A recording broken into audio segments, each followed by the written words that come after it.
Thank you, PGGG, for the 103. And Mr. Stranger, thank you for the 123, man. It's from yesterday? It must be.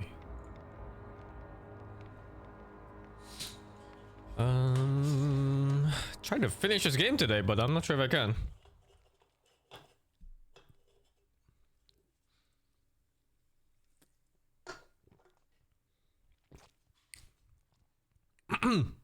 I really want to finish this game. I want to move on.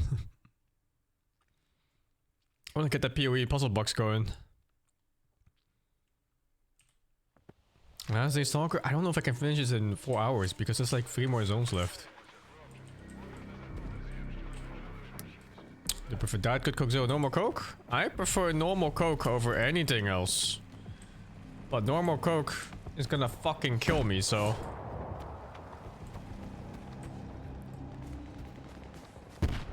So I try to have less of it.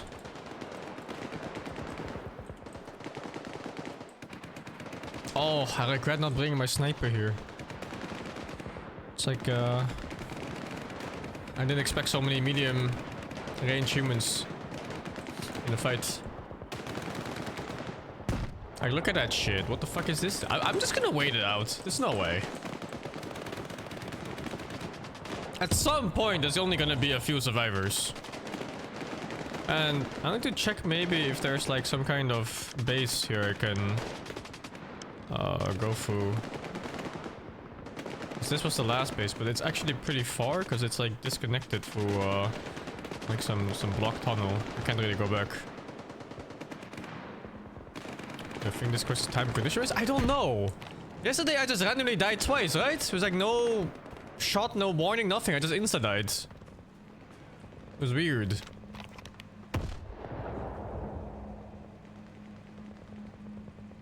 It doesn't say anything. It just says to fight them off. What breakfast is I have today? Like 3 eggs, yogurt, and leftover chili.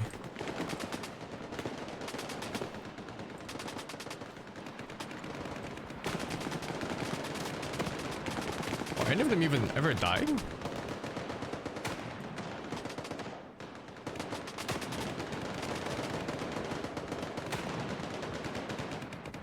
Oh, they're kind of dying, yeah. It's like a corpse there and a corpse over there. Fucking war zone, man. I just know if I go up there, I get insta-killed eventually, which is weird. I don't know if it's a bug or not. Could be like one of those off-limit zones, like the monolith base.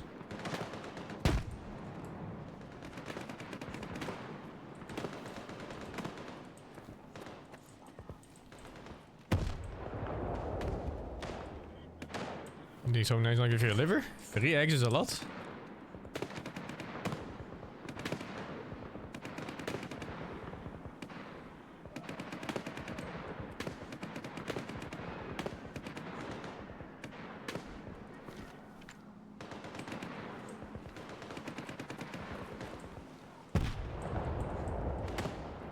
I'm gonna move in. Oh, the fight is actually still.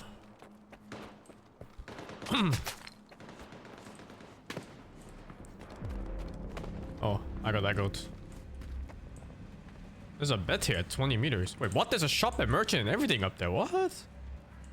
Hold up. What if I don't go inside and I just kill the monolith? Maybe they'll be friendly.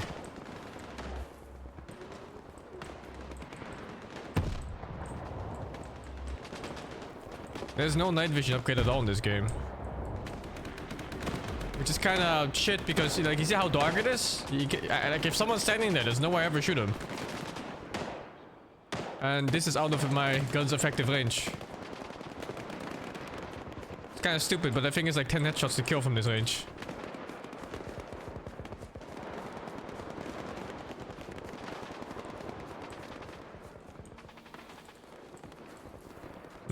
I wouldn't even mind shooting that, to be honest. If my repair costs weren't 20k every time I went back.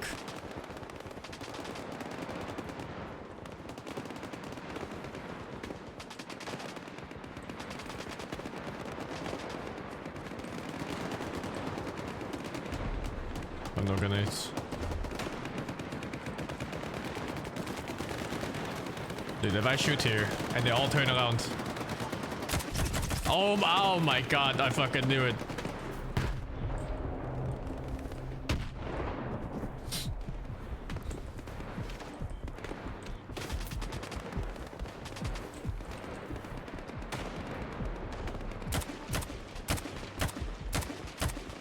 Dude, it's gonna take way too many shots to kill from here.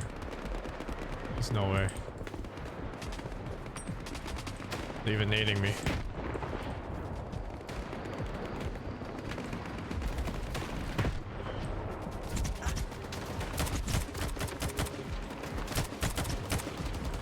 I can barely see my target from here.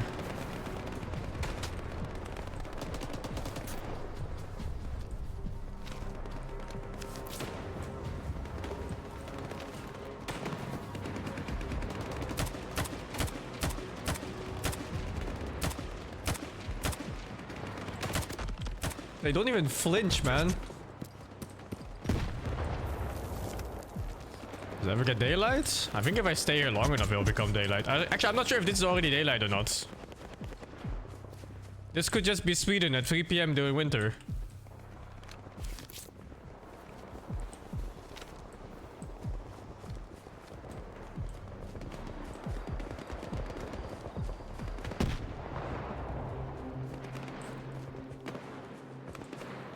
Maybe too bright for Sweden, yeah.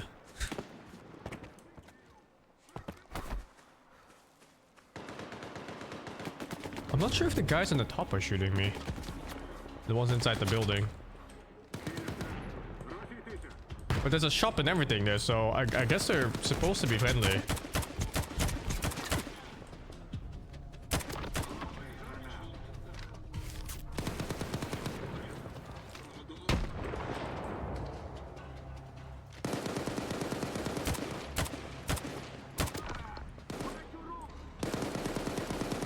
Holy fuck, dude, what's going on in there? Okay, it's only like 2 more on the inside. Oh, maybe that was the insta-kill mechanic. Like, they don't want you to fuck around in bases. So you don't kill NPCs and stuff, so it just insta-kill you when you go close. I think that's what happened last time. I just went inside the camp twice.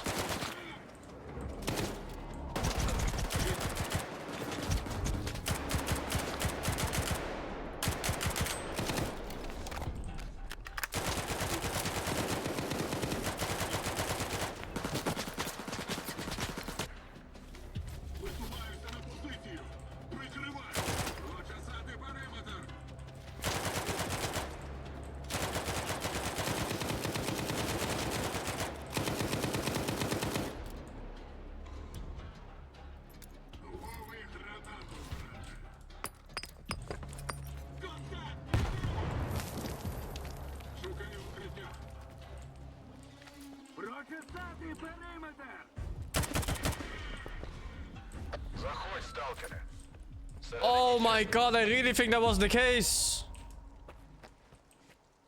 It's an insta-kill spot because you're not allowed to fight inside the base. That's why I died twice yesterday. It was so unclear. What? Oh, it's nice that there's a base here though. At least I can like sell guns and stuff. And repair. Also, I can bring a sniper. What's the full name of the monster anime I talked about yesterday? It's literally just called Monster.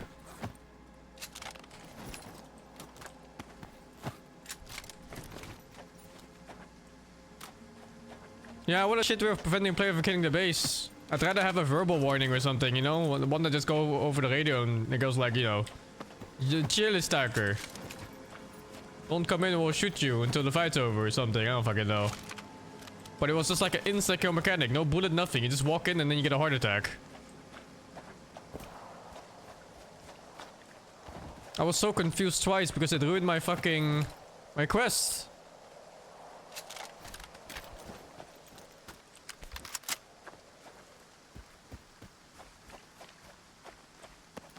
What the fuck is this? Gauss gun?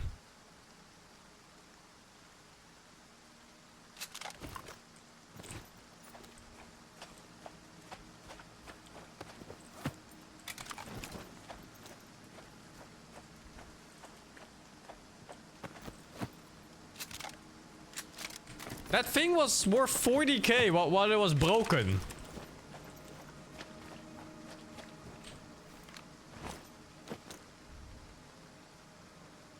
At 26%, it's 40k, so it's 4 times that. It's a 160k gun or some shit.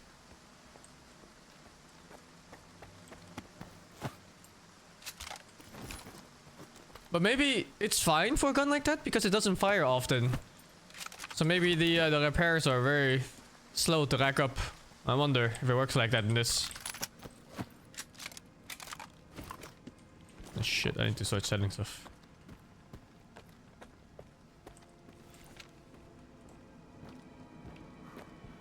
I even hope there's a shop here and that it's available to me. You one shot to blow the head, but that's already the bolt action sniper rifles though. It needs to be one shot body shot to be worth.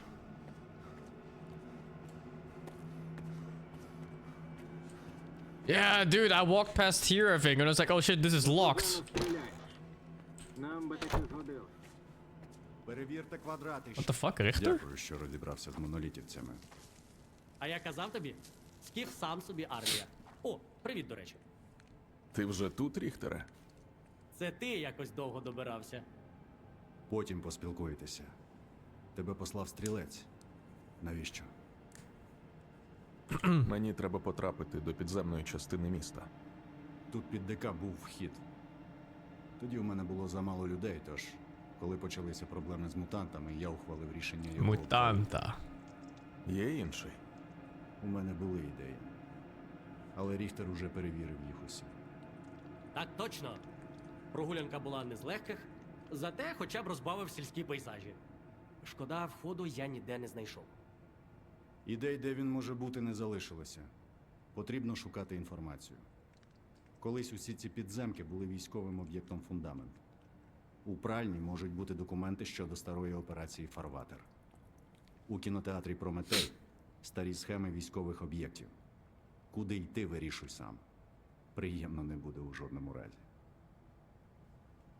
Добре, я пішов. Як знайдеш інформацію, повертайся сюди. До «Фундаменту» ти вже підеш з моїми людьми. До справи. I'm pretty sure I was killing their soldiers yesterday. Тільки б'ю, бо... 100% sure.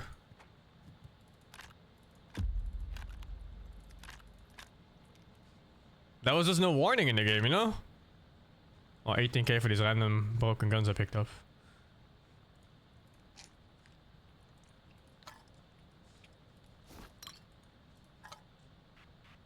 How's my Cantonese nowadays? It's terrible, dude. It's unpracticed. See if there's anything special. It's just shit scopes. Hey, they don't even sell exoskeletons here. Повертайся. Не можна було йти. Це наше місто. Oh wow, there's a stash here. Це місто мертвих, і я до них доєднуватися не хочу. Тому піти на Янів було б правильним рішенням. А куди потім Guess let's bring out the sniper, huh? What did you use? 762. Чи одразу на велику драпанемо? Oh, 762 X54. Для того, щоб бігати. So not the 39s. Не для того, щоб помирати від моноліту. У нас є наказ від Джорджа. Стояти на смерть там не було.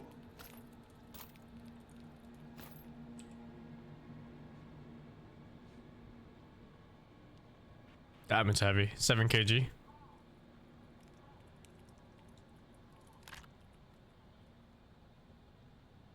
Is my steam volume so low? It is exactly normal. I don't know what you mean.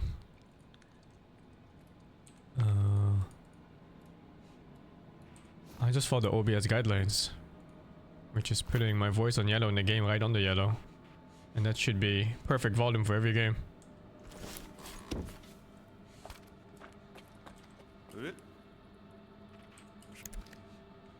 I did drop an ammo stack on the ground, yeah. Whatever, it's fine.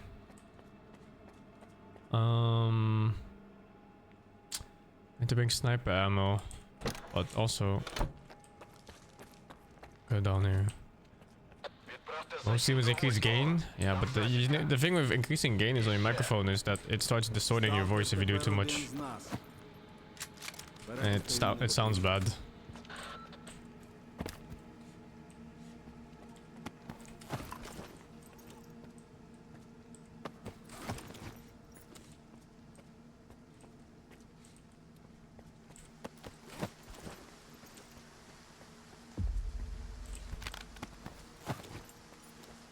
This game is not comparable to Metro besides the theme. It's not the same genre.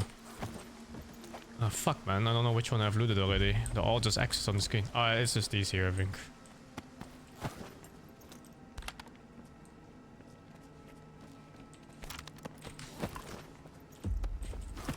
I need to bring ammo too for my sniper 762 x what 54. Oops.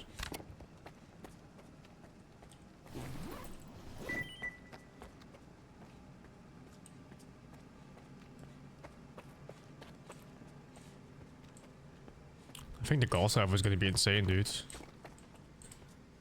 But yeah, it's broken. It's gonna jam and stuff. Also, I lack the ammo to use it, which is also gonna be really weird. Because call server ammo, like how common is that gonna be? You know, like what the fuck?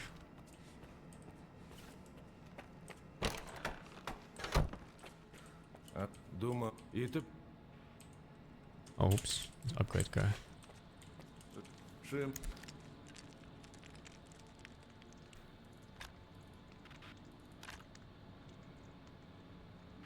I mean, if every enemy starts using the gas rifle against me, that's good for me, because then I'm gonna have infinite gas rifle ammo. And they're gonna get fucked for it.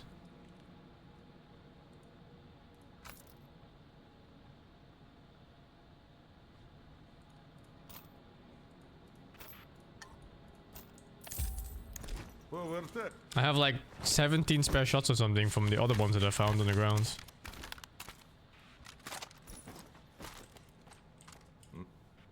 How much money do I have? 30k. This one's 15k to repair.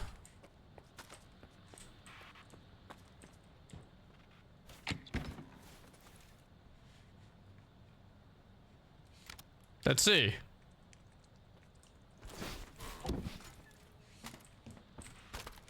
I hope I just find like a good one instead. 88,000 to repair. Yeah, okay, dude. Okay, dude.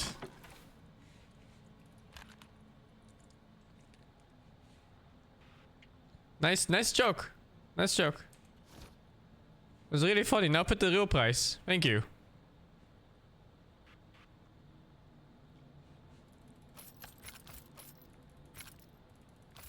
Nice fucking joke, dude.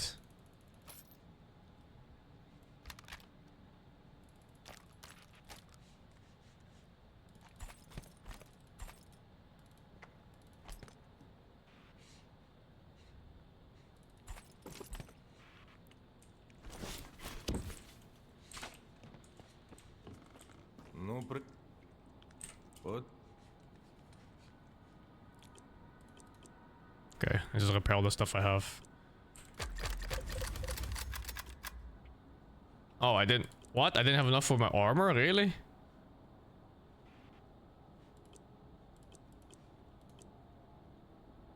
That's okay. I think the weapons are much more important than the armor, because I can always just heal up and tank through them.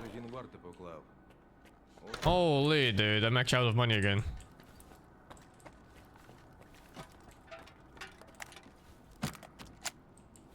Oh, what 10 bullets was that? Oh, it's regular, I see. That's fine. How long does durability last? Not long. I'm barely keeping up right now in terms of money. And this was with selling everything here right in front of the base.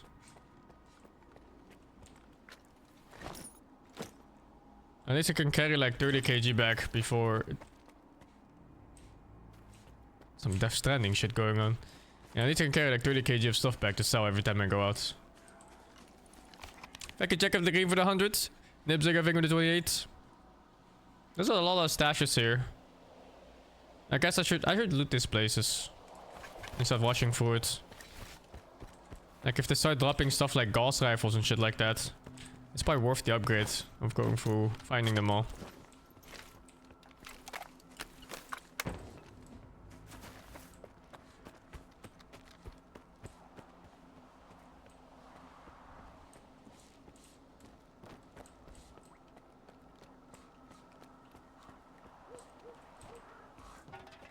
I remember exploring these places in Call of Pripyat. And they were quite terrifying. It was like horror game mode.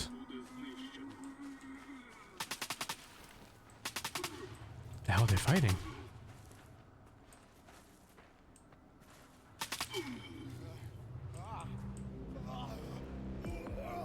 Wait, zombies?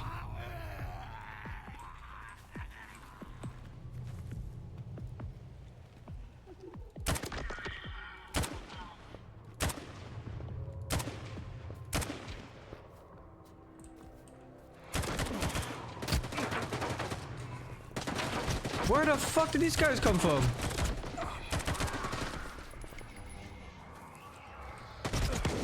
It's a psi attack.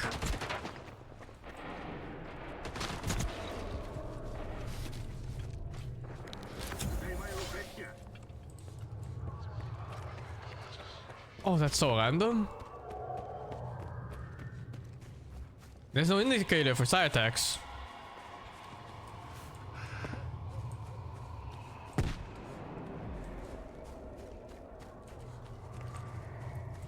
You find durability effect is fun in these games? I think it's okay if it's more reasonable. This game is overtuned for sure. I think it would be perfect at like 60 or maybe 70% of the current costs. Like the 100% values of it is what it is right now. It's too much because you don't get to play the game anymore.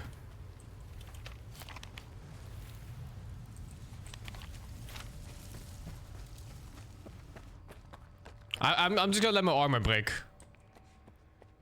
I'm gonna try to get as many upgrades as possible before the armor becomes unrepairable, and then hopefully that's just good enough.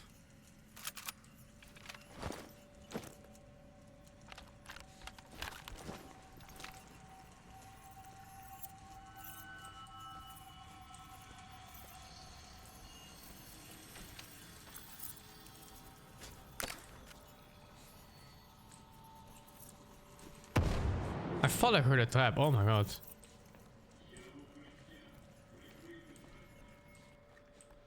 See, where is it? 16 meters up.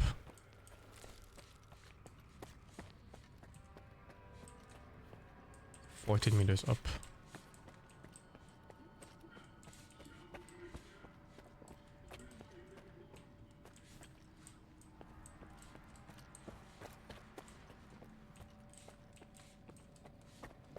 I don't think the dev really thought about late game repair costs. I just think it's an imbalanced mess. They just put numbers out there and they were like, let's just let them beta test, you know, and see how it feels. And unfortunately, it's for release and not a beta game. I thought I bought 50 of these bullets. Oh yeah, I did. 70 even.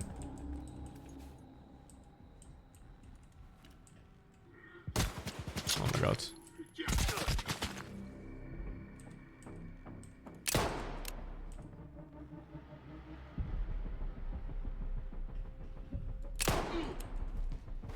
This is such a weird fight. I know why it's weird. It's because they're just walking back and forth with no purpose.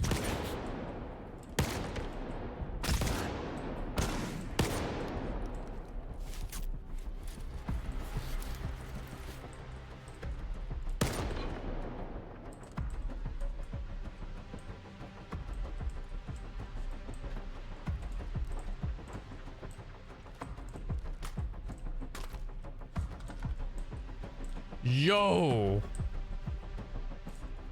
Let's clear first. There's still a guy here somewhere. That's good money at least.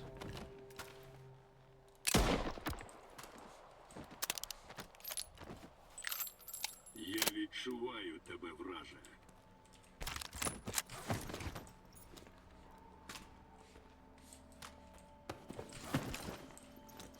There's also one thing they can fix the eco is simply by having a higher carry rate. Because then people can bring more stuff back.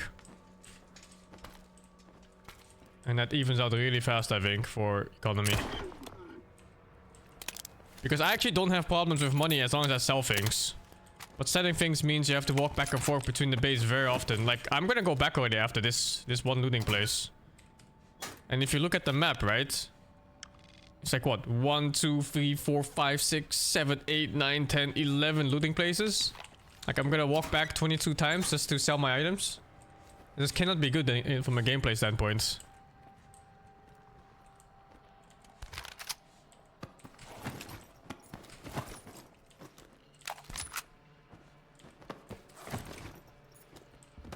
Check what that armor is. Where was it? Like here? No. Other room.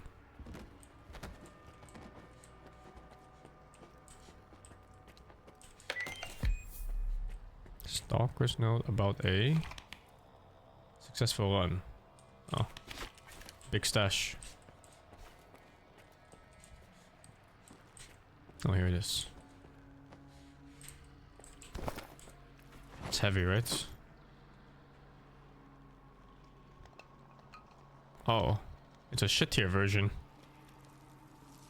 A limited production exoskeleton designed to meet the requirements of mercenaries. It's good money though.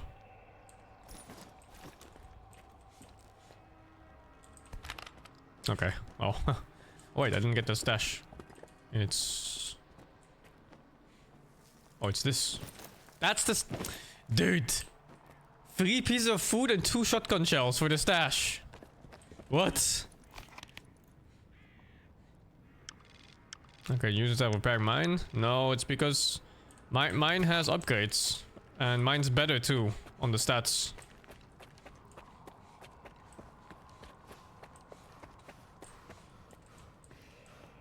So I could use it, but I don't think it's worth. I think mine's even better than... Oh my god. Oh, the allies. Mine's even better when it's broken, just because it gives extra carry weights. It's really weird. I think the stashes in late game are just straight up broken, like they're bugged. There's no way it's normal that I loot a place like that, and the late game stash is like 3 pieces of food and some fucking vodka or whatever.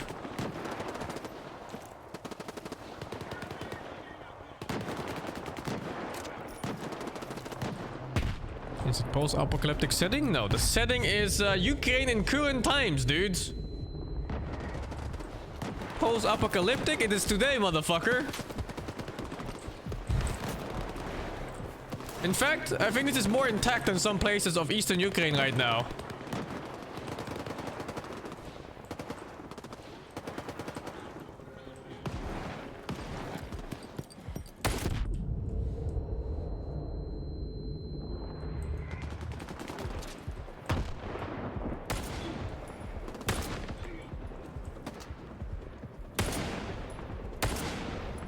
This gun sounds really nice, no?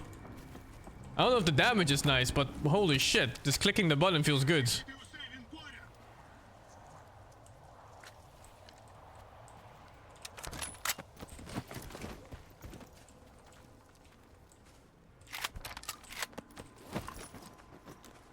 No, this game is not about the current war from Russia and Ukraine at all. This game is about, well, it's pretty fictional mostly. And then based off one real life event. Which is the meltdown of the Chornobyl reactor, and then they added a lot of things around it. Like aliens and crazy super scientists and shit like that.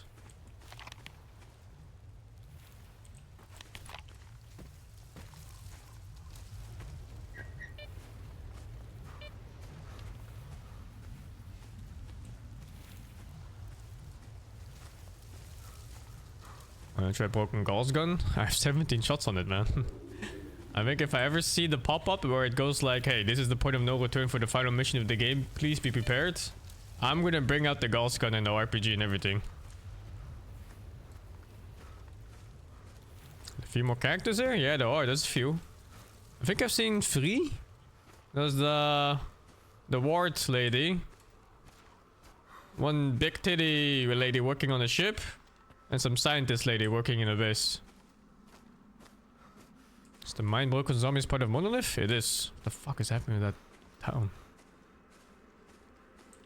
They're basically brainwashing a bunch of soldiers that come close to the Monolith areas, and then they turn them into soldiers for them. There's some other parts involved too, but I forgot how the story went.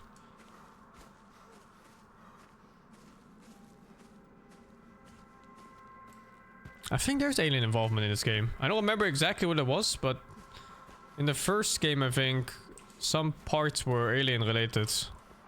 But yeah, I don't remember what it was though. It's been a while. It's very Dead Space-like for sure, dudes. I think it was something along the lines they found the alien thing and then they tried to remake it or something. You know, exactly like Dead Space.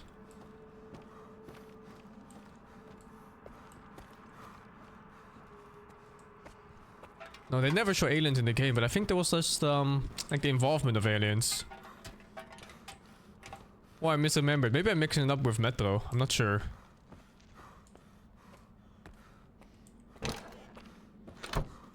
Alright, let's sell some shit. Metro has no aliens? Metro 100% has aliens. Am I tripping here?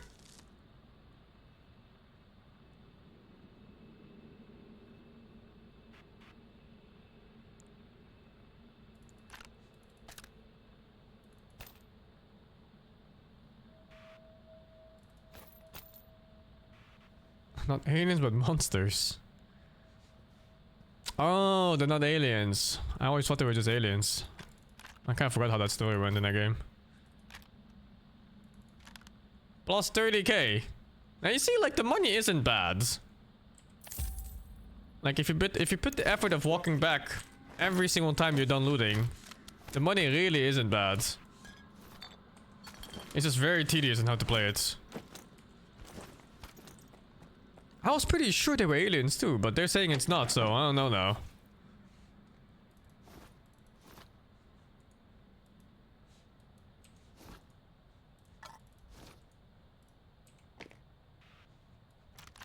I could already carry less things, I guess. Just bring less shotgun shells and stuff like that.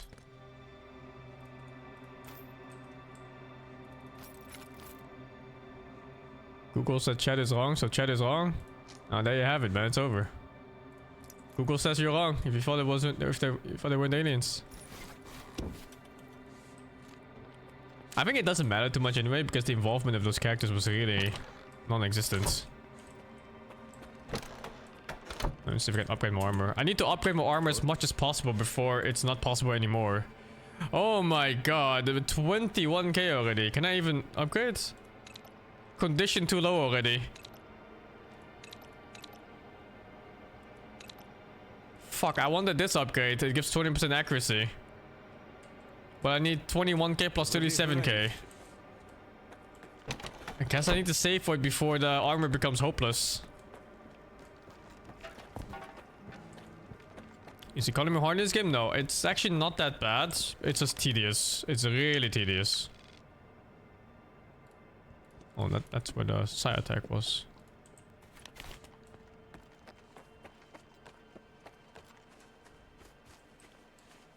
Wait for better armor? Dude. I'm like at the last 10% of the game or something. How much more do you want me to wait for better armor?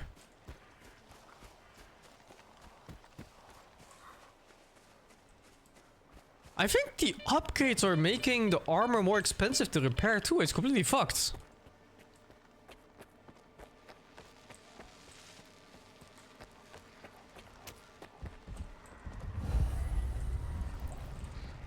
There's a builder in there. This percent of all armor value? Yeah, but that's stupid though. Like, why would the upgrades also make the repairs more expensive? It should just be the base value of the armor. That makes repairing even more impossible than fully upgraded armor. Like, it's super impossible. What the fuck? My armor's gonna be over 200k at full cost.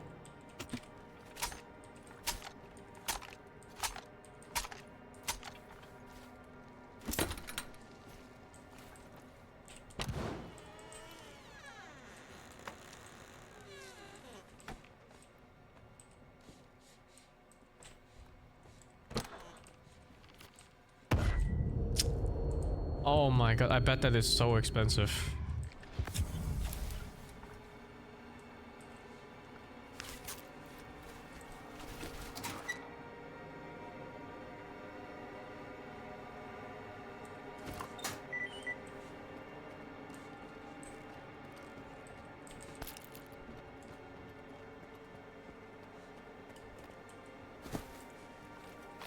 Figure 1096. Karn died on his level 55 warrior.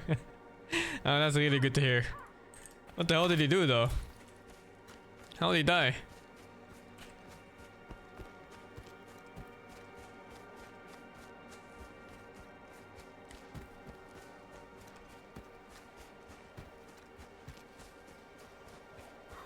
Ganked by satyrs. What, in Felwood? Level 55? It has to be Felwood, I think. There's those invis satyrs that almost killed me too when it was on my hunter. Well, not almost, but but like my pet died almost.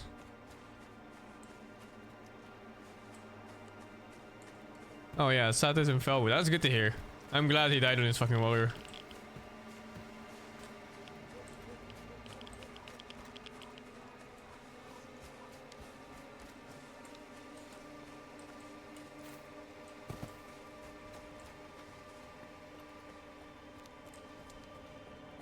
I would never level there solo if I wasn't a hunter. There's no way. Especially on the warrior of all classes. I think all the maps where you get random +1s as you're fighting, I would never solo in those places in hardcore. It's just not worth the risk.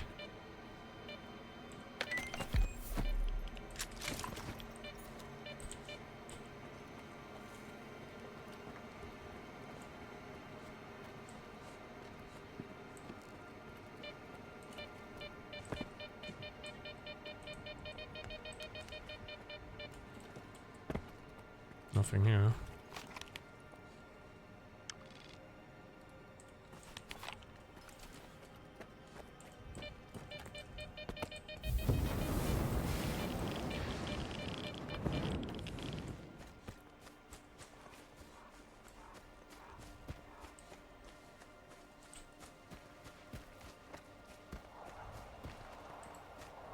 And playing Valorant Classic is fine. You're just gonna make conscious choices to not go to really dangerous places. Oh fuck, side attack here. Oh my god, that was so fast.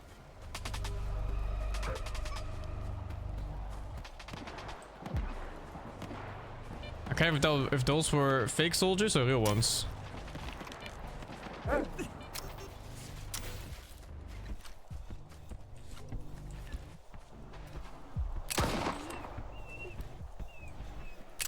Is it juking or what?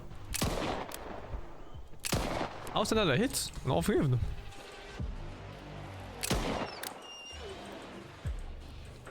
Oh, did I put away all my ammo?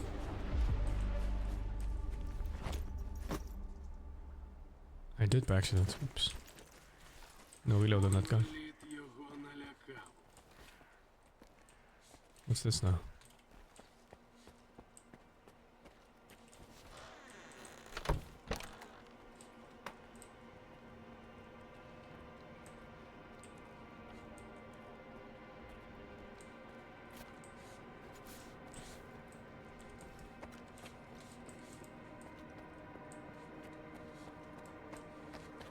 Is this the building from before? Or just... This is just Eastern Bloc architecture.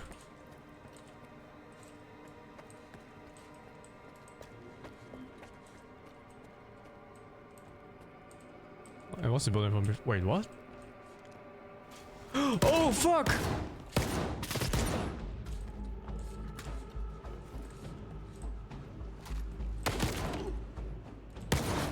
Was the other one just sleeping here on the ground?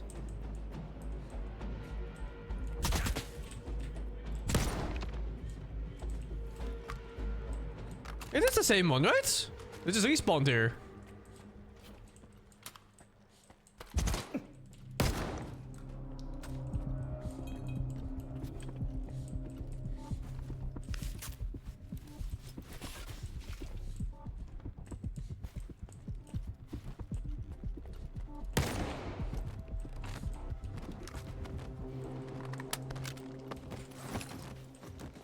Or not? No, is it?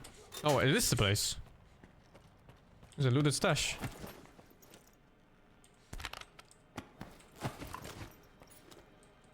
Oh, they respawn so weirdly. Exactly in the same spots too. And one guy looked like he was sleeping.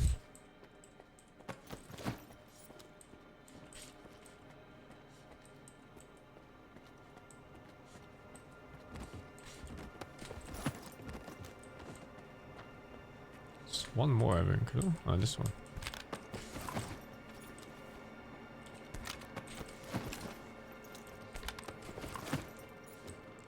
Okay, let's see if it's decent cash or not.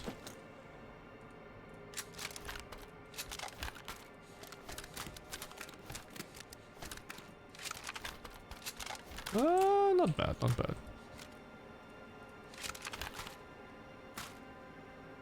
Two guns for sale?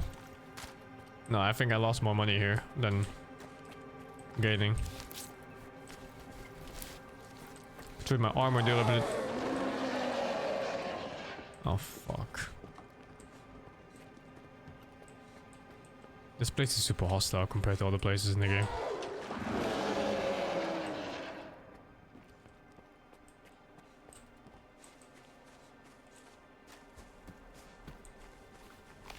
Super hostile. Okay, let's go next. Oh my god. Oh, I got that.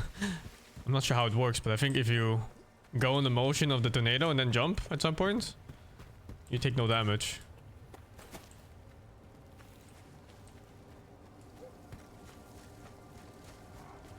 I did not find a new shotgun. I think this is the best shotgun in the game.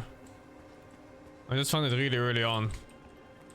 I kind of realized too as I was shooting it, was like, huh. It's not normal for a shotgun to shoot as fast as I can click my finger on the mouse. I'm killing bloodseekers before they reach it, some shit. What's the next one? Here? No more.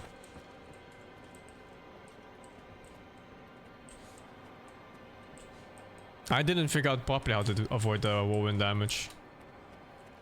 But I think it's something along the lines of just like going in the motion with them and then jumping at the end. And sometimes it dodges the damage. I don't even think if that's intended or not in the game. Oh, it's this floor. Or maybe not here. Maybe drop down. It's this floor too.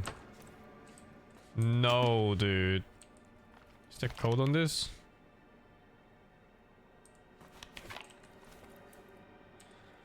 Oh, fuck.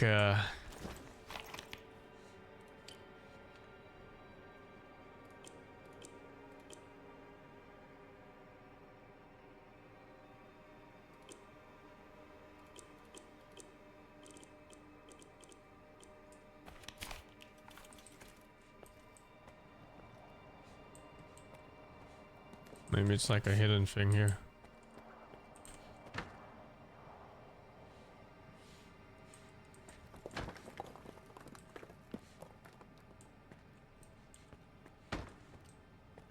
It's so many numbers too. What is that? Like 8?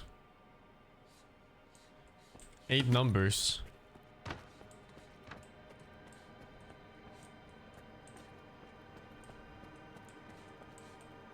Maybe this is the 8th floor.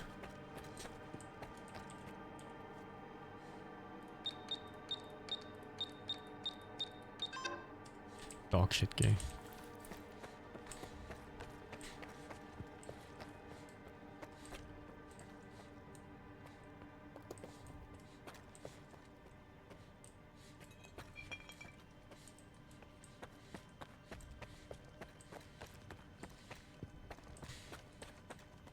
The ladder doesn't work. Only the yellow marked ladders work in this game.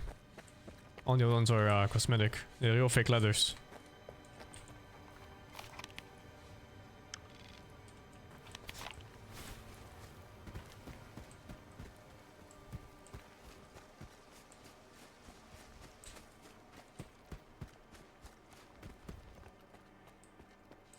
Below.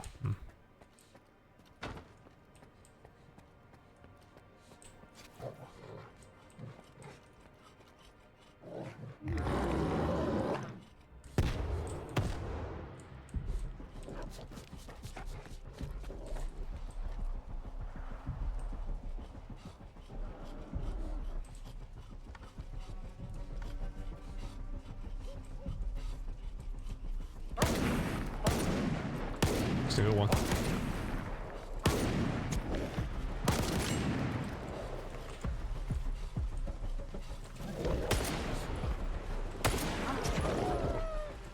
Two STAL.K.E.R in one fight?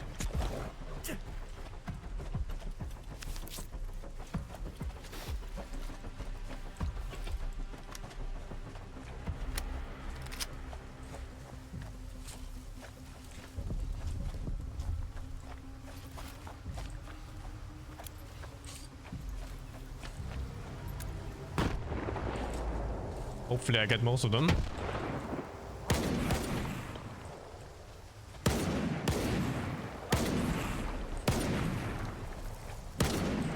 Oh my god, which one is real? This mob is so bullshit. Oh, this is a good one. Like, not even in terms of difficulty, just in terms of eco damage. This is the one of the highest eco damage mobs in the game, I think. Next to the chimeras and the what are the other guys called? The pseudo giants or whatever.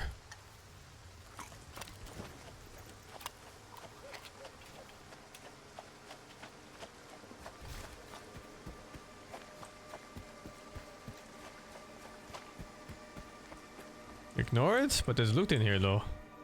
And surely the loot must be great if it's two STAL.K.E.R at once. Because that's how games go. You have a certain amount of risk, and then you match that risk with reward. Yeah? That's how games work.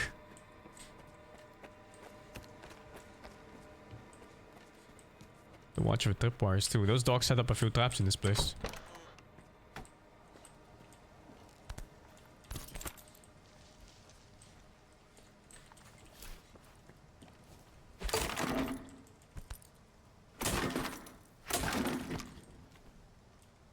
Gauss cartridge. Where's the stash? Down 30 meters.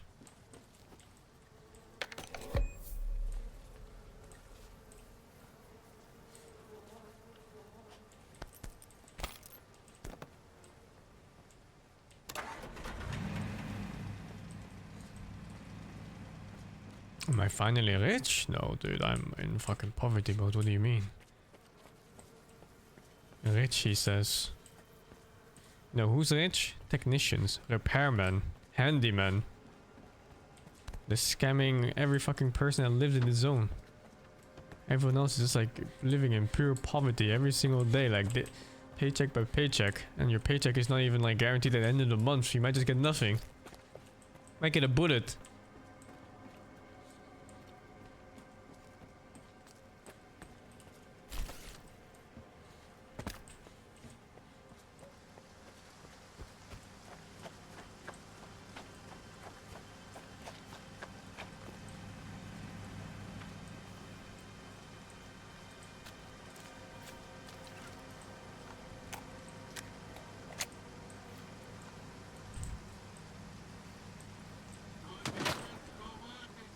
Oh, what a bad spot to peek from.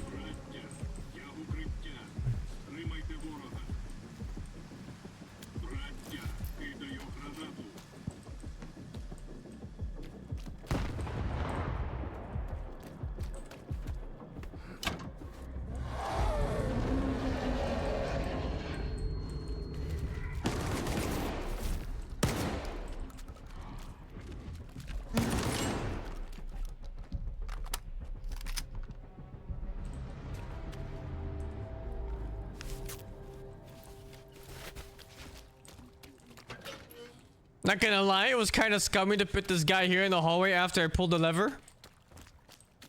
Let's kill those monolith first. And then loot. Oh, they didn't chase me.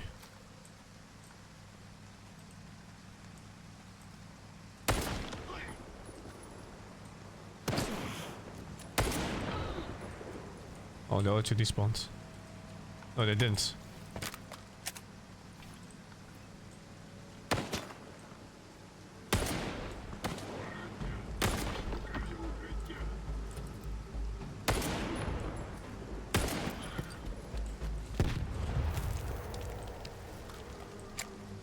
We haven't played Buckshot Roulette, no.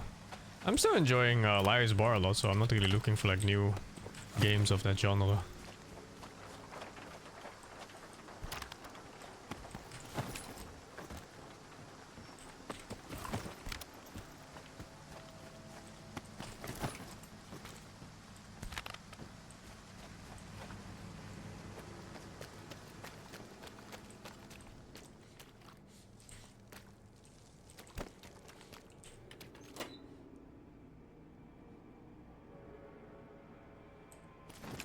This reward is just so fucking bad.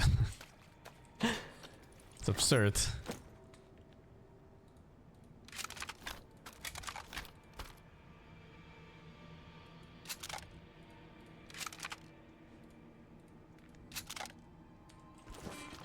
Okay, let's do one more location and then I'm heading back to cell again.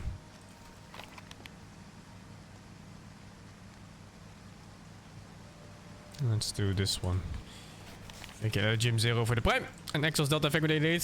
What does Matthew say when he sees himself on an HGTV? HDMI.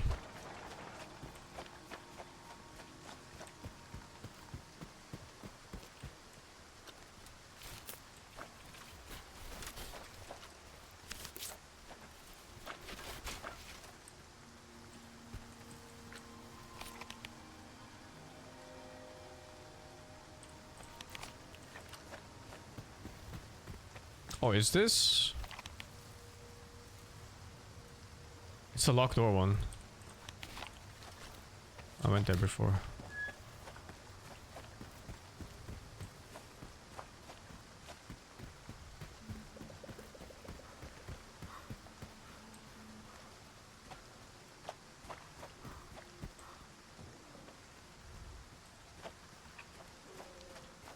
I noticed that the monsters, the people here, they drop like yellow weapons all the time. It's actually decently profitable just to fight them, as long as I can go back to town fast and sell.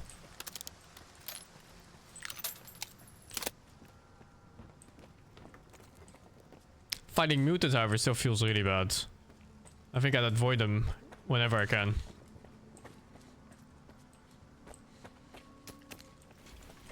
I'll save my shells, I guess. Not many left. Very low too.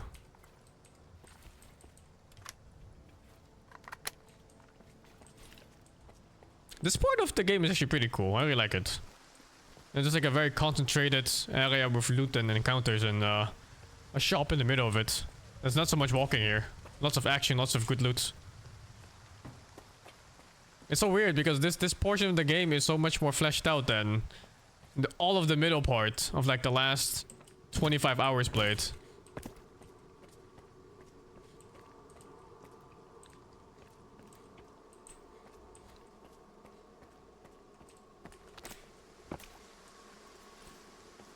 Mutants get repetitive? I think the variety of mutants is fine.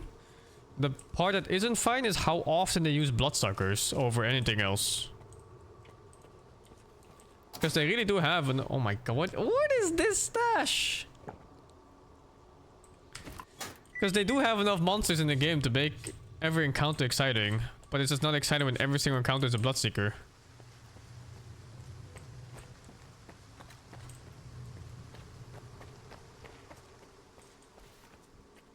Like, when I saw the first one at the beginning, I was like, wow, this is kind of sick. And then I saw the second one, I was like, oh, whoa, fuck, another one? Nice. And then the third encounter was like, hey, another bloodsucker? The fourth bloodsucker? Fifth, sixth, seventh, eighth? All in the same first zone? One respawned on the same path I walked? Rooftop? Oh, yeah, I didn't check the ladder. And at some point, you're just fighting, like, bloodsucker number fucking 25, and you still haven't left the first zone. And you just wonder, like, how can this be, you know? You have so many monsters in this game. Just use, like, any of the other ones.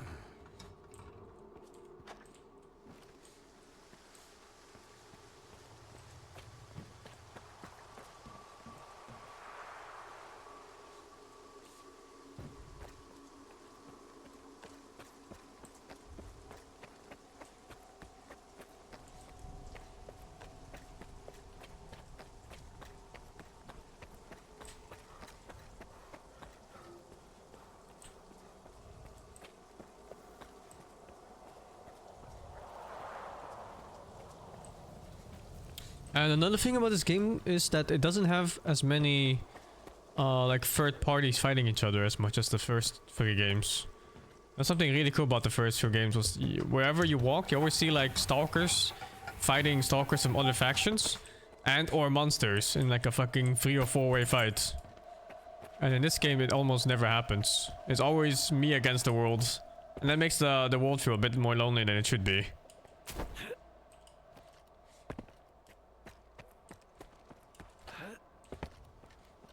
This is massively bugged. Ah, well, you know, whatever it is. It's a downgrade from the first game, which is weird because the first game is like 15 years old.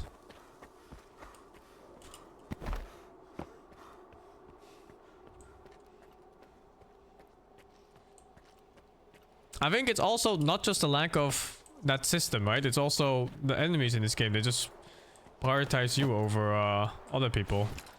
Because I've seen very often where I'm just fighting.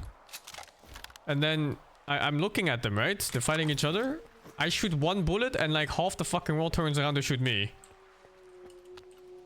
They just don't look at each other anymore. They just only go for me. All the grenades, everything, they just only shoot me.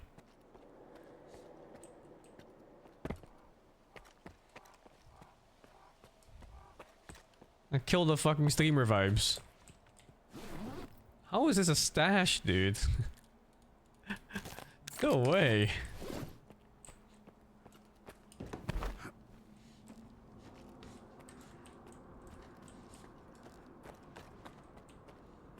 Okay, well let's head back. My bag is kind of full. 300 meters back.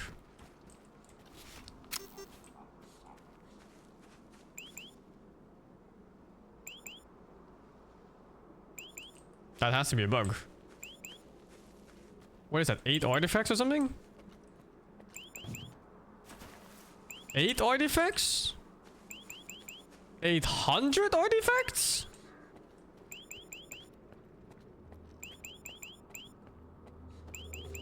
What?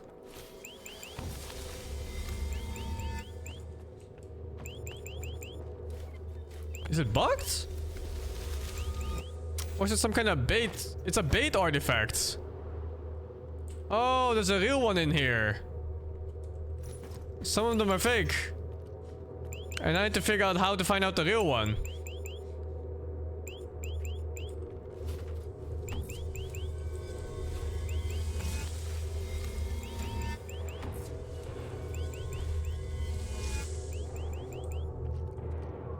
Looks like maybe there's a downside to picking up the fake ones too.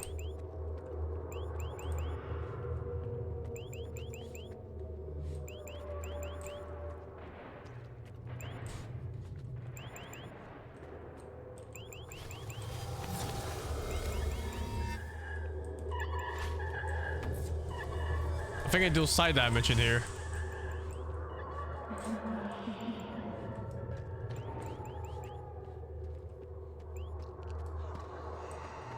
It's not worth it. The artifact is max 60k. It's the most expensive I've seen.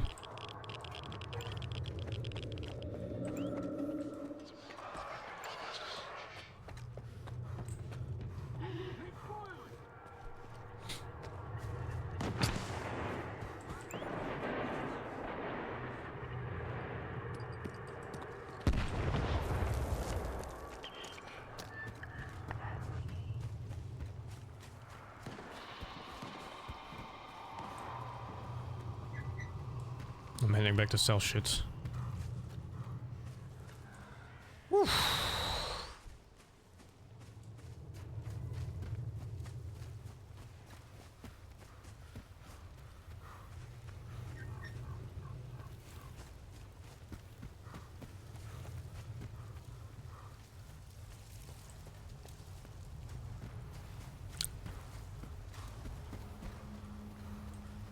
I have no idea what that artifact was.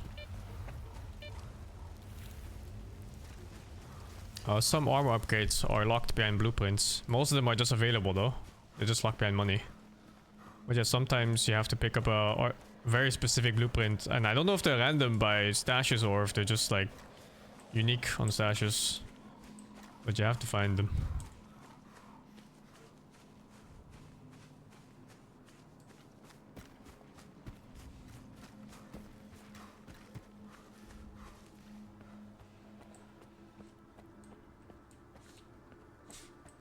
That guy's got Kiev. What a name.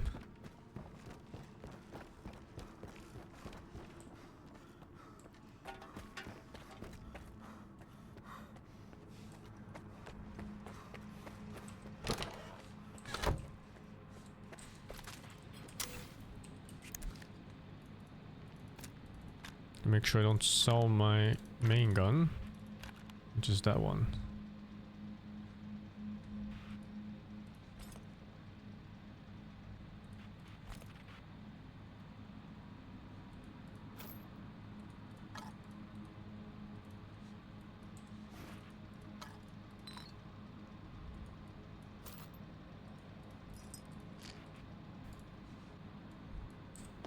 Okay, this trip actually did not cover my repair costs, I think. What the fuck, dude? О. Ну, от.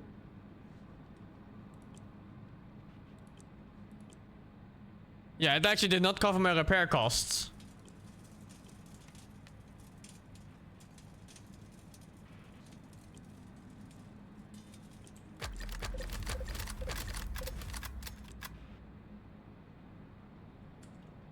Забив.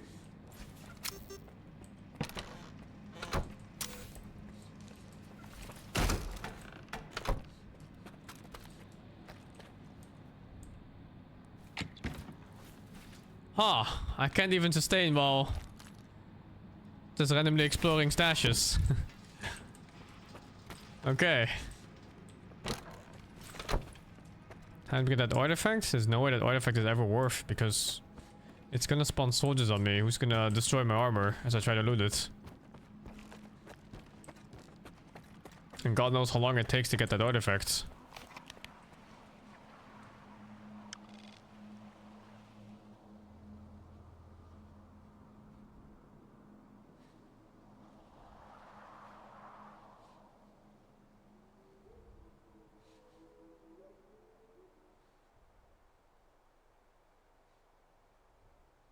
Let's try this one, I guess.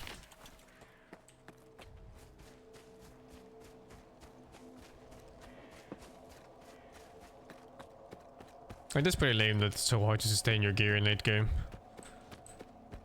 Even like the upgrades, every upgrade I add makes the repairs more expensive, so you're discouraged to upgrade too. Like just thinking back now, I wish I didn't upgrade my armor at all except for the running speed.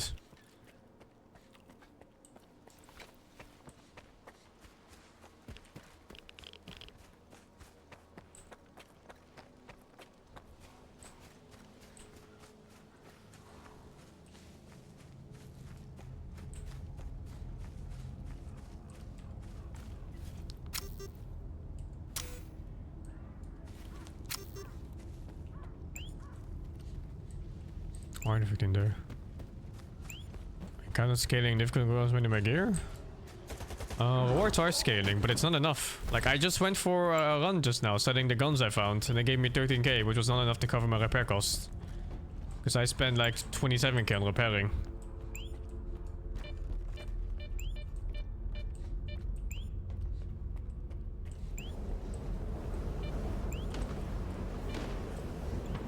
Fuck, a side attack here. At least I got the oh, magic cube. Isn't this one 60k? I'm not really sure. Oh no, that's hyper cube. I don't know what magic cube is. Let's see. Oh, this one is 60k.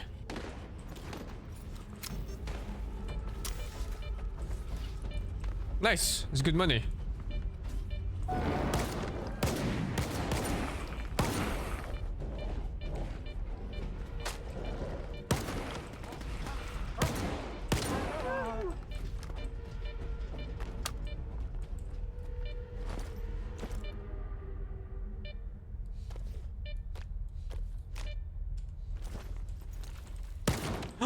It's an ally.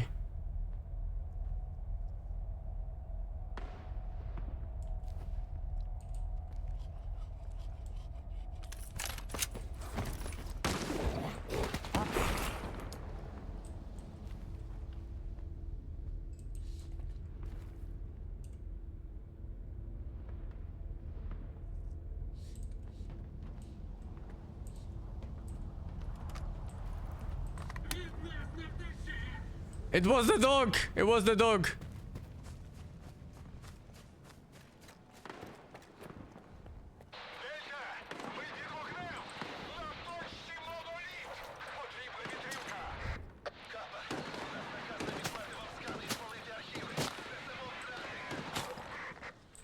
Kappa? Team Kappa?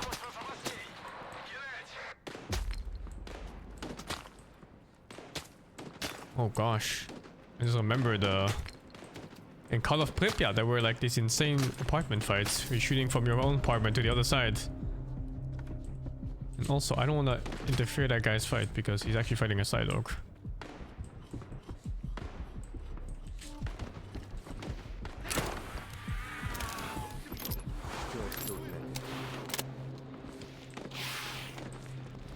The hell is this now? Oh my god! 2 of these? Are you serious?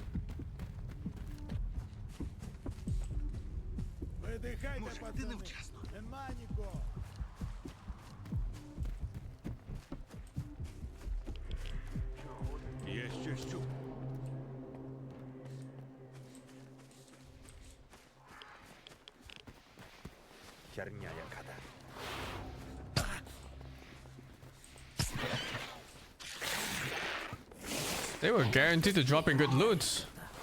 I would love to kill them, but... Oh my god.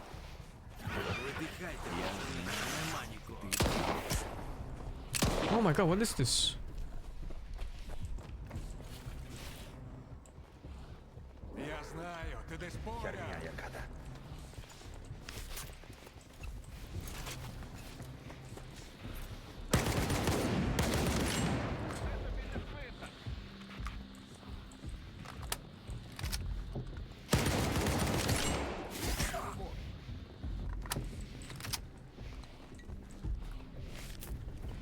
These are so strong.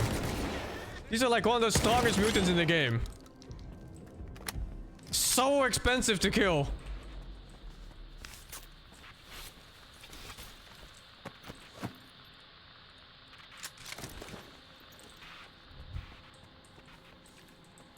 Oh, these are not the Bloodseekers. These are some random cats. They're actually relatively new.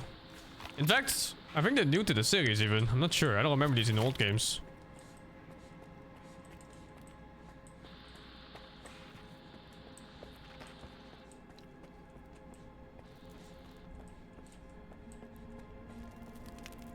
Oh, what the fuck is this place?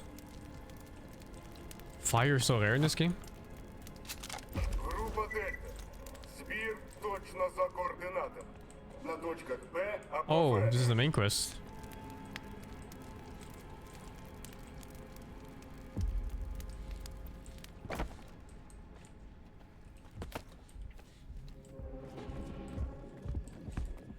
My financials. My financials. Oh my god.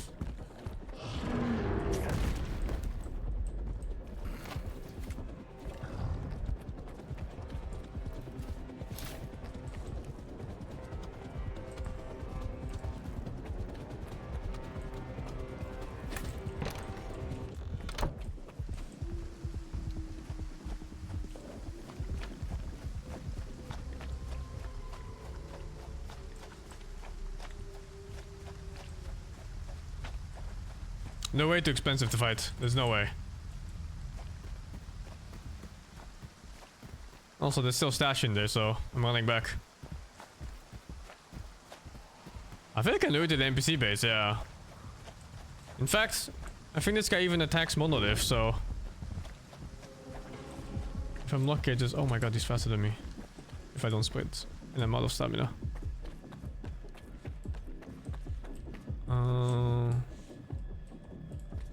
The stash was actually on that floor, one back. He was in here. Oh fuck.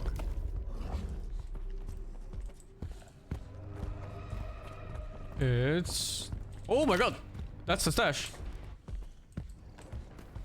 Good shit that I went back for this. Maybe it's a fixed Gauss rifle.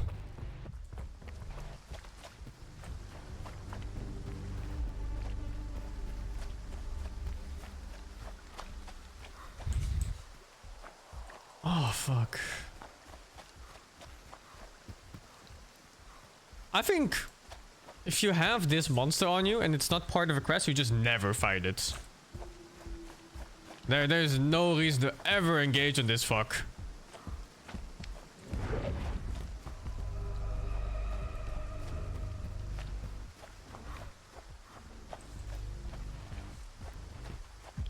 It's just way too expensive.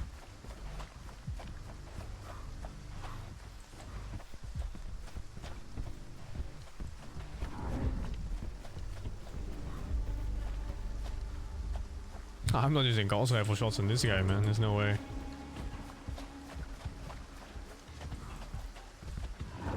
Well, I had to sell things anyway, so this works out for me. Yeah, it was 240 shots from the AR to kill. There's no way. In this economy?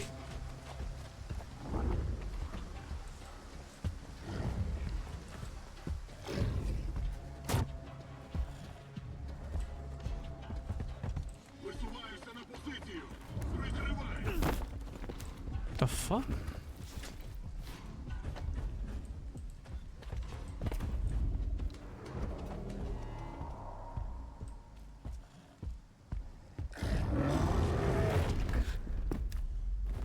Wait, is that guy just dead?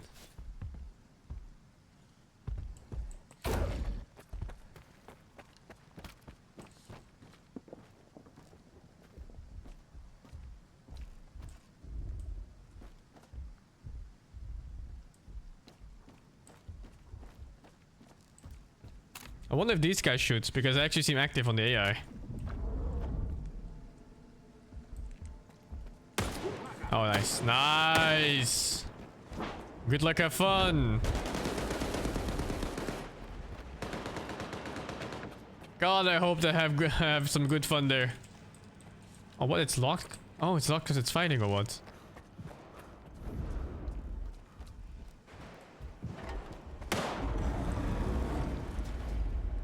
Help them? There's no way. I'm not using my durability on this. It's not even ammo. Ammo is cheap. Ammo is cheap and plentiful for the most part.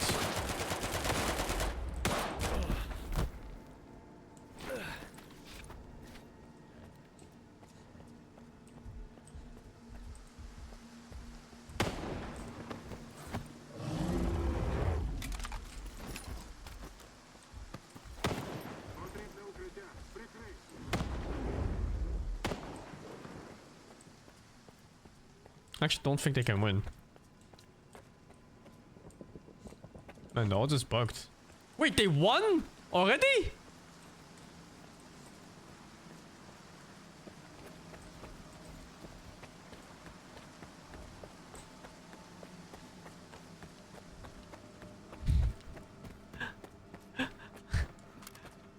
Holy shit.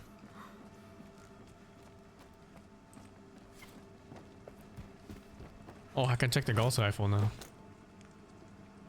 It's 100% durability Gauss rifle.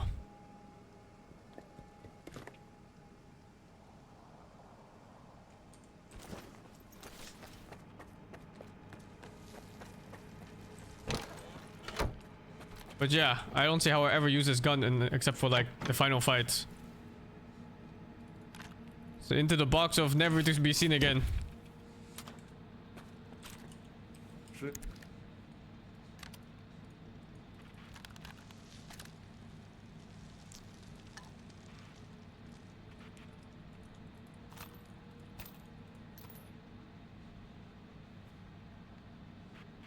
She got low on shells here.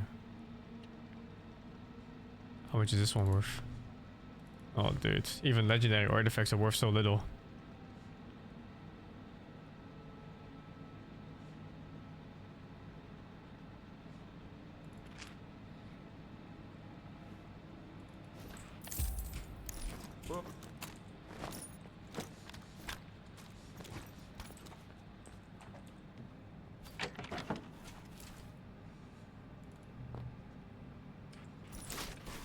Okay, plus 6k for that trip. 5k for shotgun repair. 300 for sniper, 700 for this, and this one I didn't use. Armor at minus 30k now. I showcase my equipment. I just have the same shotgun as always. My sniper rifle, my AR, and my exoskeleton. It's nothing special. The main thing is that I'm fighting the cost of my armor repairs and I'm losing. They're actually just outpacing my income. Even though I'm selling like almost everything I'm eating on this whole map.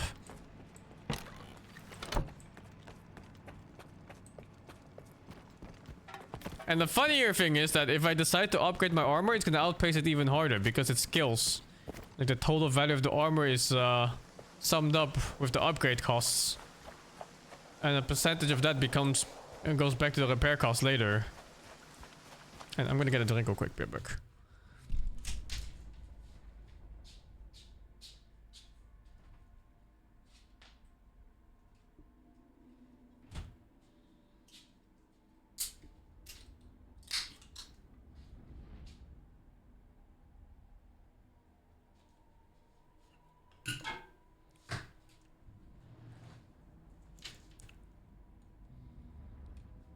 Yeah, that's some shit.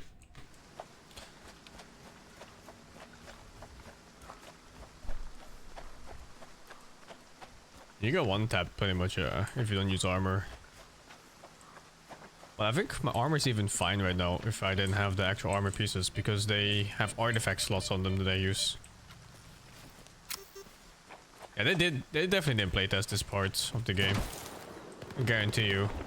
They just put numbers out there and hope for the best for the players.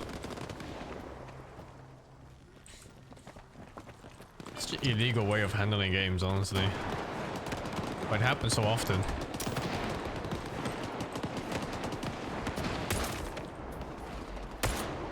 How was that not a shot?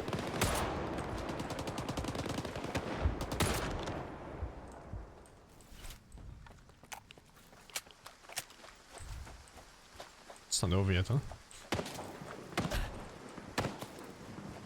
Where the hell was that?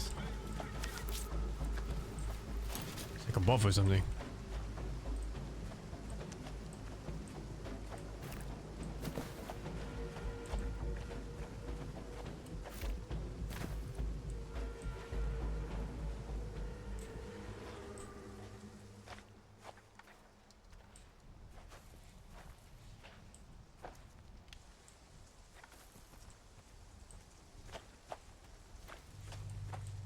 Weird.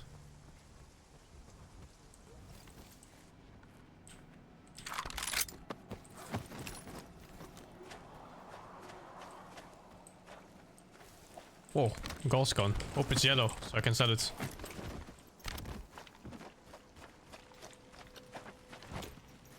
Jello, let's go. 60k.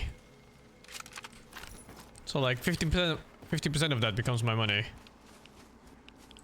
A good 9k or so.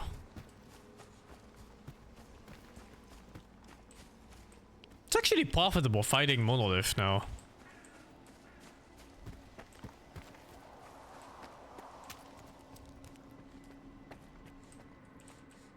They're dropping good stuff.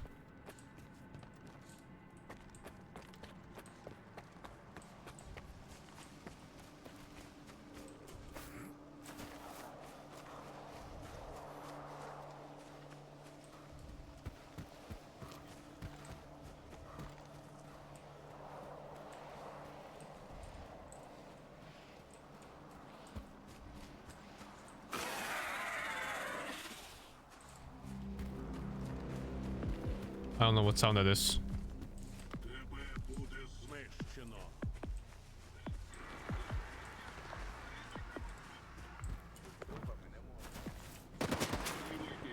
Was it cats? I'm not sure. It sounded like cats.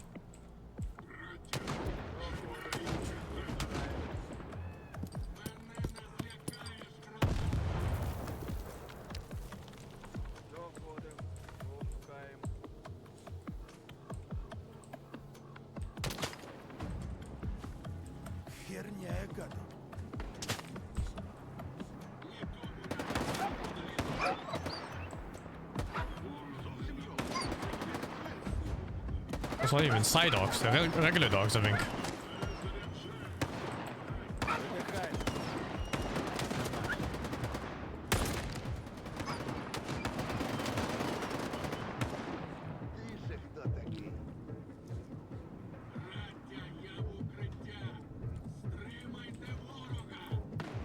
Я знаю, ти десь поряд.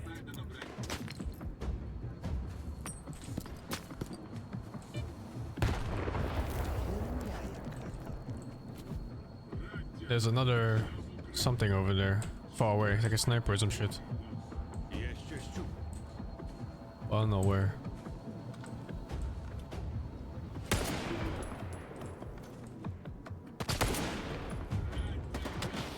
Oh, the cat. Oh, fuck, a cat. I think. Oh, did I just let the cat kill? Oh, another cat. 2 cats.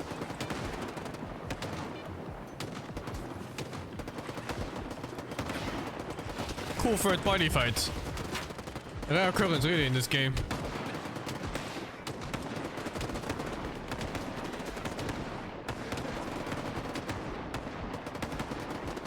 There's someone like there. You see that on the compass? Where is that? It's a window?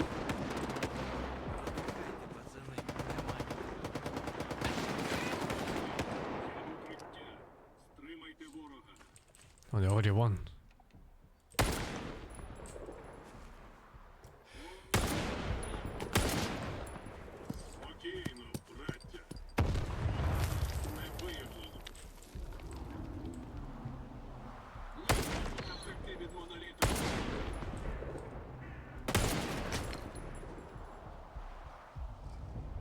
There's too much weapons in this fucking gun.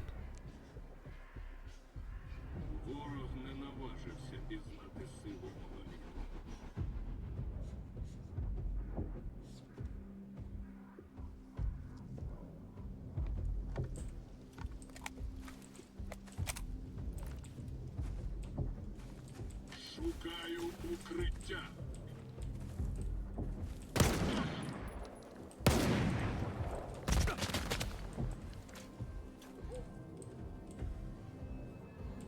Ворог не наважився пізнати.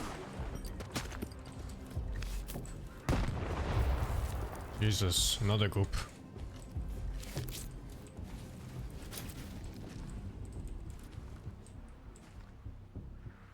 More enemies? Yeah, right.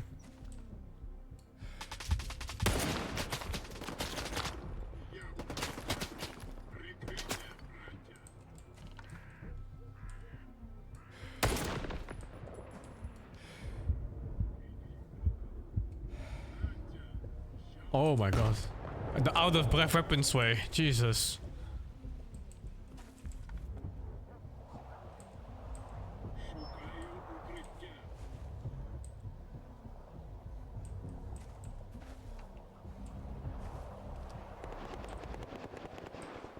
What are they fighting now?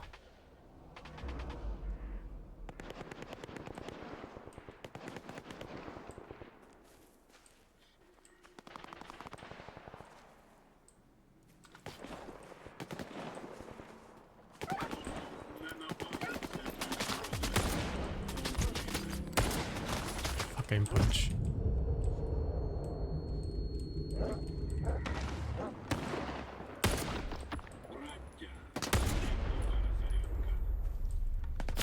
What the fuck is this place even? It's like a fortress.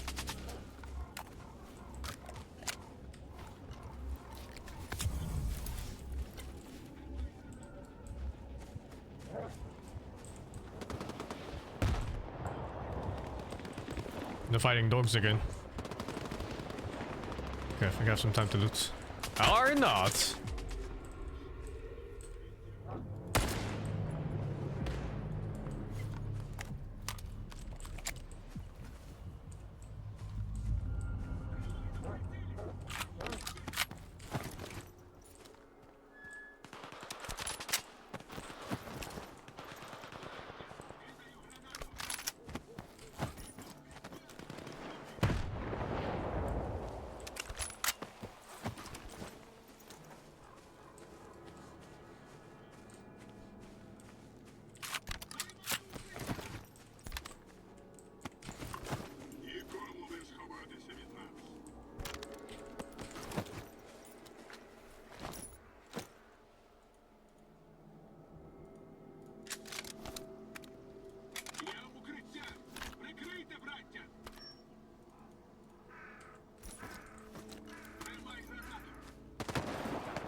decent haul here.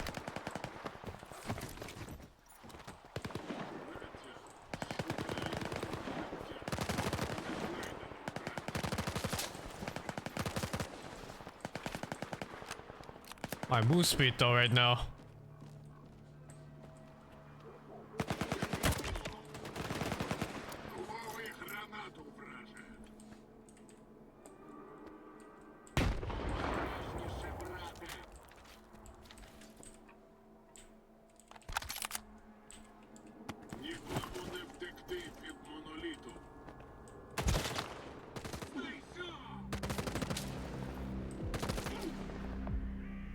Are they shooting each other?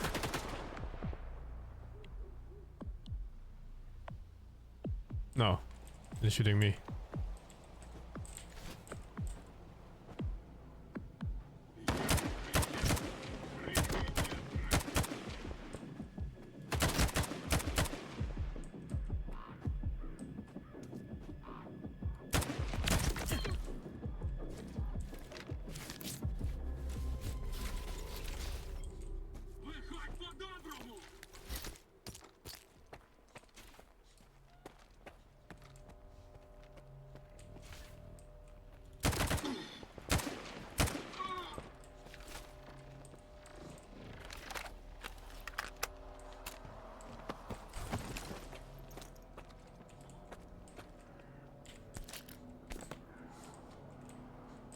Oh, max weight.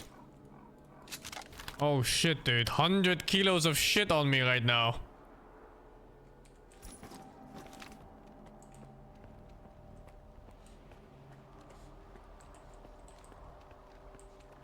Was that a loner?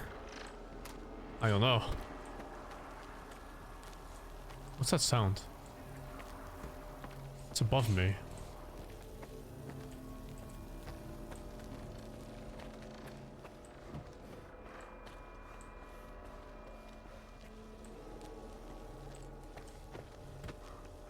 Oh, it's one of those monolith things.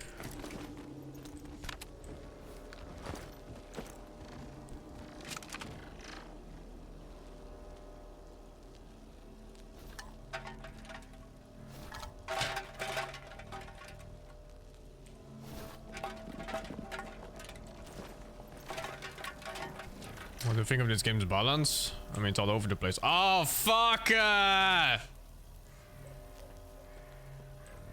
Diamond exoskeleton. Is it the same one I'm using? No, mine's a ruby. It seems to be worse.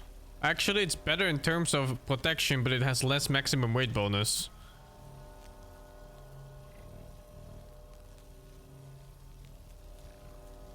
It's a lot better in terms of... Wait, it's also 10 kilo less. Oh, it's way better. Oh my god. So I get to carry 5 less, but it's plus or minus 10 kilo on the whole thing.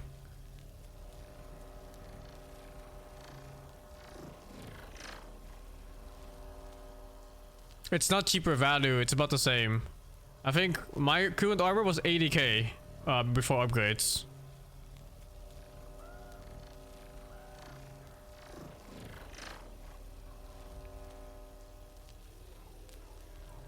It's a second problem. How the fuck do I bring this back?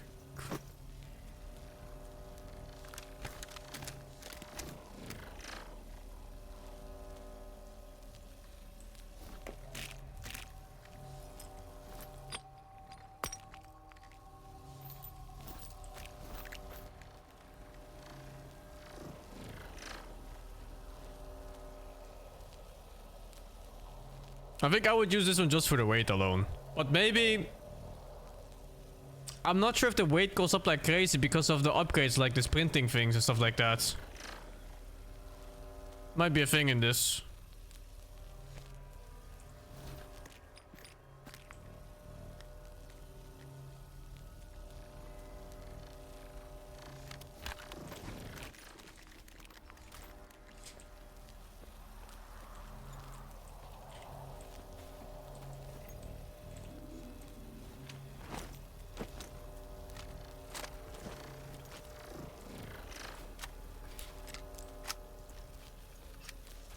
The armor isn't much cheaper, it just doesn't have upgrades yet.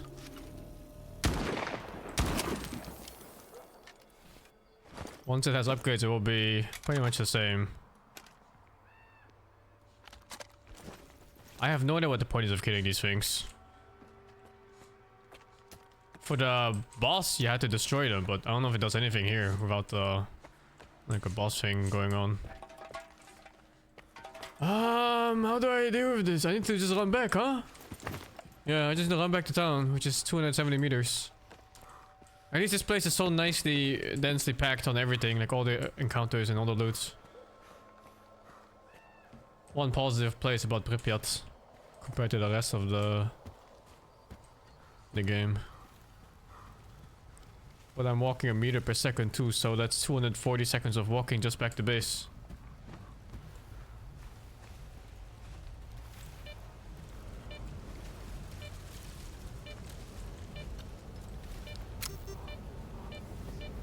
This game has bosses, yeah. Do I have Hercules? Maybe I have Hercules. Let me see. Is it this one, Hercules? Oh, it is. Oh, perfect. Pop some steroids.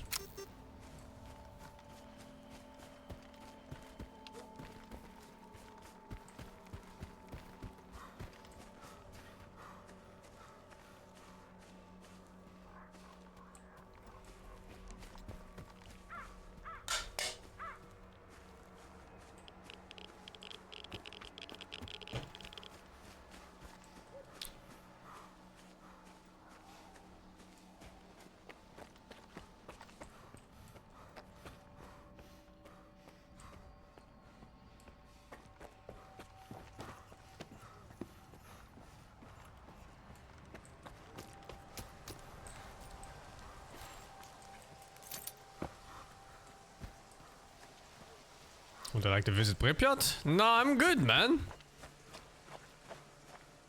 I'm good.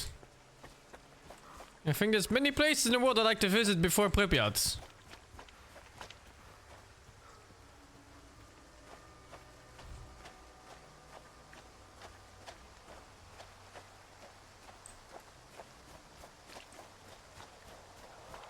Like which ones? I don't know, dude. Germany, France, Italy.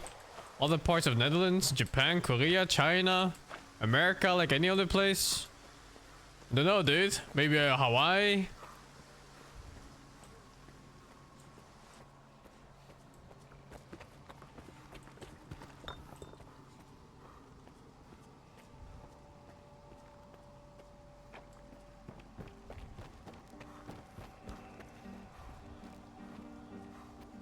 Is it story driven or sandbox? It's more sandbox, but there's also a story.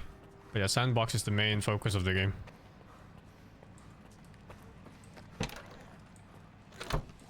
When I visit Australia, Pripyat, dude, what's the difference? Either I'm dying to a wild animal or I'm dying to radiation. What can you do, man? What are these choices? Wait, is one of these my gun? Oh, this is my gun here. Okay, this one now. 17k. Boom! 28k, holy! Big sale on a Gauss rifle. Ну, вот.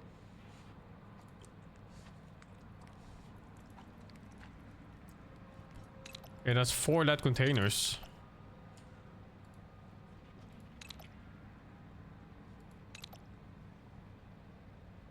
Oh hey, this one doesn't have the accuracy module. Interesting.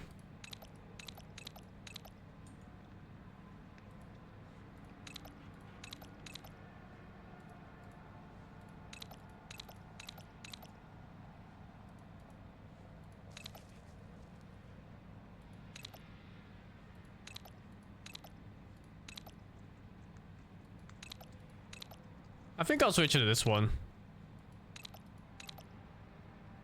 Just because it's so much lighter.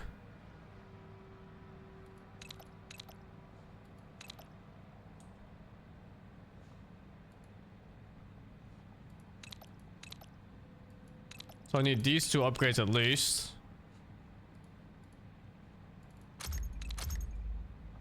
And then, oh geez, it's kind of scuffed already because I don't have money.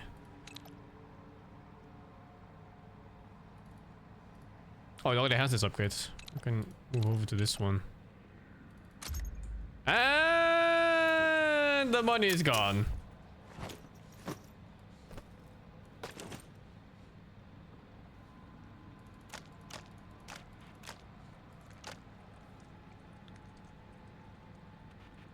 Yeah, it's the repair cost is gonna be more because the same value, but this one's at 100% durability, the other one's at 68. Actually, no, it's gonna be less because this one's at this one right now. It's broken.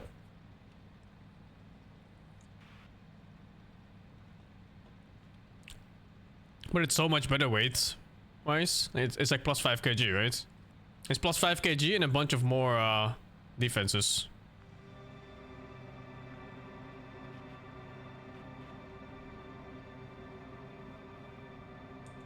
Okay.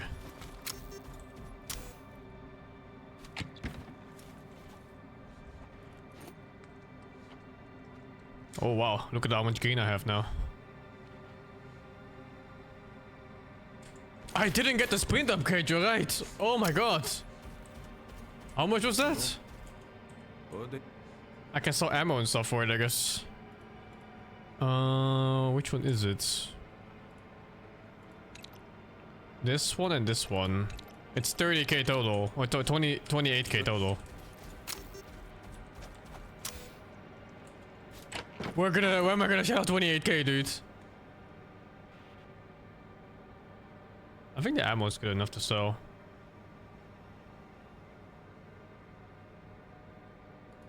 Sell this one, sell this one.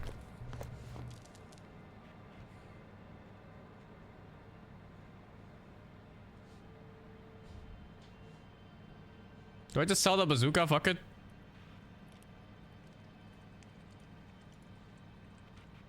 How much is it? It's not even that much.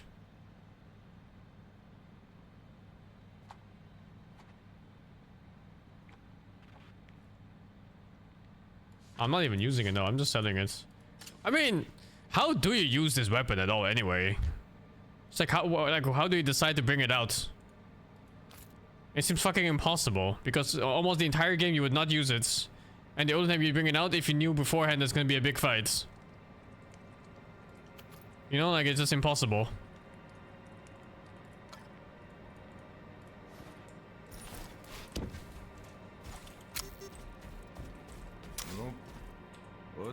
Oh, one place.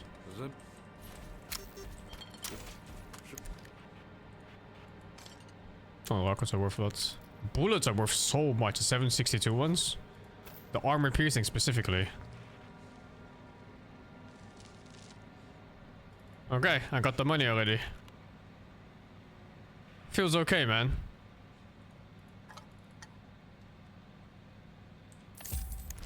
Over. Oh, dude, this armor is gonna be so expensive too now. I can't even buy another upgrade. Make it even more expensive so I can never repair it again. Well, that feels fucking good, man.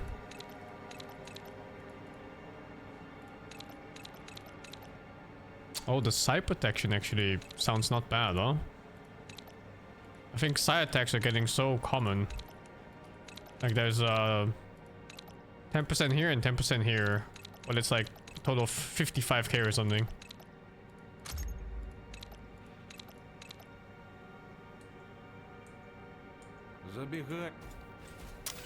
Okay. I have lots of extra space on to carry stuff back. And I can also sell the other armor. A bit of a shame I already upgraded it so much. But yeah, I didn't actually expect to find another armor upgrade this late into the game. There's no anything's better than diamond, right? Oh, it says max weight plus 25 now. Oh, right, there were some plus 10% upgrades. I didn't think it was plus 10% of my total weight. I thought it was plus 10% of what it gave. So, you know, from 16 to plus 1.6. But it gave me like plus 10, which is for my total weight, I guess. Because my total weight is, did it just go down by 25?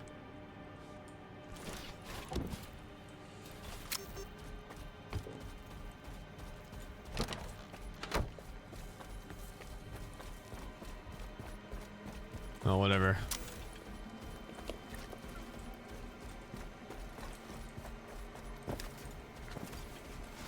Am I faster?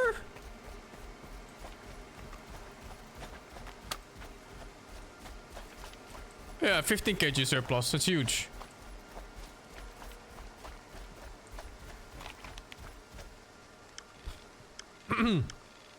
Let's see all the quest things on the other side now.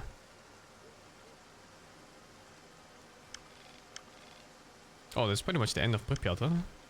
It goes here too on the right side, I guess. Let's pick up this on the other side first.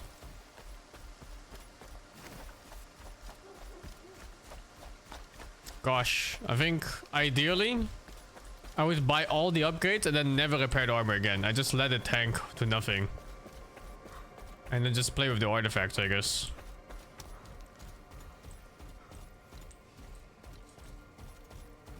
It's a buff. Is it here? No, more buff.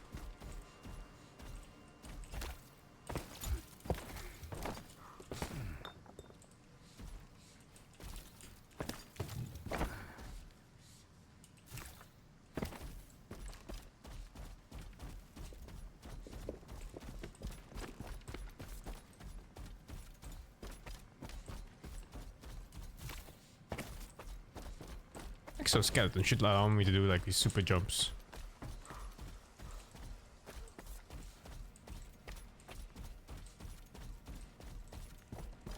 Oh, it's like a school or something.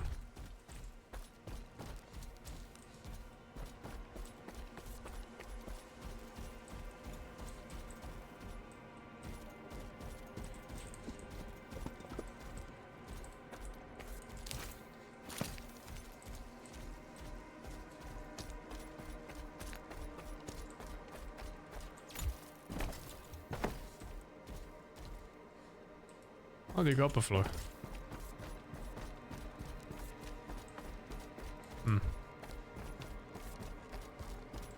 Oh, here maybe. It's this floor.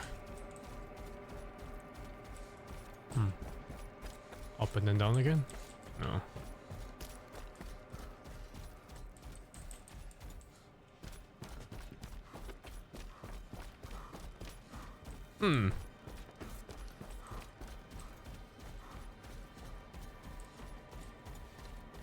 Surprisingly hard to reach stash.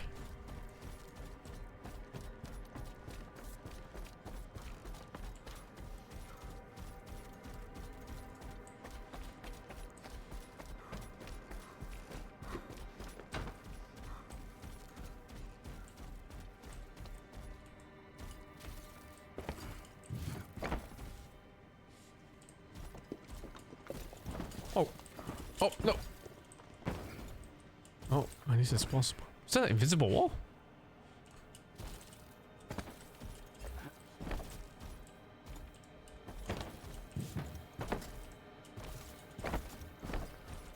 It is an invisible wall, or? No, just scuffed.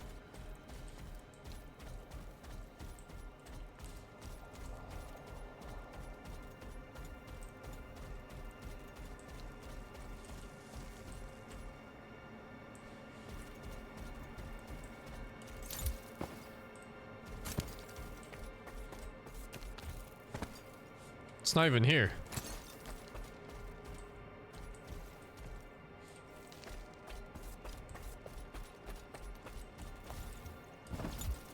There's a weird invisible wall like right here. See that? So scuffed.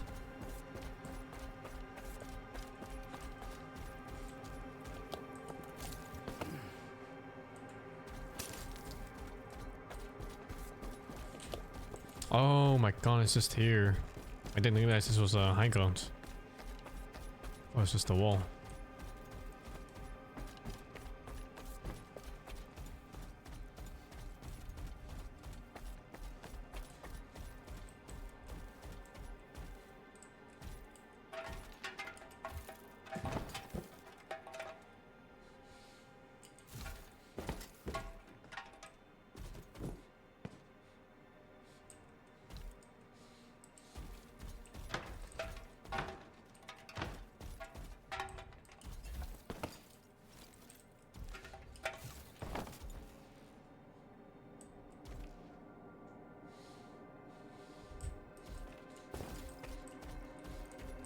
The fuck is this? Oh my god, is it like quest loot?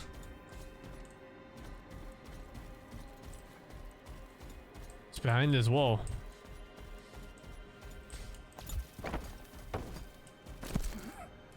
My bad for trying to explore, I guess. My bad.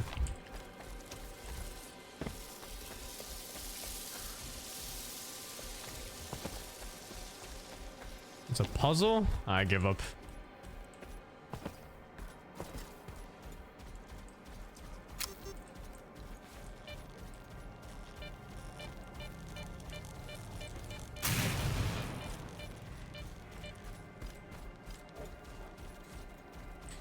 Dogs.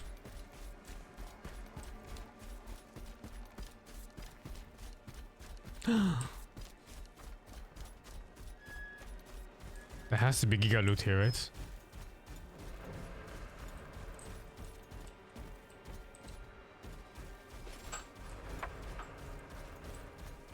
Emptier than my life.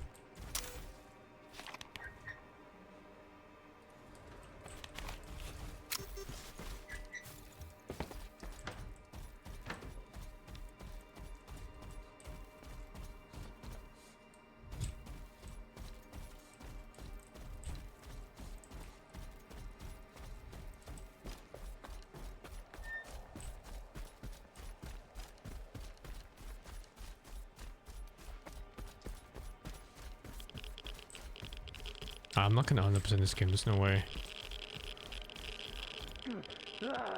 My bad for walking out of bounds, I guess.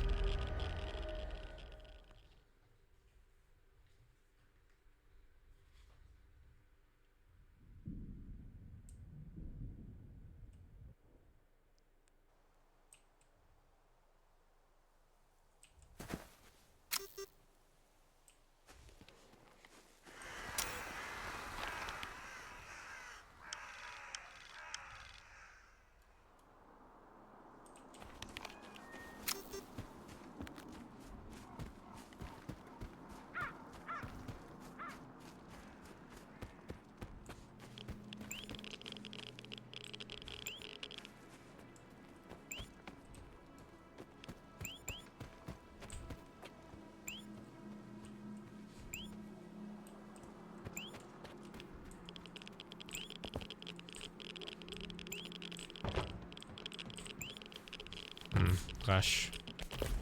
But it's a couple thousands. It's not too bad.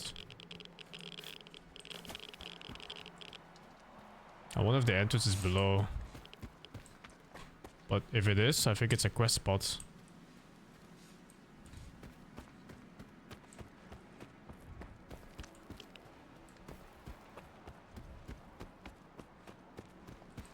Well, the stash is in this side, I think, but yeah, that's death over there.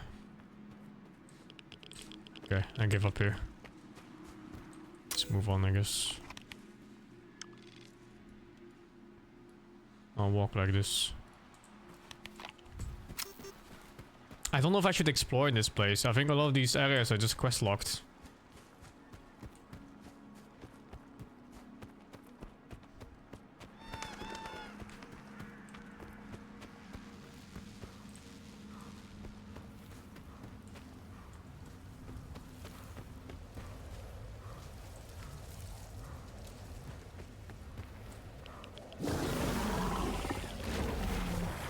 Chimera. There's no way.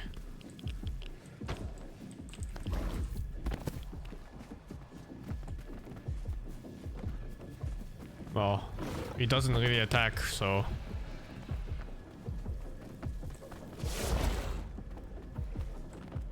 You just have to not look at it, and it can never attack you.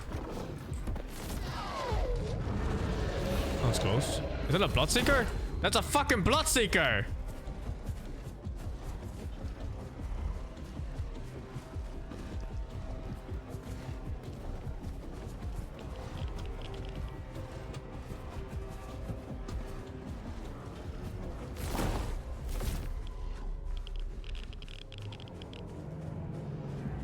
I don't know if the Chimera is still chasing me or not.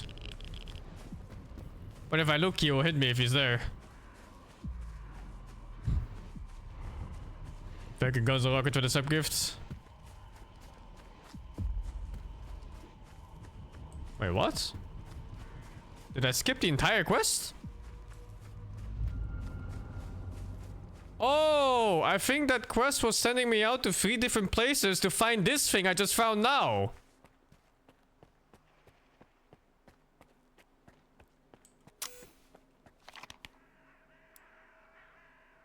Yeah, I think I was supposed to search the other 3 parts to find a clue on how to find the thing I just picked up. Oh, interesting. The fuck?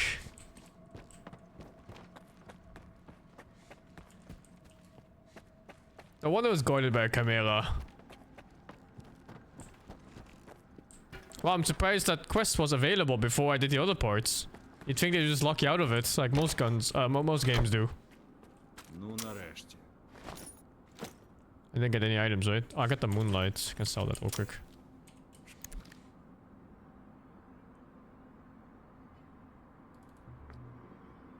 $2.6K. Довго, Скіфе. Ми так можемо втратити Прип'ять. Знайшов щось? Так, тримай. Думаю, це те, що треба. Так. Що тут у нас? Ага. Підземний військовий об'єкт «Фундамент». Бачу 2 входи. Один через готель «Полісся», а інший кафе «Олімпія». Тобі що більше подобається?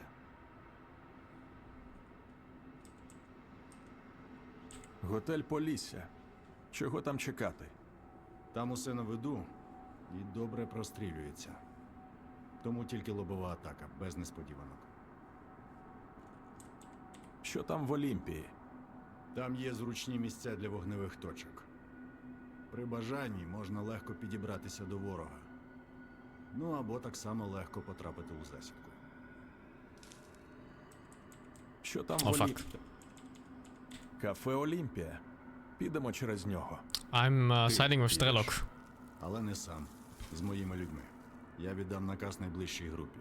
Тебе зустрінуть вже на місці. А я піду через інший вхід, щоб напевно. Візьмемо їх у кліщі і роздавимо. Що скажеш?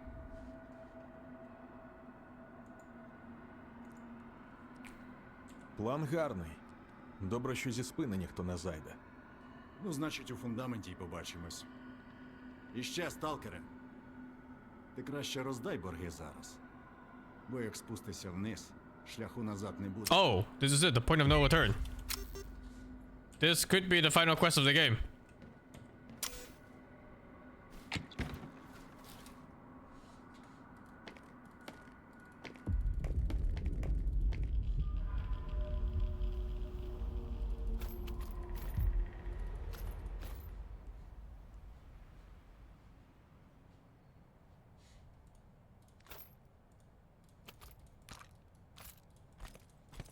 Let's bring the good ammo, I guess.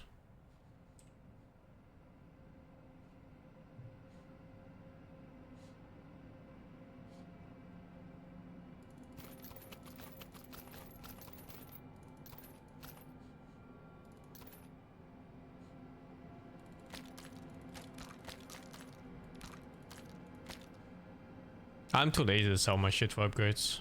I can sell like these bullets, I guess, because they're worth a lot. And then I don't bother with the rest of the things.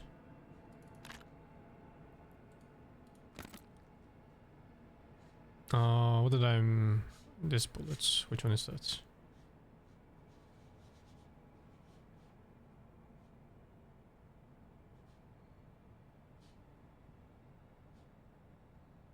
Oh, I don't have armor piercing ones.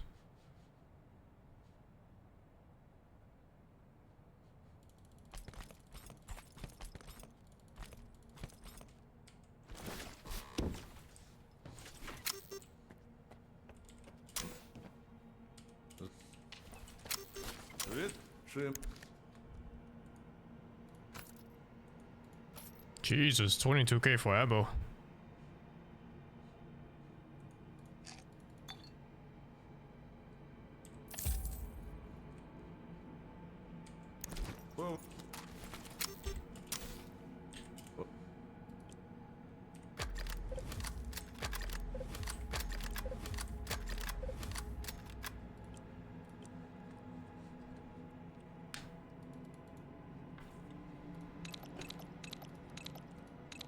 Could go for side protection here.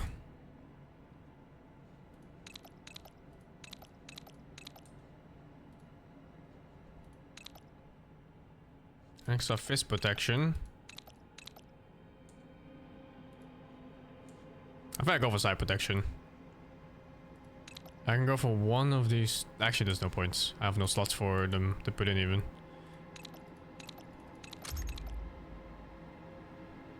Can I get 16k more? I'm sure I can. I just need to sell some random shit. I'm selling my old armor. Fuck it. I don't think I'm ever using it anyway. And if I do, I order for the game because I cannot repair it. It's literally unrepairable.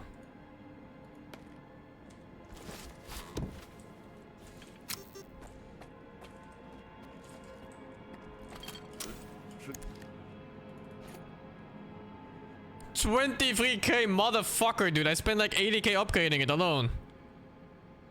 What a fucking bitch.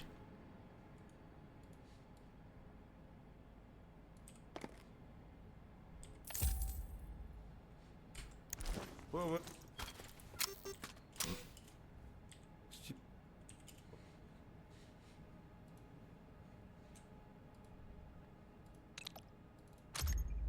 So 15k left. Chemical protection? I mean, it's better than nothing. If it's a point of no return, I might as well spend it, right? Actually, maybe I could upgrade something else here, like my sniper.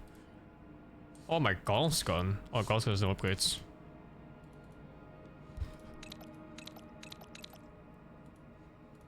Oh, this thing has no upgrades at all.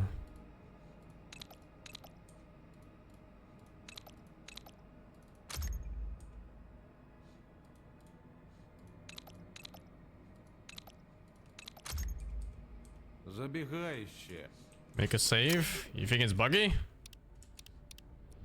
Let's see. Okay, double check everything. AR, sniper, Gauss rifle, infinite bullets, 19 blue heals, 2 bandages for my asshole. Good enough.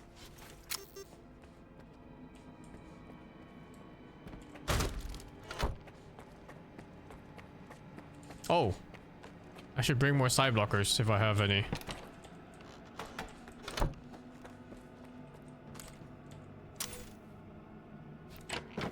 Bring sausages? No. 2 side blockers.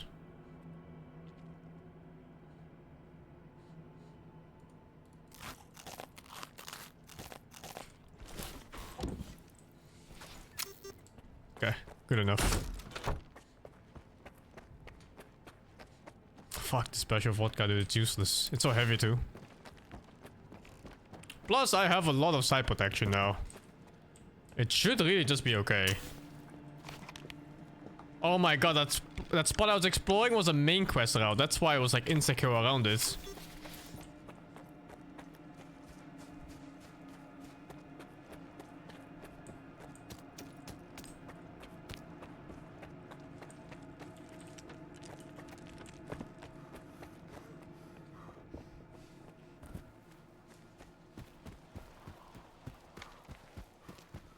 No, not yesterday. The yesterday insta-death was because I think I was fighting around merchants and they insta-kill you or some shit. I was talking about this spot right here.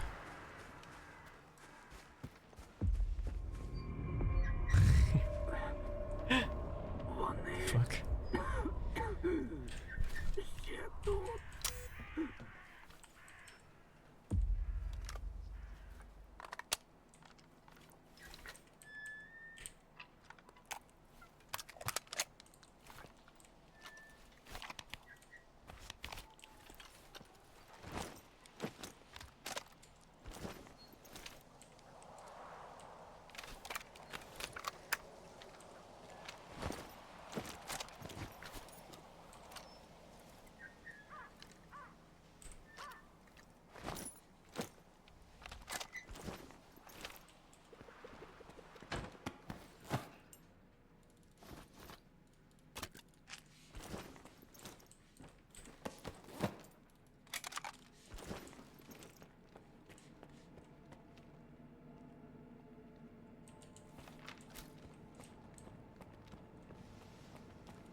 to London, motherfucker.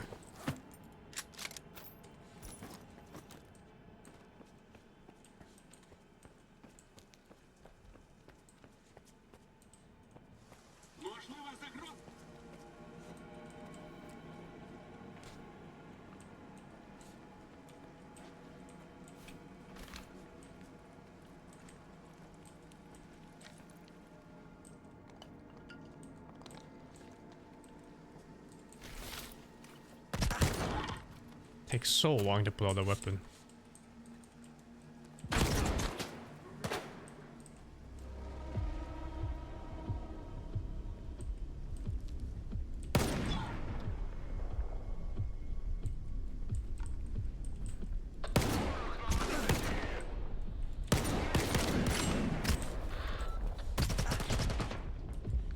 Jesus.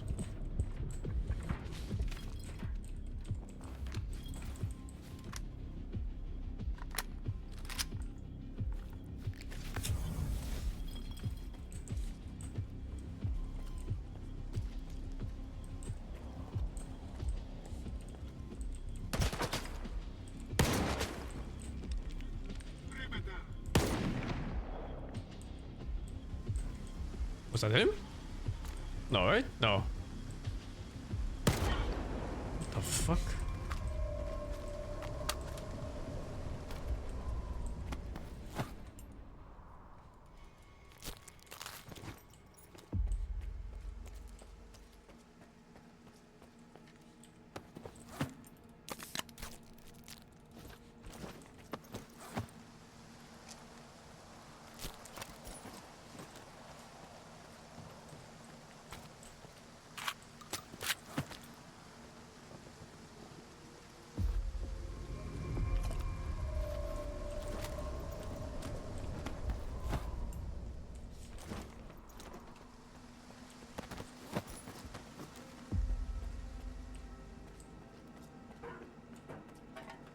Oh, does the AI seem so bad?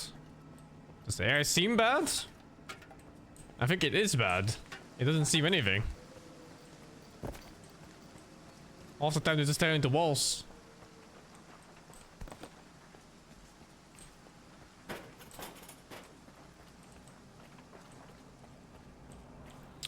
Thank you, Arion, for the 28. You tried PoE once, didn't last long because you're overwhelmed by the skill tree. Should you buy it for the EA for PoE 2? Ah, that's up to you, man. Oh shit. I would recommend you try PoE 1 again and just give the skill tree a chance. It's not that bad once you just get into it a bit. Thank you, Duckweed, for the 60 feet.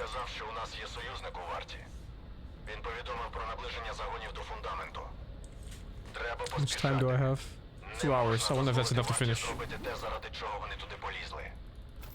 Я багато років охороняв ці підземки. І не просто так.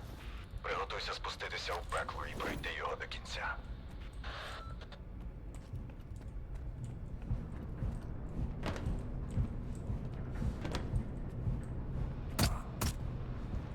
Are you serious? Is there a switch or am I sprinting?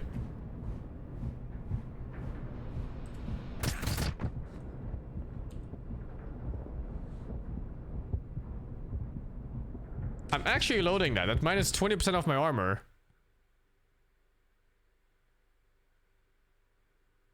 Even at the end of the game, this feels more painful than any fight I've had so far throughout the whole fucking game.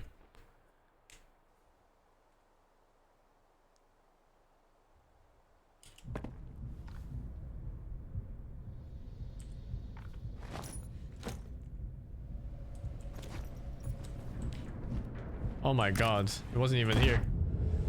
I'm loading this, dude.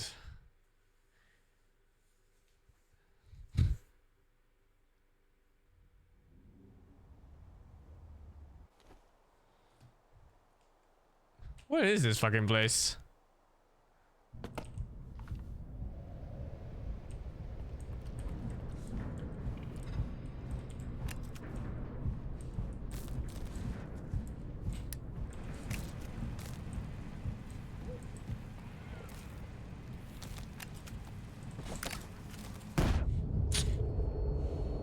How much?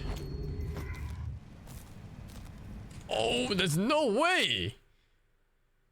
15% of 140k. That's how much I just lost there.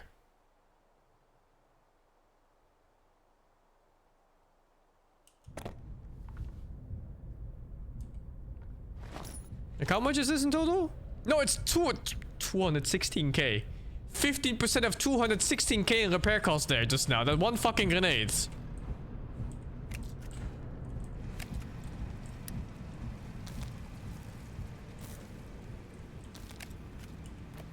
I didn't even see the other one. Oh my god, there it is.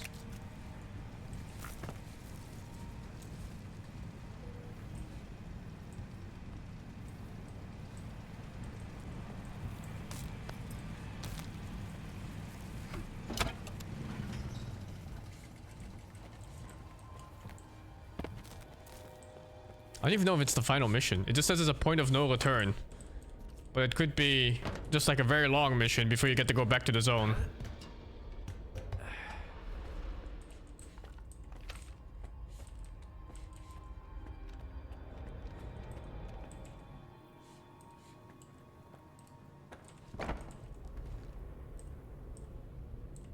I already did a manual save somewhere else, so it's fine.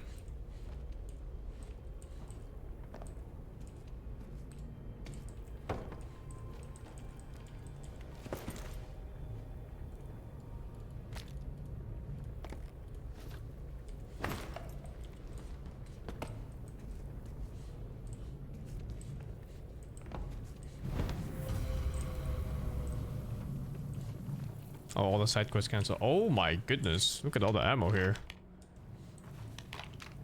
Oh, wow. What? I think we're fucking.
The fuck am I looking at?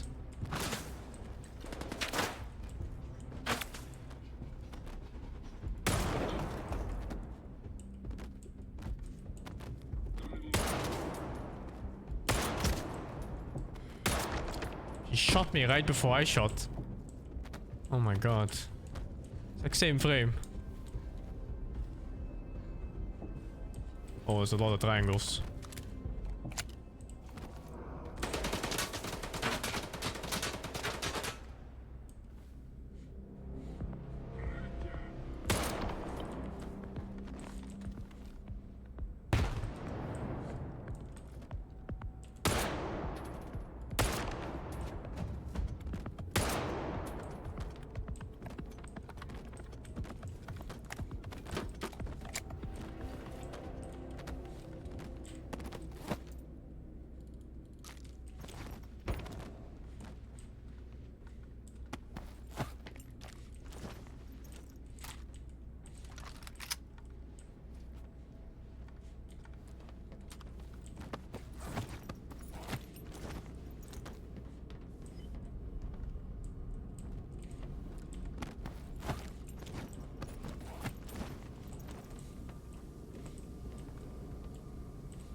Wow, it really turned out the STALKER was the best shotgun in the game.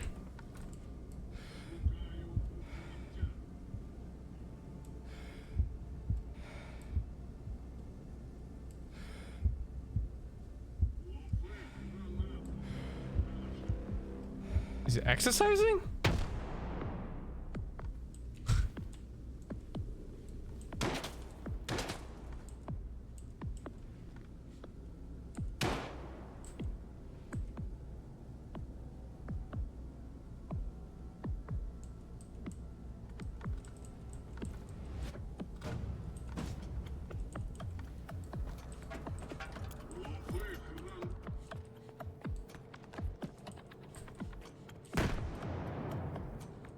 Dude. I was already a walking hospital before I took one step into this place.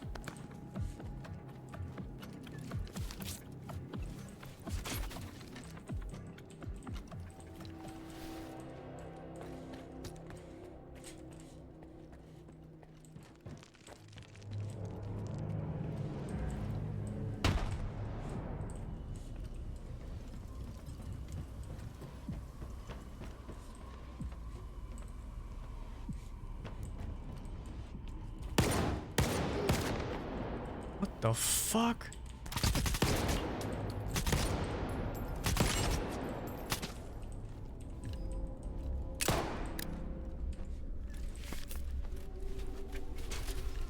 He's fucking Dempsey rolled my gunshot or what?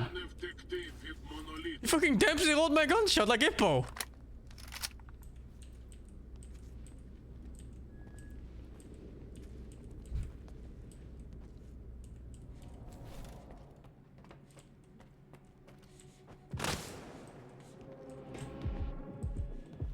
Holy, they were afraid of the player running out of heals in this place.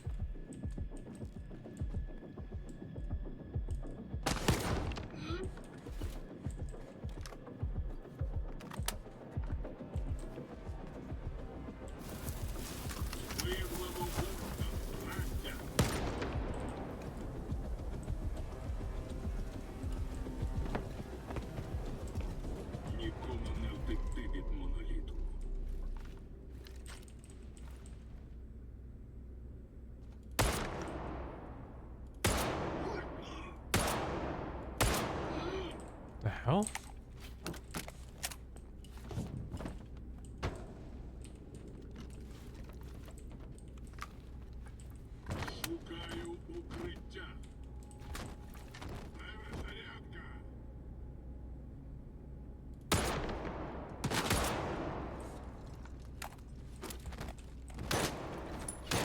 Did you just spawn in front of my face?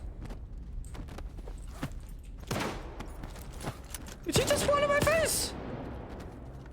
Ah! Dude, what?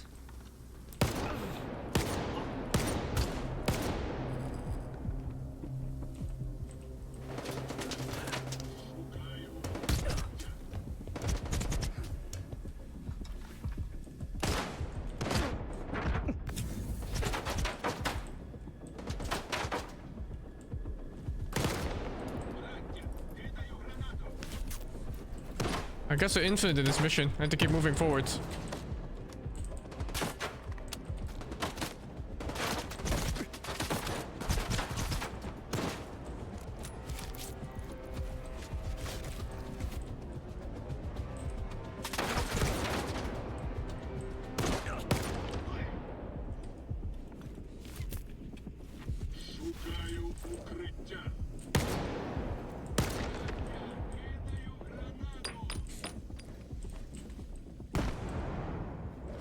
Check my armor.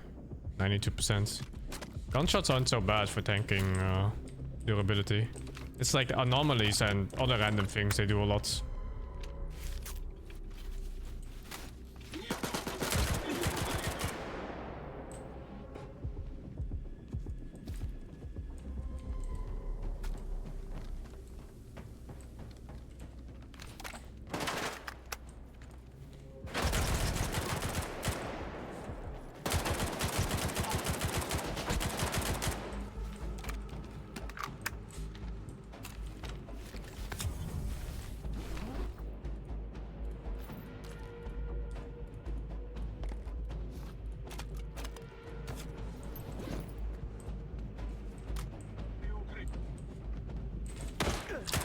This mission sucks fucking ass!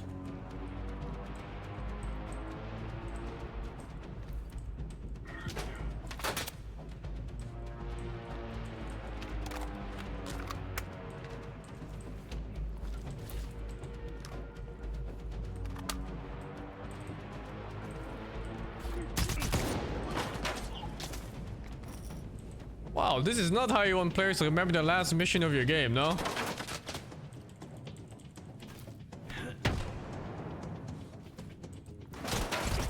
Oh my god, what a heal timing.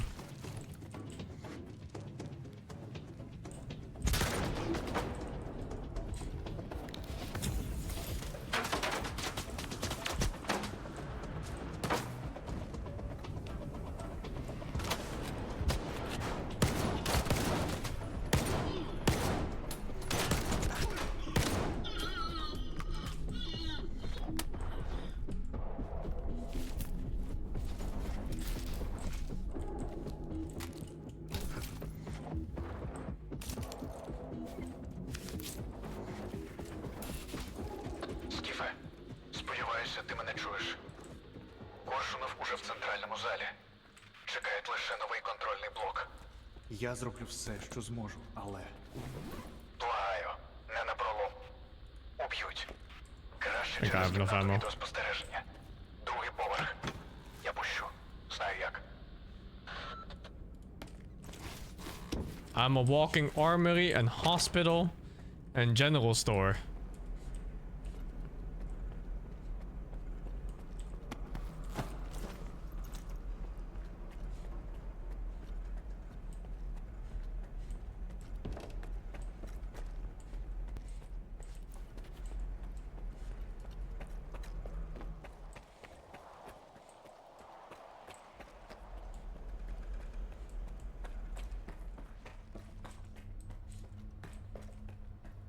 Jesus. Що ж, із союзників у нас тільки Далін. Херовий варіант, але це краще, ніж нічого. Одного разу він мене витягнув. Йому можна довіряти. Сподіваюся, він не злякається. Ходімо, часу обмаль. Ми маємо випередити варту і зруйнувати фундамент. Думаєш, варта буде чекати?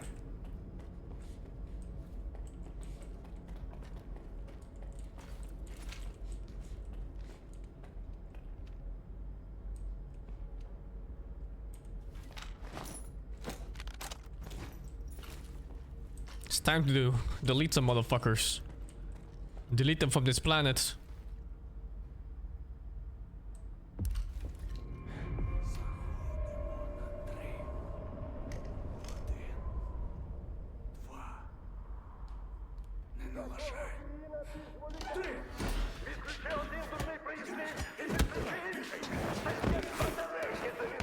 Не тисніть на мене, полковник. Це обладнання давно не обслуговувалось. Треба бути надзвичайно обережними, інакше... Далі, не вигадуй. Ця група бовдурів до генераторів не дійде. Якого біса ми вскривали Х-11? Просто зроби це. І незабаром твоє ім'я лунатиме по світу. Нам потрібен хтось, щоб розкрутити довбані обручі. Ми обидва знаємо, що представник не варіант. Але мій батько... Твій батько мертвий! Його нема! Я сам бачив, як вони варилися в тих капсулах. Пісів, візіограф – це просто грибаний, подякуючий телевізор. Немає способів знати напевно. Але якщо є хоч найменший шанс. Ти не вчений. Ти лайно. Та пішов ти!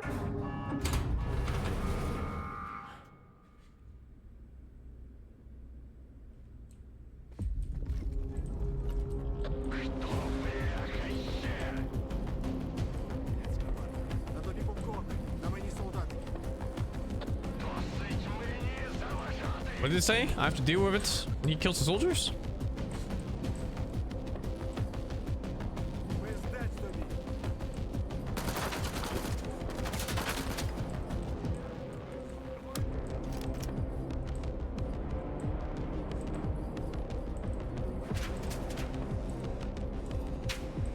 There's a base there in 80 meters.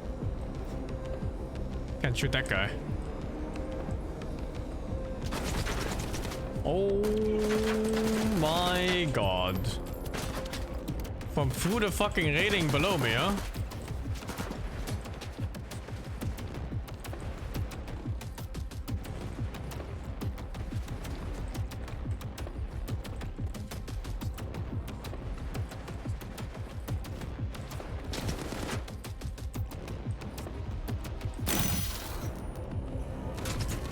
What? Did I miss? Is that a boss?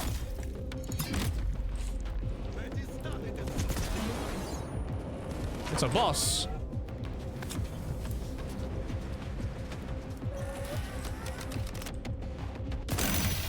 He's dead?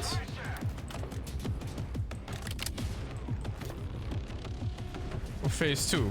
Do I knife this bitch or what?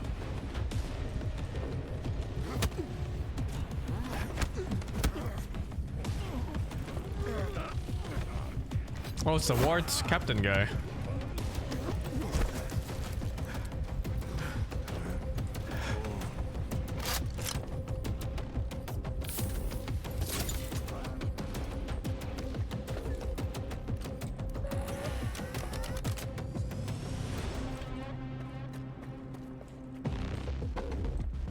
It's supposed to be like a 1v1 against him, I think.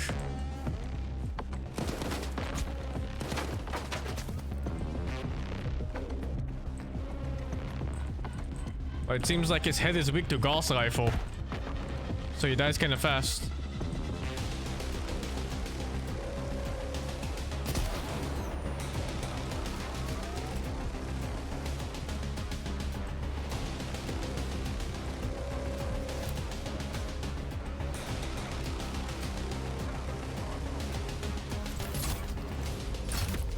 The fuck?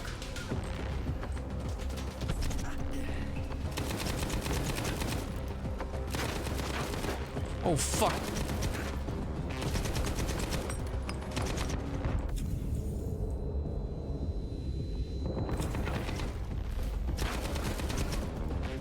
When did he even fucking get behind me, dude? Holy.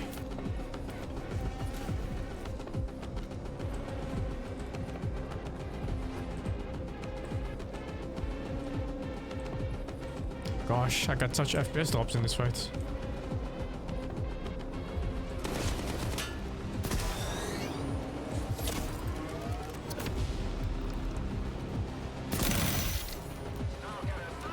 I think I'm supposed to go close every time this happens, right? Yeah, I think it's story moments every time he gets stunned.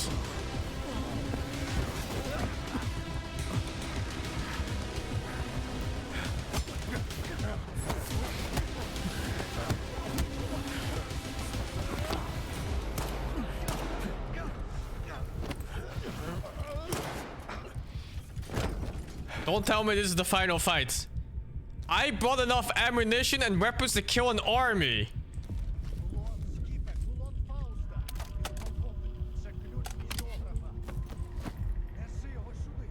Beast.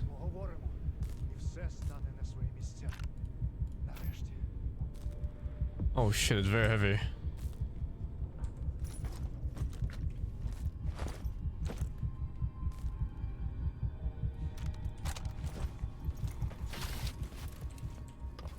Oh, it's just straight up his weapon.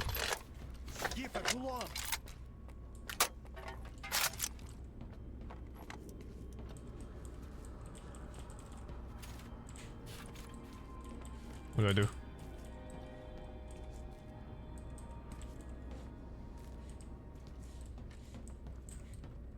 Oh, was there something in the body? I looked at the weapon and walked away.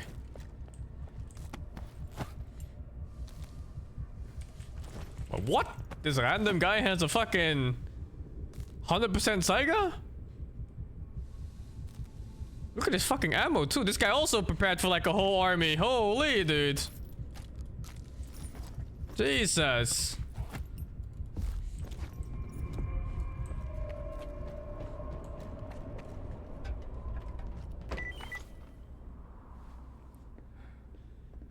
Колон у тебе. Сюди. It's strange how this final fight was weaker than a Bloodseeker and weaker than a random side dog. Or the cat.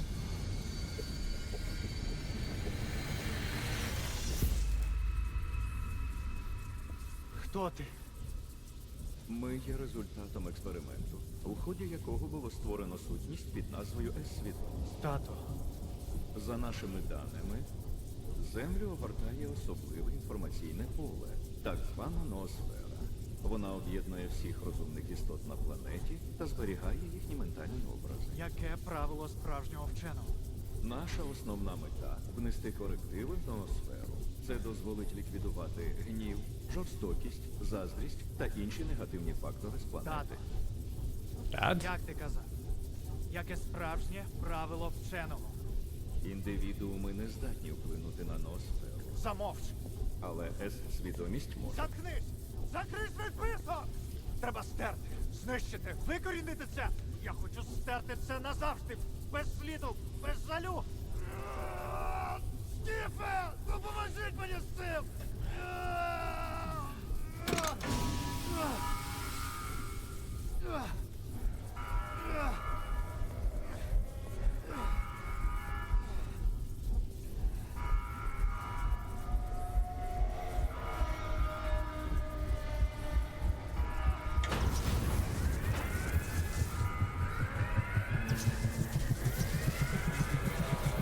I have no idea what's going on in this story right now.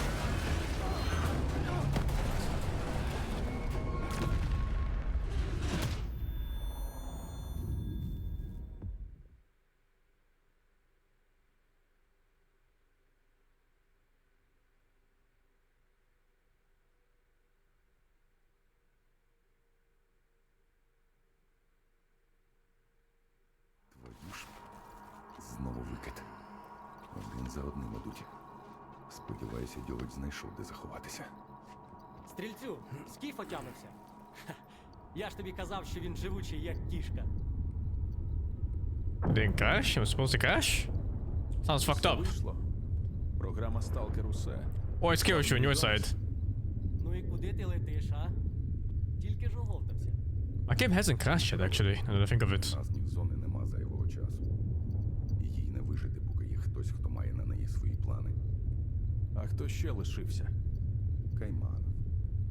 А його за що, стрільцю? Cash for all streamers to stream for 20k people? Плани на зону. How many streamers can there even be? Like Краще 2? собаці лапу перемотати? Добрий доктор. Not even 2, I think. Це лише маска. Ось послухайте. Він записував це в іксі незадовго до під'єднання всесвідомості до ноосфери. Варвари, які уявили себе хірургами, під'єднатися до ноосфери, щоб точним ударом, як скальпелем, відділити добро від зла. Коли це ти далі не навчився так безпомилково відрізняти добро від зла? Ніхто з нас цього не вміє і не вмів. Ні. Доступ до ноосфери для всього людства. Без винятку. Це випробування. І воно It's not about having a clip, it's more about how many people can there be of 20k viewers and all of them crashed. Коли ми нарешті зрозуміємо та пробачимо одне одному. Але це спрацює тільки для усіх разом, а не для 8 обраних. Втопить. Зону так точно. Кайманов це знає. Але хіба його це зупинить? Тобто, ти хочеш, щоб я вбив Кайманова? Я хочу, щоб зона була просто зоною, а Кайманов не хоче. Дістатися до нього буде непросто. Після руйнування фундаменту зону трясе як ніколи, і через аномальні сплески зараз усюди небезпечно. Але ти впораєшся. Мусиш. Чому я? Чому сам його не вб'єш? Так треба. Щоб без сумнівів і зайвих думок про стару дружбу і колись врятоване життя. Одна куля – легка смерть. Хочу поговорити з Каймановим. Тоді вирішу. До Рудого лісу ти без мене не потрапиш. Зона оновлюється. Так уже було. Після супервикиду восени 2011-го. Але ти був правий, Скіфе. Якщо боятимешся, з місця в зоні не зрушиш. От і перевіримо, бути мені справжнім провідником чи краще померти. Ходімо. Коли ми іще такое побачимо? Не дай Кайманову залізти тобі в голову. Як закінчиш, побачимось біля Червоної фортеці. І закінчимо те, що почали. З Червоної фортеці... How the fuck is it not over yet? Крізь телепорт. Ними уже років 10 не користувалися. Тому потрібна What is експериментальна... this dog shit armor? Розвідка, як ситуація? Він тебе на молекули не розібрав. Відступає в Ось сторону координати. ЧАЕС та Червоної Сотник. З моїх старих запасів. Прийнято. Доповідайте, якщо будуть зміни. Його I свою was пушку watching лишив. that. Сказав, якщо пережив це, значить заслужив. Hey, it's better than my gun. Yeah. Not sure what the upgrades are on it though.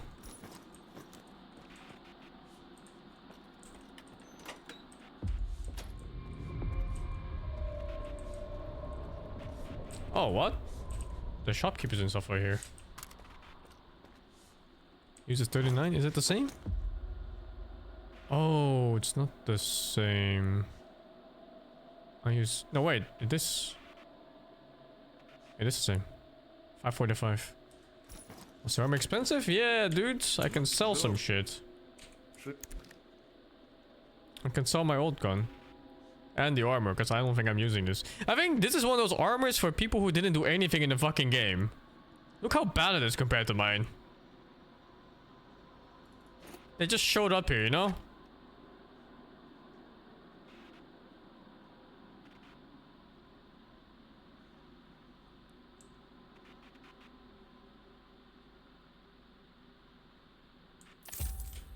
Forward.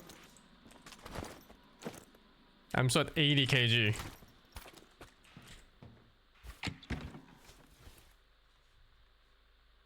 Maybe I can't bring this many weapons, even though it feels really good. I'm ditching the beast.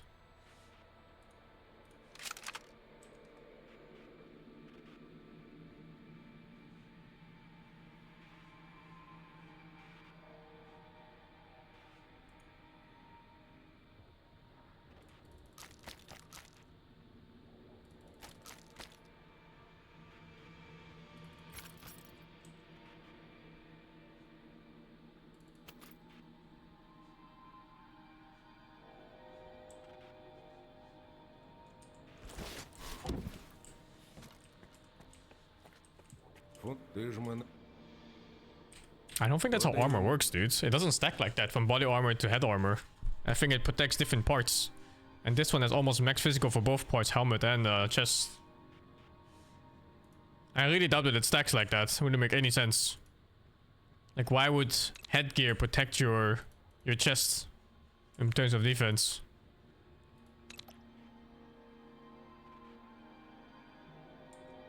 I'm just gonna repair shit. And maybe look at this gun a bit. Oh, this is this like fully upgraded? Oh no, that's 0 upgrades or what? No, it just said it's fully upgraded.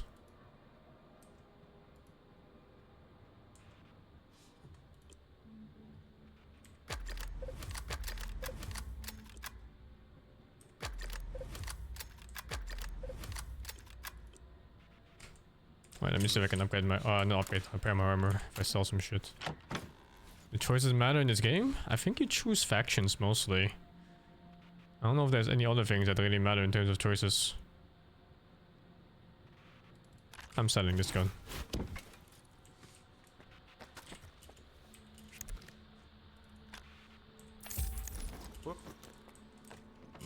Oh shit, is that enough even? It's enough, okay.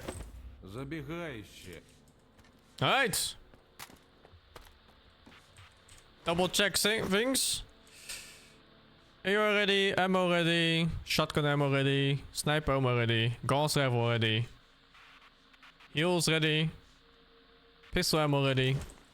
Let's fucking go. Ну що, Скіфе? Так, можемо Так. вирушати. От і добре. Треба покінчити з доктором. Thank you, Simon Egg for the 88. Van the Walker Finger 32. Why can't you hear Pterodactyl in the bathroom? Because the P is silent. Ось і прийшли. Ото прогулянка, а? Іди. Я почекаю тут. Це лише між Oh, they тобою skipped та the walk? Oh, they did. I thought it was gonna be a super sick walk, avoiding all the anomalies. We just skipped to this. The doctor right away. Man, the one time I thought the walking was gonna be cool.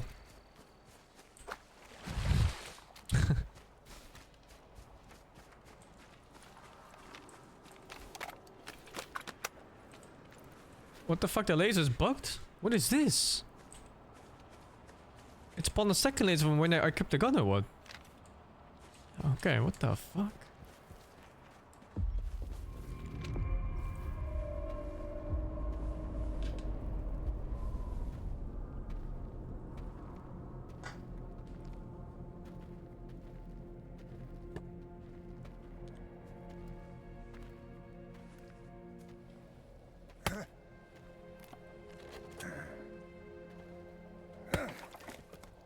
Ти повернувся. Моноліт мертвий, але справа його жива. Найбільша спокуса намагатися контролювати те, що ми не до кінця розуміємо. Але що ми робимо, коли стикаємося з чимось справді незрозумілим? Хтось рве її на сувеніри. Інші тримають закутою в клітці периметра. Та, можливо, все, що дійсно потрібно зоні, це наше співчуття. Можливо, час настав дозволити їй самій обирати свою долю. І до чого це призведе? До найжахливішої трагедії чи найбільшого щастя. Ніхто не знає, чого бажає зона насправді. Зона нерозумна. Але у неї велике серце, яке прагне свободи і смерті для своїх мучителів. Саме цього і хоче стрілець. Він упевнений, що зона його відродила, тому захищатиме її. Це правда. А чи знає ціну свободи той, хто ніколи не був вільним?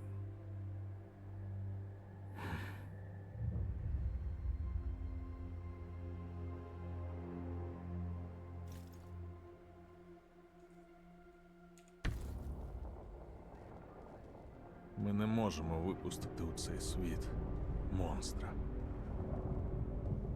Роби, що повинен. І будь, що буде.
Wait, what's down here? Oh, it's this place.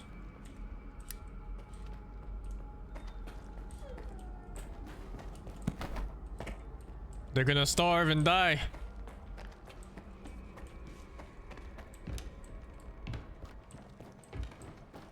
Припускаю, доктор мертвий. Більше ніхто не зможе використати його знання щоб зашкодити зоні. Змушує замислитись, навіщо сюди приходив бродяга, коли шукав доктора. Та все ж, це лише заради зони, Скіфе? Заради неї ти вбив доктора? Я не засуджую. Чесно. Просто мені цікаво, чому. Тому що стрілець попросив мене. Називай це як хочеш, але він багато в чому допоміг мені. Навіть якщо це просто помста. Мотиви мене не сильно цікавлять. Лише мета, яку треба досягти. Я якось зустрівся з ним. З доктором. Він розповів мені, що якщо довго тримати сліпого собаку в клітці, то коли відчиниш її, собака не захоче виходити. Найміцніші клітки у наших головах. Їх не зламати. Уф. Ну що, рухаємося That's so далі? depressing. Holy Стрілець dude. буде чекати десь біля червоної фортеці. Приготуйся. Прогулянка. Too real, man. Добре, я готовий. Не відставай. Зона тепер зовсім не така, як раніше.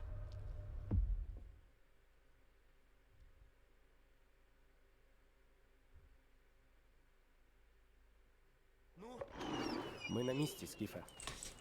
Про що ми там тріпалися? Ну, погнали!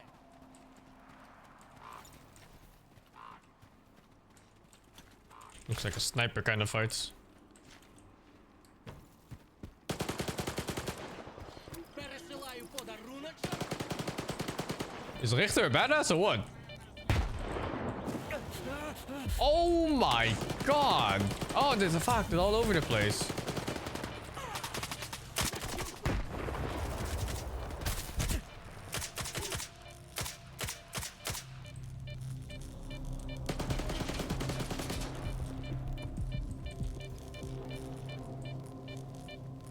I get the feeling Richter might be immortal.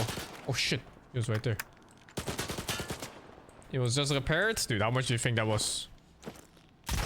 Oh fuck. What was that? Ах ти ж зараза! Твою мать! Fuck. Прикрийте, браття! Мене поранено!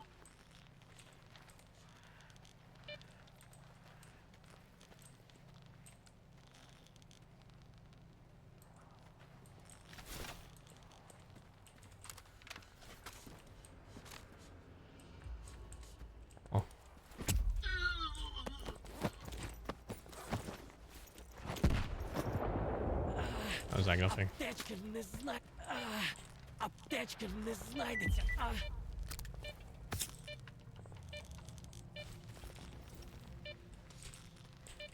О, а непогано мене зачепило.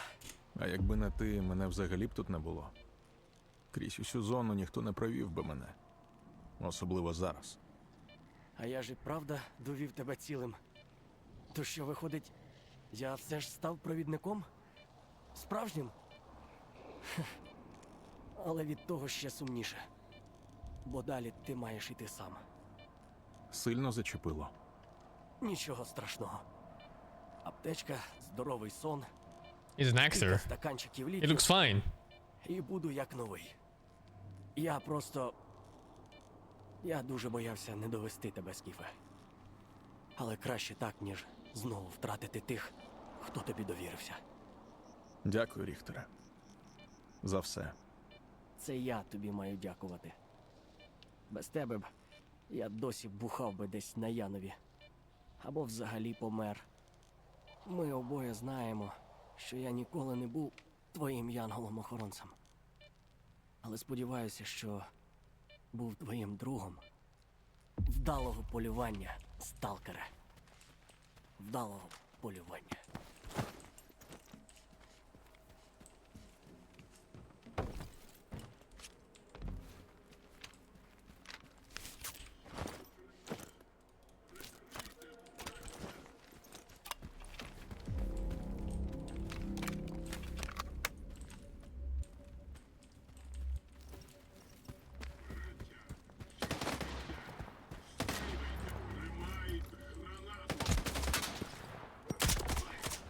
One shot, headshot.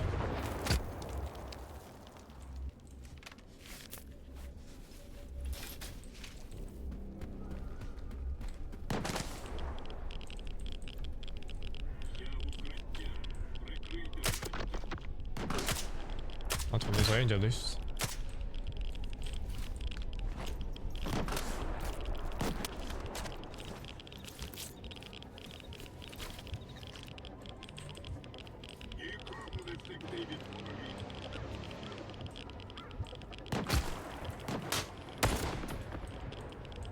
He's blasting with a shotgun from that range.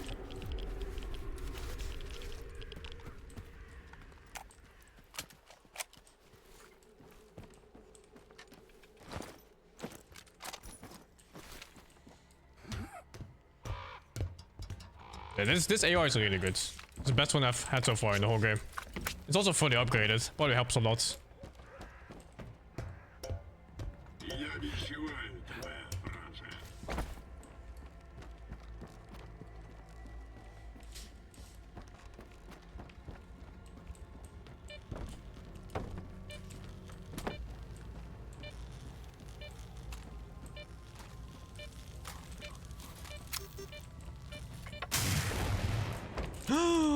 What is this? Oh my god, it just slid me back.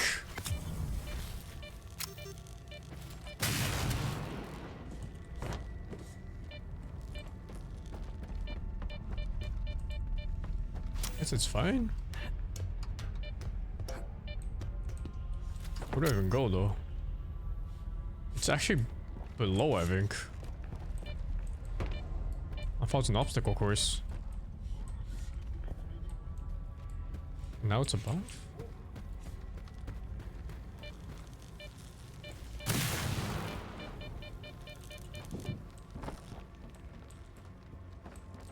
I guess I'm just looking for a random door. Maybe it's just behind the wall without any like proper directions.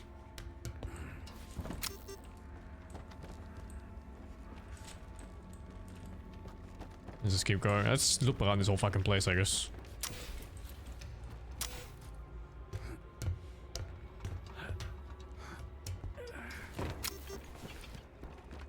It's so annoying in this game's directions in general.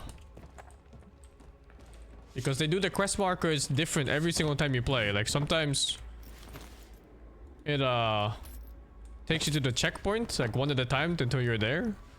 Other times it just marks the spot directly of where you need to be in the end. And then sometimes it just gives you the area. Like the general area.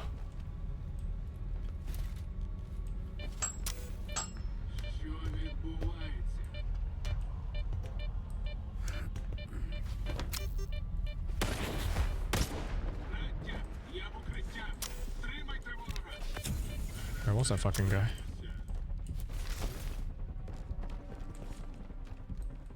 Is he there? This guy's shooting me in the back. Oh my god, dude, these ladders. Jesus. Oh, another one. Oh, fuck.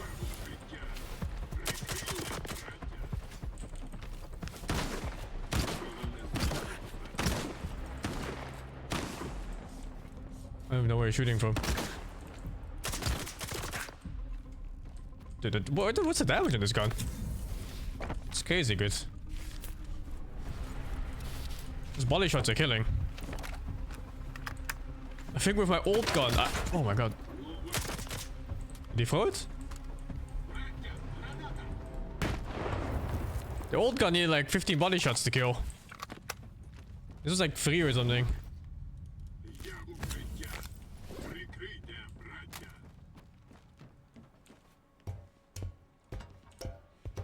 Oh, dude, these ladders in this game.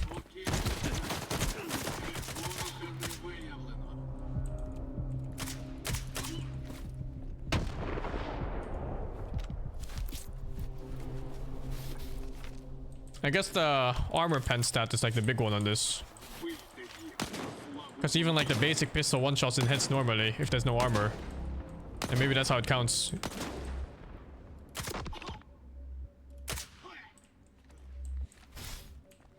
Where I'm on the map? I don't even know. It's like a little bit below the Pripyat area. Oh no, it's straight up the Chornobyl reactor. Oh, dude, this has to be the final map.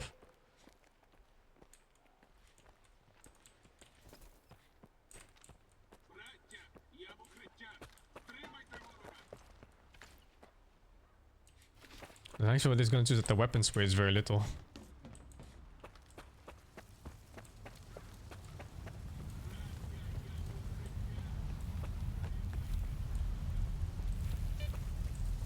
Yeah, this one sometimes one-shots in the head.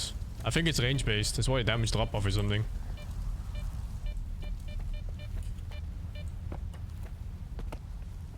Let's see, where do I go? Over there.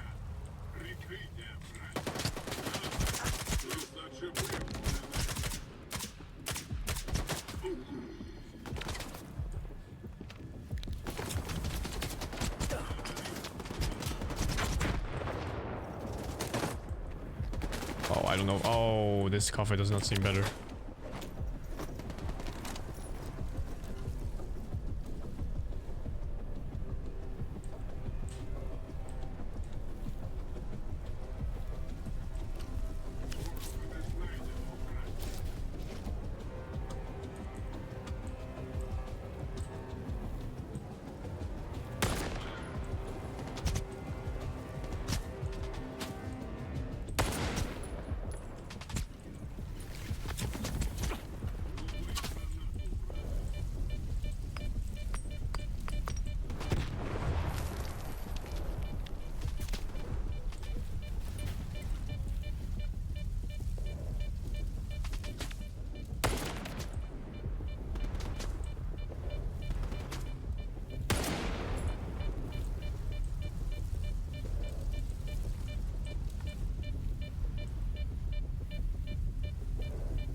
Ah! Ah, that fucking side attack!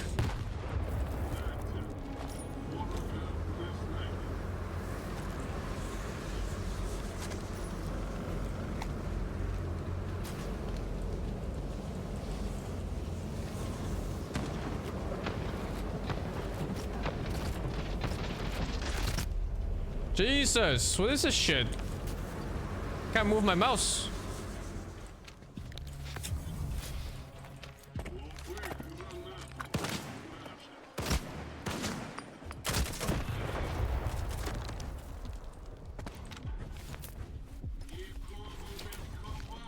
I'm switching artifacts. If I brought it with me. Oh, I didn't bring it with me, fuck.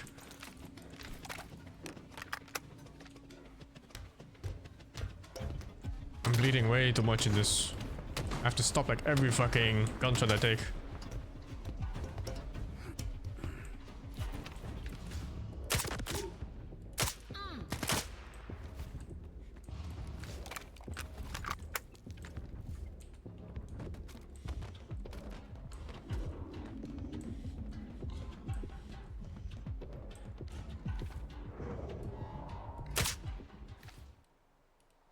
Oh, it's an NPC. Oh my god. Whoa, what's the FPS drop here? I think that was S.T.A.L.K.E.R. I can recognize the fucking Vegeta hairline from here.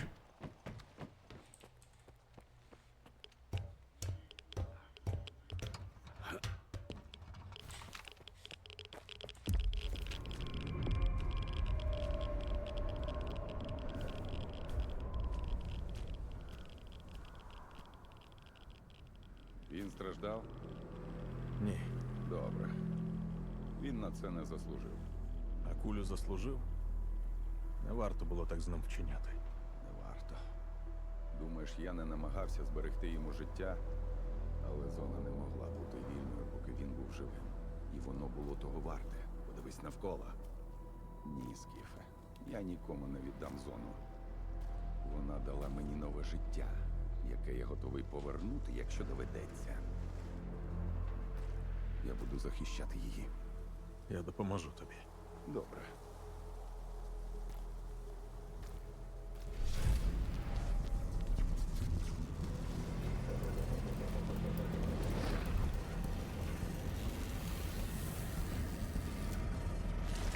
Does it kind of feel like STALKER has a few screws loose in his head?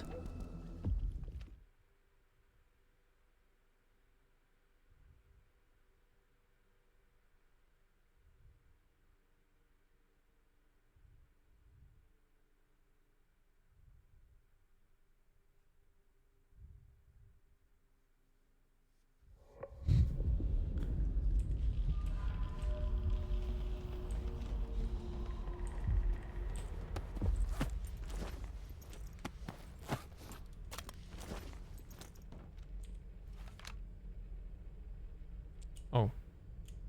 Huh?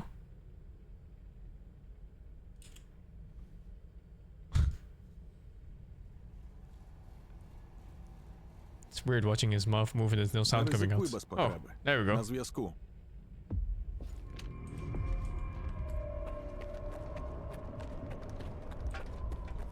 Hold space didn't work there.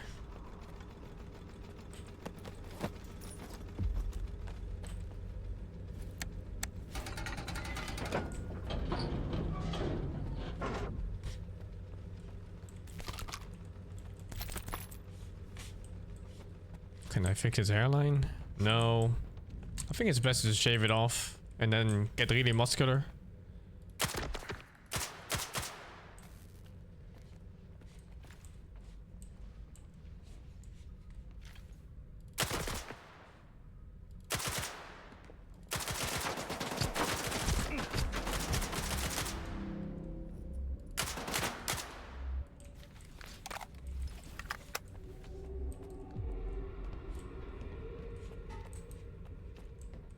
Is that my jump or what? I think that's my jump.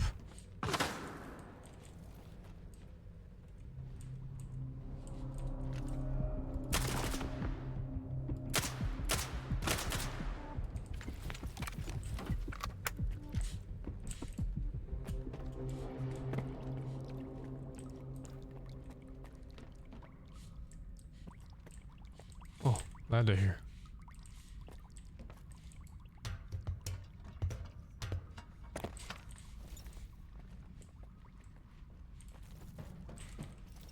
Oh, it's gonna be a jumping puzzle here.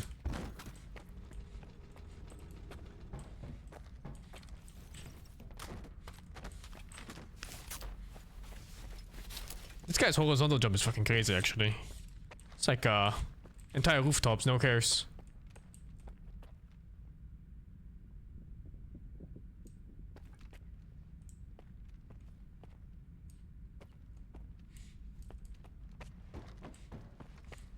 Okay. I mean, I would, but, you know. It might hurt in the morning.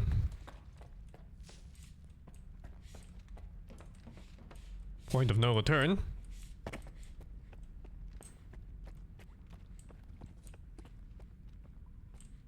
Side attack.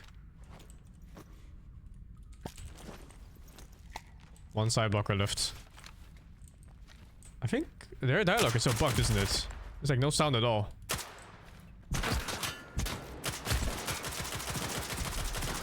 What the fuck is this? It's blocking my bullets. What the fuck?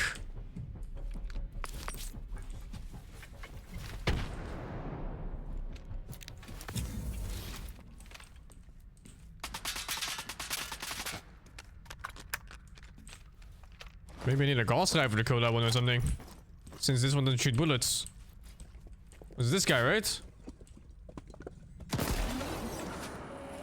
I don't know what he used to block bullets, but it was not normal. Is that a hit? Yeah. Maybe it's just this area I'm standing here. One shot body shots. Oh, I think it's just the area here.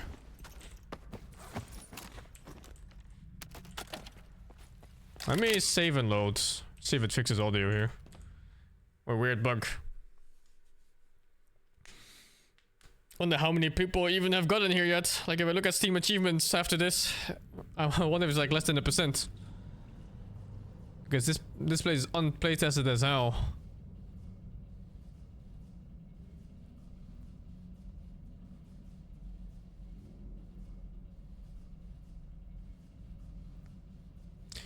I get the flag over the 56 months. Shit, I have 45 minutes to finish this. Oh my god, there was so many sounds here actually. It was just completely missing. The update went live now. I'm scared to update, to be honest, in this game. I'm scared if they're gonna break my save.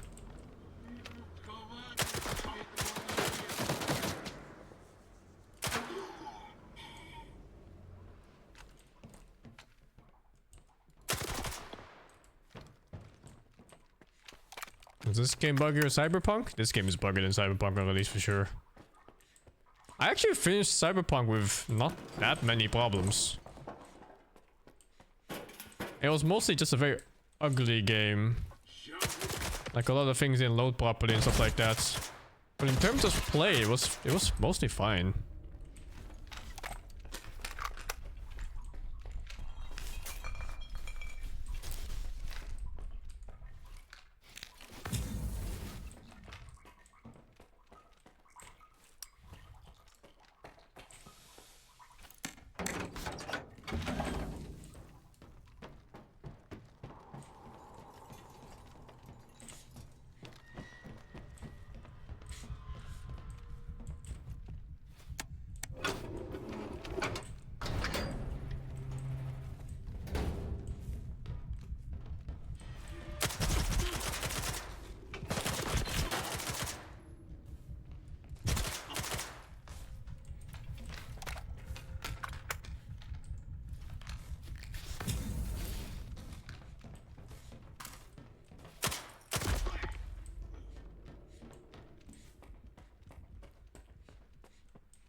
What the fuck is S.T.A.L.K.E.R anyway?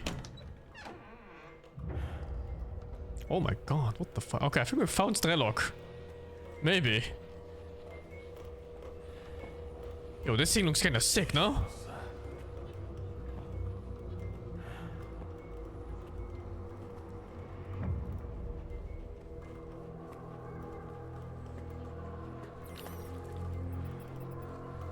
Am I sure S.T.A.L.K.E.R is a good guy? No, I don't think so.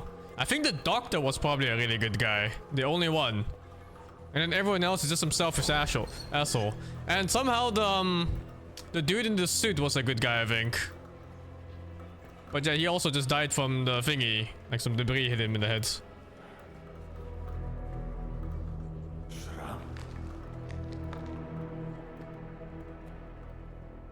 О, Шрам.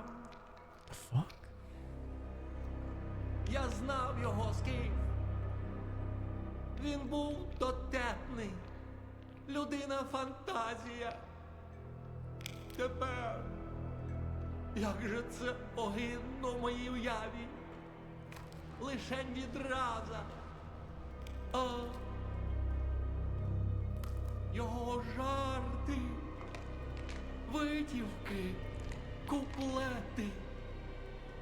О.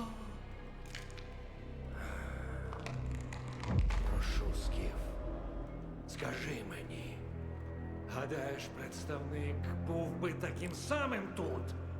Можливо. Смердів би. Жалюгідний кінець, Скіф. Представник мертвий, похований, перетворений на пил, пил на землю, потім на глину. І чому в цій глині не стати затичкою іржавої діжки? Уяви, він вирішував долі цих сталкерів. Ось чому у наших снах бачимо їхні спогади. Так, але представник живий. Так, лише вороги кажуть, що нема життя за смертю. Але ж тоді немає світлої зони.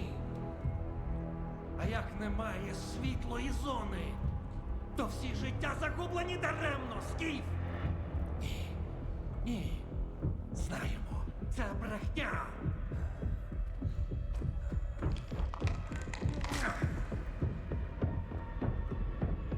Заради цього я втратив голову разом з усім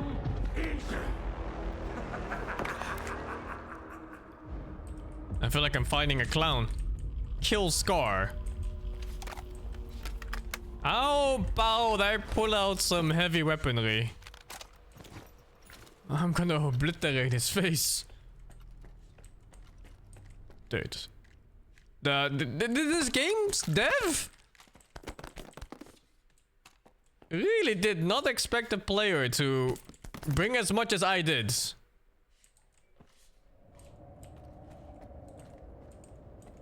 It was so afraid of people getting hard stuck with no resources or something.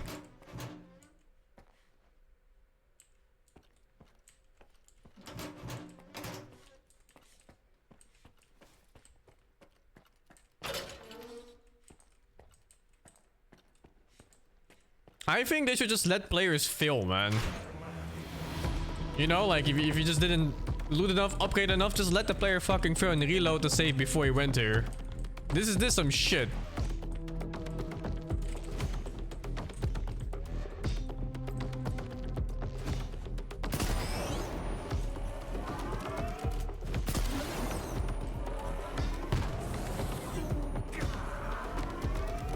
Oh fuck.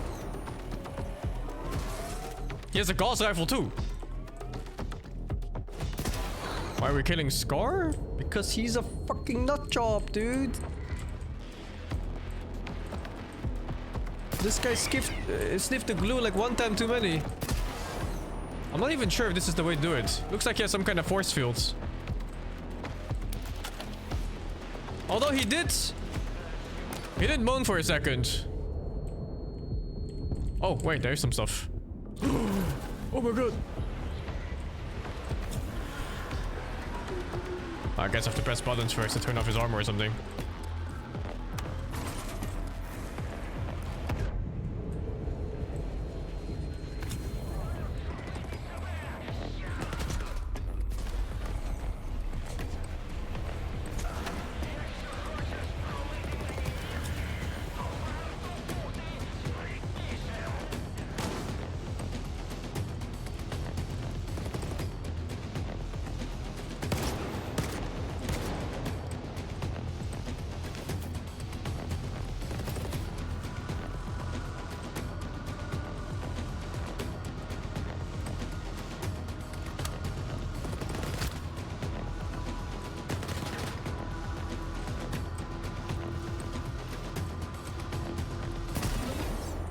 These are fake.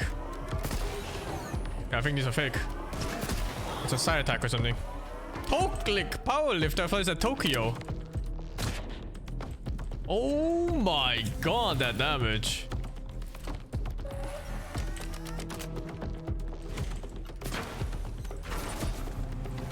I don't even know what's going on right now. Oh, are we brainwashing him?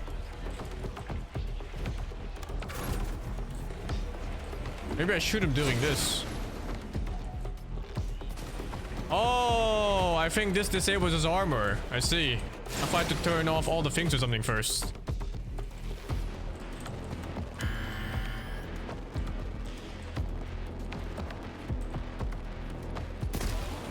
You need to not backseat solutions to boss fights, dudes.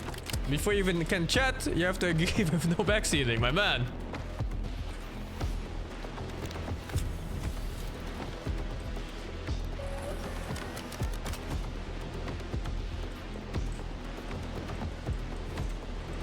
Imagine spoiling boss fight solutions. That is some shit, my man.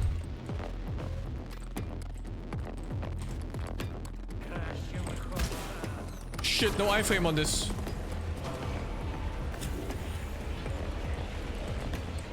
He needs to walk here.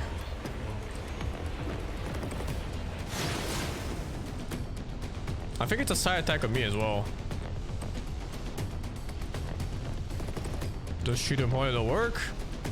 I mean, the other guy died like that, right? The bald guy. He also had the same armor. I just shot him until he was stunned and then I knifed his ass.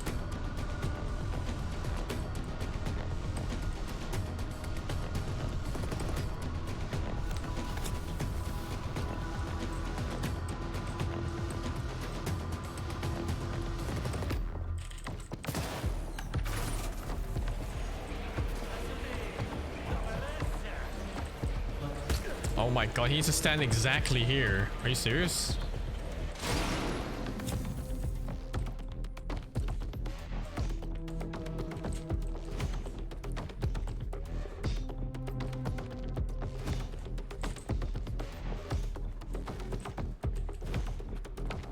I can't tell the two completely different effects? You mean the force fields in front of their face?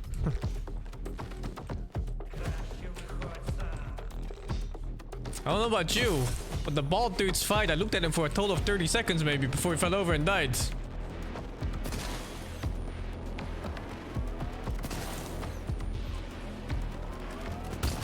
Oh my god. This fight is really dog shit though. I'm not really sure like what their plan was.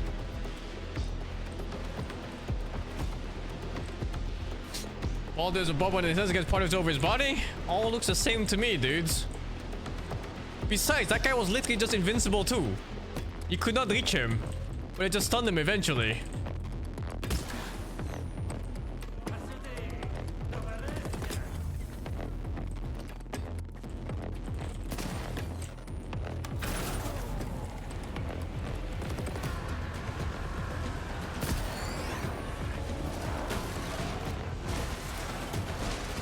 Oh my god, what is happening with the FPS?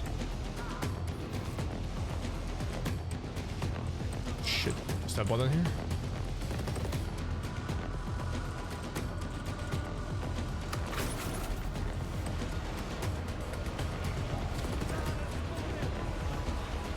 This one didn't work?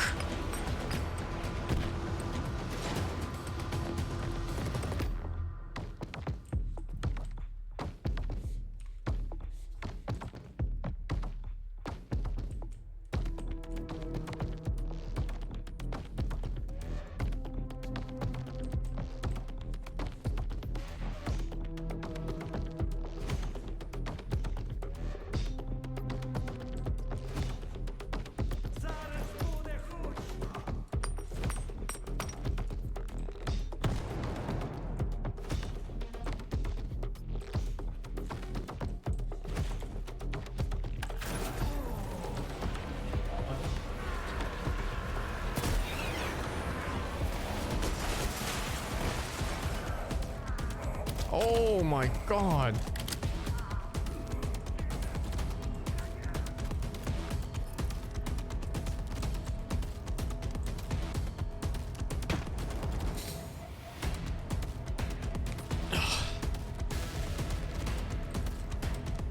Fuck, he came from the other side.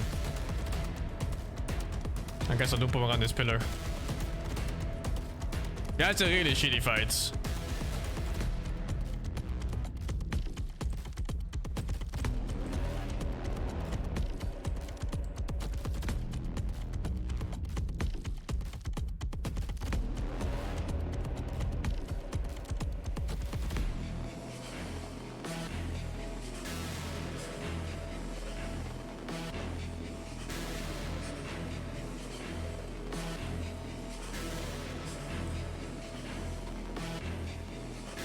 Man, a Gauss rifle should really penetrate that shield. Like, what is this? Oh, fuck. Oh, fuck, it still got me. Oh my god, you can't ADS doing this.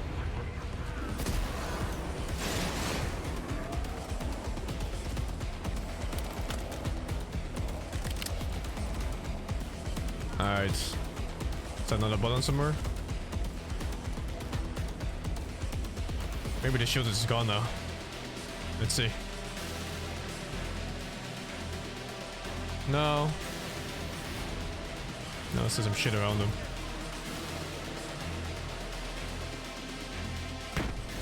Let's see.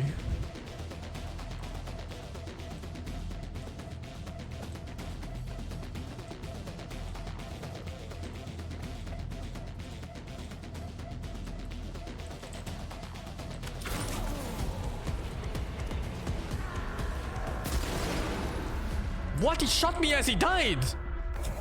What the fuck?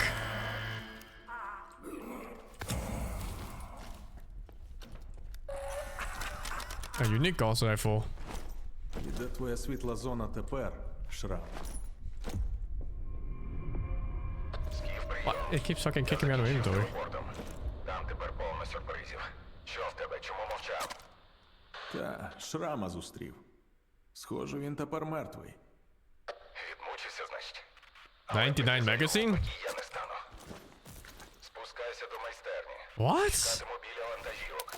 Ми вже майже на місці.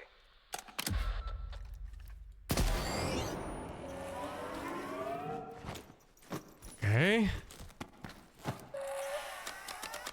Altered toast. A piece of toast warm and hard to the touch. Its extraordinary properties can only be felt by those feeling all its hardship like their own. For everyone else, it's an inner slice of stale bread.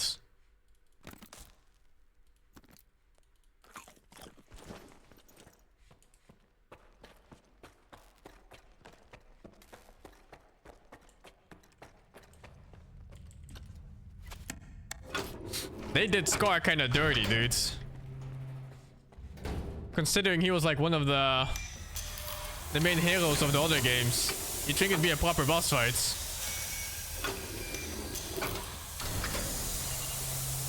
Wait, description the goals? What did it say? Something about living things. Designed to disable electrical appliances but can also harm living creatures. Sure, man. Whatever it does, it does.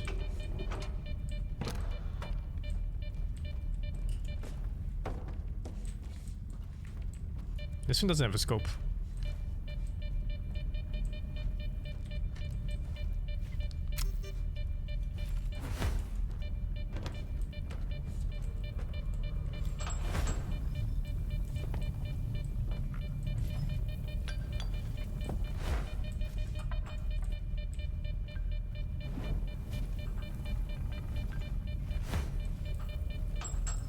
Oh, they really missed the mark on those boss fights. A gimmick boss fight and this kind of stuff feels so shit. But then again, I'm not really sure like what you can do for FPS style boss fights. I think at least letting me shoot the boss would be a good start.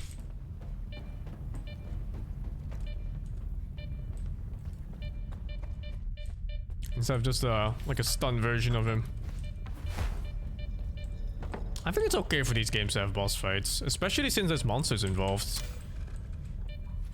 I think having monsters with weak spots is really cool in like Monster Hunter style.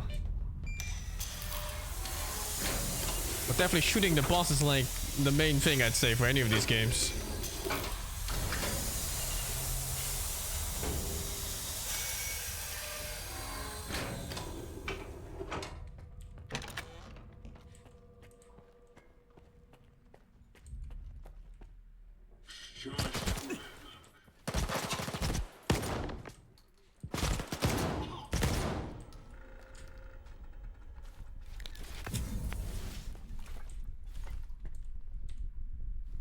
Oh, I switched hotkeys. That's why. I was comparing weapon stats. Oh, I'm out of bandages.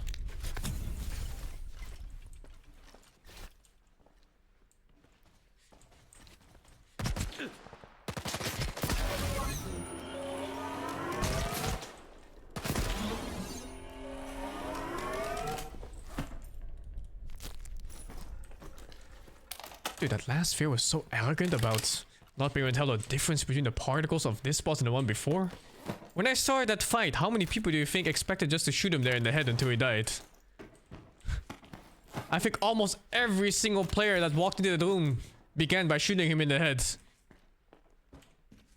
The absolute arrogance to think that you would tell the difference between this particle and the particle from the boss before.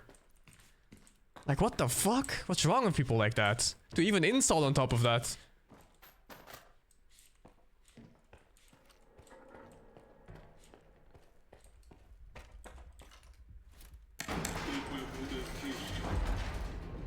I think every single player in the world did that on their first try, just seeing that boss.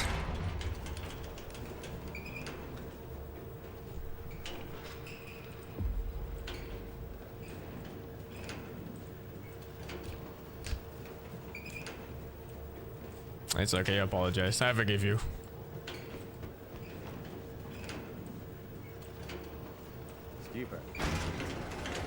Keep shooting if it doesn't work? I mean, he moaned though. He was like, ah, when I shot him. Кожного разу в мене з цими вантажівками погана історія. Plus, the bald guy also didn't do anything when I shot him with a gauss knife in the face. Треба перезапустити. I had to shoot him like 5 times or 4 times, and then he fucking got stunned. Підпустили мене та зрізали. Сам винен. Зарано розслабився. Так що тепер ти підеш. Що за граніт? Люди Коршунова. Загін спеціального призначення. Охороняли Х-7 ще до появи зони. А потім, завдяки свідомості, першими в моноліті стали. Лише Коршунову тоді пощастило втекти. Думав, вони здохли вже всі. Але ні. Після сигналу знову на посту. Тримай. Без цієї картки до них не потрапити. Дьоготь її з полковника зняв ще в фундаменті. От і знадобилося. Там праворуч від ліфта двері.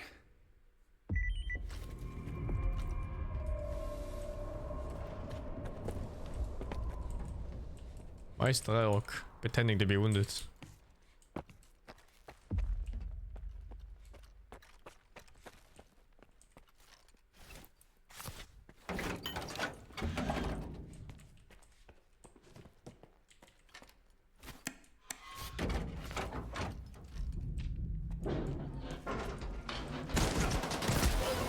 Are you telling me ST.A.L.K.E.R lost a few monolith guys?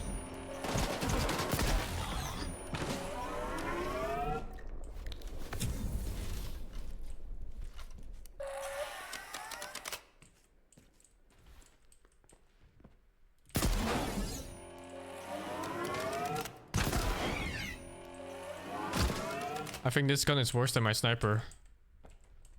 It doesn't one-shot body, and it doesn't have a scope.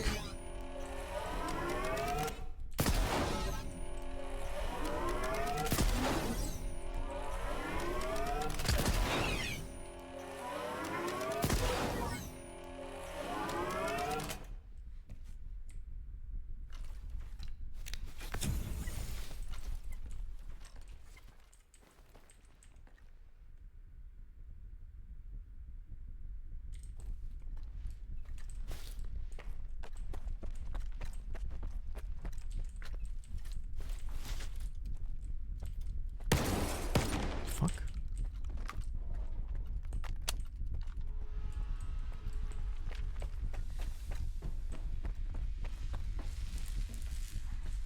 Oh fuck, dude, not these things. Oh my god, it went through the wall.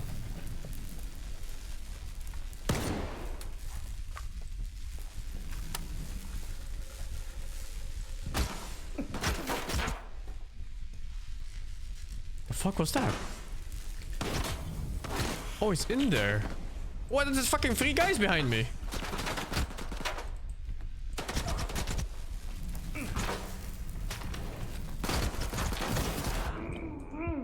Fucking dead. I'm still dead.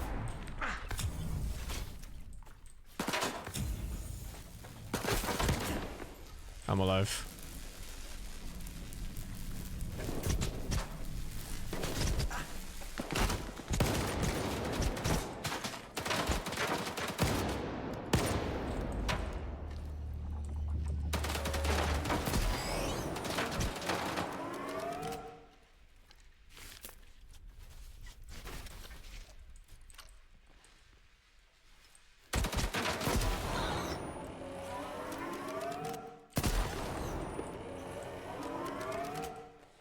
Holy, I just noticed the animation on the front barrel of this gun. Every time you shoot. This gun is definitely not better than my normal rifle.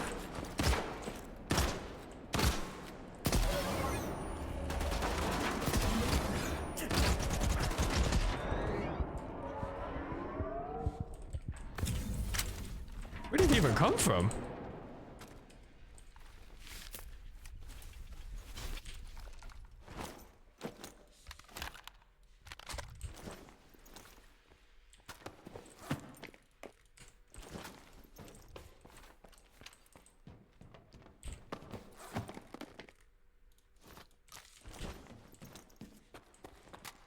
Gun sucks fucking ass.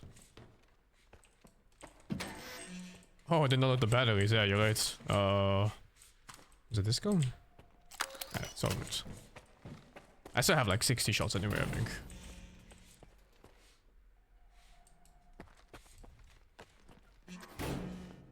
I'm gonna sell it, bro. It's the last mission. I don't think there's gonna be a shop after this.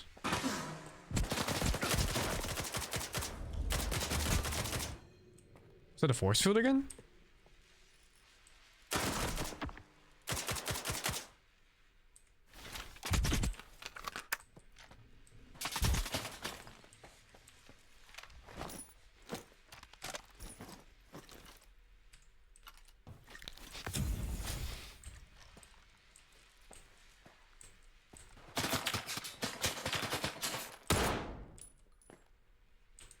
You get him?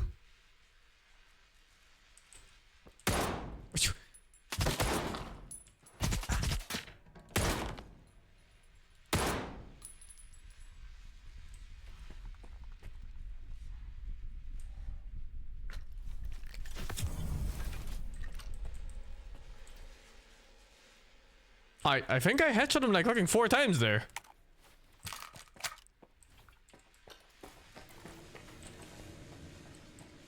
Okay.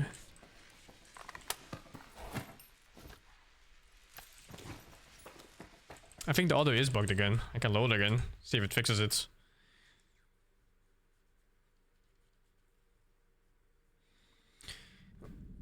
Maybe the Gauss is good, yeah. Maybe they have Giga armor. I don't know.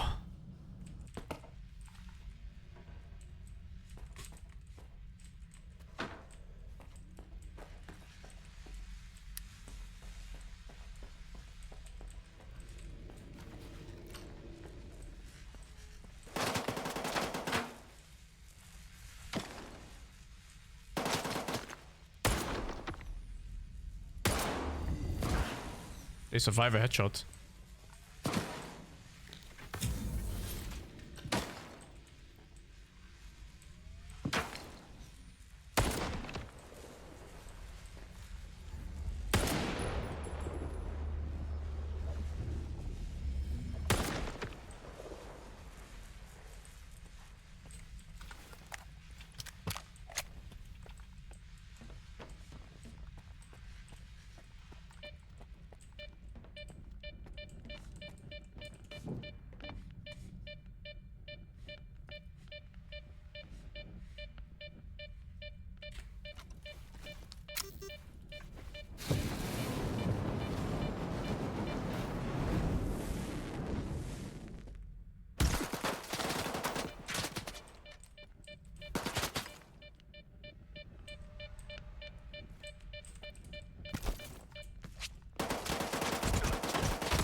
Oh my god.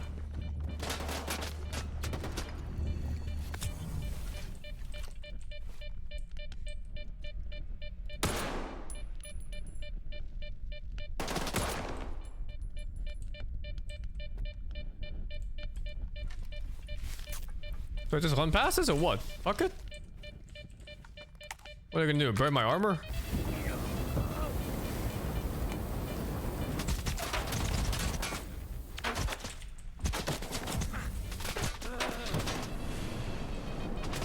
I can't even see him. Oh my god.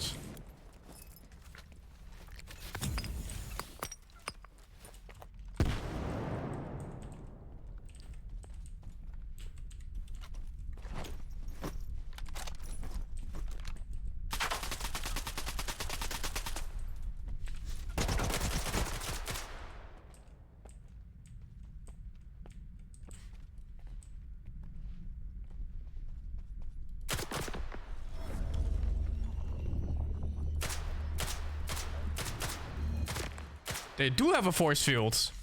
It's like the one from the Bullers. Oh fuck!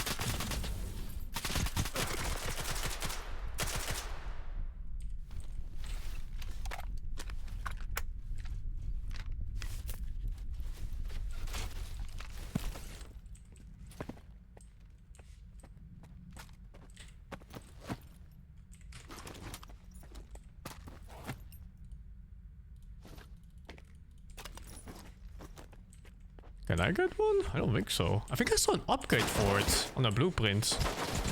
But not the actual fucking hell, dude.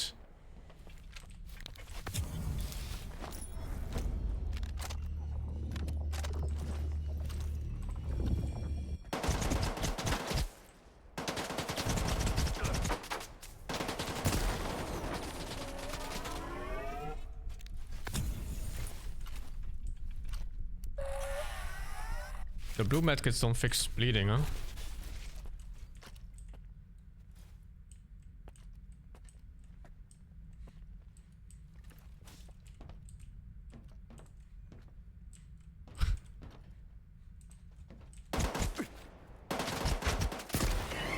Lucky shots. Jesus Christ. That was on the aim punch on the way back.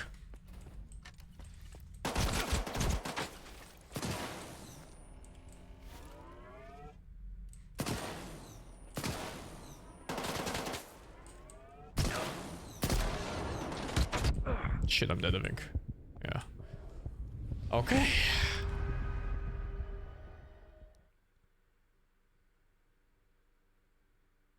They're using ghost guns too, yeah. This map fucking sucks.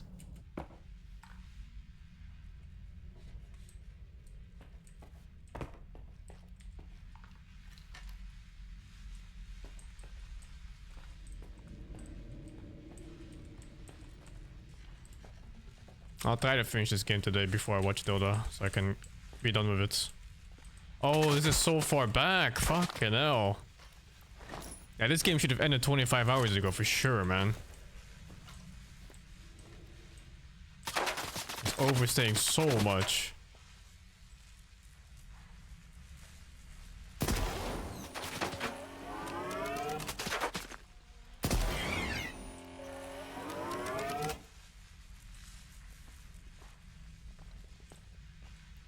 I don't know if the mobs are infinite spawn or not too. It kind of feels like it, but you know, could just be a lot of them.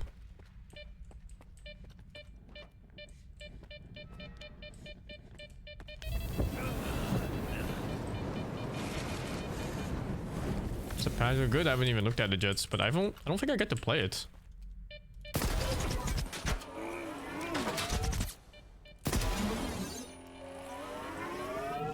And I'm scared to update my game because sometimes these type of games, when you update them, they break forever. I've had that happen to me before in Stalker, where an update just broke my save entirely. In the older games.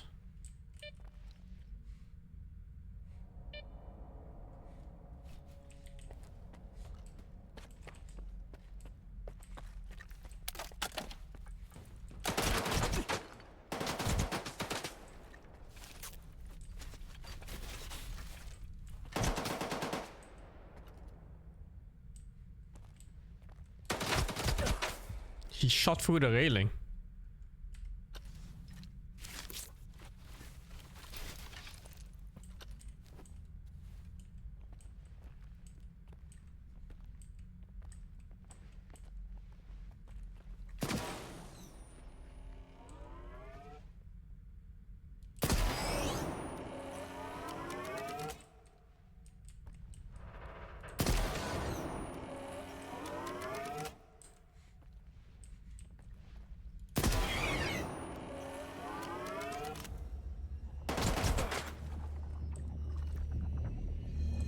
The hell's that sound?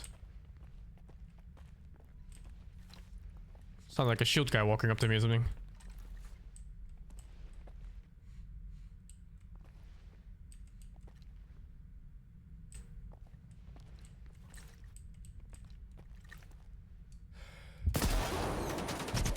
Oh my god, it's just going through the fucking thing.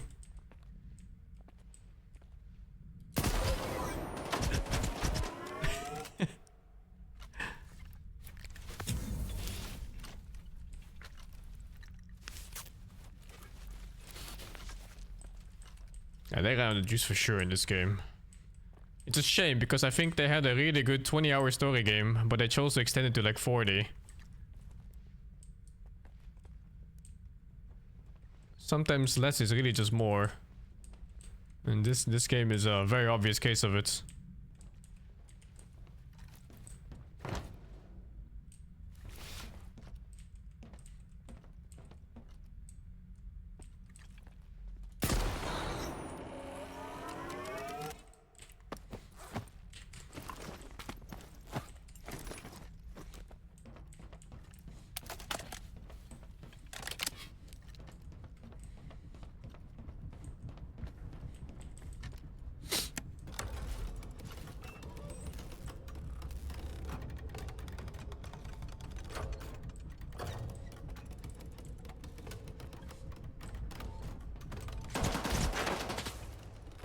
Not sure the door is opening or not. It's making sounds. Oh, it is. Nice.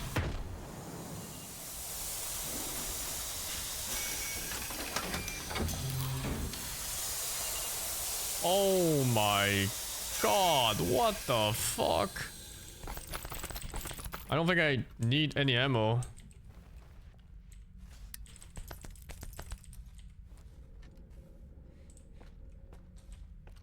I need heals, maybe?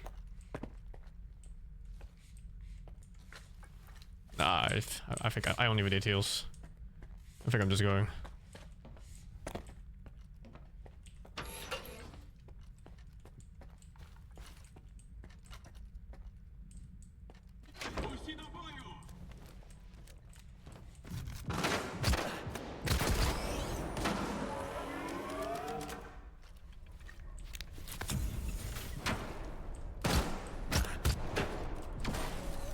This is such a fucking... Like, these kind of fights are so... What do you want the player to do, you know? Besides just camping on a spot where they don't have 10,000 angles on me.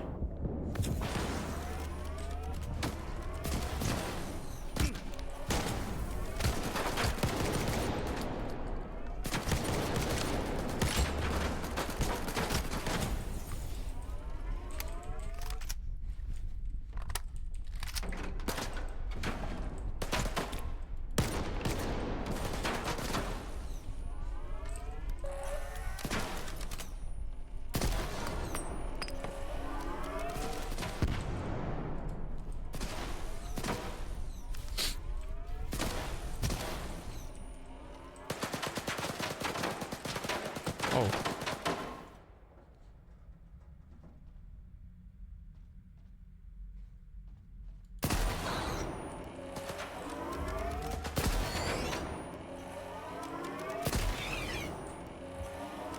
Weird.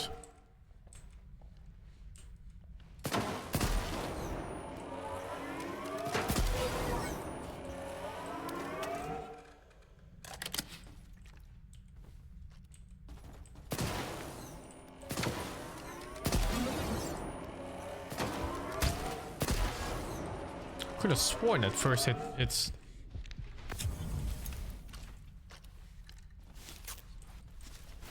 They see me because of flashlights? I'm pretty sure they see me because I'm perma-aggled in the last stage of the game, dude.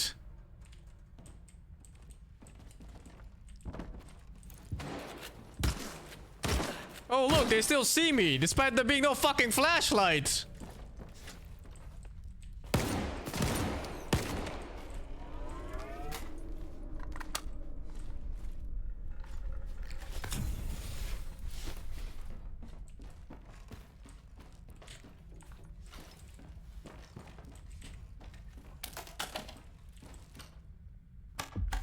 You like these kind of fights? Dude, I hate them.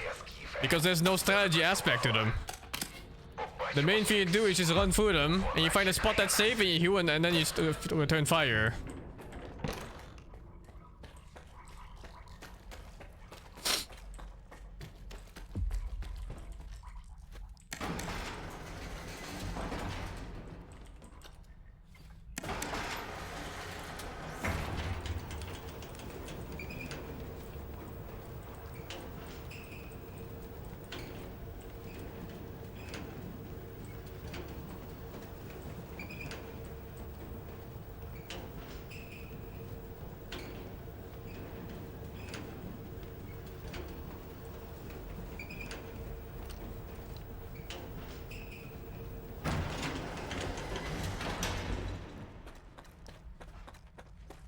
Put away my weapon. I guess it's over.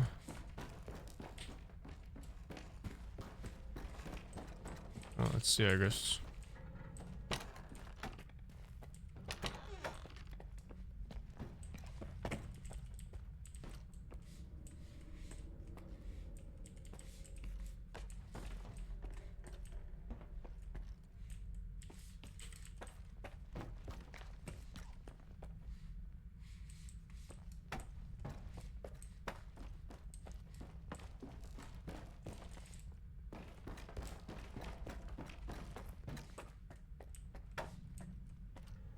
Came from this side, no? Yeah.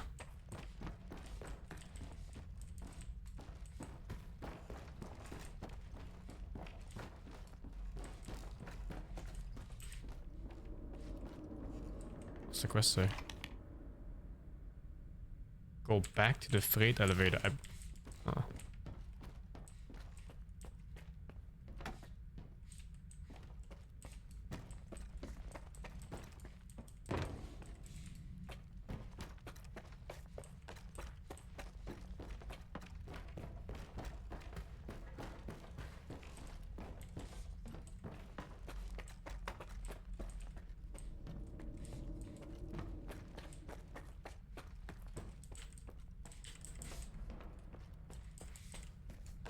Hmm?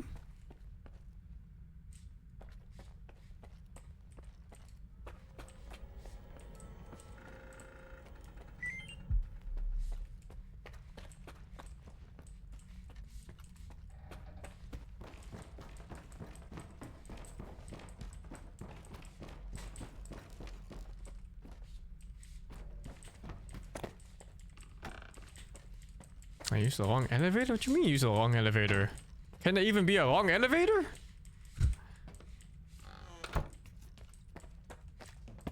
I think this door is just bugged.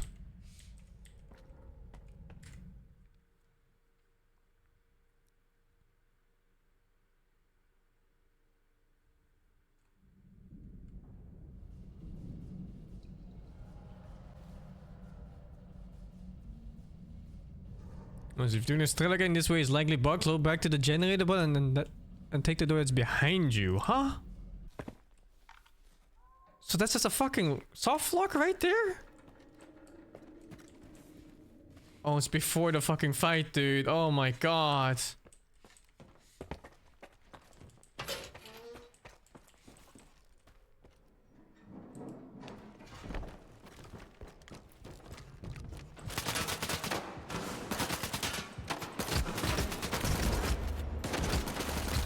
Oh fuck, that door opens after I kill enough, I think.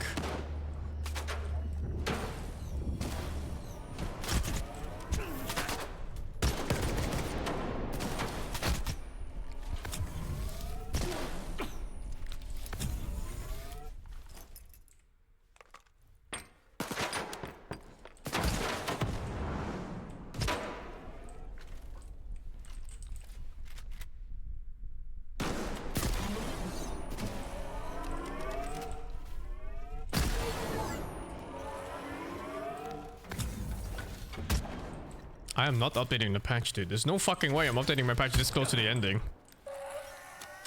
These games are known to be breaking saves when sometimes you update.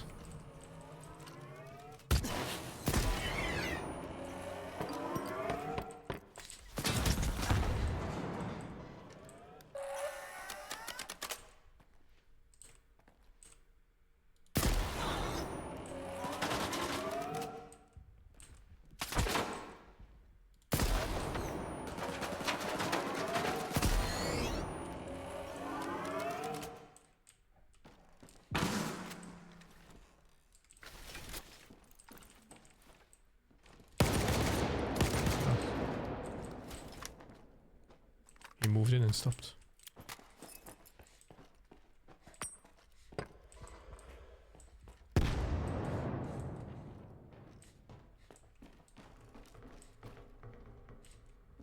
Oh, he's on that corner.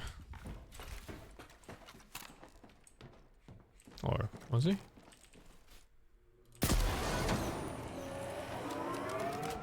What the fuck is happening?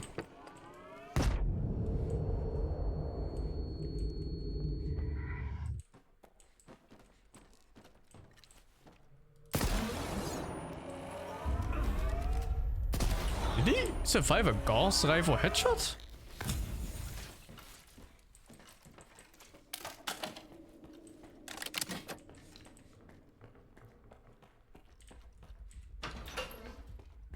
Which one did I take last time? This way?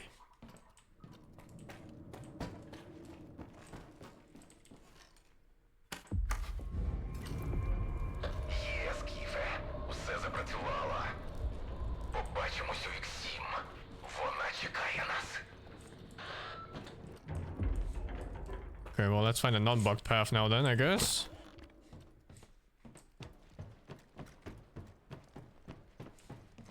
Oh, so the other side was just like a random path that just leads you into nothing and then you get stuck? What the fuck? Dude, they did not play this.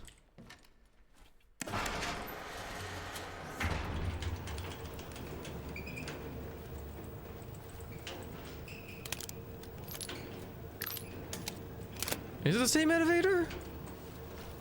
Oh no.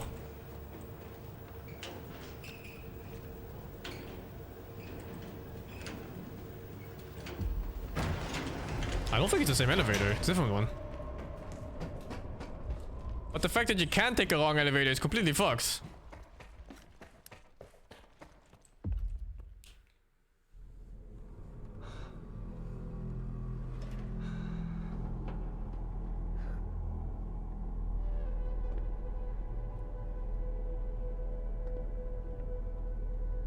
Загублена деталь повертається до механізму.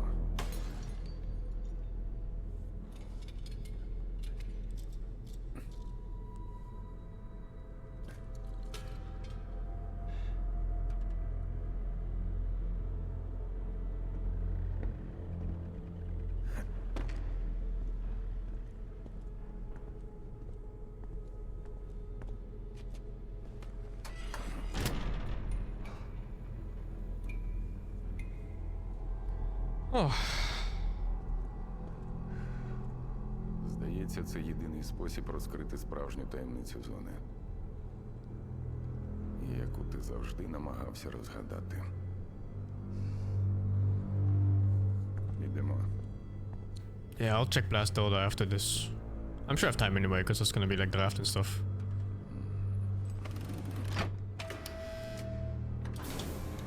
Сподіваюся, старий не збрехав цього разу.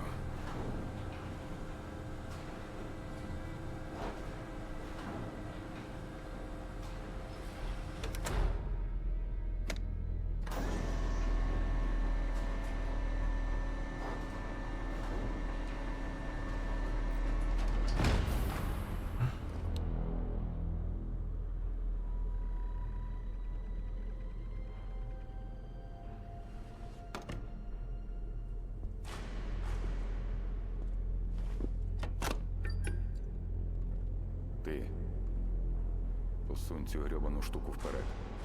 За моїм сигналом. I think it's the ending, yeah. I can't imagine there being another fight. Everyone's dead, except for S.T.A.L.K.E.R.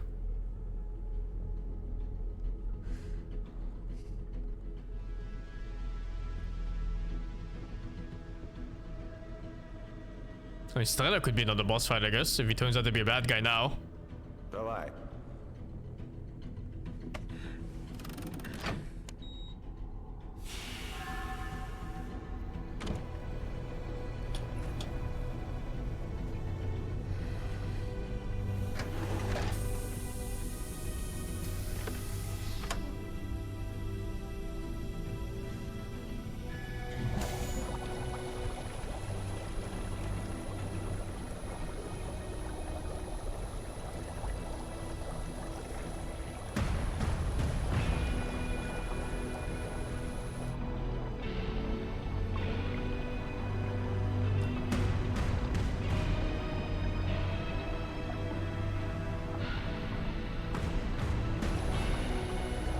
Oh, it's us. Wait, no, it's not us. We have an exoskeleton. Oh, it just didn't animate it.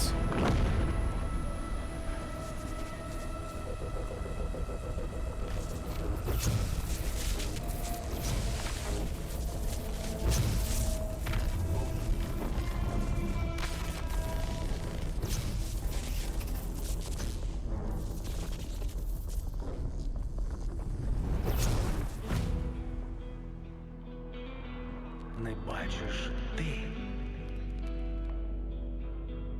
Я хочу. Які цікаві в тебе друзі. Привіт, Стів, це я, Темний.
think he just became the thing that controlled Monolith or what? 'Cause these are Monolith soldiers, I think.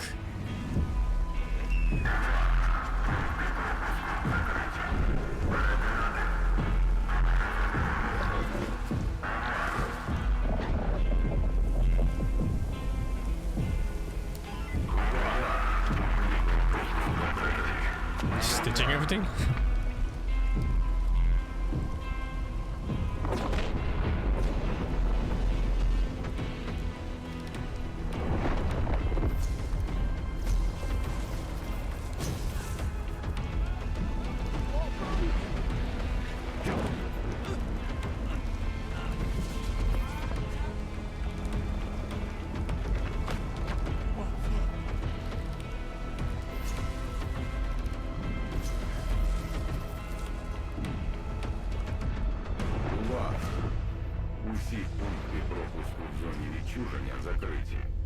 Перетинати периметр зони суворо заборонено.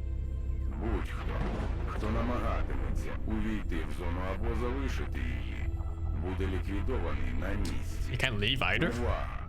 Будь-хто, хто намагатиметься увійти або залишити зону, буде ліквідований на місці. Я захищатиму її завжди.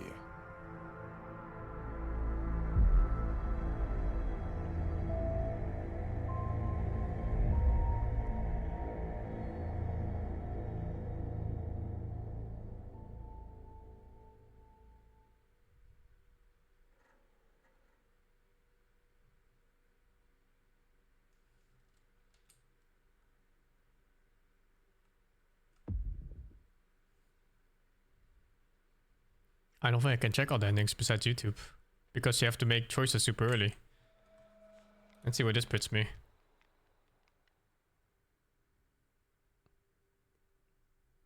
We got to the power plant, yeah, but it was very lame. There was no like proper journey into the power plant. It was just a load screen and then a literal teleport from S.T.A.L.K.E.R.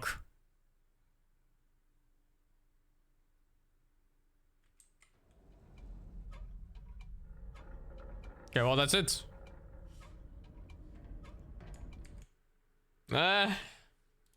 Game overstayed, man. There's no way.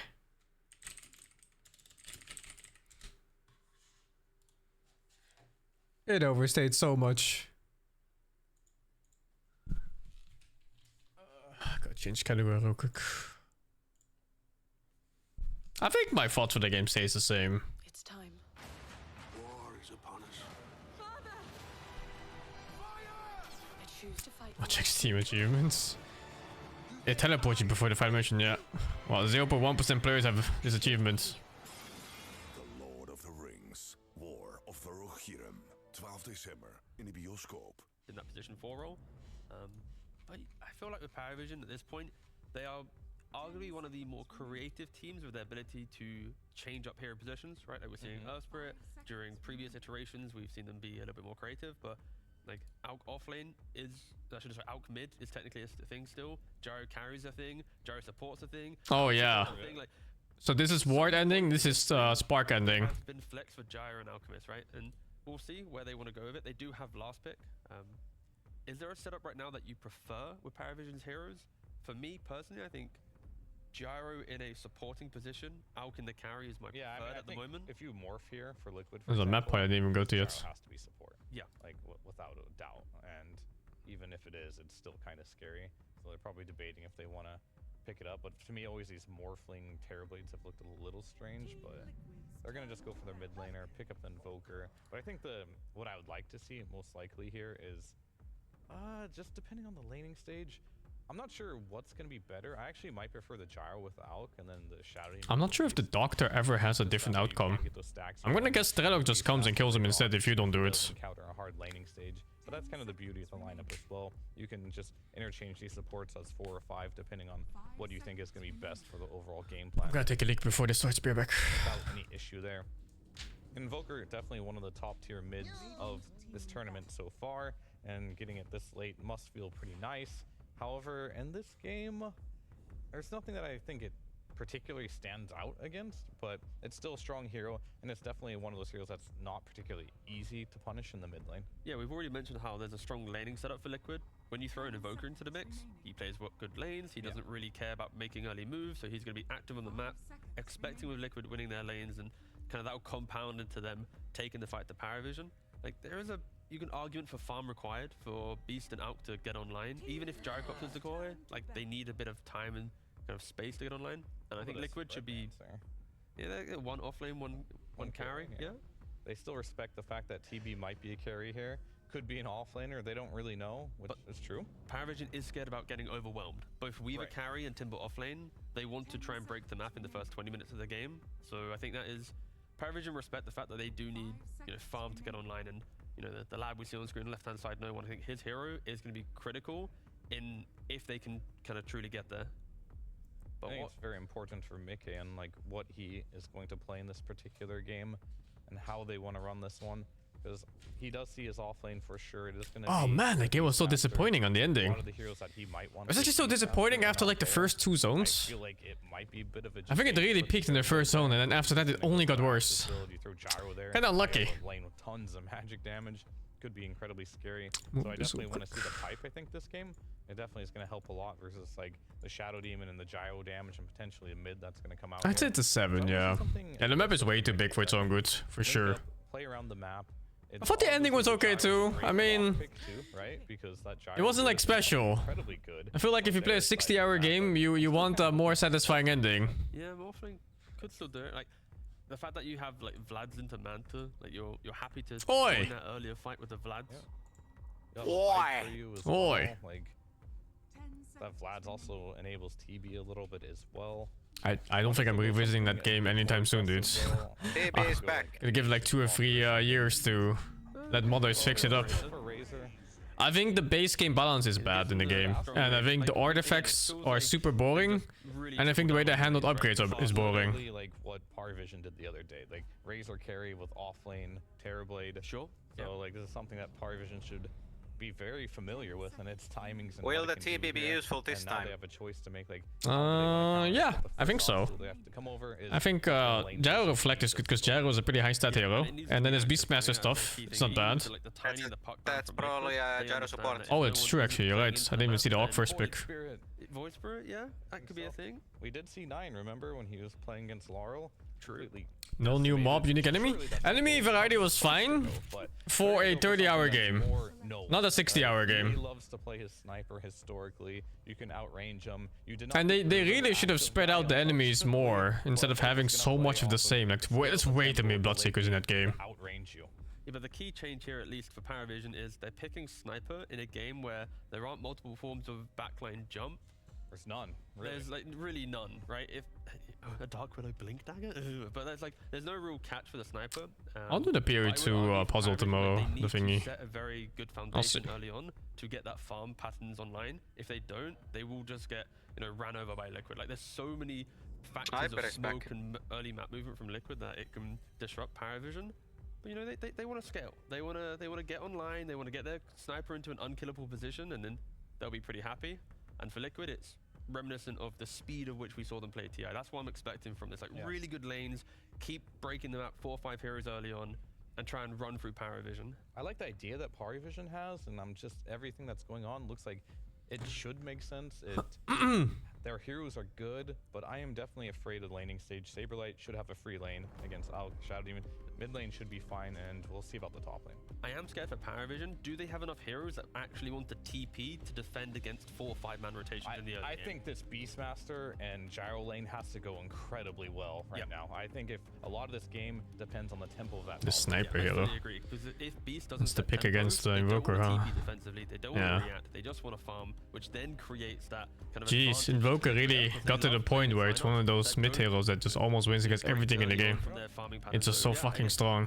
I don't know which way I'm leaning though. I think Liquid's super comfortable with their heroes. Right. But the way in which Liquid has lost games recently is against this style of like infinite Should be scaling all from deja vu. infinite. Yeah, I think there's going to be a few critical plays in the early game that are going to determine how this game goes, or a few critical plays in the ultra late game that'll determine this game. And a lot of it's going to come down to, sure, I think mid lane, you're going to get farm on sniper, but what do you usually do with that? Not much. You just keep farming, more farm, more farm, more farm. So that one's kind of a wash. Nisha, he won't get destroyed most likely. I'll start practicing Invoker next time we play Dota. I wanted a Witch Bait build with the double force Spirit Rush. Top lane, very volatile though. Razor wants to get aggressive with Ogre for sure. It seems so easy too in my head on how to play it. Don't you just summon 2 spirits, Cold Snap, and Alacrity, and that's it? I think whoever wins the top lane, and if either side wins, Yeah, that can get you pretty far. Yeah, I think that's like 80% of everything you do in that hero. And then the occasional Sunstrike and Meteor and Deafening Blast, you see. Maybe Ice War if you're getting chased or something. The casters, yeah, they are hold on a little bit. They're refusing to start. Yep. It might be because I misspoke and called the wrong casters yesterday, so I don't know what's happening. But you know, it is spoilers. Mess up combo for 5 hours. I mean, the combo isn't really that tight. The super tight combos is like Tornado in the Meteor in the Deafening Blast because you have to press the buttons as you're casting spells. Luckily, no more spoilers because of course the cast is ready. What's like the full combo? It's like Cold Snap into Tornado into Meteor, then you invoke Sunstrike during it, and Deafening Blast as you come down. Great job filling in our little time. And then you do EMP as well, and if you're close enough, you do an Ice Wall.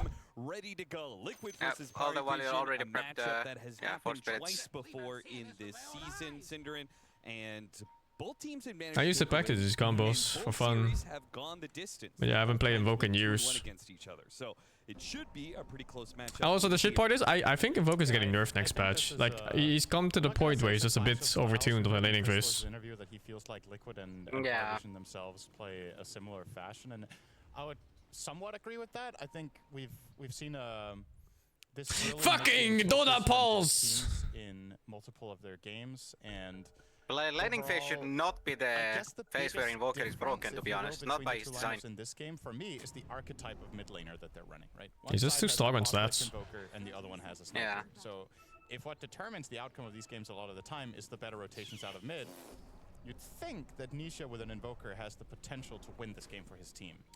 Yes. Can we talk about Sniper as a mid hero? I change all 3 orbs on Invoker, but I think if you do perfect combos, you have to change 1 orb at a time to get your spells out. How much of a difference? Like how? It's so hard though. You have to remember everything and the one before. Sniper that we think of. Let's see. Disruption into unstable. Nisha, what you shameless, Nisha, shameless dog. Try and give it to no one. Make sure he has the. Oh no! Panto's illusions took it instead. Whoopsies. Support! Oh well. So Invoker buff, everyone's getting nerfed. Invoker got buffed a No lot. one's laughing it off though, so I think we're all good for the.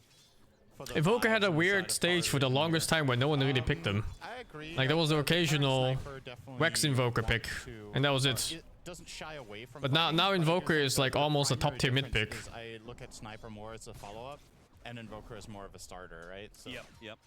In order for On the side note too, Invoker actually lanes against S.T.A.L.K.E.R, especially Exit Invoker. As part of the draft, That's they have kind of made fucking. sure to do that. Yeah, it's a pretty dangerous lane even for us. One side lane the S.T.A.L.K.E.R and the other, so you have reliable stuns that you can connect with.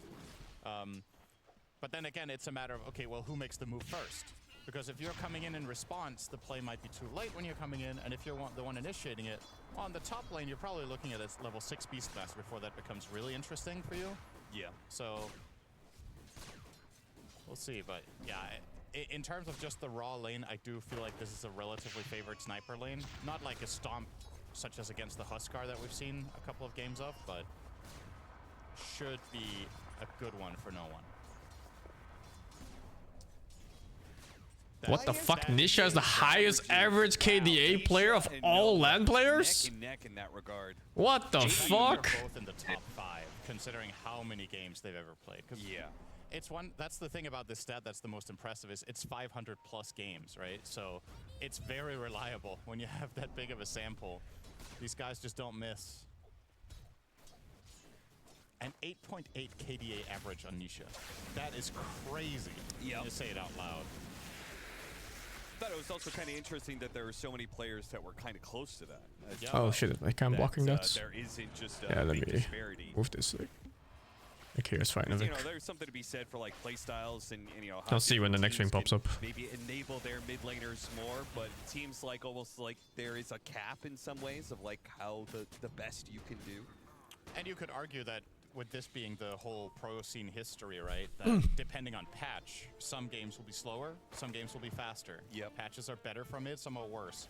These two players have played for a lot of years, so they've been around. It's not just because, oh, this is a great patch for mids, and I'm just gonna have, or rather, I've played a ton of games in the last 2 years, and mid has been amazing, so your stats are gonna be inflated. Yeah, I would even argue that they've been dominant in different periods of time. Yep. Right? Like, no one hit his timing before Nisha did, and then no one fell off as a player, kind of, you know, almost disappeared in Pro Dota almost entirely in a time where, you know, Nisha Gosh, offlane TB laning phase is so strong. Just gone.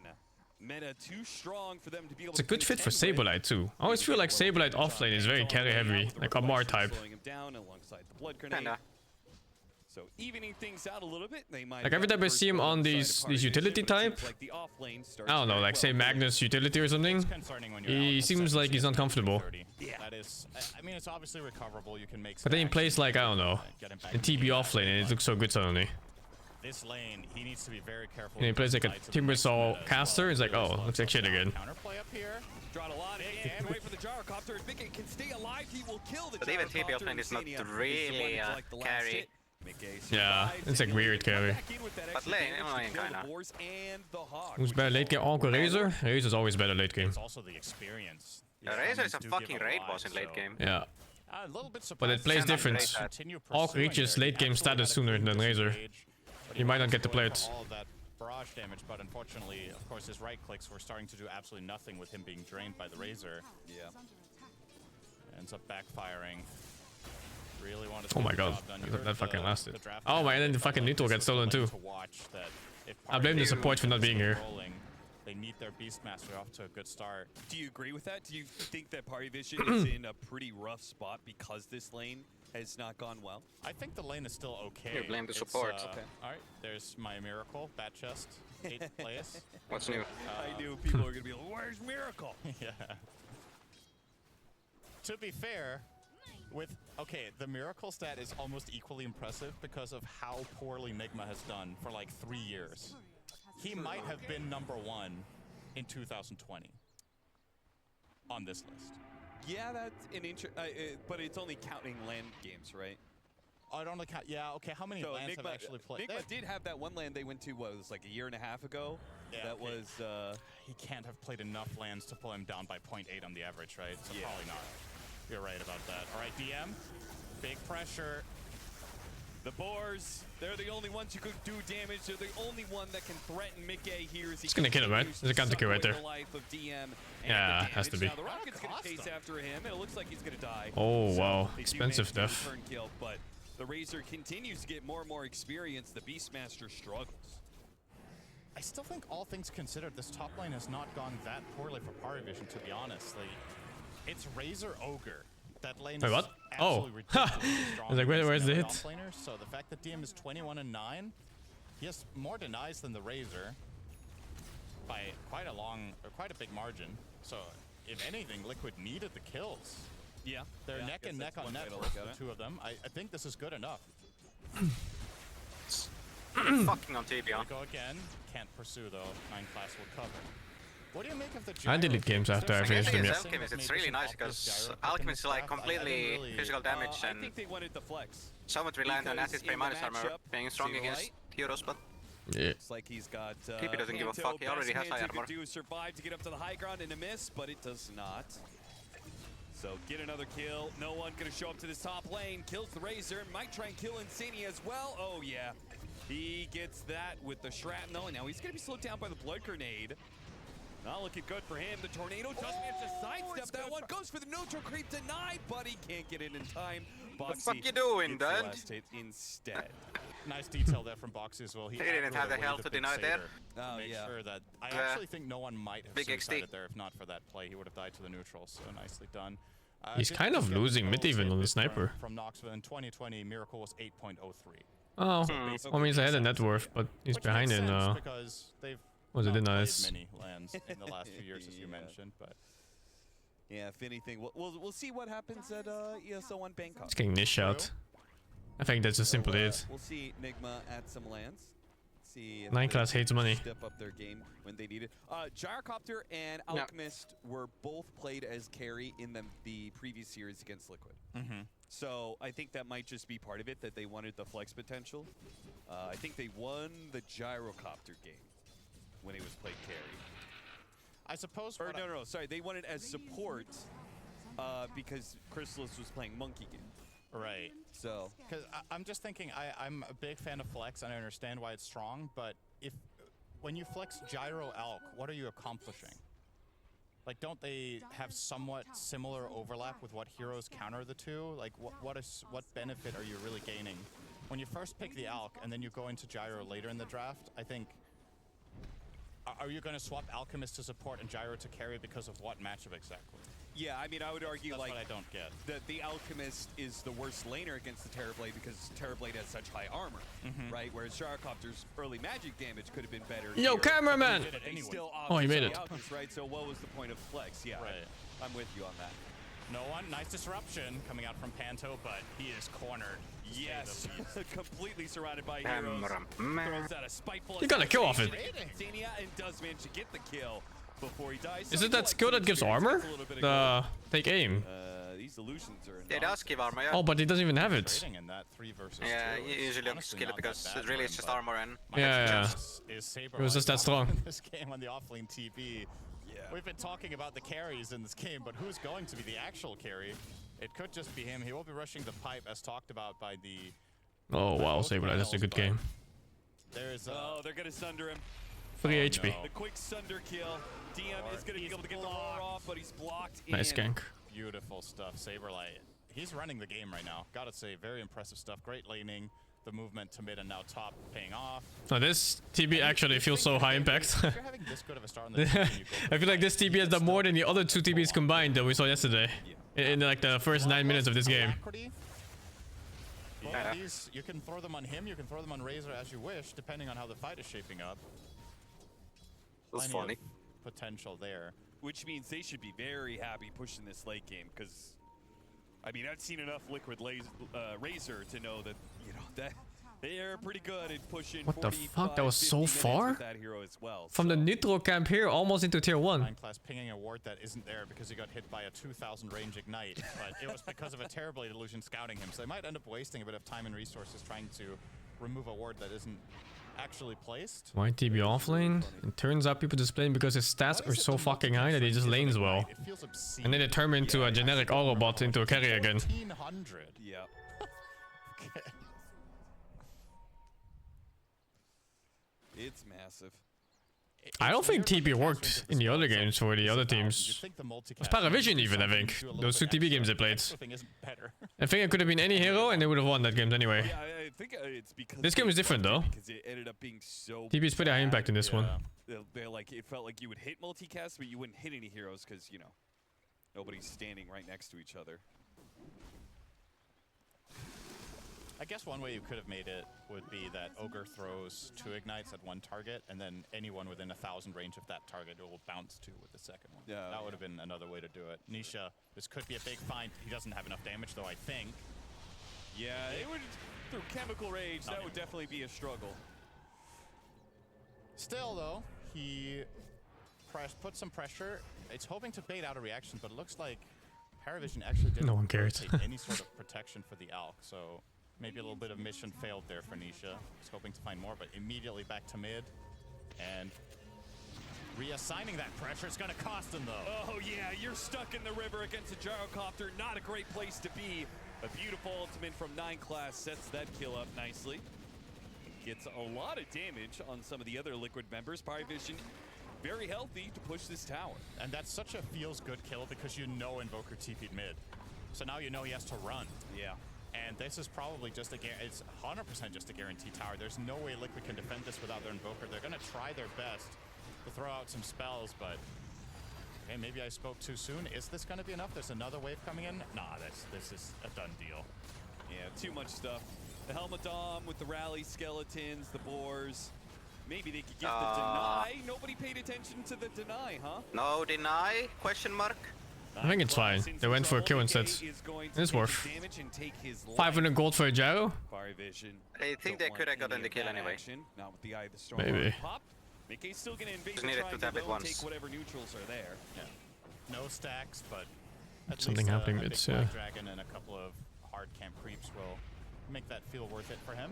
Dive onto Panto, but he got up to the high ground, so the best they could do is hit him with the Tornado EMP. Oh. Foxy's still going to try and hunt for the kill because he used Disruption, tries to get it with the Bedlam. Looks good. Foxy on a mega kill streak now on his Willow. He's been killing it. And they're straight back the other way for Liquid. Don't miss a beat despite losing Nisha mid. They're straight back to business. And I think based on these first 13 minutes, you can see what Crystalis was saying when in the interview when he said that it feels like the playstyles are similar. Yeah, they're really just, it's almost like a mirror match of how the movements are happening. And as a result, the overall status of the game is also pretty much a mirrored game. Very even on the Nice, TP is super active. So I think an interesting follow-up question. It's very different from DB we saw yesterday. Tornado EMP into the Oh no, dude. A little bit shy. Huh. An interesting follow-up question, did Parivision intentionally model themselves after Liquid in any ways, right? They put together this roster, Liquid were the TI winners. Like, you know, obviously some of it, a lot of it's going to be just natural, how the team wants to play, but I do wonder if they look I like the bracketing of the matches in these tournaments. How's it unfair though? Way to play Dota right now. If you want to win the tournament, you're going to beat everybody anyway. Just naturally ended up on the same page. You've always got to be a little So I don't really see how it's ever unfair. The team that wins TI, because generally speaking, that style will be nerfed. True. So don't overly attach yourself to what the winning strategy was that year, but rather, I don't know to which extent teams do this with which players they pick, but I think overall, the more important thing for me when you build a team is finding archetype playstyles for the players that match, rather than what was good in that individual patch that Missile will hit. This will be a big kill, by the way. Yeah, he's got a big kill streak. See who collects the bounty. Oh my god. What? Look at that gold! 700 gold at 14 minutes for a support kill. He's now more or less tied with Razor once more. And while all of this is happening, Crystalis is finding some nice literally space. now they have a network. What the fuck? Not exactly the kind of lead you're hoping for in your Alchemist in the current state, but still, this should be a full Radiance coming his way at 1430. This is kind of slow. Oh no. This is a big kill. If is he gonna get it? I guess neither. Got ahead of ourselves. We got excited that he could maybe get the kill and the courier. Instead, he can go for a little walk. I wonder if he, like, instantly knew that the Radiance was on that courier, or if he didn't realize the opportunity. He has to hit it twice. That's tough. Yeah, to get that way in before it delivers is definitely difficult. He needs to see it first, then he needs to recognize what's going on, and then he needs to break invis to hit it twice before it travels 1,000 distance. That might have actually been impossible with the info he had there, but... You prefer OLED ones or normal? Yeah, Nisha. I don't even know. I don't know what the difference is between them. Down the net worth chart. It's not What's an OLED monitor? Okay, you know? Gonna run into the Alchemist, the Terror Blade, found him alongside the Razor. Yeah, he doesn't have ult, they know I don't know shit. They don't have a Same. stun. Unlucky. Just. So instead, they'll have to try and collect 9 classes killed. This time around, may not have a stun, but they certainly have damage.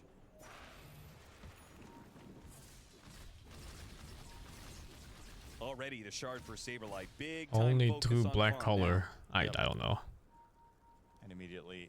Don't think I care. On the Sanjin Yasha. So... The same build we saw from DM Common yesterday. example is modern The same phone build we screens. saw at, I believe, Dream League. I still can't compare it to what I would see otherwise. Funny how this shard So I don't know. seems to be kind of broken. Like, it's very, very strong, and yet carry TV is still bad. Like, how does that even work? The fact that, like, this... Because a big part of this, right, is it accelerates his farm so much by grabbing the shard. That he can go from investing. He's so into a fight, fucking but still dead, have, Jesus. Tough kill. He's very tanky, but with this amount of heroes, you'd think they'll get through it, and they will. And it's a kill that is worth a little extra because you got the boars. The and golem you is got getting the done too. The Overlord creep. It almost feels like 2 kills, actually. Got him. 250 for that? I thought it was 180. Jesus. Heroes with that situation. Nisha even tried to Ainclass ensure actually likes money this time. Insania was having none of it. In fact, that was very shameless. Yeah. It's just kind of weird play in general. I mean, their daft is insane, right? Mid sniper, safe lane, AUG, off lane BM. You have 0 playmakers on 3 cores. Or I don't know, man. I just look at this and I feel like both teams are going to be Beastmaster is a playmaker, kind of. Honestly. What Beastmaster makes plays? Have you seen 33 play Beastmaster? He's in his fucking lane for 25 minutes. I've been watching his replay. Sometimes he hits the fucking tier 3 tower before he moves to another lane. Take some initiative here and maybe find a big kill, but what can they get out of it? It's a steal. There's the top tier 1 tower and the mid tier 1 tower are gone. You can, but they rarely do. No, Nisha's farming over here. Chrysalis will find the opening. Now the follow-up. Nisha turns around, drops meteor on nice thunder, wow. Is that enough? No. It'll finish him off in the end. Chrysalis about And somehow Ogre died. And somehow Boxy died. What the fuck? 5-man sweep from Pari Vision, pushing into the mid lane, overwhelms Liquid, and the numbers that they bring to help out Nisha just end up being more casualties added to the list. Exactly. That's one of those situations where Pari Vision probably got more than they bargained for. They just got 3 kills instead of the 1 pick they could have found on the Invoker. If Liquid don't try to help him there, that's just that. Why not get Vessel? There's no objective to take from the side of I'm not really sure why you would get Vessel this game. They feel much happier about that. It's AUG, I guess, but it's not that great against AUG. Potentially set up for thinking about Roche. I don't know.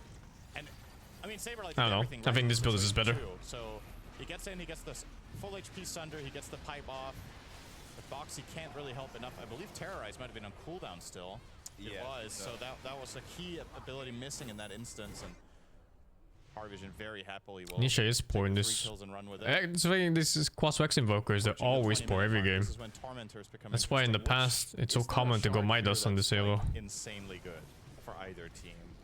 Oh, Midas kind of a dead item in this patch. Bramble one on Willow, but she doesn't have Cursed Crown yet. I think Demonic Purge might actually really good here because of look at all the dispel, In right? this particular game, you could snipe a board or a hawk. Bramble. That's a bonus, but I guess that's not enough. I think that's definitely one you're hoping for if your Pari Vision is there. Oh my god, he lives! No way, dude! Doesn't even lose it. Force that back. What a beautiful gyro ult. What a beautiful gyro that hits nothing. And zone them, I guess. Looks nice. It did look nice. And they expended a lot too. Yeah. That's meta and pipe, so potentially the side of Pari Vision. It did look like I was gonna hit like 3 heroes and then it hit nothing. Call down, but I would gladly take that trade if I'm the Radiant. Call down for pipe and meta. Look for more pressure out there. But they could also just chill and ensure that they get their Tormentor here. And let's see if they're lucky enough to get the Shadow Demon one. I do think that is the best here. The Gyro one can be nice. Situation. Who needs to make plays if you just farm until you win? It's a great game for it, though. And it is. Who's the battle lineup moving into mid and late game? I think they're both quite strong. I think Liquid edges it. Think so? How come? Wow, look, that shard's inside. Let's respect Razor's late game a lot. We got TB will eventually have to scale. Dark Willow can turn into a actual fucker carry. Actually, in Radiant late game is not bad. Yeah. It's not. Sniper is good against Razor, and they have really good BKB piercing stun. And they have a save. Like they have a proper save. I guess it's also the Purge on Razor really fucks him over. That's what I write in all. Yeah, I think SD and Sniper as a combo, it like kind of counters Razor. You can make him not play. Wait, what were the options again? Lol, Lamau, or Raffle? Probably Lol. But of course, the mandatory part of writing either of those is that you're not actually laughing. No, that is absolutely not. Strange enough, the TB is actually the high impact hero in this game. Or in this team. Writing haha is a lot more likely that you're laughing in real life. Why does Boxy look like he says he makes jazz music? Really stands out. And the more ha's you put on, the more likely you're laughing. That is true. Kind of like the Seb of TI. They should make one with ha ha ha, and then you just keep laughing more the higher level battle pass you have. Rest in peace. Rest in peace to battle passes. Why does he wear glasses? I think he has problems with his eyes. They're like extra sensitive to light or something like that. Around and Nisha will start going to work, but no Terrorblade around. And Ogre will also TP some bots. This is kind of a fake push, but it's working out really well. Just the two of them, they're letting him have it. Yeah, it's because Pari Vision does not want to give up this ground they have around the Roshan pit. Problem being Might just is be a that they weep, have yeah. not taken that offlane tower. Never seen the so sun for like 15 Liquid years. have equal control of this area of the map. In fact, I Fucking would almost weeps. argue they have better control if you're not playing with buybacks. Well, the outpost is a bit of a wild card here, right? Yeah. But depending on what angle Liquid find, the outpost TP can be hard to execute.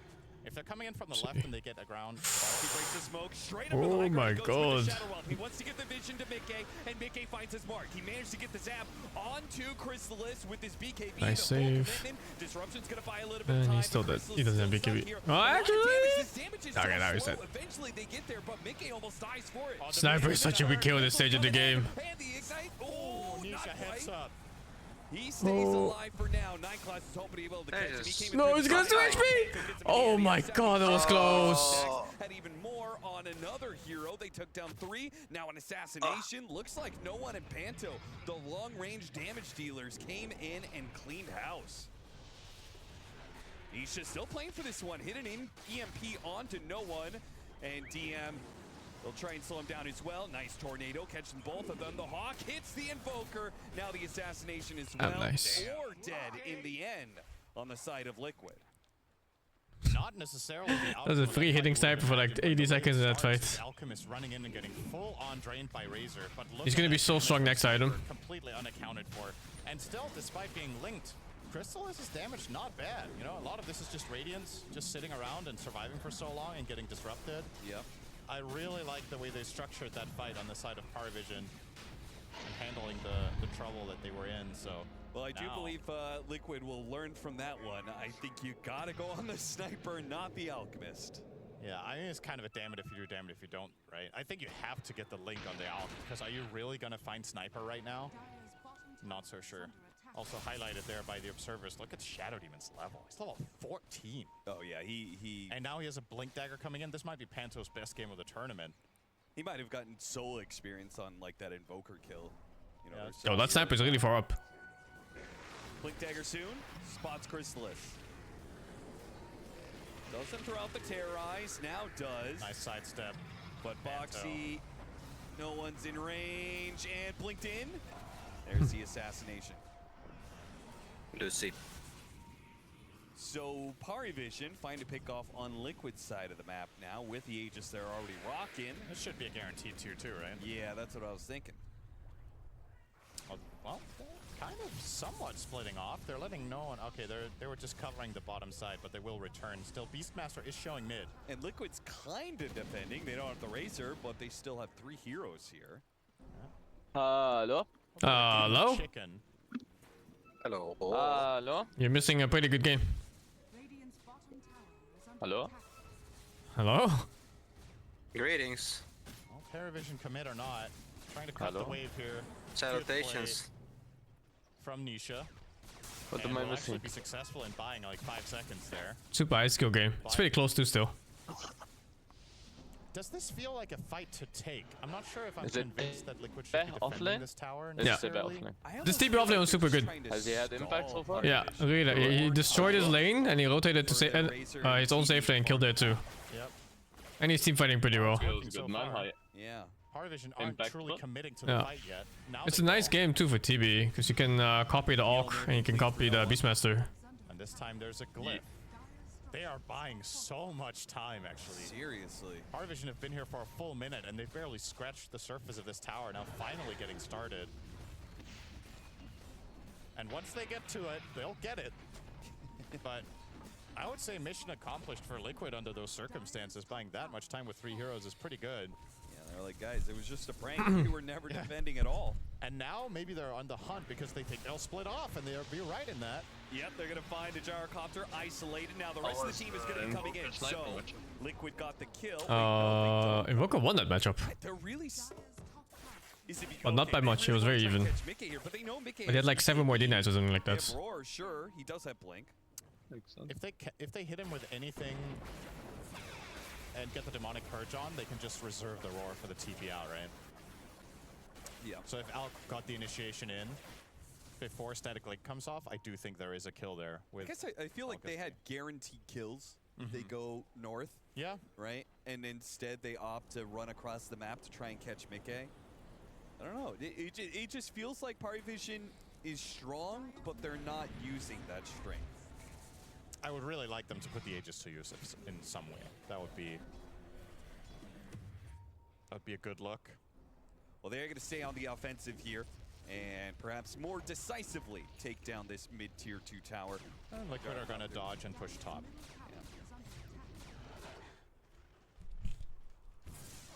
I don't think anyone plays a roaming mid to this patch today. This no one going for the Mjolnir, but this time he's going Pike second. I don't think I've seen a single one. Yeah. So There was that short stint with the Primal Beast. Oh, Insania.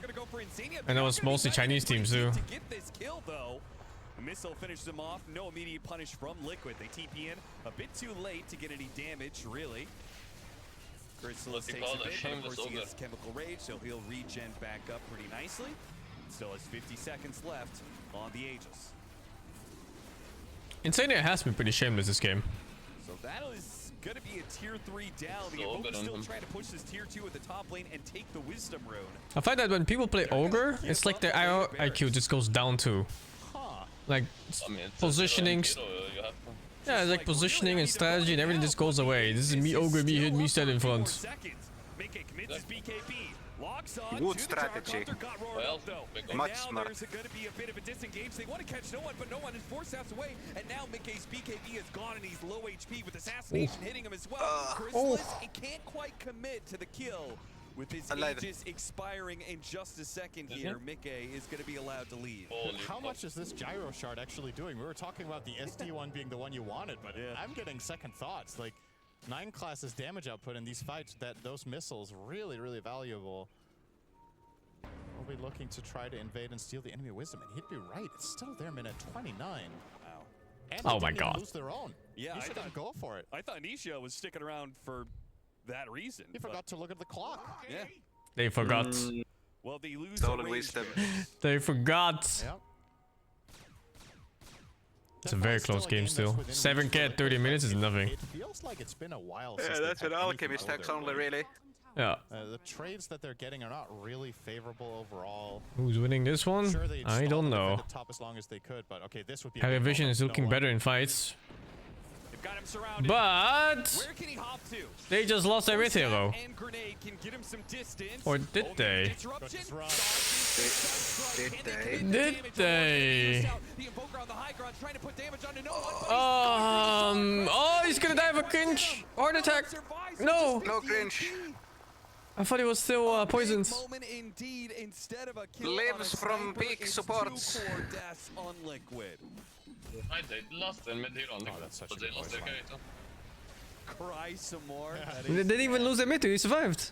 And this wasn't even perfect from no one. I think there was a way. If he didn't pipe the Razor, but just turn around and force-staffed himself. Yeah, it's fucked. I thought they were gonna lose Sniper here, but he just survived on how much that is. Because the team was there. The Sniper heals in 2024 Is that, apparently has 2,000 health right now. Rich Blade missing a tick? Indeed, I saw that right. For high ground. For the Parvision side, they're going for this without their Sniper, by the way. He's sitting all the way over his own Ancients. Doesn't give a crap because Razor's dead. Oh, maybe it's Terribly showing bottom.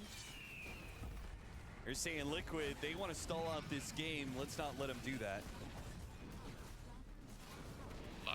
Is no one is no one close to his BKB or what? He's really close to his BKB. Okay, he has it coming in now. It's why holy shit, Box is insane. Pipe is gonna protect against a lot of damage. It just starts TPing out in front of 4 heroes? What the fuck? Last little second. What knife is no BKB? Will make it out. Yeah, but he's I didn't feel work, like you know. they were going to get 2 lanes there if no one was a part of it. Yeah, I think that's why his it's a damage question would have mark. been enough to get at least the melee top. That's a mental asylum play for sure. I love the fact that he was jungling during that. Of course, for overall goal efficiency, you are making more money, but like getting the racks there absolutely would have been a better outcome, I would say. It was a holographic Nightfall. It's one of Nightfall. those situations where, yeah, it could have been better, but you're still very, very happy with how this looks at this point. Yeah, if they could somehow get the next Roche, this game should be in the bag. So that is the fight. Last holdout for Liquid, perhaps. Dust from 9 class doesn't quite reach. He saw the Ghost Walk. Chrysalis is still gonna. Oh, he force-staffed him in! It's a nasty move from 9 class. Assassination, forced out, trying to get away, and Asunder will keep Nisha alive. but now Saberlight is low as a result of all this. Mickey comes charging in, sees a Lotus, not sure what to do about that, starts draining the damage on a Chrysalis instead. Jesus, that razor shard is insane. Hey, can't really escape from him. It's things that look for a walk. Yeah, except that the dog is like a tourniquet network alchemist. There's still a dog. Suppose so. He's just standing his ground on the sniper. No fox. There's still a fight. He's getting gone on by TB, right? Yeah. Oh, but TB has zero fucking impact right now. Oh, what the fuck? Oh my god, what's happening? Is it third force staff? Just getting buzzed around. Pinball. Yeah, force staff is a bad item, by the way. I don't remember who I had that argument with, but oh my god. Absolutely. It's fucking force staff, like 4 of them in every single game, every single team. Did kill the gyro. So 5 for 1, but look at the damage numbers again. I don't remember who it was. I just remember getting really upset about it because I just didn't want to argue. This made no sense. And he gets, effectively he gets cursed crowned and there's brambles all around him. He's like, whatever, I'll just stand still. I need to take a leak. Press my buttons, stand and deliver, get solared, and survive through it all. And with that 5 for 1, Power Vision are also going to go and steal the enemy Tormentor. Gonna get the shard here for Chrysalis, so Berserk Potion. That would be another helpful thing for no one potentially. Force staff is such a... Force staff has been like the #1 item for support since like the conception of the game, I think. It's actually ridiculous how much they're getting out of the Shattered Demon. Yeah, since the beginning of time. This hero has been a bit hit or miss in... It just never changes. It's just so important to move around in a fight. You get the reset of spells that would otherwise kill you. Working complete wonders here. Again, no one gets isolated. Your mic is fucked a bit, by the way. Like they know all Feels the good, man. coming in from this sniper, they still can't do anything. I was saying you get to help your team too, not just yourself. Yeah, exactly. Especially this Hurricane Pack item. Yeah. And he does get that kill, but a split focus from Liquid for sure. It's also, it's difficult for them to hard commit onto the sniper with Razor as well. He's a hard hero to link because sniper has 2 inherent, what's the opposite of gap closer? Distance maker. Sounds terrible, but whatever, let's run with that. So it's hard to commit the link, because you know he can just pike away and then grenade, and if you waste your link on Razor in a game like this, you feel terrible. Because then S.T.A.L.K.E.R also has a good fight. Yeah. So you really have Oh my god, this 24k advantage suddenly. Yeah, this looks like shit now. Oh. 24k yeah. cap. I mean those sniper gangs on top lane. So it's probably time to go. Not much to wait for here, really, if you're the side of Parivision. I guess they want no one's item to arrive. Is that? Yes, Aegis on sniper. Daedalus, Oh, what? When did they take the second side of barracks? I thought they only took one. Daedalus in hand. High ground should be inbound here. No, they ran up. Trying to get the wisdom room. Oh, I see. When Boxy TP'd. Yeah, I see. Retreating back to their bound. Chris is playing super good. Chrysalis has been owning it all tournaments. It's gonna come in and slow them down. They collect 2 kills. The missile, okay, blocked out by the Lincolns, but now that allows the assassinate to come through. Fucking hell, man. We have 2 Dutch players in the pro scene right now, and they're both tier 1 players. Just great stuff. Feels good, man. Actually, there's a third one called Chad, but I'm not sure what he's playing for right now. 3 versus 5. He's the new carry of Navi. Navi? Not this Vincere, they're still alive? Yeah, they just adopted the Shadow Steam as like. Oh, okay, interesting. Roshan fight or whatever? Was that the first time? There's just been team fight loss after team fight loss. Yeah, I've lost track with how many fights in a row Liquid have lost. I don't remember when the first Why are one Dutch was people tier 1 players? Because you can't go outside the Netherlands for like 2/3 of the year, so you stay indoors and play video games. 6-minute win here for Parivision, unless this is a totally heroic defense. It's the same reason why Nordic countries have so many strong pro players too. Once again, the disruption is a problem. Even just a couple of seconds delay is a bit of a problem. They do manage to take away that Aegis. Turn the damage back around onto the Alchemist now. Finish him off. Now trying to get back to the fountain. Mickey. Oh, so close. He's dead. No, he will not. No one shoots him in the back. No regard for human life. Just keeps on firing. No one will take down the Dark Willow. Next up, more buybacks going to be used. Nisha trying to position for some sort of tornado play, but it's all not enough. Parivision, just 2. Gork missed his train to come to the tournament? Huh? And that's a pretty fast game, all things considered. 36.5 minutes was all it took against a lineup from Liquid that was meant to be able to fight them head on in the early mid portion of the game. They win those key fights, they get the Roches, and they get the job done. That was a nice showing from He missed the train and then the flight. I personally felt like Are you serious? was a come in 3-game series. After seeing that first game, I don't know. Maybe, you know, it's single a limb. Clearly, that is simply unlucky. It's over. You know, you gotta, maybe. Gotta reset quickly here after that first one, or it could just be over in the blink of an eye. That was a very dominant showing. Yeah, the last time they matched up against each other in one. And then he rage quit stream. What? What the fuck is this series of events? See if history does repeat itself and Liquid is able to bounce back, or if we're gonna get it 2-0 for the first time between these two teams.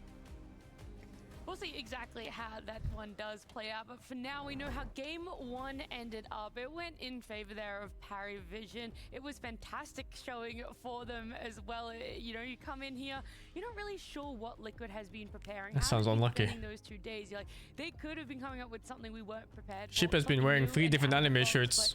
It doesn't even matter what. But do you know the reference of that one? I didn't even recognize one of them. Just on top of it all. Huh? Sorry.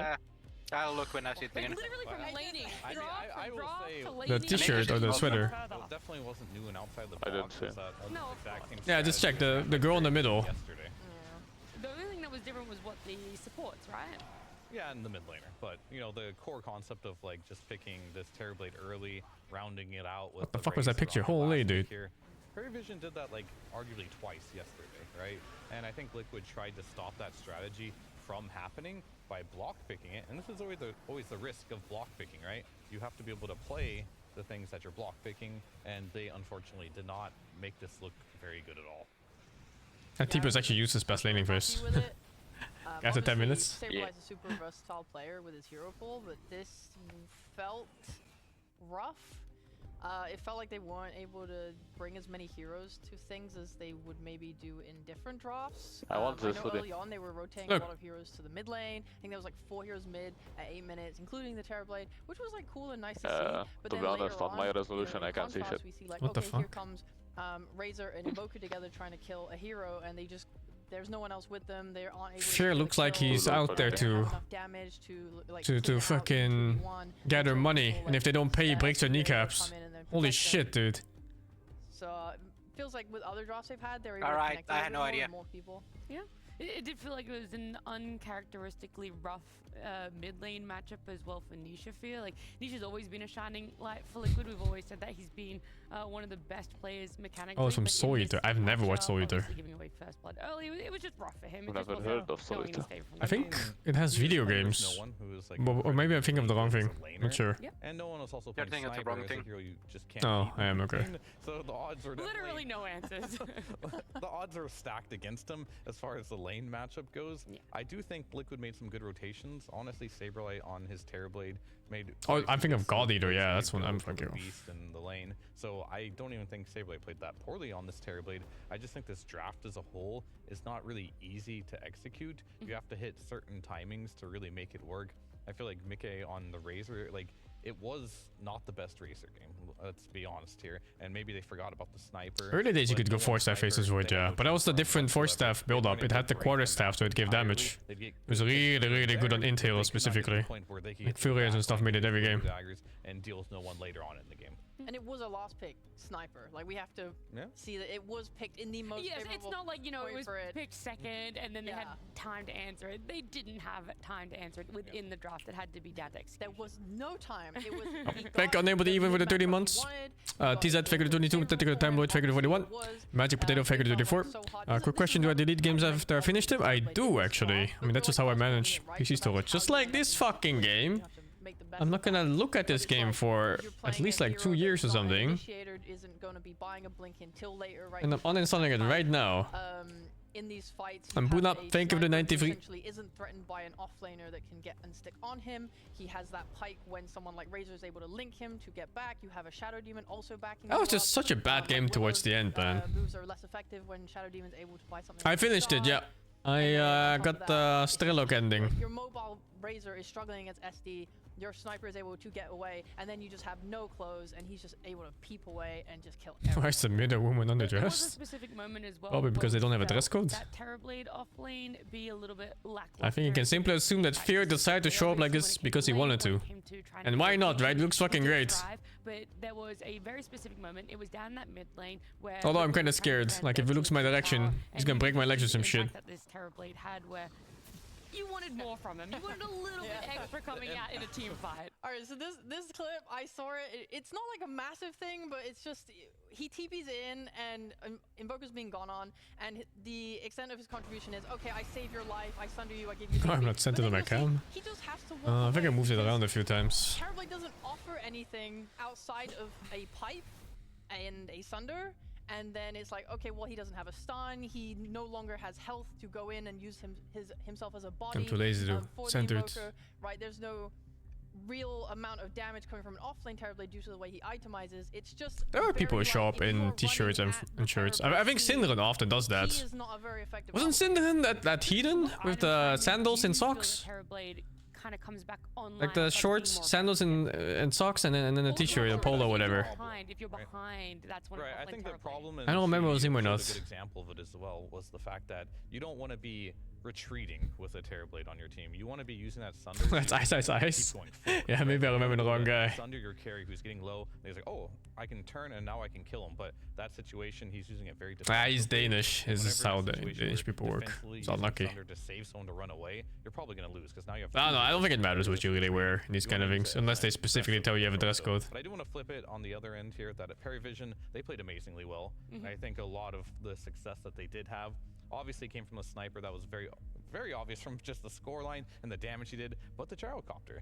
This hero did second most hero damage on the team, more than the Alchemist, and I think they played their roles incredibly well in this game too. Like the Alchemist, he was meant to just tank the Razor Link. He was tanking all the single target, all the Ogre spells. He's just going to get locked down. He's going to tank all that, and that gave free reign for the Sniper to be able to be free. And then on top of that, you have a Gyrocopter, and you'll see in this clip as well here, they're using everything on Crystallis' Alchemist here, and meanwhile Sniper, he's in the back lane just peeping away at everything, and they don't even have the damage at this point. That's thanks to the Roars too, but Sniper, he's killing everyone on the back lane while they're desperately trying to get down this Alchemist, and same thing with his Gyrocopter, he's doing lots of damage too. Finally, they go on the Sniper, as you can see. Let's get him, guys, but it's too late. Like, you don't have the resources to do it. You already used all your resources chasing down Crystallis. That attack range. It did feel like they were a little bit split, and I know it's easy to. Apparently Gore can't make it because he missed his train and flight because of it, apparently. But it's just like the Sniper feels. Oh, was he just supposed to be there today? Because this is in Denmark and he's in Netherlands, so it's only like 3 hours away in total, you know, including train and taxi and flight and everything. Oh, dude, that must be so frustrating. Save him, and then they all would have just shown up, and at that point, how do you really execute a team fight? Don't get to that point. Don't give them Sniper. It's hard as well, because like no one IMIs really well. I haven't seen Ising forever, dude, since like 2015 or something. He didn't greed out for like more. But also, he doesn't play tournaments anymore, does he? I never see him in anything. Yeah, I don't remember seeing Ising in any tier 1 team for the last like what, year and a half, 2 years. Constantly looking at him, like SD can be helping Alchemist, and then look to Sniper later. But then yeah, you have the SD on top. I think it's probably a situation of maybe having to be getting the jump on him at the beginning or killing the SD at the beginning or something like that, because their fight. He's MMO streamer now. Oh, with them being sick. in their tower and having a fight, and I think Terrorblade. I always wondered if he was a variety type gamer or not, or just like a like a Dota convict. It was like I was watching the one that you chose to clip as like, oh, maybe I add this onto my previous example. It was like another one of Terrorblade just being like, Sunder. Okay, I'll be over here, guys. Enjoy your 4v5. I'm cheering you guys on. A little bit of a cheerleader there. It's a rough one. If you're a Liquid fan, you're hoping that they have a little bit more in the back pocket. They've had the time to do it. They've had a little bit of a break. But for now, we're going to head to a break. When we come back, it's game 2. I think ISSI streams it.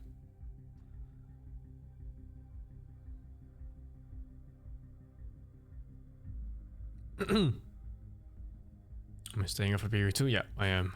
I'll be playing it. Oof. Like one more week, dude. Just one more week. And then we can forget about our normal lives. How many people do you think are taking days off work just to like no life PoE for a few days? It must be a sizable amount of people. What the fuck, dude?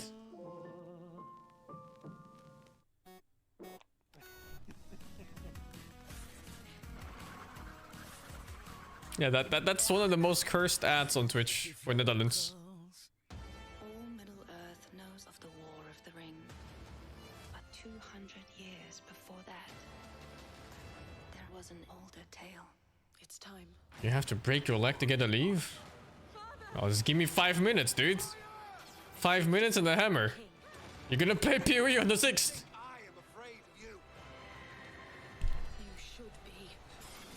The Lord of the Rings, War of the Rohirrim, 12 december in de bioscoop. Stel je een magische quest voor. Eén die je dichter bij je favoriete Disney characters brengt. Wil je leren spelen? Begin met Disney Lorcana Gateway.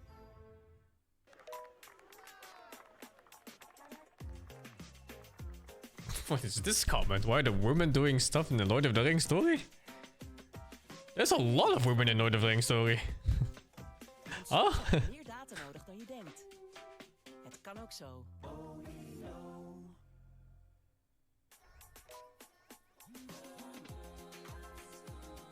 And a woman literally killed a Witch King?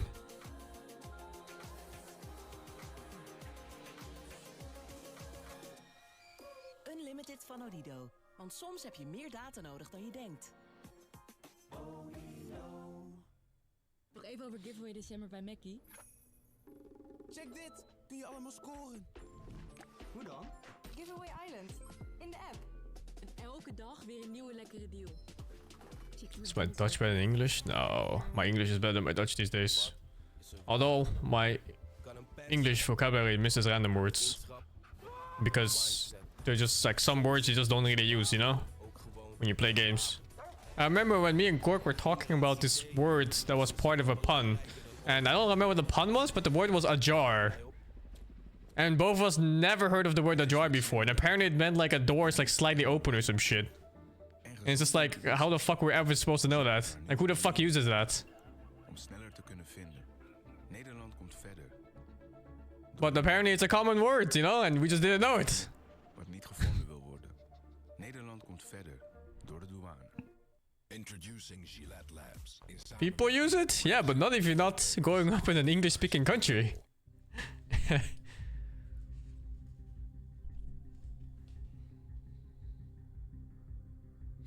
Make him a guess for the 76.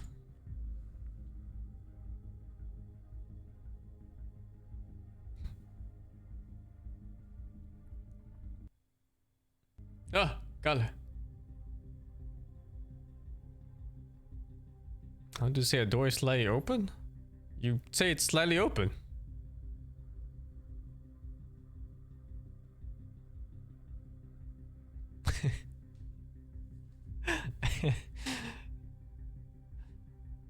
It's almost closed? I don't know. It's slightly open?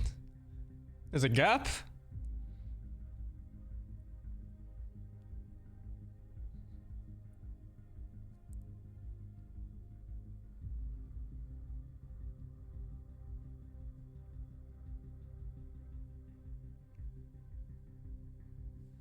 But it's never ajar.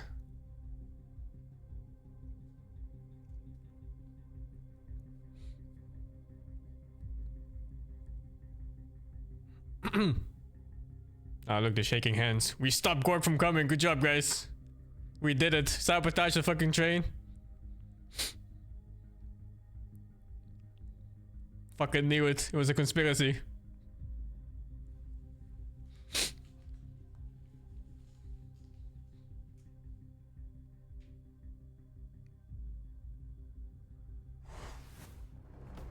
We got Parry Vision up against Liquid, our first best of 3 of the day. Game 1 already done, and the thing Oh, there's a lot of words in English that don't exist in Dutch. is just how close the players are. I mean, Yeah, you're right. But that's because English just kind of like takes words here and there, and they go like, this is English now, even though it's really not. Dude, it's like, especially especially when you're mates with them. I'm like, I don't want. They don't like try to make it English, you know? They don't change the words, the letters. Like you don't know how to pronounce them if you never have heard the word before. They just take the words, and then everything gets so fucking confusing. I mean, no, but like you don't want to hurt their feelings. It feels bad. I don't want to. I feel like there's a threshold of like you know, your friends and you. Like when you have a Dutch word and you read it, you can usually just read it right away without needing someone to tell you how to read it first. Simple, right? You know, you just need to know if it's a French word or not beforehand, and otherwise you're completely fine. Could we flame him? And he gave us the thumbs up. He said it's totally fine. Yeah. And Dutch uses a lot of French words randomly. Slightly more hesitant. Slightly more hesitant, but still gave us the thumbs up. He was like, yeah, you could flame me. And I was like, okay, ask him that after he just lost the game. But he just won, so of course he feels good. I mean, there's nothing you can do or say to him that he probably won't say to himself. That's worse. That was well, why should I make the voice uplifting and terrifying at the same time, Fear. We'll see though if two other people have the same sort of vibe. The double vowel kicks your ass? What's a double vowel? You mean when it's one A or two A's and how to pronounce it? That one's 100% consistent. Apparently, I think. was his tactic as a carry. He just said all kinds of terrible That's like things about himself. that's like second grade stuff. He still didn't look happy. Year after year, he just. When you're like 7 years old, you learn it. I think 7 or 8 years old. You gotta lift yourself up, Fear. Lift yourself up. You're great. Have you ever seen Fear smile? Yeah, but it's only in like an immigrant. Yeah, I mean, I think you will learn it pretty fast. That one's really easy. That he wasn't expecting, and then he laughed. What's a double vowel rule? Well, it's just in Dutch. When you don't, it's not like English where you just have like one vowel for this. Like this in Dutch is ah, and then this is ah, and both are vowels in Dutch. But that's fucking combos too, like new.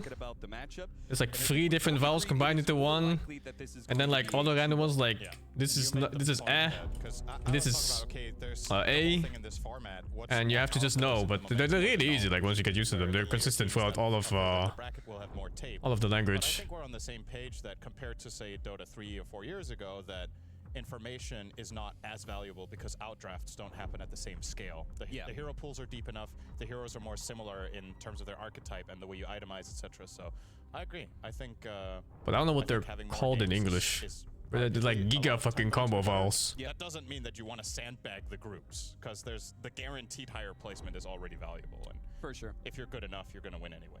So it's hard to difference. Oh, it's hard to hit the difference between long and short vowels when you're not going up to them. Yeah, I guess so. But it's so easy to learn, I think, once you get it. Yeah. Give us a smile. Go on, smile. I'm really happy Go on, to be smile, here, smile. Do it. Do it. Other than that, we do have game number 2 going on now. Oh, you're so sad. Liquid versus Perivision. It's kind of a smile. A little. He's close. I think Dutch is mostly a logical language to learn. Okay. Oh, now he's smiling. Like there's no no, you have no proof. Weird grammar or weird words. Phase, very exciting. We got rid of a bunch of heroes, but Terrorblade's still in. Will that be contested again, Fear, or are they gonna give it's better than enemy language? No, not really. I mean, the vowels in Dutch are easy. That's literally just one of the first things you learn as a kid. Like that's just just gotta put your mind to it a bit. Some parts in languages are fucking difficult, man. Like counting in French or the pronouns in German, like the fucking, oh my goodness. Special something. So there's 2 ways you can do it, right? It's like this Terrorblade is going to be the meta. Something is just not consistent in languages. You just have to know them. Get it. Great. Oh, learning as a kid. Yeah, I mean everything's easier learning as a kid. Hero that is innately good versus Terrorblade, or I guess easier is never really the right word, though. It's just potentially later on more natural. Because we can still take it. I'm sure it's easier to learn as an adult for languages. Not another fucking TB, dude. We lost. Right? It would be. They love that TB first pick. Cool if they didn't pick it. Yes, and it just went ignored. Very good if you're win trading. Right. I mean, players have their headsets on now. We can talk as much. Yeah, there's a lot of vowels in Dutch language, but like I said, they're really straightforward on how to pronounce them and how to read them. There's no there's no things like the word definitely in English. All jokes aside, I do think Like every time I listen to the word definitely, I think you read it like this, like definitely. But it's not. It's fucking definitely. Like infinite. It makes no fucking sense. Like you have these vowels that just change out of nowhere. Two issues that I saw that were pretty big. One was just like draft synergy. Their draft didn't make a lot You of say sense. definitely, but it's definitely. It's always definitely. Will not have like that gotcha last pick against you. That means you're all in one basket there and too much. The other problem that I did see as well is team composition, like how these players like to play with each other. I feel like they weren't enabling. It makes sense because the word comes to the word definite. Yeah, but it doesn't make sense in how you read it. Wasn't really enabling. And when that's not consistent, then learning the language is fucking shit. I feel like the team is best when not only that's the thing with Dutch. It's consistent throughout the whole thing, pretty much, except for French words, because you know, fuck French words. But French words are easy anyway. She gets shut down in the laning stage. Saberlight's on a hero that is innately greedy, isn't going to make a lot of moves, and Mickey, well, he wants to make moves, he wants to make plays, but he doesn't really have a partner in this game to do it. So they need to like. I speak 3 languages. Between those 3 heroes or players. I learned like German and French in school, but they're gone, man. I don't practice them actively, so they're just fucking phased out. Go to the mid lane and skirmish with his team there, and that brought him low on health, and then he instantly ran top with the supports, found Beastmaster there, and then sundered him, and then got the kill right after that. I speak English, Dutch, and Cantonese. 2 fights in one. Well, I need to learn Cantonese properly, man. I want to learn modern Cantonese. I speak village Cantonese, so it's like fucking useless. For a bit, then it becomes more of a farming game. So yeah, in the downtime, in the gaps. Ni hao is Mandarin, you fucking animal. Some adjustments are going to be Cantonese, you just say way. The Alchemist what the fuck it is animal? To be out. Those are 2 heroes that Parivision did win with last game. Pugna was banned last game, so was Morta actually, but both of them are going to get into the game, prioritizing different heroes instead, and Parivision is still going for that Jakiro ban, which is something nobody has picked except for Insania, just the only Jakiro enjoyer. I'm not gonna learn Vietnamese, dude. What the fuck? Why the fuck would I learn Vietnamese? And they're gonna pick up the Chen. This hero, depending on the team, has been. I mean, let me learn Vietnamese so I can live in Netherlands. What the fuck am I gonna do with it? The Earth Spirit, this hero is just all across the board popular, generally put in that mid position, and sometimes. Why not? Because I can't use it effectively. Bro, I live next to France and Germany. I refuse to learn those 2 languages. They go ahead and make a lane change there. We've seen the Earth Spirit go to multiple lanes this tournament. Without fuck, I'm gonna learn Vietnamese across the world. I'm never gonna use it. I don't think they're worried if the Earth Spirit gets countered mid, because they've shown that they are also willing to flex it off roll. Even if it isn't to success, it's still something that can be done, and Parivision seem to have their #1 priority be, let's give no one a good game, so we don't care what happens to other lanes. And Crystallis has shown he's like, fine, yeah, I'll tank that. Like, they put Spirit 5, he was on Drow, they got overrun by Timbersaw, and he was like, that's fine, and then he moved to the The Cantonese they speak in Penang is very different than the Cantonese they speak in Hong Kong. Because no one had a great game as a result. So I think directly countering this here is not... No, they're very hard to understand for me. You know, secure in Hong Kong, I can just understand people normally. You're winning the draft. Yeah, of course. And I do like the Jakiro, just to bring it up again. Looking back at Liquid's games, they have been playing it against things like the Beastmaster, against the Enchantress, against things with units. Like they wanted to pick Flemish.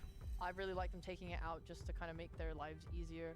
Let's see picks here right now. Oh, that's an early Earth Spirit pick. Yeah, I don't hate it. Tiny into it right away. Liquid's gonna pick up Tiny. This is a. Do they like the Tiny to Earth Spirit matchup? There is a small possibility. I feel like it's very average. Like it's no. I think the tech for that. Nothing special. Oh, I've been to Hong Kong a lot. My parents are from Hong Kong, so when I was like a kid until I was a teenager, I went to Hong Kong like yearly. Liquid not even looking to punish this Earth. So I've been there like a good, I don't know, 10, 15 times or some shit. No one played the other day. I haven't been back there in a while though. Honestly, looked incredibly powerful. It looked so tanky to the point where they had a hard time killing him. But I think that's always been the issue with Tiny. Can you get to that point where you can understand Afrikaans? Yeah. If you're Dutch, you can just understand Afrikaans because it's almost the same words. They're just written in like old Dutch. Like the word you, for example, in Dutch is this one, but in Afrikaans they do like this or some shit, which is like old Dutch.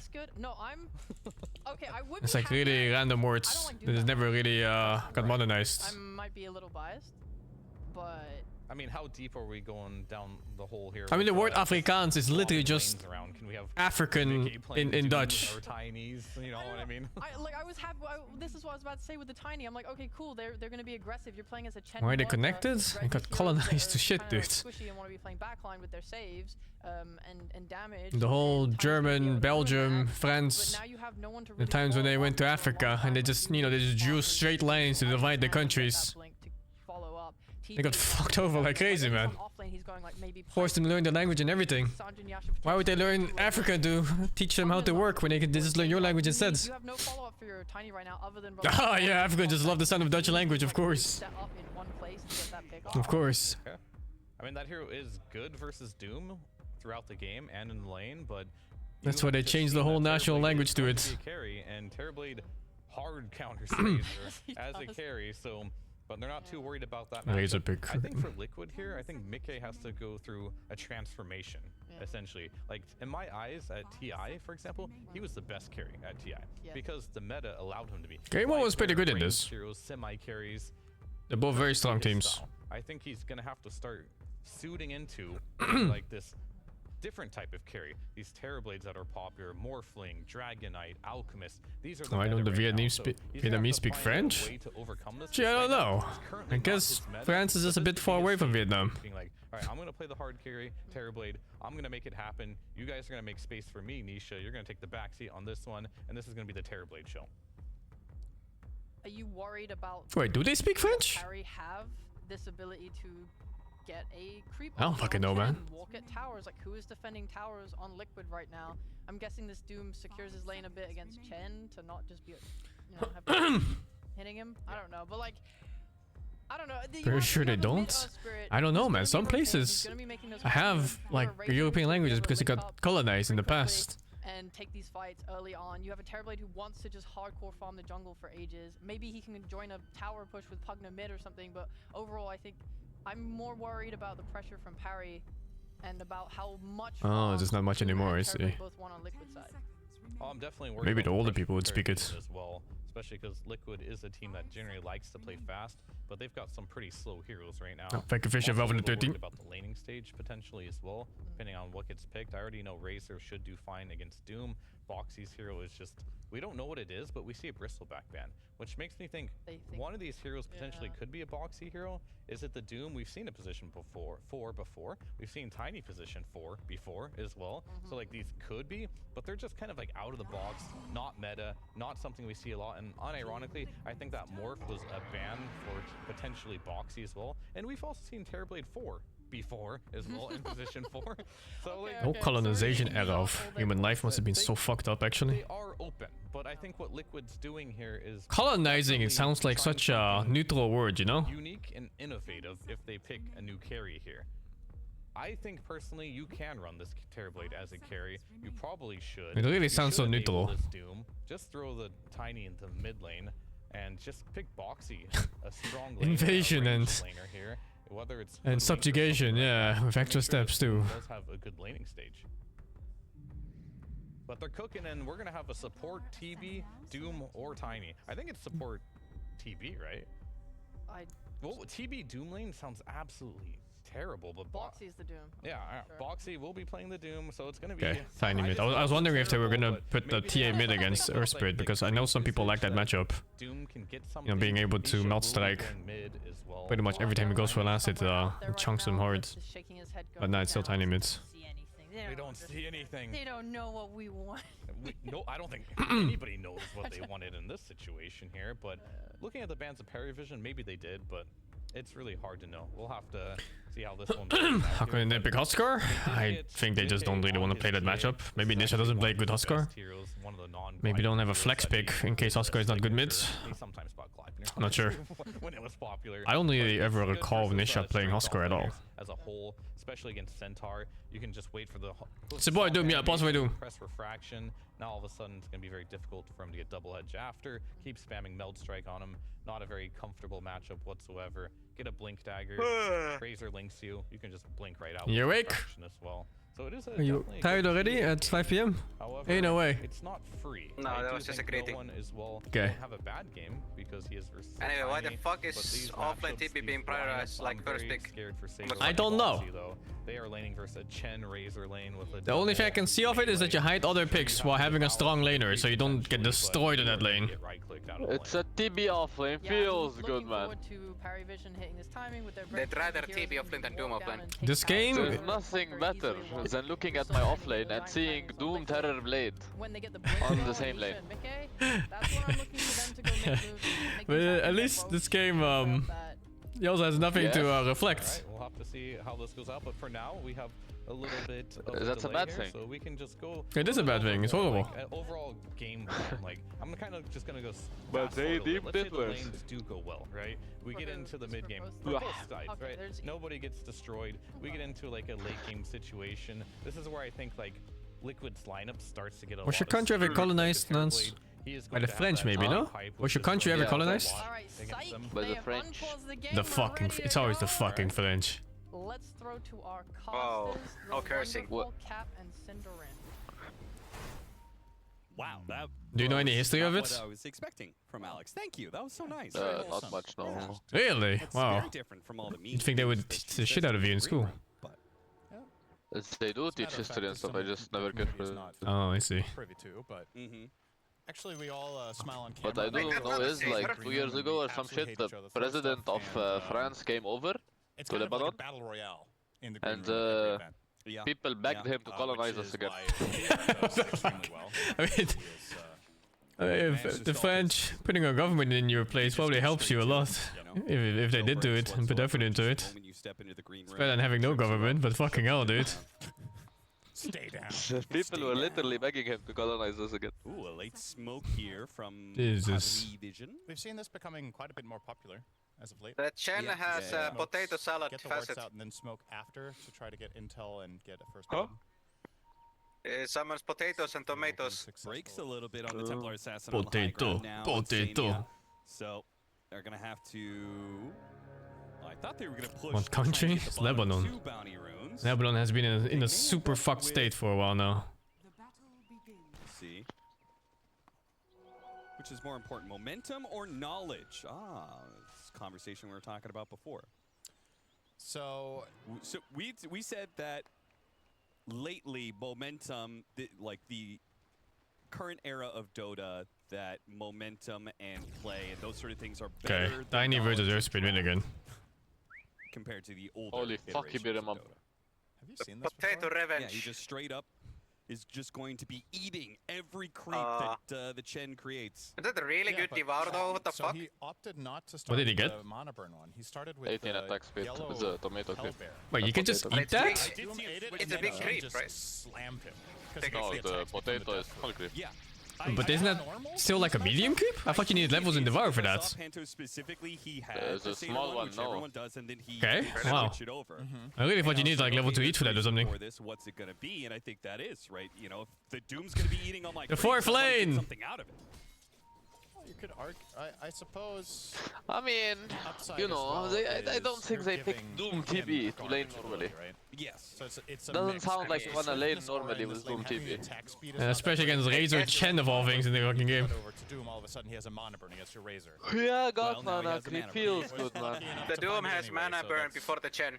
Well, half of it is luck, the other half is not blocking the camp as 9 class finds it level 1. And Kill. my Pugna's feeding. How does Pugna die in his lane? What? Must have been feared into War Stomp. Jack shot it back, yeah. Yeah, I don't see any other way.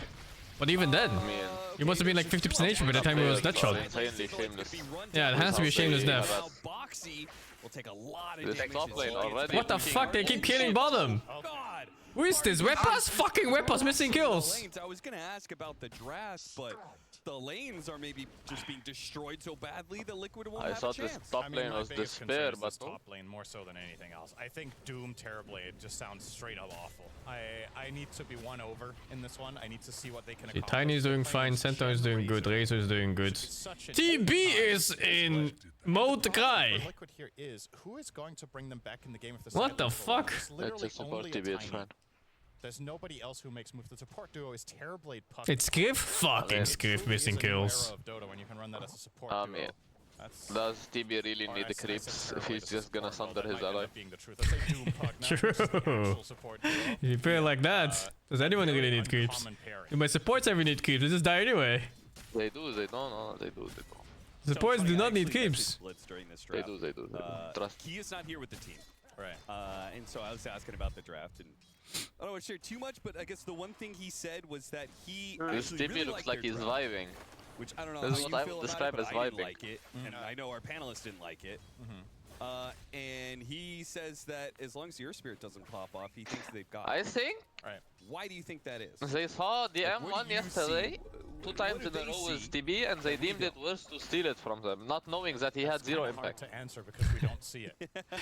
You think so? I wonder. I think so. You don't know. They saw two facts that they're picking TB and they're winning. I'm just asking what are the True, highlights of they this didn't draft look for you? more into it. God, I wish you could ask them directly, like any of their players or draft or coach. If you get through the lanes and you I want to know what this idea is between first pick TB on Saberlight. can absolutely see their team fight becoming exceptionally strong. The Nether Ward, you have the tiny. Like, do I know any of them? Scale incredibly well. No, I don't know any of these fucking guys, man. Fuck. But I don't know. There's something about this archetype. We can ask I've Mulek just to seen ask so Nisha. many times where you get a little Yes. too creative with things and it ends up hurting you in the end. But we'll see down the stretch. I mean, maybe this isn't going to be all that bad. You know, Call Blitz? I could probably tweet at him. But I don't know if I'll get an answer. Blitz is not in this. They're definitely not getting No, but he is in contact with them. Without a doubt, it could Not have been much, better. I think. I think right now it's Kapi and No one Jabs, goes the and coach gets for a bounty Liquid. rune in the I side think Blitz lanes. was sick or some shit, so he wasn't much involved. Let's Get a see. refresh. He's doing very well Until for he himself recovers. against Nisha's tiny. Yeah, breaking even, which I would say is with the level. With the To ask Gork, to ask Blitz, to ask Mika. Sure. Oh, nice. And then Mika asks his drafter, who's probably Nisha or something. No one. Oh, he's going to toss him back into the tower with an avalanche. That's going to be good damage. Certainly not enough to kill an Earth Spirit, as that hero's Very rather good damage. tanky when it had 100% HP. Mickey trouble. did have a lot of stick charges there to work with, so he stays alive. But the double bracer DM. I do know Jabs, actually. I have on my friends even. I mean, this is a matchup that can go really bad, right? Because the Centaur has no armor. That's But him right now. that he's that double bracer and ring of I wonder if he protection, even looks knows. like he's able to You think he's just sit writing no to him problem. Discord? What the fuck you idiots picking TB first for?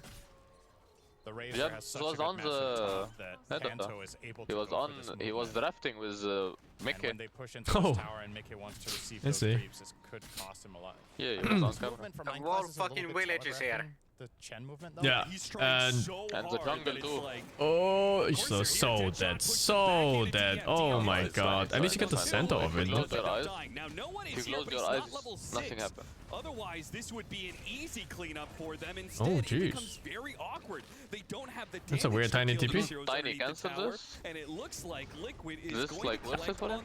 3 I heroes as a mean, result. I think no, but No. I think he was unsure whether the fight ended or not because there was still Earth Spirit running around and Doom was low HP. And the Doom is maybe dead. He might just get it. Is there another stone? Did he use both? I used both I stones. thought he had one more. That would have been close. 20 seconds. He's But yeah, not he'll get getting out it. and his Tranquils will start kicking in as well. The boys. Yeah, maybe if 9 class wasn't so overly aggressive there, perhaps that play is a little less obvious to Liquid and they don't TP in as easily in He time doesn't and know set how it all to up. play Doom 4 correctly. That is a You know how very you play Doom healthy 4 with development this for them face it? getting those Well, kills You go and to the slowing first wave things and down. I you think take that's the gonna be range the creep name and of the the melee game for creep them is just don't bleed out. You know, before they get if there. this game is even Oh, you 25 mean you go to minutes tier in, 3? I like where Yeah, they're at. yeah, Yeah, you did tier 3 and then you chased them to tier 1 and eat again. Fuck your offlane. Also, why the fuck was there a ward in tower range? Hello? I just thought it was going to be unlikely to accomplish that. Am I So far, dumb so or was good. that in tower range? I don't know what you're talking about. I was watching the map. It was the ward. But no one, again, not put in a position Definitely was. to really take over a fight. But Mickey... Oh, this the village time is here finally again. The rotation comes from the Hello. gate, and it's not just a Chen. It's so much worse than that. It's a Razor. Can't see. He has Lay this the wild death skin for to as long fucking as break possible. They the have to reflections. magnetize him in order to make sure they can finish off the kill fast enough. Mickey is not vibing. On the bright side, look at TB saying. TB is wide vibing. This is high net worth going to good use, I'm sure. Good recovery. First pick TB. I'm sure this net worth is all going, and space is all going to a good cause. Yeah. This is a relatively high level Pugna here. It's such a chill way of playing offlane. Like your safe lane gets doggied by like 4 heroes and your offlane just farming. I love it. But it looks like it was not the right decision for them at all. When are you playing TB? Losing their carry I'm not now. playing TB offlane. I'm playing Got a TB little offlane. greedy. This is why Yeah, you okay, see so so many dude. teams, they just, Why even if won't they're you do winning, they sack It's not their going to safe be lane a shit tower that played in order to offlane. get the enemy safe lane tower. True. If you try and get greedy and defend on it, you could give away a lot of your advantage. And 1 kill might just turn to 2 as Panto. Shoutouts to AA, Ron. Yeah, Nisha's going to join in on this rotation. Tosses over. Shinda. And now it's a tower and 2 Can you kills. imagine you're just vibing and the demon falls on your head? Doesn't sound like a good time. Sounds like an anime title. Naga Siren. The only heroes with a higher pick rate and win rate Really does. than Pugna. I'm surprised that some of those have a higher pick rate, Just. honestly. Who's the highest among us? Unfortunate. It's Nuns, no? I think it's Steve and then This one Nuns. does not net a kill as they tried to kill Highest ever Nisha, more. but they Steve used was up all their 13k at some point and Nuns is like 12k or some shit. Yeah, job well done Steve so far for Liquid, is honestly. 1k higher than me My right now. biggest concerns I'm not are sure. all the Steve had a losing streak at some point. Like one of those despair double down ones. in this 2 days, so Steve is 1k higher. Yeah, don't look at Nun's recent games. Oh no. Unlucky. Oh no. We've seen a lot of games with, especially, so obviously Power Vision when they're playing with Ducalis, their win rate with Chen is obscene. I think at Dream League they were like 10-1. Oh yeah. But it is Panto playing it, and that Panto is a formidable or a great Chen player himself as well. But it could be something about team dynamic and understanding where there might be some differences playing with the stand-in in this situation of how to use it. Oh, Steve got 13k. Or Liquid are Nice. just, Good shit. doing all the right things. Know what to expect. They're planning around it well. Let's see if Saberlight can find a way Me out and of Nuka are this one. dogs right now. We don't play Does ranks. have both a Lotus and a Sunder. Nice. So Why he not? might be It's able to fun. use the Lotus to Yeah, get it's the so Sunder much out. fun. Oh my Yeah. god. Now goes to the TP I wave. love playing Oh, Among still Us. gets him. That was really close. That was so much damage. I thought a fully That was a good try, Terrorblade the TP. was gonna be fine. Yeah. So apparently Panto's 1-1 with Chen. Yep. He slammed his face. Oh, he got off this Stampede. Still managed to get a toss Doom onto is him, but his wasted. Stampede lasts long enough. Still gets a disengage away, so that's going to be a Doom wasted. That's the dream there, is getting the Doom cast on you. You were probably going to Stampede the disengage anyway, so the fact that Boxy doomed you is just all the better. K-Stro now picked up for no one and almost has the Blade Mail. This is a strong timing for Earth Spirit.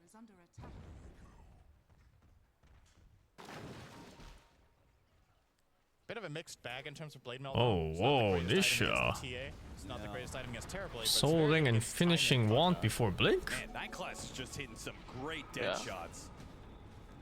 Okay. That's the usual.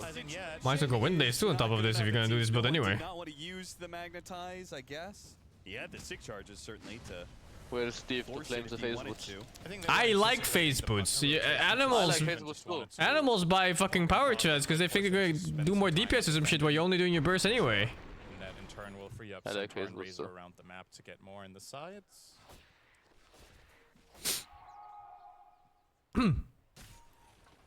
It's carry player brain. They just hit more creeps or some shit. The early game was also quite even for a while, and then suddenly Paravision just found a massive moment. See if they can replicate that situation with their lineup. Definitely capable.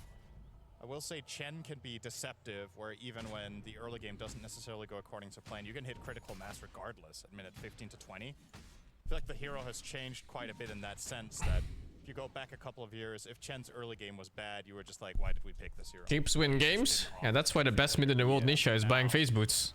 Scales much, much better. You know better than him. Stampede once again gets True. away from the Avalanche. Oh, they might even get a kill. This DM is fucking playing them. Oh, And yeah. this Insania is as dead as they come. There it is. I've never seen a more dead Pugna in my life. DM. These Stampedes have been clutch. He is playing very nicely. Don't you love it when your tiny tosses you in like this? You, a squishy backline healer, teammates onto the center. gets tossed in. I don't see the problem. It's just a support. Oh, Right. unfortunately, He was Nisha's gonna already die clipped by anyway, that smoke, probably. so can't get into it again. It insta-popped on him because he was close enough to the Earth Spirit when the smoke was cast. And How the fuck is TB not highest net worth? Okay, he does it again. This one will kill the Chen army. Hand of God. Jesus, the heals. Back up a little bit of HP. They're still gonna try and run him down. Oh, he lives. The kill. Crash landing, fuck you. Unlucky. He got killed by his creep. His own creep. If you fail, just try again. Yeah. Just keep on tossing. He did kill Windays, but I guess he's too close to to go for it. I think he would have gone Windays if he didn't get that kill. Yeah. The one before that. As initiation tools. This is a big timing for Tiny. I have blink, guys. Blink smoke. This is when you can really start getting stuff done. You have decent heroes to play with too. They have a really nice white top. Could be a razor gank. No, he's walking bottom. Oh, the blink is flying out. He's halfway. Look, he's walking towards it. Oh, this guy's so fucking dead, dude. No. Now the player here should toss this fucking Murta onto the other guy. To save a stun because he has ulti. But he doesn't have TP, so it's fine. Stampede. Oh, he's fucking. He is so fucking. Did he not pick up his blink? No, it's still flying towards him. It's like it's like half a king behind him. Look there. He has it. He got blocked by this fucking support player. Oh, ballsy. He can get the toss back into He's shameless. Oh my god, Power Ranger's coming in. Oh, it's not blocked? What? He wasn't blocked there. Shaitan. There's fucking face boots, of course. Oh my god, what a player. What a fucking player. He's the best mid laner. Yeah, I think he just killed his Doom. He's fucking. The best mid player killed his fucking Doom. I think he killed his TP too. What a fucking awful play. Jesus Christ. Holy shit, he's bad. That was the worst fucking play of the whole game so far. I think it's time to play toss bingo. What a fucking player. The contradiction. Jesus. You need to say out loud instantly good or bad. Good toss, bad toss. This has been 50-50, I want to say, on whether the tosses have actually been good. He did it worse for as a mid laner, right? You get one kill, who cares what happens to your team after? Yeah. Kind of just set up no one I mean, they were just supports. to get that fight win. Yeah. Out of it. I mean, the TP is just gonna thunder anyway. 15 dash, 1 dash, what does it matter? Yeah. It wasn't like it was a missed opportunity. I don't know what Faster Doom has. I think people usually buy the setting one. I take the setting one. On support, you take Devour. 1600 health. I don't even know what that one does. It's better. It's a support. Huh? The Devour, it gives you 2 charges with slightly higher cooldown. Oh, I see. And it levels up like the creep skill by 1. Lane core Doom that has more levels. I see. Packs a bigger punch with, let's say, 4 points in Infernal Blade. Right. Then maybe you find the kill there, but. Smoke coming. Probably good here too because he can like keep cucking the Chen with 2 charges. You highlighted the fact that it's not the best blade mail game. And on anyway, as a support enemy, you don't get much gold, so the gold facet doesn't make much sense. I personally still think it's worth it. Another thing about blade mail, it's also a farming item, right? So you just get added efficiency, especially for Centaur. It feels really good to have this item when you're jungling. Nice, they find onto crystals here. Nisha, good toss. Back to the neutrals. Back. It's so fucking bad. Jesus Christ. Holy shit, this Jesus. is so fucked right now.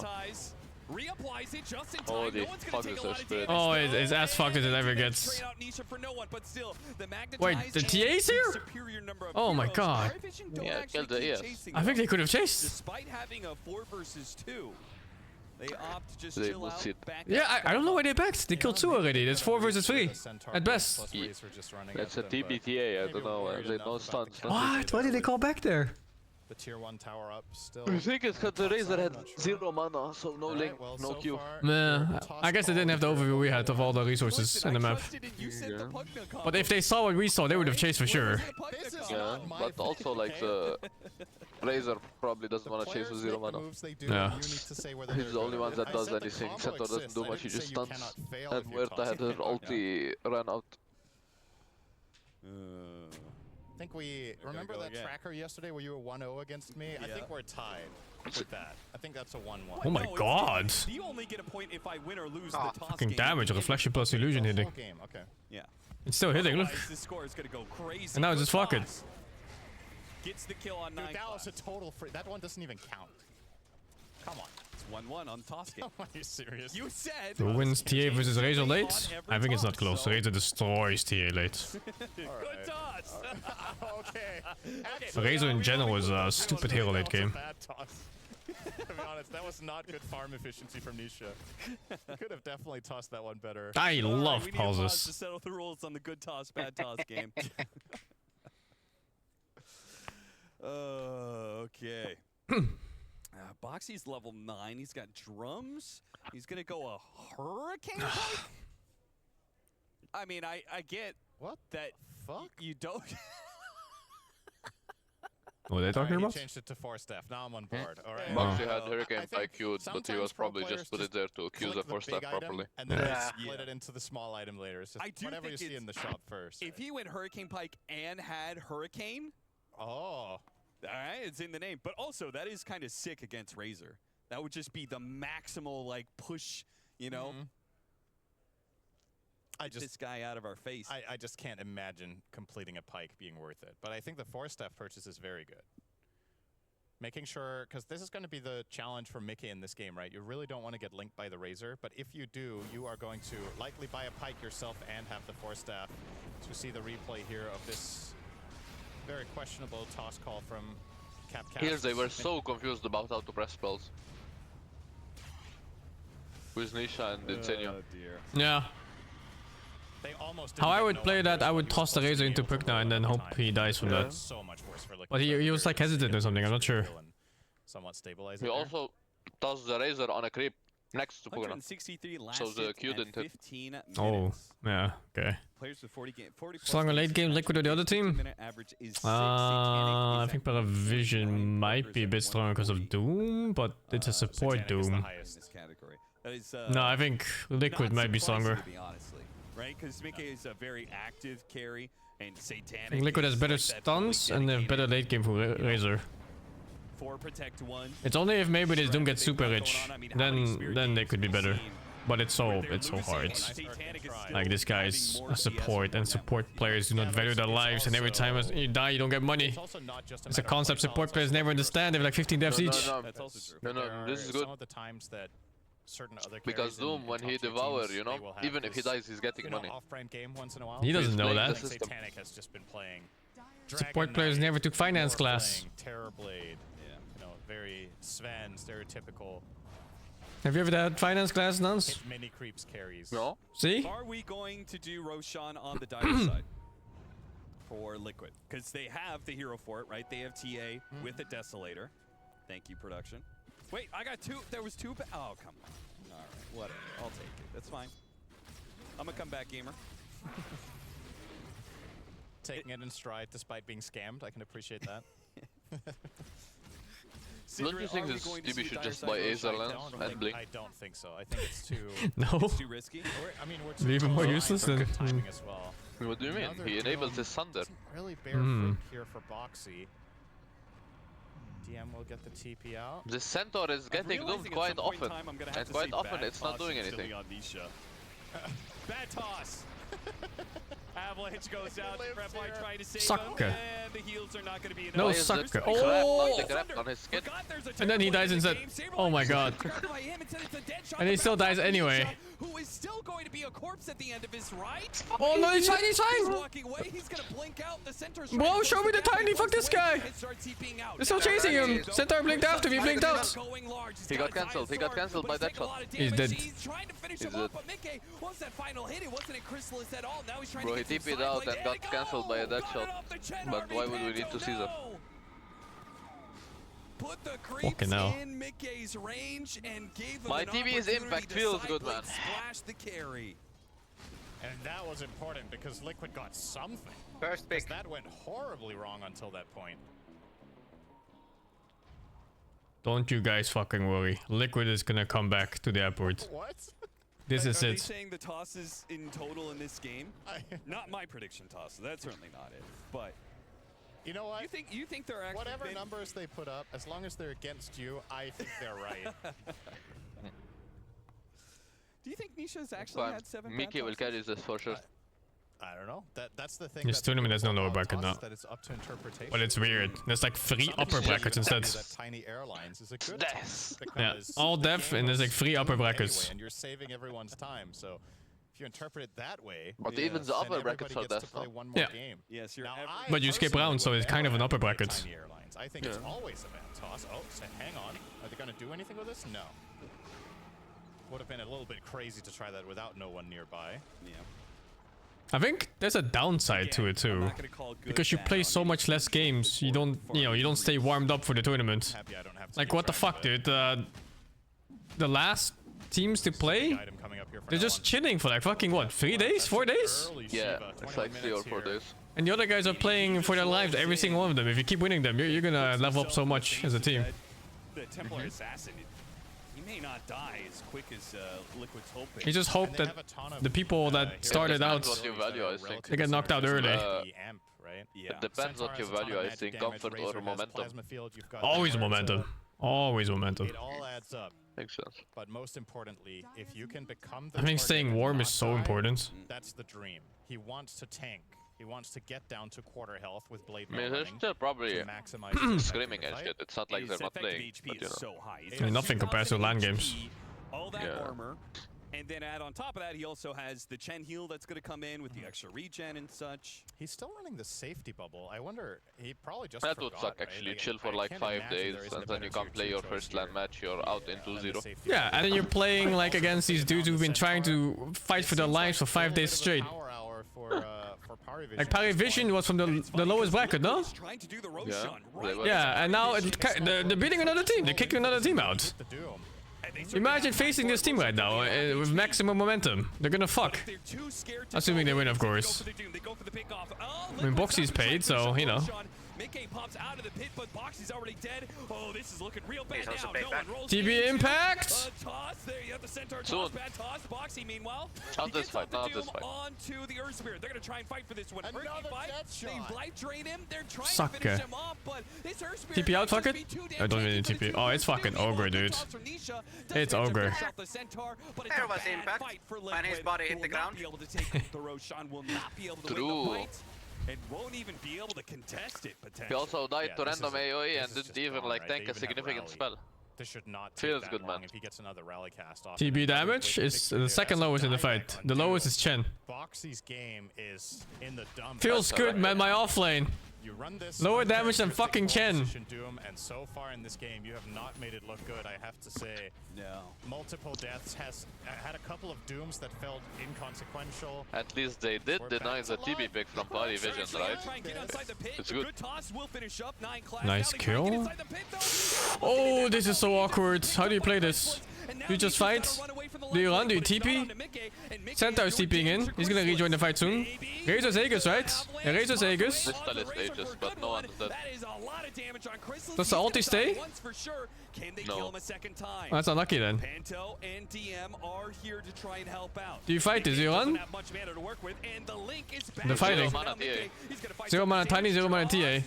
They're gonna kill Tiny before he gets another round of spells off. Yeah, oh, that's so good. Does TB have? No, not anymore. This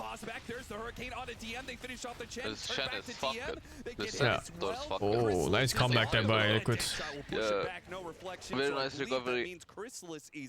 Wow, the Murta, they don't expect him to show up. Yeah, they fucking ambushed him. Okay, good tosses, bad tosses. Good bad tosses, bad good tosses. TB impacts. What? It's 1-1. That's not how that works.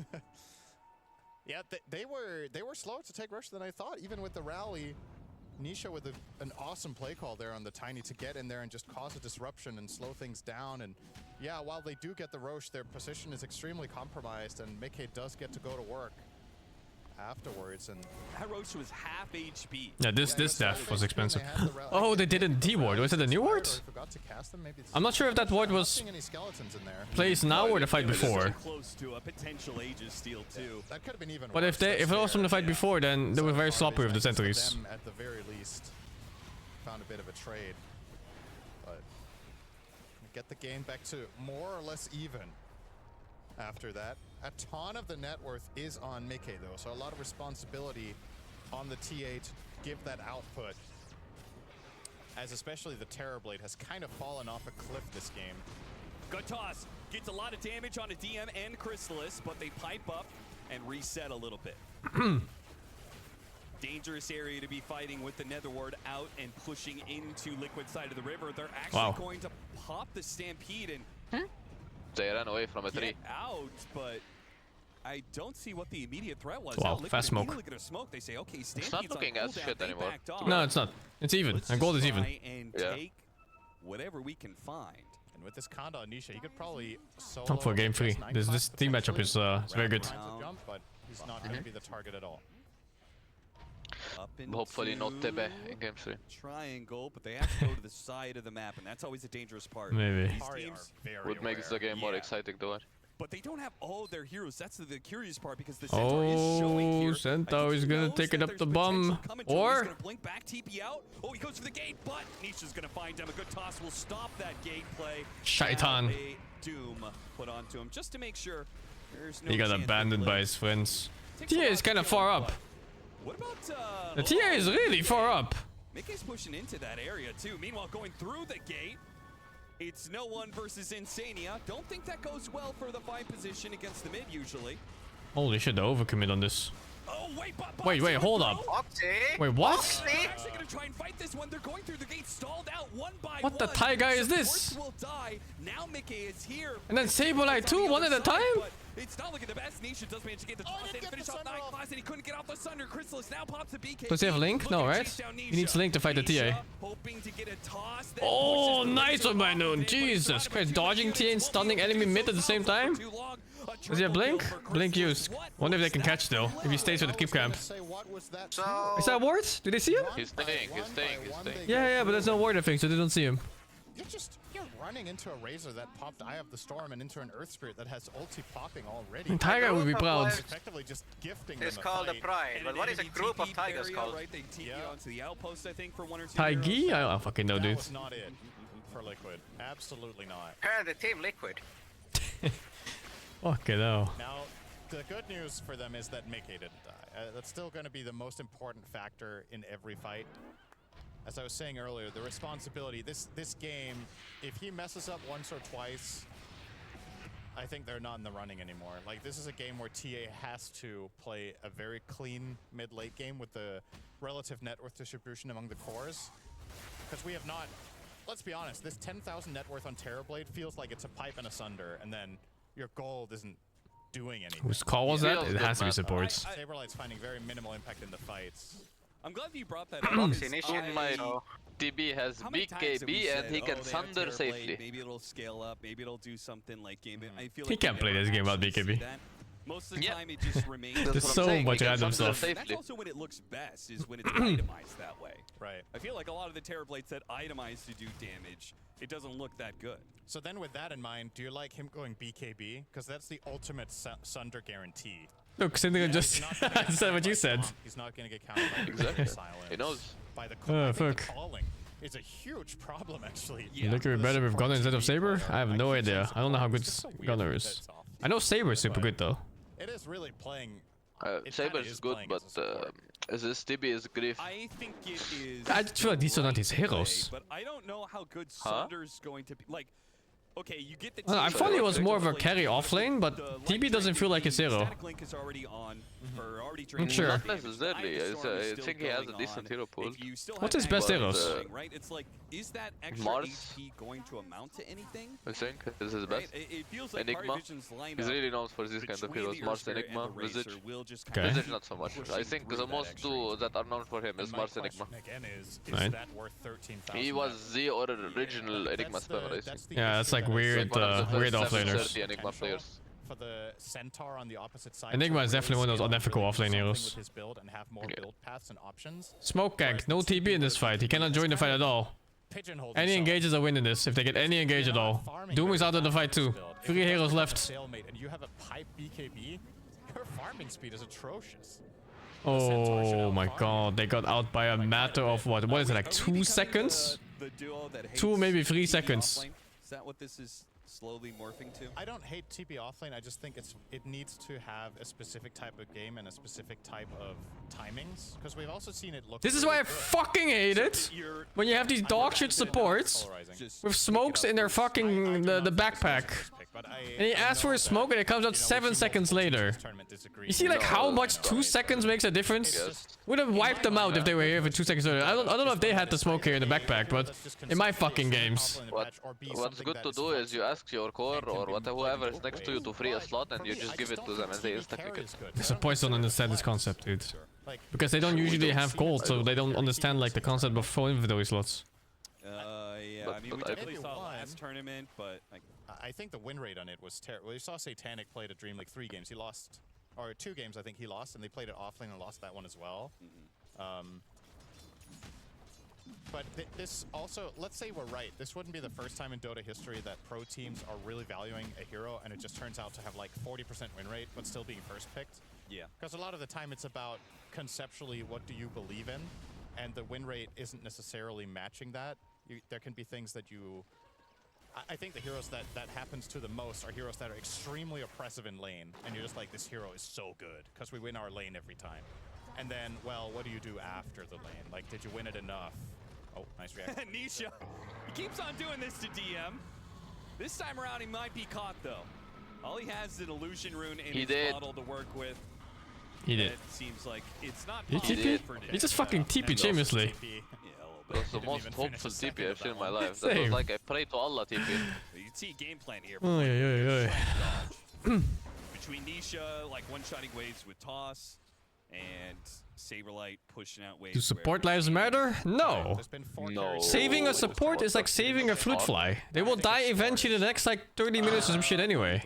0-4. Oh, wow. Imagine saving a support. Would you save a fruit fly? I wouldn't. DM, hello, goodbye. I mean, most games are lost because some core decides that this support animal is worth saving, right? And then he goes to save them and die and the game's fucking. Jesus Christ, the ES damage. He chunked 2 heals to half almost. I want the bigger fish. That's the Templar Assassin. Look at Boxy. Just throw in his This fight is so split. Saberlight TP'd out. Maker is stuck. Let's have... No, he doesn't have BKB. He would have used it already. He did. Wait, he did? He did. No, oh, dead. I thought. Fucking. Getting rid of the TA here for 90 seconds. They could maybe even force the buyback. Like, how are Liquid on Earth going to defend this? The cool thing about this ES nerf, like the bright side of this ES nerf, actually, not the cool, is that you can take the 8% spell amp on 10 now. And yeah, that's free 8% spell amp. Yeah. Before you couldn't take it because roll distance was too good. Goes for a YOLO buyback, and they hope to win the game off. No one ain't like good wine. Has he got tired yet? Nah, dude, this guy's been a whiskey his whole fucking life. He's owning for like the last, what, 6 years, 7 years? I don't think he ever let down. That's an insanely good Liquid get the Roche, they could get back in the game. This way you shut that door, and you can still get tier 2 bot in time. He's been fucking since VPs where he really stood out. Lines are not orange, it can be a little bit difficult to see. Yeah, it is brown. Yeah, just another fight. And this time around, Saberlight with the BKB. He was like top 1 mid laner at VP. Maybe top 2? I didn't really feel that net worth being put to much use. No. He ends up just TPing out, right? He just calls it quits. Like, this fight's lost. Literally like competing with Sumail. I mean, the fact that Earth Spirit can just go on this Templar Assassin, and his prime just feels over for him in that regard. Nightclass tries to build away, pushing him in, but he does manage oh my god, he to lives. No, he got stuck it. Still though, Chrysalis is he didn't click a button, he would have lived. BKB TP out for Nisha. Good Nightfall. The Nightfall. Right, 1 for 1. 9class could have lived there, but he chose to stampede through all of them to cast a strong calling. Might have just been better off just casting the calling and running out. I appreciate the attempt, though. He's like, I'm going to give up my life to try and help us get as many kills as possible off of this. Maybe his offensive move did force the BKBs, though. That could have been a part of why Liquid felt like they had to use them. And then, in that case, those 2 charges are well worth. Liquid's trying to force something while their BKB is down. This is a bold move. Yes, especially on Satanic. Satanic BKB Aegis. This is not the jump. zeros down with the Shivas. Now it's not. Does he not have Doom?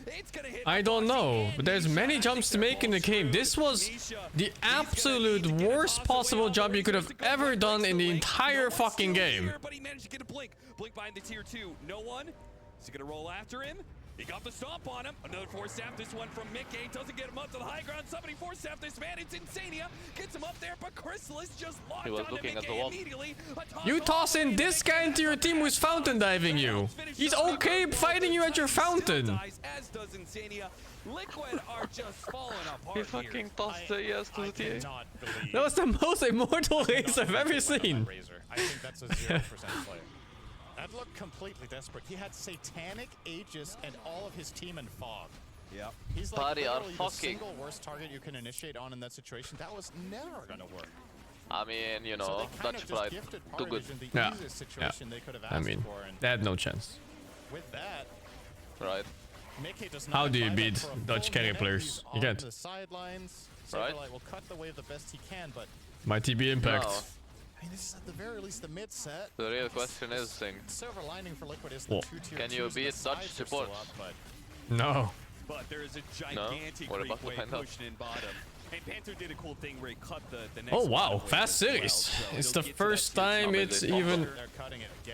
It's an hour early instead of an hour late. Taking it out of the Radiant base right now, except in the top side. Yesterday it was like an hour 45 minutes, not just 1 hour. Set down. First set, and then they can go tier Because 2. there was so much delay between the 2 games for some reason. What was that? I didn't want to shake hands with 9 class? Oh, weird. But they have the Stampede to be able to reset. Chrysalis puts himself in the front lines. I wouldn't shake gamer hands either. Now, 8 seconds till the You don't know where those hands have been. Vocal do not want to be throwing away this game, throwing away this series. They will reset, playing very disciplined. That's your doom down. Most CIS players are very vocal in pubs recently. Even if his Aegis expires, he's got a minute and a half on it. It's not It's very even macho culture in CS. for Chrysalis just yet. Online macho culture. Right now on that Razor. Heart on Centaur? Yeah, now that makes I mean, for CIS region right now, anyone in pubs not speaking Russian or you know that CIS language is either African or American. Hey, he's pretty good at half HP for I don't understand. Yeah, it's like it's like if you speak English, you're NA. If you have accent, you're fucking African or Turkey. They're just you know, anyone that's not CIS playing EU region right now is outsider. Huh. That's odd. They claim the region. Has to pop his BKB. They start backing away. Boxy breaks the link. Mickey still trying to go strong with the little HP he has, just throwing out damage after damage. Pirate Vision are on retreat. Always did. This time they will commit to the retreat. No Regoose here. That's a good hold. Getting the No, Earth Spirit I out just of the equation. talking to them and it's No like, one probably hello immediately Africa regretting that Dota, he why you rolled in talking? for that. Can understand what he was trying to Go do, play but your he didn't region. connect the roll, gets caught in limbo, tossed and gets killed off. Pubs are so And you funny see right there, now. this is the recipe for a successful fight. It's Is fucking Mickey factions. getting to just stand and deliver tossed heroes into the base. Oof. Isn't it just a moment ago that Razor got Satanic? How does he have a refresher too already? Seriously. This is... Chrysalis is... Who the fuck gave them the idea that TB offlane was good? Like he's so fun, he's still number 2. Party Vision. Like, They baited them into it apparently. Oh He's shit. farmed his heart out. And he is level 25, which is way ahead of anyone else. A couple of the kills he got were worth a ton of experience and has yielded him that 25 talent. We did thought it'd be put to use a little bit in that fight with the refraction charges. Are we getting a Desperate Sin? Do you think the game is bad enough that he should go Divine Rapier, or do you like the Swift Blink more? Because he's got both queued up right now. I like the Rapier, I think. I think so too. I'm with you on that. Oh, nice. Shot, Back. Shot. Oh no, Saberlight. Whoa, actual TB. He just geared the BKB, no? Yeah, he geared the BKB on the fucking Razor. Yeah. I would have done the same there. It looked like a free kill. They're still kind of going strong. Pari Vision gets off the magnetize, keeps on reamping it. Oh, no one. He's stuck up on the cliff. A good toss pushed him up in the air. Couldn't finish off though. A stop from DM is a beautiful interception. Why did he run away? So many force staffs. What the fuck? This is sliding away. A refraction coming up in 1 second. It's cosmetic trap. up. He gets out. Oh my god, the catch. Good catch. Perfect catch. It's Ogre. GG. Instant buyback from Mickey just to try and keep this game going. Nisha will cut the wave mid, but Parivision will go for the bottom lane. Holy fuck, this must feel so bad. You show up, play group stages, do medium well, wait 3 days, play 1 hour, and you're out. Feels good, man. Feels fucking good, man. All you can do is go for cute tossbacks. Yep. Well, and more yeah, pickoffs. the competitive scene in CS is brutal. With no buyback as well, so both supports are coming up. It'll still be a 4 versus 5. Now, backdoor protection has kicked in. Bottom and mid lane are pushed, so they can't actually do anything with this positioning. Oh, that is the only players that play TV offlane are the carry players that don't get carry. That's rough. Retreating. Nisha's trying to cut in from behind. I like the format. I don't think it's dog shit, but it sounds really bad for players. Really good for viewers, though. Says, oh, okay. I think the most exciting parts of tournaments for viewers is usually watching people getting eliminated. Yeah, it's always elims. I mean, group stage is boring, because they have 7 more games, so what if they lose? Yeah. But here it's like stakes. Sure. And I fucking love Stake. On backup inside the base, and he immediately got off the force. Yeah, exactly. Who cares about the players? Fuck them. We're not the player in this. Puts bearing out. True, we're just watchers. Yeah. What did that time buy them, though? Mickey, because he had to use his buyback, is so far away from another item. It gets the Terrorblade back to life where maybe there could have been a base push. Yeah, that's true. So it's something, but it is... We're looking at very, very thin silver line. Yeah, TI lower bracket is the best for sure, man. I never care about the winner bracket in TI. So whatever. Good news. A lower bracket? Holy dude. Are you gonna win $1 million or are you gonna go airport today? Is a monster, and I was talking about this backstage in the draft. Something that stood out to me was that Parivision did not hesitate to pick no on this Earth Spirit in the 3rd slot. And I think that's specifically something they can do against Liquid, because in my mind, Nisha's worst hero is Huskar. That he has played. I think his hero pool is very diverse. He's a very skilled player. But out of all the heroes he plays, that's probably the one that Liquid has the least faith in. And that means you can pick this Earth Spirit even without seeing Nisha's hero yet. Sure. And he ends up going for the Tiny, and that lane was a draw. So if you can show your Earth Spirit like that and not get counterpicked, I don't know what else there is. Dazzle. I'm sorry for comparing you to the protagonist of your favorite manga. As a result, no one has had a great game on that Earth. He's not a fucking cuckold. Currently sitting 3rd in net worth, way ahead of the Tiny by about 5,000. Wait, what's your favorite manga? 9, 3, and 25. He's been killing it. Of course, when has this guy not been killing it? It makes me really wonder, like, there was this window of time where, you know, for like 3 years, he wasn't protagonist of that manga. Yeah. He's not a cuckold. One day you should go to Japan and actually rent a girlfriend. See how it's like. No, I'm good. I would like to go to Japan, but I'm not sitting on there. I saw a story where you can rent a boyfriend too. Great. Might just be a matter of motivation. If that's more for you. If you no, I'm good, I think. Who was it that did it? So someone in our circle did it. Leah, fucking Leah, she did it. She rented a boyfriend in Japan. Why? Can only speculate I don't know. as to what it Desperate? is. Finally, this top tier 2 tower feels like it's been staying here forever. This is quite sad for Parivision. They've had a couple of things they're just like, oh, this really sucks. The fact they weren't able to finish up the building due to backdoor protection, the fact that they're sitting here waiting for Roshan, and it is the longest possible Roshan spawn. To be fair, I've read like 3 mangas. I mostly just watch. The Tiny. Yeah, they're kind of in disbelief just standing there. Liquid just gets to keep pushing out the waves. They're like, come on, Wait, man. are they going to get this ranged barracks off of the creep wave? Someone going to come back? Waiting for Roshan. And he's just going to continue to hit here with his AC. How much? I don't know, man. Liquid wants to stay out on the map. All right. Mickey comes back, but it's too late. Okay.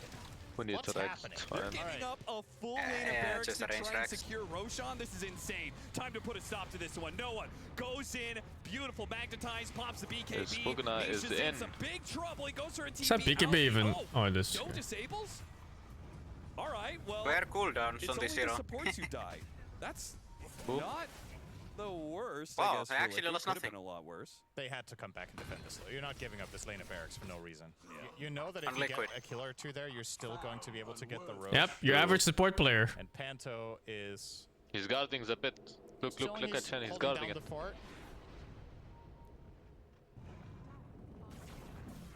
80% say 50k yen for a long date? Well, I don't know the end conversion. What's 50k yen? So this should be 100% No idea. yes. What's 50k yen in freedom money? But there is a chance. Oh no, chat has to know. Alright, it'll take a while. 300 euros? It's crazy Fuck the off, dude. I'm offense staying this lineup virgin. has gotten every single Roshan. 'Cause Holy. they're so slow at doing it, right? The other side has a Templar Assassin, but Well, Chen is always a bit of a wild card with this. He's a faster Rosher than you might think. $300 to rent a girlfriend. What the They fuck? get it. Aegis Start saving now, then. 25 for him No, as no, well. I'm has good. I been know. secured. I don't want to So rent. 225 talents now on the side of the Dire. Almost the third one with Centaur sitting at 24. And Liquid, they are well away from any sort of 25 talents. Tiny as well as Terrorblade sitting on measly level 21s. Yeah, and the support's also level 20 on Paravision, so they have Can I be additional talents too. rented? If it's that much money? you know what's better than level Can you what? 25 talents? Level Can I be 30. rented? Can I apply Depends. for the job? Divine Radiant. Are you charismatic? That Are you is handsome? also better than Do you most know 25 talents. all the things to make a woman happy? Or a man, whichever, who would rent you for? I'm sure you're right. I'm Oh, sure no there is woman, one. thank you. I don't know, I But think the Razor 25 yes, is for sure. Then fucking go for Okay, it. bad toss. He tossed an illusion. Let's go. And now he's going to be gone on, instantly disabled. Somehow is doing okay thanks to Glimmer. Gotta be on the market first. They actually popped the Stampede not to chase. Instead, they reset a little bit. Do have the banner with double siege wagons, so the assault will continue onto the tier 3 tower. Liquid do have to make a move.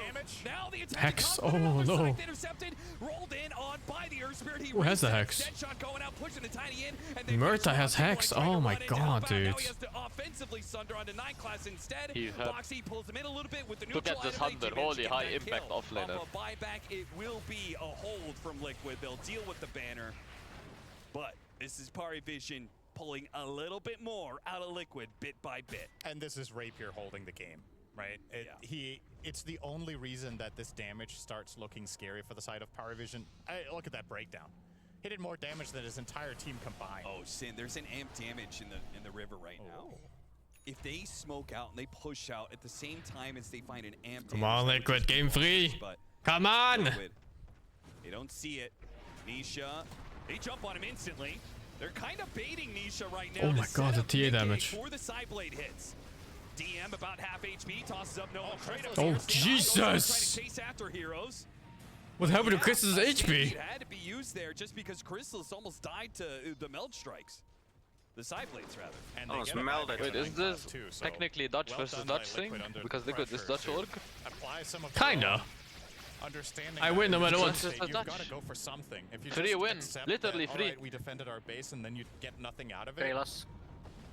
It's not going to improve your win chances by that much, but if you get out on the map and you find a pick, sure, in this situation you didn't get the kill, but at the very least the buyback opens the door. Liquid is to not American, no, maybe it's bursting Dutch. 9 class in the next It's based in fight, having a Utrecht. 5-on-4 to start. Gives you options. What do you think about this idea they seem to have? They put Nisha on the front lines, and I assume part of it is the fact that he's also a great hero to I win sunder. too if Parivision Right, wins. it's like this guy has 3,800 Whoa. HP. He gets You low. don't know It's hard Omar for them 9 to class? burst him down. Yeah. Mohammed Nisha, right? Of course. That Chrysalis is Omar linking. class, no. Because then he's not Mohammed linking Nisha mid, is bullet. sure. He does have refresh though, so you do have the second, but It's also why these high ground pushes are Abdurrahman so Light. difficult for Parivision. They're pushing into a version of Techies with all these TA traps everywhere. Stop lands. Do we have onto any the Saberlight Mina teams still Terrorblade. in? Can they kill him? No, he got off his BKB and he got healed up by the Pug. Now, meanwhile, Not Boxy's gonna sure. have What's happening in the box there? drained of You got that everything. shotted. Pushed in with the dead shot. Chrysalis took all of his attack damage. that's all of boom his down. attack speed. The hero and the spell, Yeah. both out of play.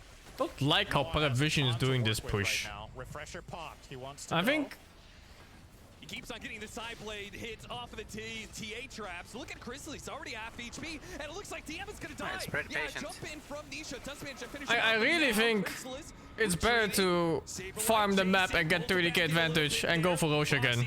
He tries to run it, just But almost maybe instantly dies. maybe it's good enough. Oh, dude, it's so fucking close, actually. Is it? Not yet, not yet. It's still turnable. The Razor still has Aegis. Now he pops the BKB. Oh, it doesn't show Aegis like that on this UI. Insania giving it all. Nice ball, nice ball. No, nice. TA dies. Divine Rapier on the Normally it shows like under the hero icon. With no Templar Yeah, assassin, nice, they'll turn ulti. their attention back to Saberlight. Look at my DB's impact. Look, he's so tanky. He's so. It's ogre. That's that was a risky push though, I feel. Dodge wins, what easy. A sick last fight. No Dodge one did. Mina. 14,000 damage onto the Earth Spirit. That magnetize just kept sticking through and through, step by step. Managed to take down the TA, the Pugna, and the Tiny simultaneously. That's your ball right there.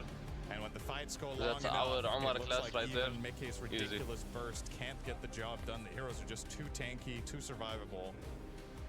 And they play on that positioning. And you can tell Parvision extremely happy with this. This secures them the top 4 as they advance to tomorrow. And for Liquid, it puts them out of the top 4, which is the first event of 2024 where neither Falcons nor Liquid is going to be in the top 4 if they're attending. So, pretty crazy stuff. Some nice upsets at this tournament, and creates for some fun storylines. I was tired of seeing those guys up at the top, and I'm not going to lie. Time for some fresh blood. Our vision is exactly that, in some ways. And now this begs the question, Cap. Were Heroic, the last place team in Group A, better than Liquid? Because they took a game off Power yesterday. Probably right. Was one group just better? I mean, all right, it's a little bit early to call that, but momentum, we talked about it. Today, it works very much so in Parivision's favor with this 2-0. Oh, I gotta know what that happened. What was that? He said something and no one, like, hey, it looks like he learned something. He did the hand to face. What? I didn't even know that. All right, let's go to our winners interview up on the stage. I do have one of our winners here, DM, joining me. Look, this series, you were able to close it out 2-0, so a little bit faster than your series against Heroic, but did it feel easier to play this against Liquid? No, I think Liquid is a great team, and I think the way it went to 0 this time is because we worked really well on our mistakes before, so we like fixed communication. At least we're trying our best, and it's working out. And I think our drafts were on point these games. We got them out drafted 2 games in a row. They need Blitz. ASAP. So you're calling for Blitz to come back for them there. Well, look, our panel agreed as well. They loved your drafts for this one. But specifically in Game 2, did the position for Doom take you by surprise? Or did you actually see that one coming? We were sure actually it's on position 4. Like 100% yes. Because it could be position 3, but it's like super low likely it's gonna be position 3 after we pick the Razor. So we just knew like guy gonna be post 4 eating creeps for Chen. It's like the answer, yeah. And the offlane Terrorblade as well, something that Liquid ran 2 games in a row. You have run it yourself in this tournament and you found some success with it. So why do you think it's worked in the games that you guys picked it up and not so much here? Is it you just have the answers for it already? To be fair, I think he played really well game 1. And game 2, I think he got like into hard lane situation, I would say. Because map was like going into some brawls. Let's say we're fighting the STA because they got unlucky on first waves, I would say. They got outplayed, and then lane is hard for them, and then like chain going into them, and the STB left 1v1 versus Razor, which he cannot do anything about, and like his game is very bad because of it. And then, I mean, I think we just, like other heroes were better. Let's say our draft role is better, that's why TB doesn't seem good. But hero is nice, hero is okay. We won with it, I'm grateful for this hero existing. Well, you actually have a fantastic hero pool. I've enjoyed watching you play in the offlane. You know, you've picked up Dawn, which I know other people have, the Terrorblade, but you're also doing the Necro and the Centaur here, so you get a little bit of a laugh about it. But what enables you to be able to have such a versatile hero pool and pick things other people aren't? You know, is this what you're bringing to the table? Is this something that S.T.A.L.K.E.R is working on with you guys? To be honest, I'm just kind of person who, even in free time, playing a lot of Dota, so when you play a lot of Dota, you have some heroes and some opinion about it can be working, and that's how actually Necrophos got enabled, let's say. I mean, some other heroes, of course, I can pick some more. It depends on the draft. Like, I saw this game, like, I said to Tessini, like, Kentaur is quite good. Some other hero I said is quite good. He's like, dream game for Kentaur, let's fucking go. Awesome, well, DM, thank you so much for joining me. Congratulations again. Thank you, enjoy your day. All the best. I mean, I fully agree with DM there. Like the fact that coming into this series, their draft, it is so strong, and we have to remember. I will BRB walk dog. Still playing with a standing. On this side of the bracket, there's 2 teams remaining with standing. BRB like 10ish minutes. STALKER and Paravision, they've also got Panto instead of Ducatus, right? So it's incredibly impressive that we have 2 teams with standings still performing this well, and to do this against Liquid, I think it takes like good strategy, good communication. Again, all the points he was mentioning, it is incredible how, you know, one-sided it kind of felt in this series. Yeah, well, he did talk about it in that interview that the mistakes or some of their issues that they had, they worked on, and it was communication was the one example he gave, and that could be down to the fact that they have that substitute fear, and it's like day one, that is where it gets a little bit messy, and then you're just able to clean it up over time, and you're like, okay, this just wasn't good, and now it's just kind of clicking for them, and they're getting a 2-0 here over Liquid, who DM had high praise for how they played. Yeah, I'm starting to get convinced that having a stand-in isn't a bad thing. It feels like teams that have like one stand-in seem to like do incredibly well. They level up, they're reinvigorated. Of course, you have to relearn a lot of aspects of the game, but maybe that is putting more effort into the game at the same time secretly as well. Like, oh, we just got to give it our all. But either way, yeah, they have a stand-in. It doesn't look like they have a stand-in, and he's playing incredibly well. He did also talk about DM, the fact that he felt they outdrafted Liquid in both games, that game 1 and game 2. Oh yeah, all right, well what other areas were Paravision able to outdraft Liquid here? Like what were those aspects, Rhea, in the draft? The main thing I noticed in the draft was just the lack of, well, first of all, no one absolutely popped off like, holy shit, he did like 74k damage. Like he was constantly in Liquid's face over and over again. The main thing I noticed when I was watching it was the lack of damage on Liquid's draft when they're in that situation of being behind. We talked about last game how the TB doesn't offer very much when being ran at. His item build this game was pipe into BKB. He was hitting for nothing, essentially. On top of that, you have a Doom and a Pugna dual support. That's also not much damage, especially like Pugna, you're playing him defensively to keep your cores alive. It felt like even when Doom was hitting that ult, they were just fine because the net worth lead was growing and the cores were so tanky and they lacked so much damage. So much came from Nisha and Mickey, and that's why he had to get that Rapier, and that's when it finally looked like, oh, maybe they could turn it around, but it's such a precarious game to play.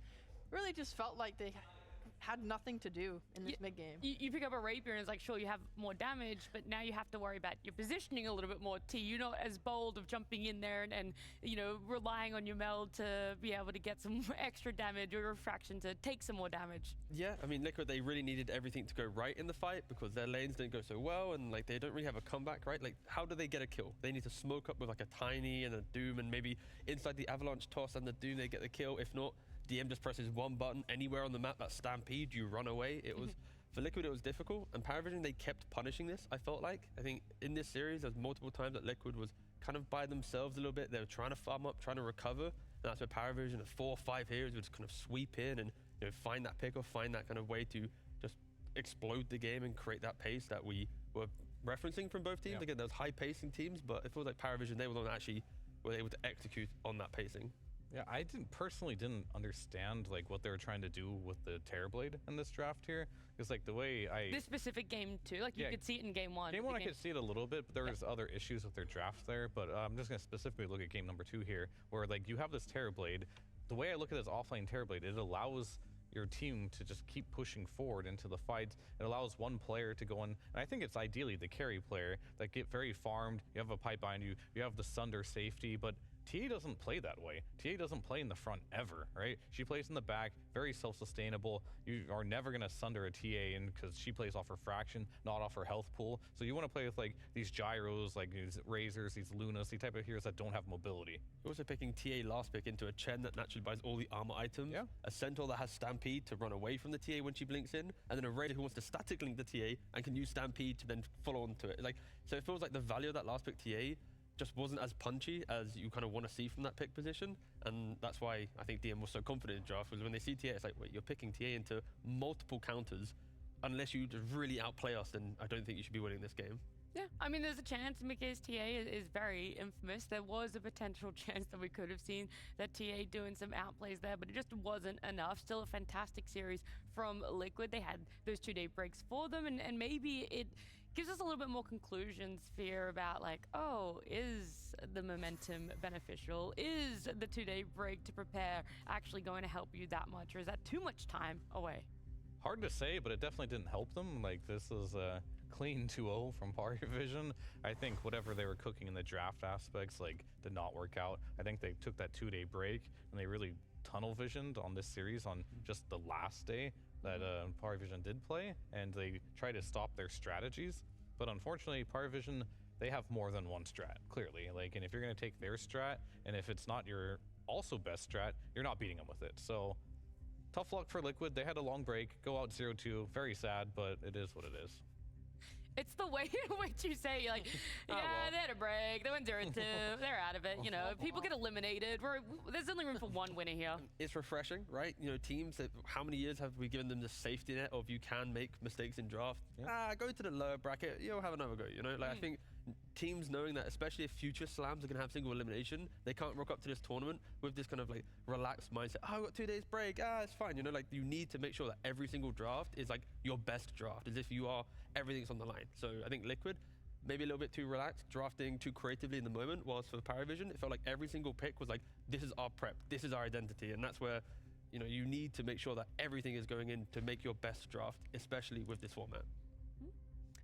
There's also that you want creativity, you want to be able to bring some new things for yourself, but Ray, there was like the perfect amount of creativity it felt for PariVision. I asked DM like how he felt about his hero pool at the moment. He's like, I just like trying new things and we make it work. You know, S.T.A.L.K.E.R's been helping us a lot to fit it into the draft, and Centaur, whilst, you know, it's not a crazy off-lane hero, like he is played there, he's just very rare when it comes to seeing him in competitive meta. Centaur is great. I liked it when it came out as a last pick, because what I'd been looking at in Liquid's draft already was, oh, this is weird. Doom's now like a pos 4, and then that they predicted, by the way. PariVision knew that that's where it was going. It was pretty cool. I mean, they're better than us. They're like pros or something. But it's like they do it for a living. Yeah, you look at it and it's like, okay, well, it's way. He's going to be really tanky, right? Like, we're looking at damage issues coming out from Liquid, and that's made harder by the fact that he has a pipe and a Crimson Guard and then buys a heart. Like, he had so much health, it's like you can't get through it. It took them dooming him and then hitting him and throwing him with Tiny multiple times before he finally just freaking died. And now that was just alone. Now put that into a team fight. He played his Centaur really well. His itemization was great. I think Parry in general, T kind of touched on it already. They were just buying crests and greaves and drums and blade mails and glimmer capes. Like, we see these Muertas going Atos so much, but he didn't do that. He just went for Glimmer Force instead, and it's like, we're just making our team unkillable because you can't kill us. Yeah. And causing chaos, so trying to do as much damage mitigation as possible. All of these things led to a fantastic and divisive victory there for PariVision. Let's have a look at our gauntlet, how it's shaping up, because PariVision had their series yesterday. They were in round 2 of the eliminations. They were able to knock out Heroic. Now here, starting off our day, they were able to knock out Liquid. That does put them in the position where they will be going up against Bet Boom, a team that topped their group there. So they faced off before. This is a team that has, you know, they're gonna have to go up against. Bet Boom has had even more days off. PariVision potentially gaining even more momentum for themselves, and that's gonna be right there in the semi-finals. T, I feel like you have something you want to say.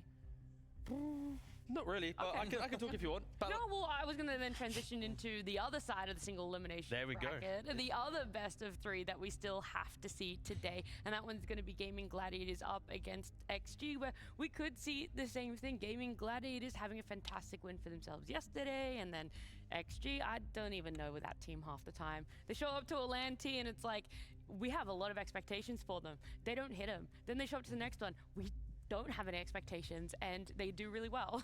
I'll be honest, I didn't have any expectations for them, right? Same. Especially when you look at the names during TI and then post TI, the shuffle that they had, it kind of felt like they'd lost out on a lot of, you know, opportunities with their roster.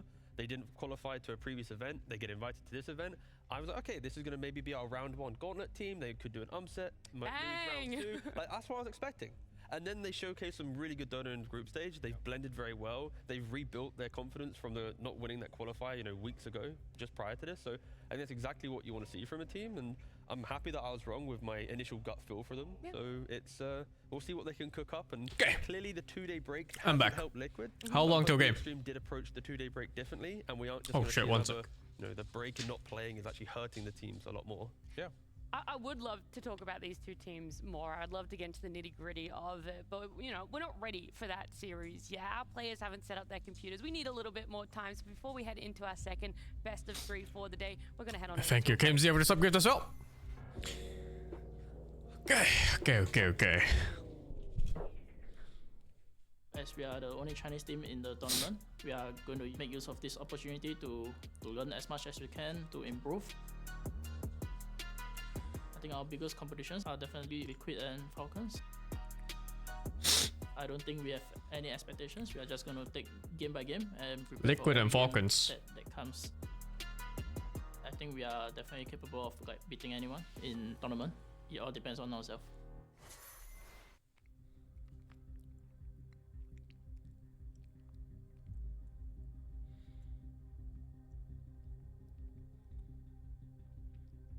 Oh, rolling schedule. Feels good, man.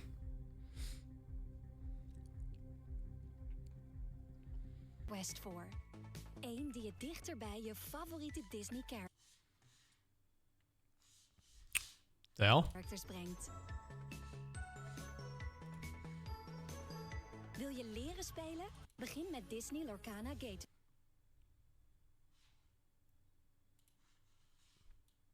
Hey, I skipped the ad. Never mind. Eén die je dichter bij je favoriete Disney-characters brengt.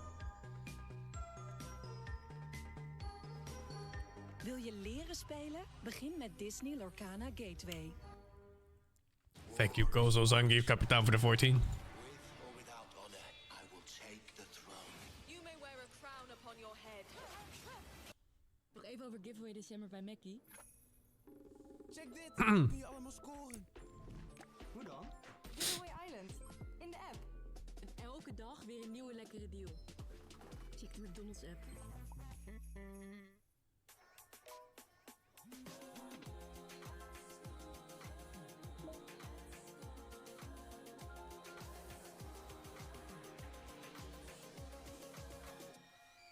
Unlimited van Odido. Want soms heb je meer data nodig dan je denkt. Introducing Gillette Labs in samenwerking met Razer. Voor gamers, by gamers. Nu bij Bol.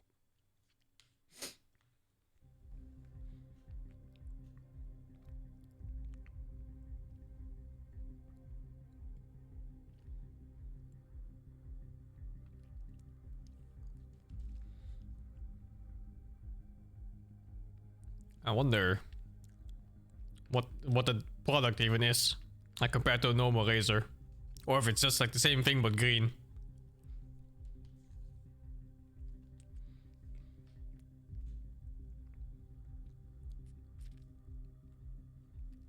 Think it's just green? Probably, no?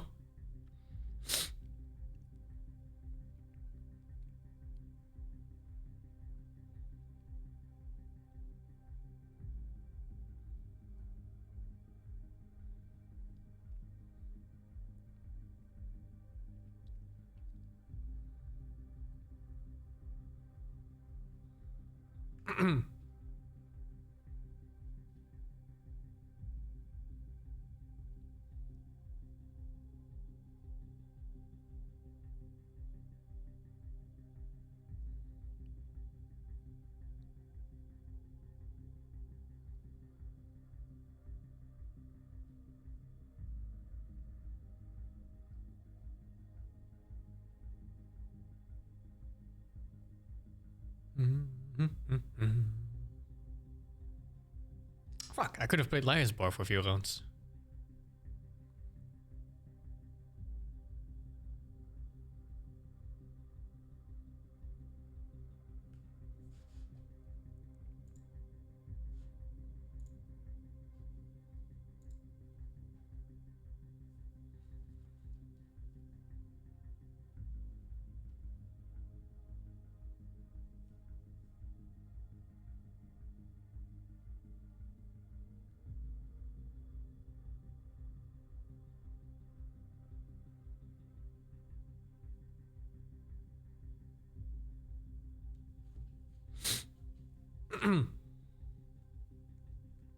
How long do you think I need for the puzzle box? 10 minutes, dude. 10 minutes is done.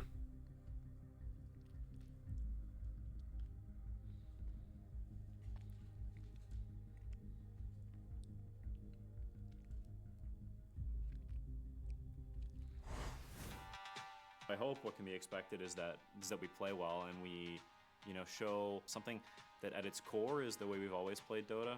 You know, trying to crush people and make the game not close with an added twist. We always want to try to play aggressive as possible. A lot of what's focused on is specialization and being really very good at the thing you've chosen to do. All our players are like extremely talented and also hardworking. We're always here to win.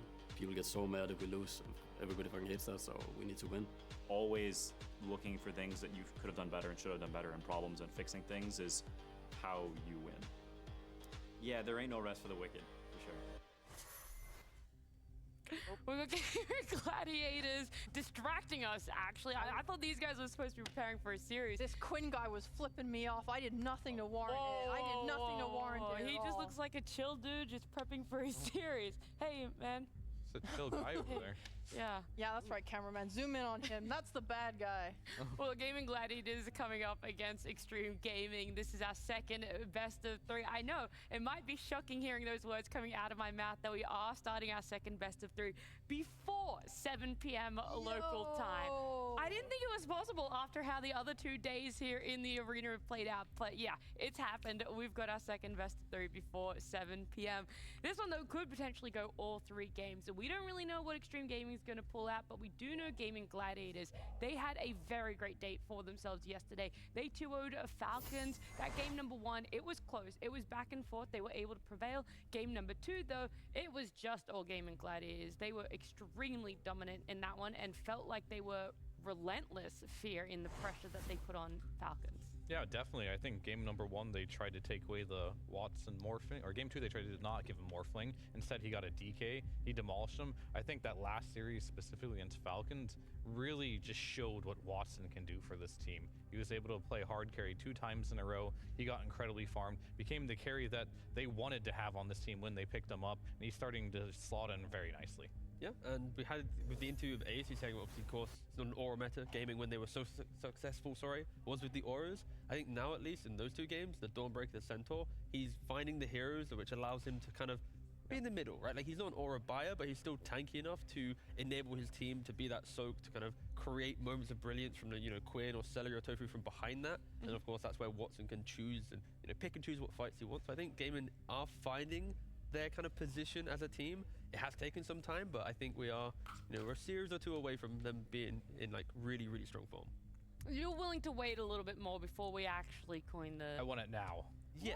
Well, also a series or 2, technically, if they don't do well, they're eliminated, and that series then pushes to the next tournament. Yep. But well, actually, it's next year because they didn't qualify for the next tournament that rounds out this year. So. Yeah, it's fine. So this is actually a pretty big their lifeline last for chance. There you for go. this calendar year. It really, truly is for them to be able to prove themselves. So there is a lot that is riding on it. They want to advance as far as they can, but Raya is finally working for them. The way that they're drafting is not all eggs in one basket. It's felt that in previous tournaments, they draft to a point where, okay, Quinn has to pop up, okay, Ace has to pop off. And it's very easy to find out who you have to shut down.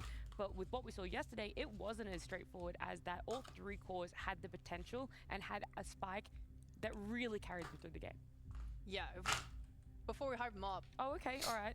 I'm gonna contrast it, right? Okay. The games that they had that were rough in the group stage, it felt like when one core was really shut down, they didn't really know how to bring his game back. And we saw a little bit of passiveness as they saw. For the 16. Enjoy it, Zabo. How long do you get freedom? Freedom? Back into the game, and then they would just fall behind and lose. There is infinite freedom. Take that to yesterday. It felt like they did have a clear idea of what they wanted Soon. to do. They were being very active on their supports.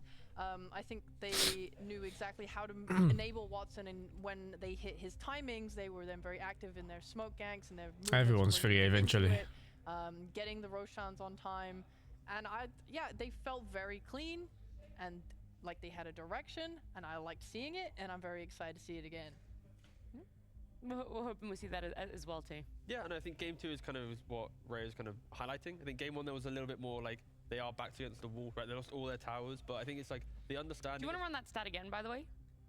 Losing all your towers pre-23 minutes? Yeah, 23 minutes if you lose all out of tier 1 and tier 2 towers. There's only 6% have won from that position. What about 24 minutes?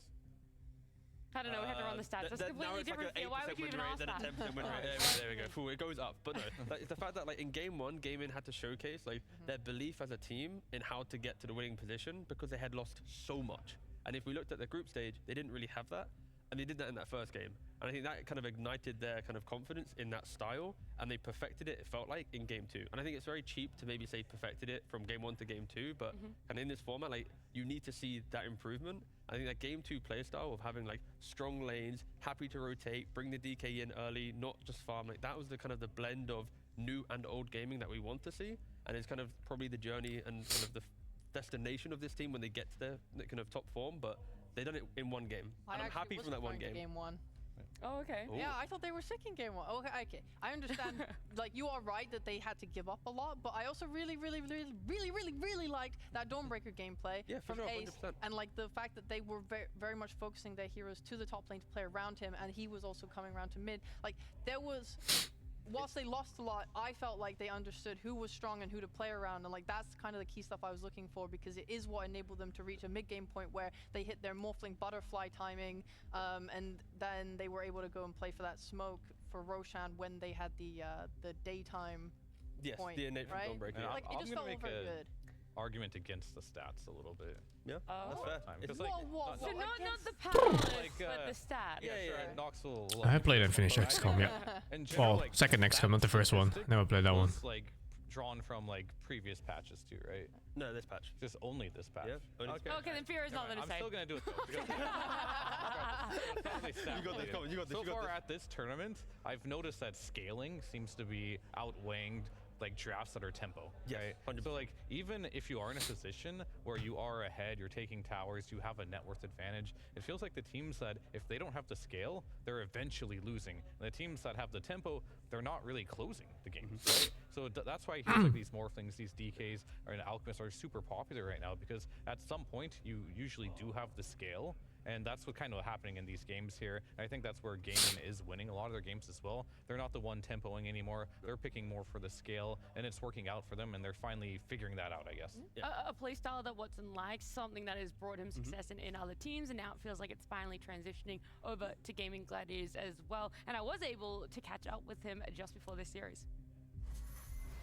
Watson, thank you for joining me. You guys had a very successful day yesterday. How did you reset and, you know, prepare yourself for coming into today? We just talking about Dota, and we played scrims like good. So I think we prepared better than last our games. All right, that's awesome to hear. I know there's a lot of discourse online about, you know, you joining Gaming Gladiators and about the mixed results. Has that affected you at any point in the last few months, or are you like, I don't think about it, and the team's been really supportive? It's only for me, it's only the start of the season, so I think we will improve and do better like next tournaments. But next tournament, you're already counting this one out, or? Blast, of course. All right, that's the confidence I like to hear. Do you feel like you're finding your groove when it comes to the carry meta? Because, you know, we're seeing people play the TB, right? We've even seen you play it and it's not really working out. Is this just a misjudgment of how strong this hero is, or is that just you trying to find out what works for you personally? I was just trying to play TB, but it doesn't work. But it's my favorite hero. So what about him doesn't work as a carry, but could work as an offlaner? Yeah, because like on a carry TB you stay against this range of laners and your reflection is not working, but on an offlane you just stay against agility heroes who just kill them like with reflection, so offlane is just better. And I guess while you're on the topic of talking about heroes, what about ALK? You know, you got a little bit of a change in the recent patch, and now we're seeing it first phase picks, first phase bans. Do you guys also place a pretty high priority on it, and something you would want to play? I don't like strange heroes, but I can play ALK. Like, well, I can play all these strange heroes, but I like agility more. All right, well, Watson, thank you so much for joining me, and good luck today. I'll revisit Mountain Blade at some point. That's how he ended the interview. Sure, man. He was unsure. He's like, do I... Won't be this month though, or next. But he Too was busy. able to give us some fantastic insight there about the team, how he's slotting in, but also just this weird meta, because it was a very small patch sphere coming into this one, and so it did... To the untrained eye. Whoa, okay, well then I'm the untrained eye. Tell me, teach me. I mean, to his agility heroes like Medusa and Luna, big nerfs, actually. We haven't seen them even once, and I was checking Dota 2 Pro Tracker as well. Those heroes won from, you know, above 50% win rates. I'll be streaming PoE 2 as well, yeah. Win rates, like, almost unpickable at this point. So that's a big reason why some of these Alchemist DK heroes that were also slightly nerfed, I mean, DK was untouched, but Alchemist... Okay, that guy gave for the 93. Nerf, and they buffed the other fast that no one's going to go anyway. It doesn't really matter anymore. Those heroes are going to be top of the tier now. So the agility heroes that he does like, unfortunately TB, still a good hero, but now it's an offlaner. He doesn't get to play his favorite heroes. He should be happy though. He still has Morphling. That hero is still top tier. He enjoys it. And yeah, it's S tier. I feel like if you're going to get any of them remaining, he's very lucky that it's Morphling. But the carry matchup, what he's going to have to go up against on the side of Extreme Gaming is Low, who's had an outstanding... I love him. Do you? Do you actually? Yeah, I do. There's not a lot of things you love in the world, so I have to make sure. I love my family, of course. Of course. And then I love Flo. And there's only two things he needs in life: his family and Lo. What about me? I'm your child, right? Yeah. Anyway, it's about Lo. Yes. Basically, I just like how innovative he is. Already at this tournament, this is a man that's not afraid to step outside of the box, right? He'll play like Life Stealers, Ursas, and stuff like that. Yeah, and DK. Wow, innovative. The series is they have drafts that they just look nice, right? Like they've got an outline up, but they've got the aggression of a Timber and a Storm to enable it. Then they have like an Ursa carry that you're mentioning, but they've got like a mid Veno and then an offlane Doom, so just overwhelming. I'm not rooting for any teams. I don't care who wins. Like I'm just here to watch some good Dota. They're going to be able to take that next fight. Like unlike I don't know why I would care who wins. It's not like I'm getting money for it. Fall apart. Like their drafts feel kind of like they're bulletproof for any stage, and I think that's exactly what you want when you're in single elimination, when you're in best of ones, because you feel like you don't have to overplay your hand. A team that's not afraid to pick up some interesting heroes as well, Rhea. We were treated to XG's first game being the Venomancer. Oh my god. And you have waited days to be able to bring up the XM Veno. Literally 3 days you've been waiting to be able to talk about this on panel. It was so sick. He completely dodged the mid lane and just cut waves. He was playing against Malreen's Pango, I want to say, and it was essentially at level 2, he was able to walk past the tower and take the creeps and then just pull them into the enemy's triangle and then farm the hard camp there before circling back around and just doing it again. The fact that you're able to do it with such low levels is insane to me. Like, they were dying really fast because you get this facet, the Plague Carrier, right? And you're just putting 100 I'm not a fan of any team. Like I said, I don't really care. Insane amounts of damage. So your farming was crazy. Like, when the other mid laners like got 40 or 40 CS, he has like 70. I mean, imagine if he didn't make a lot of mistakes doing it too, how farmed he could have been. Because I remember he started cutting the. I don't care about television, dude. Why would I care? There's like one Dutch player in there, and I don't even know him. Did that one? It was just like, oh, one creep but left. But even with that, right, he still gets so incredibly farmed, so he can even polish up a little bit. And that's something that potentially they could bust out this series. I mean, it is a specialty of XM. He used it throughout DPC on like eHome, Dawn Gaming, but he didn't play it for around 10 months, so it's kind of like surprise. I like XCOM too. Yeah, it's a good game. I can still play it. And he has facets now. And yeah, he has facets, which is upsetting because like he didn't really utilize it during like the facet and when it was actually broken. He kind of was like, you know what, I accept that it's good, but I'm not going to go near it. And now he's back with it. But I don't have a favorite Dota player right now. Where you like just play around Gale. That's pretty much. Usually when I do, it's in a patch where mid lanes are really strong. I think mid lane is kind of average. Dragging waves and getting it's not like super high impact. It's cool to see like heroes make a transition basically into a completely different type of hero. Yeah, because as well the fact that you're able I can volume a little bit, but at some point I need to hear my friends when they're here. To try and deal with him to stop him from farming the triangle, he just transitioned to the other side of the map and farmed that side of the jungle, and then from there he's able to quickly rotate top, and then he's ganking, and now they're getting a kill. Like being able to be Venom. Never play against Fear? I think I did. I don't remember if it was point of the EG I played against. Awesome to see. I really liked how he played it. I think his I think he was ended up being stuff like Blink and Force. I think he wanted to be able to move around in the fight, because that's the weakness of Venno, right? He is really squishy. If you just jump him, he just explodes and dies. So he was just making sure his positioning in team fights was top tier to be able to do as much damage as possible. Yeah, when you want to play Venno, or when you play Venno as a support, which he has been many times, it's like, okay, as long as I get my spells off, it's fine. It doesn't matter if I die in a fight. But you know, when you're a core, that's a completely different way that you want to be able to play there. Moving on from just those specific heroes and what we have seen in the past, how exactly are Extreme Gaming playing as a team? How are we seeing them find more success just outside? I have the pilot Majima game on my list. I think they've been drafting really good scaling and teamfight ultimates as a whole, right? A lot of the time we look at should be good stuff, and they like to look at the whole picture when they put a draft together. They make sure they have like their phoenixes, they love these heroes, and their tides, whatever it might be, just to make sure pre-ordered? No. Why would I pre-order digital games? Stage of the game. So typically, if anything, if there's even a reward, I could do it like just one day before. To bring you there. Sometimes their weakness might Puck is my favorite hero, yeah. But like Puck is kind of average in this patch. Phoenix, for example, but yeah, I think overall they're just like no prediction for the series. Well-rounded package. Yeah, I think gaming of the past would be able to deal with this quite easily because, you know, high-paced lineups like to deal with the scaling, but the fact that we're seeing gaming shift more towards the triple farming I'll grab a drink. play on the bigger timings, that is going to allow Extreme to kind of, I think, muscle up into this series. And I actually don't know who I favor. I think Trajectory puts gaming in a better position. Did you just read my mind? Because I was actually going to ask you that. I did.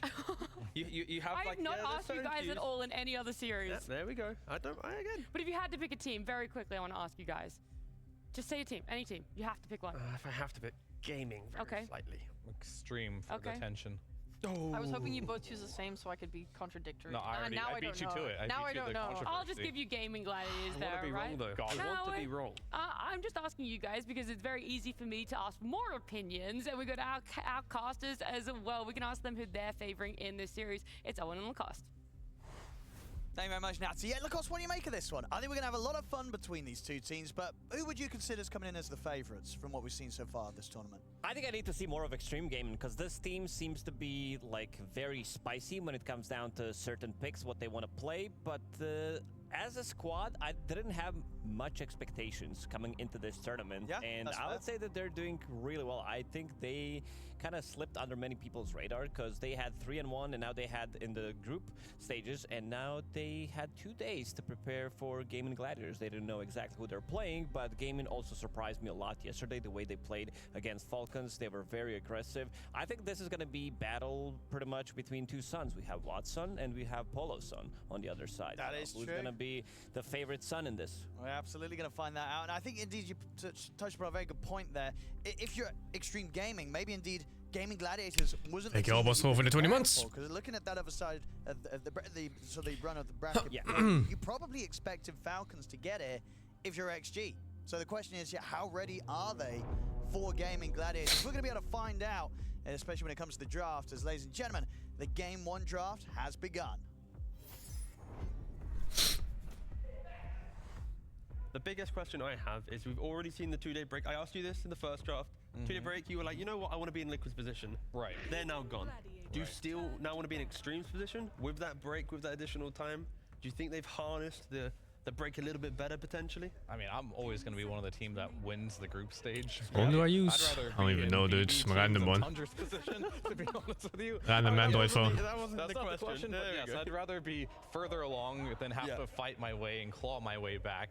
But I also wouldn't want to have my team get complacent either. Maybe that's a little bit what Liquid did. I don't think that is what happened to Liquid. I think they just had the wrong read on what they should have done in that series. But this isn't the Liquid game. This is XG Gaming Gladiators here. Hopefully XG, they've got a better read this time going around. But we're going to have something similar. The Terrorblade will be appearing as the first pick overall for Gaming. And with the it's TB first pick. Laning of Terrorblade, right? When we think about why he's popular, it is reflection, turning the enemy core against themselves. Strength heroes, hitting yourself. Exactly. Agi heroes, they hate punching themselves in the face, but strength heroes, they brush it off. So I'd like to think that this is just the offlane Terrorblade. I really don't see what way to ever win best mobile streamer. Unless it's no, nothing special, I guess. I doubt we're gonna win anyway. The league players are fucking insane, dude. A Terrorblade carry game looks good within the draft. Well, the value of it, as we saw Watson in the interview, is it's his favorite hero. So Watson gets to have fun. Sure, so there's the value, but he even recognized himself. It's better in the off lane. we heard it earlier. So unless he was really trying to throw a use the interviews. curveball Yeah. on us here, most likely Gaimin will be putting this into the off lane. Pugna will be the response. That actually did happen before. It wasn't like a I think the South first American big team TB kept is tweeting about overrated. Wisp or something, There is no or they, way. like, did a tweet about like their scrims and it had Wisp in the picture, which they photoshopped. Like the main reason I can see they pick it like this is because it's kind of safe. It doesn't get stomped in lane and there's a high chance of winning lane. And you hide other picks. But like the actual impact of the hero feels so fucking low, man. Yeah, I feel so bad. I feel so bad for the teams now. It looks so awful in almost every game. In the same room as the players, I have no idea. Anyway, above our pay grade here, but moving on, we have Nog abandoned the first phase as well. Storm coming out as the last ban here, which means let's see what Extreme wants to do. Right now, I haven't seen It can be carry, yeah. crazy pairings with Terrorblade. I'm currently leaning towards But these days it's almost always off lane for whatever reason. mobile carries that can just frontline, so TB can sit in the back lane, do the damage. If the frontline carry does get low, you can keep him running just by using that pipe, using that thunder. So far that looks kind of OP. If you don't have that frontliner, I'm not entirely sure what this TB is supposed to be doing as an offlaner. I think the additional layer to that is not only the front line, but you need a hero that has the pick-off, right? So then your fight is, we kill one hero, we frontline the rest of the fight, and then Terrorblade spamming reflection from the back line, basically acting as like support level positioning, right? Like your offlaner is not meant to be up front, and that's what you need to respect when you go for offlane Terrorblade. But do we like that better as the frontliner being the carry or the mid laner?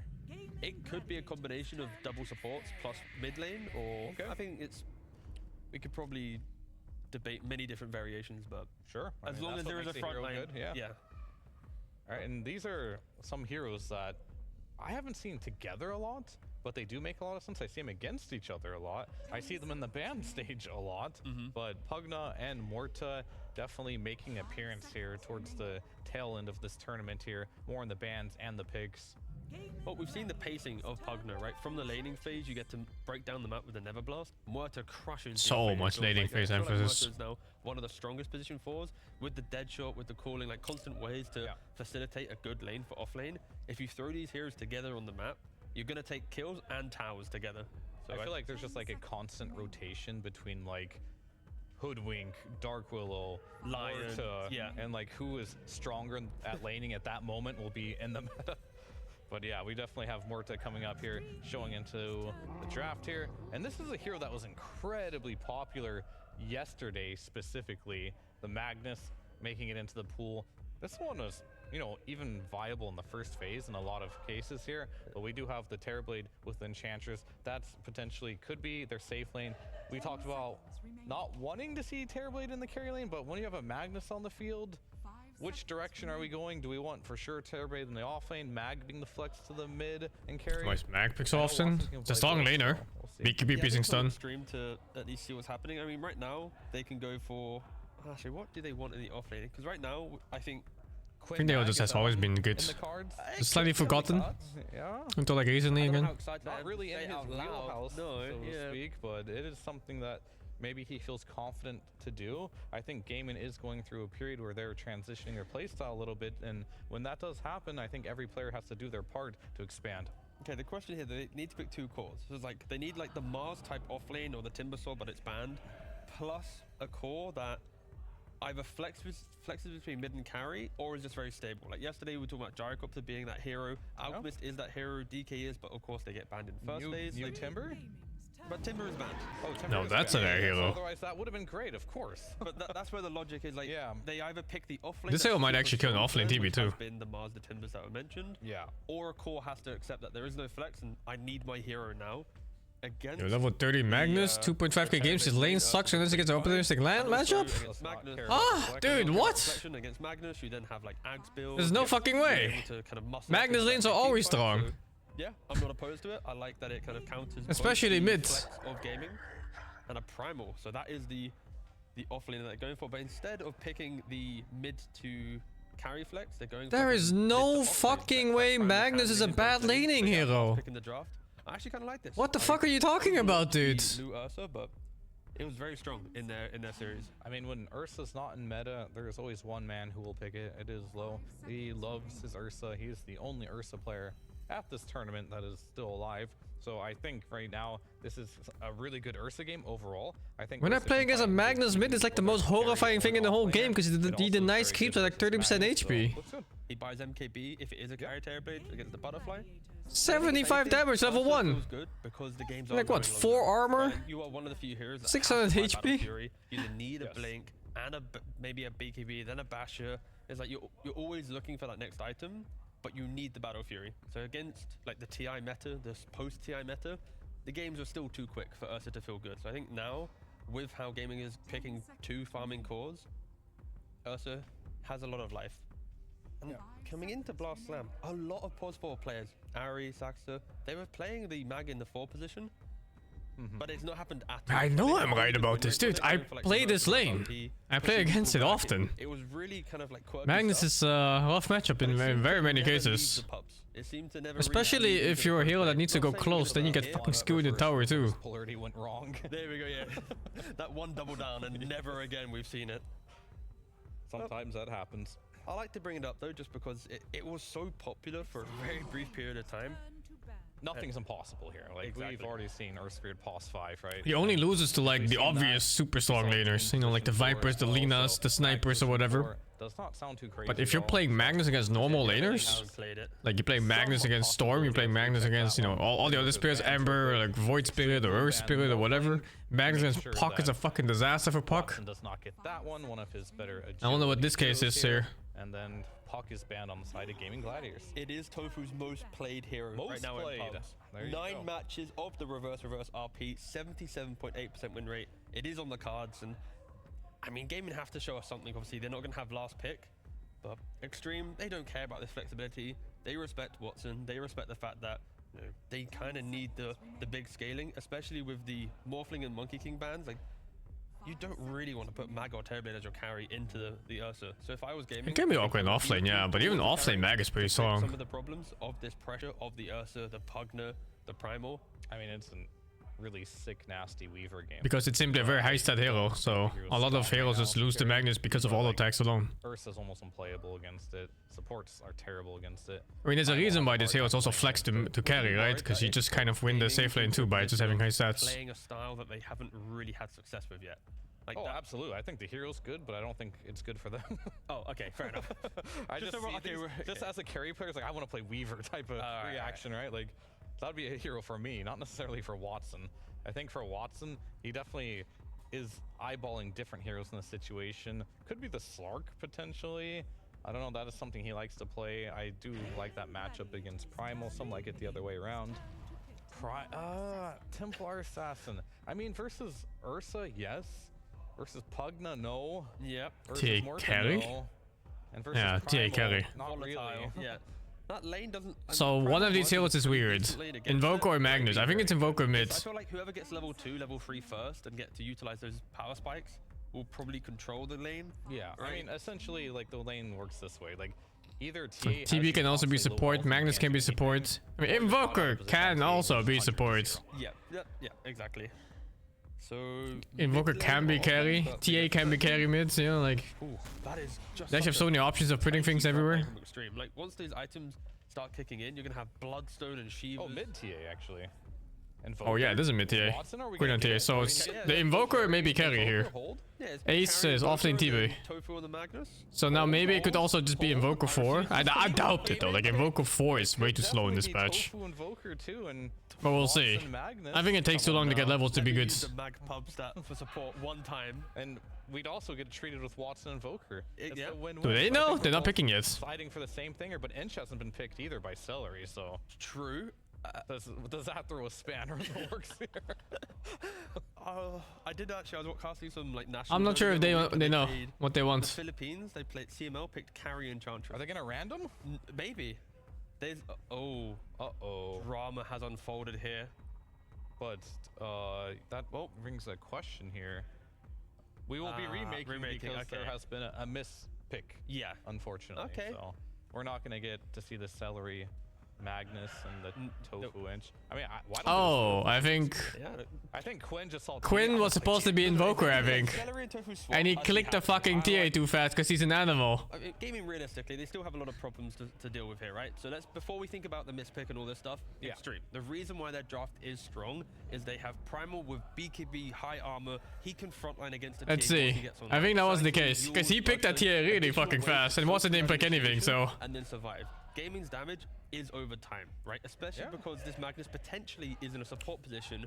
Terrorblade, that's reflecting. You can't swap here, no. You gotta remake. Alacrity, right clicks, damage over time. TA, they removed the swapping because it was really annoying to play against. People would keep swapping around until like they keep spawning some shit. They have the heroes to tank up, especially with Pugna with the life drain, Ursa with Enrage and Aghanims. Like, I would be a little bit worried for gaming if you allow Extreme to get into this game to feel confident 2-3 big core items on their their core heroes.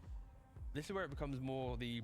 I don't think they should force you to play it, man. Like, there's no advantage for you remaking game here. It's not like you're randomly swapping lanes or something after finding out you have a bad lane. So who do you just simply misclicked. I think you just let them do it. Or does it not matter? Are we going back towards gaming? Yeah, like, do you not care who's playing what in that situation? Because like, I need Invoker to be mid lane. Okay. Because I think if Invoker isn't active on the map, then they have only farming heroes, right? Sure. Like, if they were doing it because there was some random advantage you could get and it's unethical, then of course you don't let them swap. But he just misclicked here in this case, and there's nothing you would gain from doing this misclick or otherwise or remaking. To be Quaswex and play with Enchantress. So maybe the mispick was Quinn taking TA. Yeah. Muscle memory, he's a pub player, he wants to try and get rank 1. TA. So that's what I said, yeah. I was like, TA, ooh, I want that. Yeah, exactly. So I think realistically, Quinn to mid lane on Invoker is a way to deal with the farm.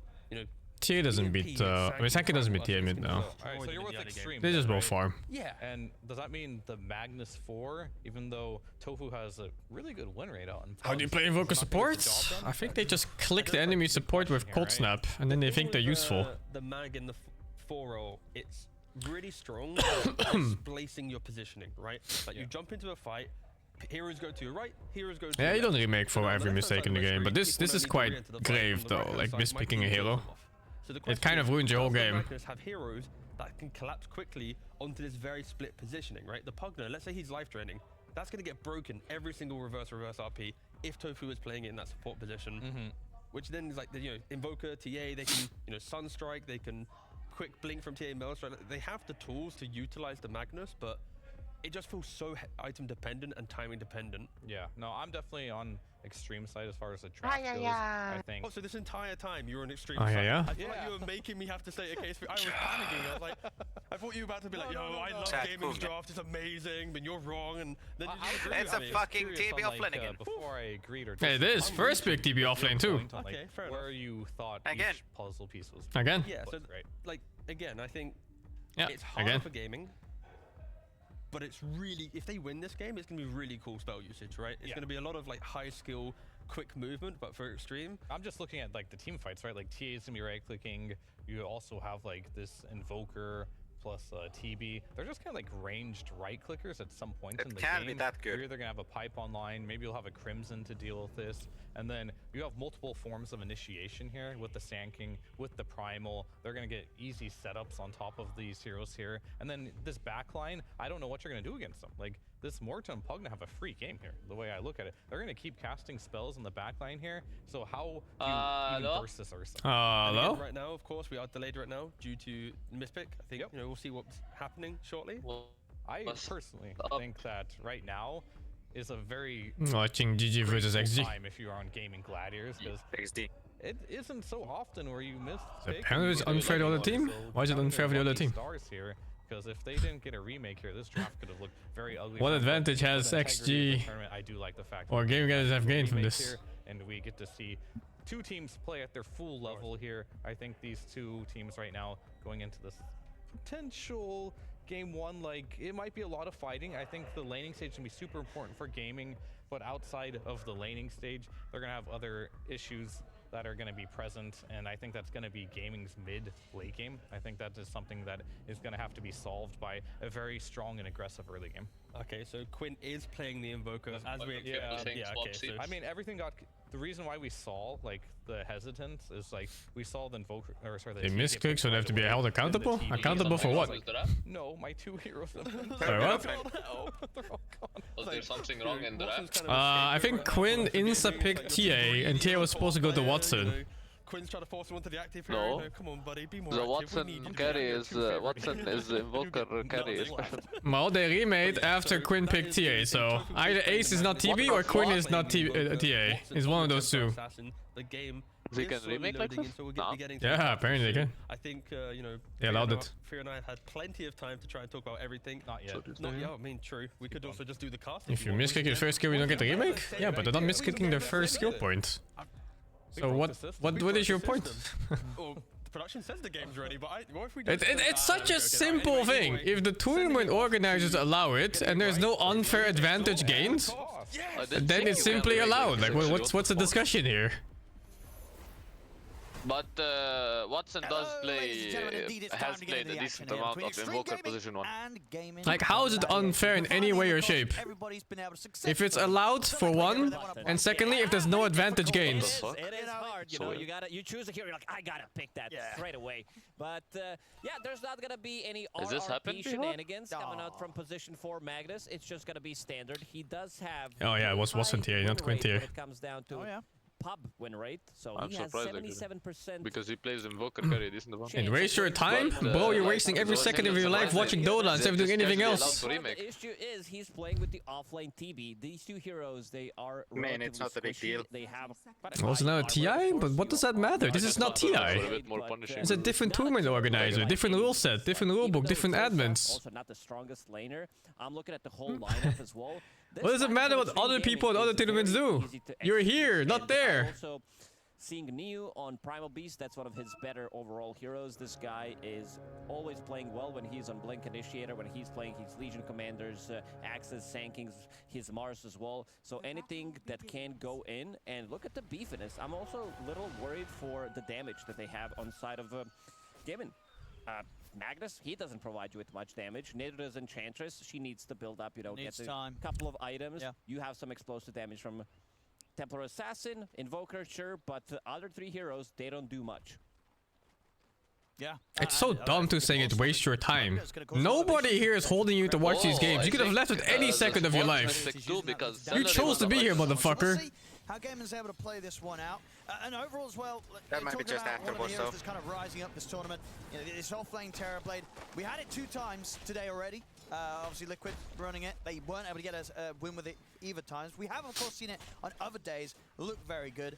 Where do you stand at the moment with these TB offlane picks? I think I'm watching this Invoker lane feels so brainless. Who doesn't like TB as much He's as literally I do just is pressing going right to click. join. Only you have to pay $20 monthly subscription, and then we can discuss on Discord why we hate him. We can post some memes on top of it. I don't know. I feel like this hero is not doing Wizard, really much. It mostly acts as the mage hero. support. You are building into support items as well. Get lots of The guy was Because 10 you are spells. building into pipe definitely Jesus, does Pugna is good very against much TB. benefit of Extreme Gaming, at least early on. Gonna is be good gonna be against everything magical. against this So kind of that's a good scenario. thing. Yeah, Just I has guess too much so. attack Play the range hero stats and is nuke. keep the distance, pop some reflection, get a Sunder on your core, but in terms of damage, like, you're not really providing that much. It's gonna pretty much be throughout the whole game some reflection, and if this hero gets shut down, he doesn't play so well from behind. Obviously, Pollison being nice and annoying here, trying to mess with Ace and Tofu, as of course Tofu did bring that wave round, got it to meet behind the towers. They don't want to directly play the lane head-to-head right now, and we're seeing why, because of just how infuriated the blasts coming out from this Pugna are for Ace on the Terrorblade on the first early levels. Because here might be the only team comfortable with their suck. What do you sort of expect out of these two from the mid? Wasn't XM the horrible Sand King from some time back? Some solo kills when it comes down to Lina matchups Come in on. the mid lane. It was also Yeah, could Razor be. against Lina. I think it Also was. got a kill on Quinn the other day, but I wonder if he's gotten better since. like transition that into anything. He This time is around, I think silver it's gonna be tier, much more farm so if oriented, it's especially for tournament XM. a while Maybe back, try he to get had some time quick to plays spam as and he well, did. Try to get some extra farm, but yeah, should be pretty even. Yeah, so far so good. Top Seems lane, okay this time though. got Watson on his safe lane TA, 8-4 against 7-2. So it's going to be down bottom. Pollison's going to be able to get that first blood. First with few the levels are blast. fine versus Yes. Invoke. right? It just gets worse and worse. Tofu was trying to make this it pull does. and try and get the creeps not to meet in the lane itself. Because playing the lane against this Pugna and this Ursa, it's not something that these two from gaming want to do. Yeah, I think the side lanes are going to be much difficult. It's going to need to be Quinn who makes rotations, because Templar Assassin does not want to really join early on. Maybe there's going to be some rotation from Enchantress to the mid lane to try to make something happen. But this Primal Beast, also, you're lacking damage. The hero is not going to die. And when he hits level 3, which he's very close to, I do expect them to play aggressive. Blood Grenade, a lot of slow coming out from that, plus the Ghost from Huerta should be enough to grab a kill. And what do you sort of make from XG side of things? Who are you What do rooting you make for, of them Sting? going for I don't really care. halfway through the draft? It seems to be. I am just rooting for good Dota. That not a lot of teams are looking to run. I think you've asked for it in some of the drafts where you felt that it looked good. Do you think this overall has ended up looking I don't care who wins, I just want TB offlane to lose. That too. It has a lot of backup as well behind him, and also, like, look at what It's TB's good. doing. It is. I mean, if they keep first picking it, it must be good, right? They played against Falcons, and he looked pretty good. Not a lot of players would be creative enough and brave enough to pick Ursa. Paulison. I'm hoping maybe seeing if he can start something onto him, but not easy. He wants as to Ace cliff is him. just constantly being so harassed back by low on the Ursa. Now we have Hacking love leading. Enchantress game. S.T.A.L.K.E.R, he's in that top spot. Because had that whole period gaming Gladiators where his Enchantress was pretty much unbeatable. You had to come in and ban it. And of course, in terms of win streaks, though, SNAKEing. Holy shit, Ak is in had this. the hottest one there. Obviously not in the tournament anymore, but I believe did go out in a loss where he was not playing Ench. So his Enchantress win streak is still intact. He'll be able to continue that next tournament, SNAKEing. Yeah, and 5 out of those 7 are TI winners. So if you're playing Enchantress, if you're a spammer, you have pretty high chances of winning a TI. PYW is going to be able to TP out, and he's TPing out to his tier 2 tower. PYW has been pretty impressive so far in the tournament. I would say when he was playing Clockwork 2 times, I believe, he was super greedy, very aggressive. I also like the itemization, picking up the shard from Tormi, getting 4-staff, getting drums, and then he starts to scale, getting some bigger items, going for that Aghanim Scepter. And I think if you want to go greedy, Muerta is probably one of the better heroes as well. Problem with this lane in the bottom, I think you're given complete free farm to Ursa. You cannot stop him. Ursa, like, there are no silences, there are no real stuns in this game, so Ursa's gonna have a pretty good time. Yeah, it's still gonna be the case so far, no doubt about it. And yeah, as you said with PYW, ooh, Tofu. He's gonna try and get him on the cliff, but he just jumps straight down. Oh, fucking hell. Yeah, look at that. He's cliffing an Ursa. Is he brain dead? Sorry. But he gets back down Is he low, okay? slow. Yeah, he wants to be on low ground. He does. Look at that. That was a Magnus bit of a weird pairs, move. I mean, he could have just skewered won away and maybe go for a heal, but yeah, pretty simple, pretty easy kill. He won't be doing that. He won't be trying to cliff him again. He's learned his lesson, Tofu. Well, don't do that. At this point, not a lot that S.T.A.L.K.E.R could do. Stop you from messing around this side of the map. It's very beefy as the Primal. I think that's going to be the name of the game for Game, and they're not going to be able to achieve much with their heroes. It's going to be more about counter initiation, the same way that they played. Do you think Magnus is a bad laner, Nance? Against Falcons, where they waited for a really long time. I have a level 30 Magnus player in my chat with for 2,500 games that says Magnus is a horrible laner. I would say overall this is a quite a I don't hard know. game for Gaimin. What rank are you? Tofu. Level 3 only, just hit that level 3 6 minutes into the game. And not a lot he can do, really. I mean, they'll try with the Tornado set up onto XM. They're coming in with Celery as well. Shockwave and the Skewer. Immortal, 5.5k. Well, that's why. There you go, that's your answer. XM's gonna be fine. I think Magnus is a fucking amazing laner, especially in the mids. If you think, my guy, if you think Magnus is bad laner, then maybe that's why you're stuck in 5k MMR. Blood Grenade comes in, he's gonna tick down pretty low. Oh my god. Oh my god, he lives. Extra regeneration coming out from The 2 branches saved him. The strength popped the Magnus is weak to harass, but he has huge base damage and he has he's got to be careful. pretty nice try and farm these camps. So looking for him. potential with kills with a good support. Watson's going to get And away the with cheese this. He hides factor. in the corner of the map anyway. Goes for the TP back to base. Pretty good. He is not going to mess around out there anymore. Celery was able to make the move round, take the Wisdom Rune. That's big. This is actually massive, considering that they were unable to get much done. That mid gank also was not successful, and the heroes that they have are not so good at farming, especially Magnus. So this is gonna be pretty big. New, getting closer to his level 6. All the base stats, high base stats heroes are so strong in lane. I'll see what Tofu's able to go 68 damage per hit, by the way, for fucking magic wand. Same time, XG, they didn't have anybody in the area True. to try and look for the steal. But I mean, like, this is not a real scenario, you know, because it's fucking Magnus TB versus a Bugna Ursa. How worse can it be? 8-minute power in. It's going to be up to The guy tried to glyph an Ursa as well. For some reason.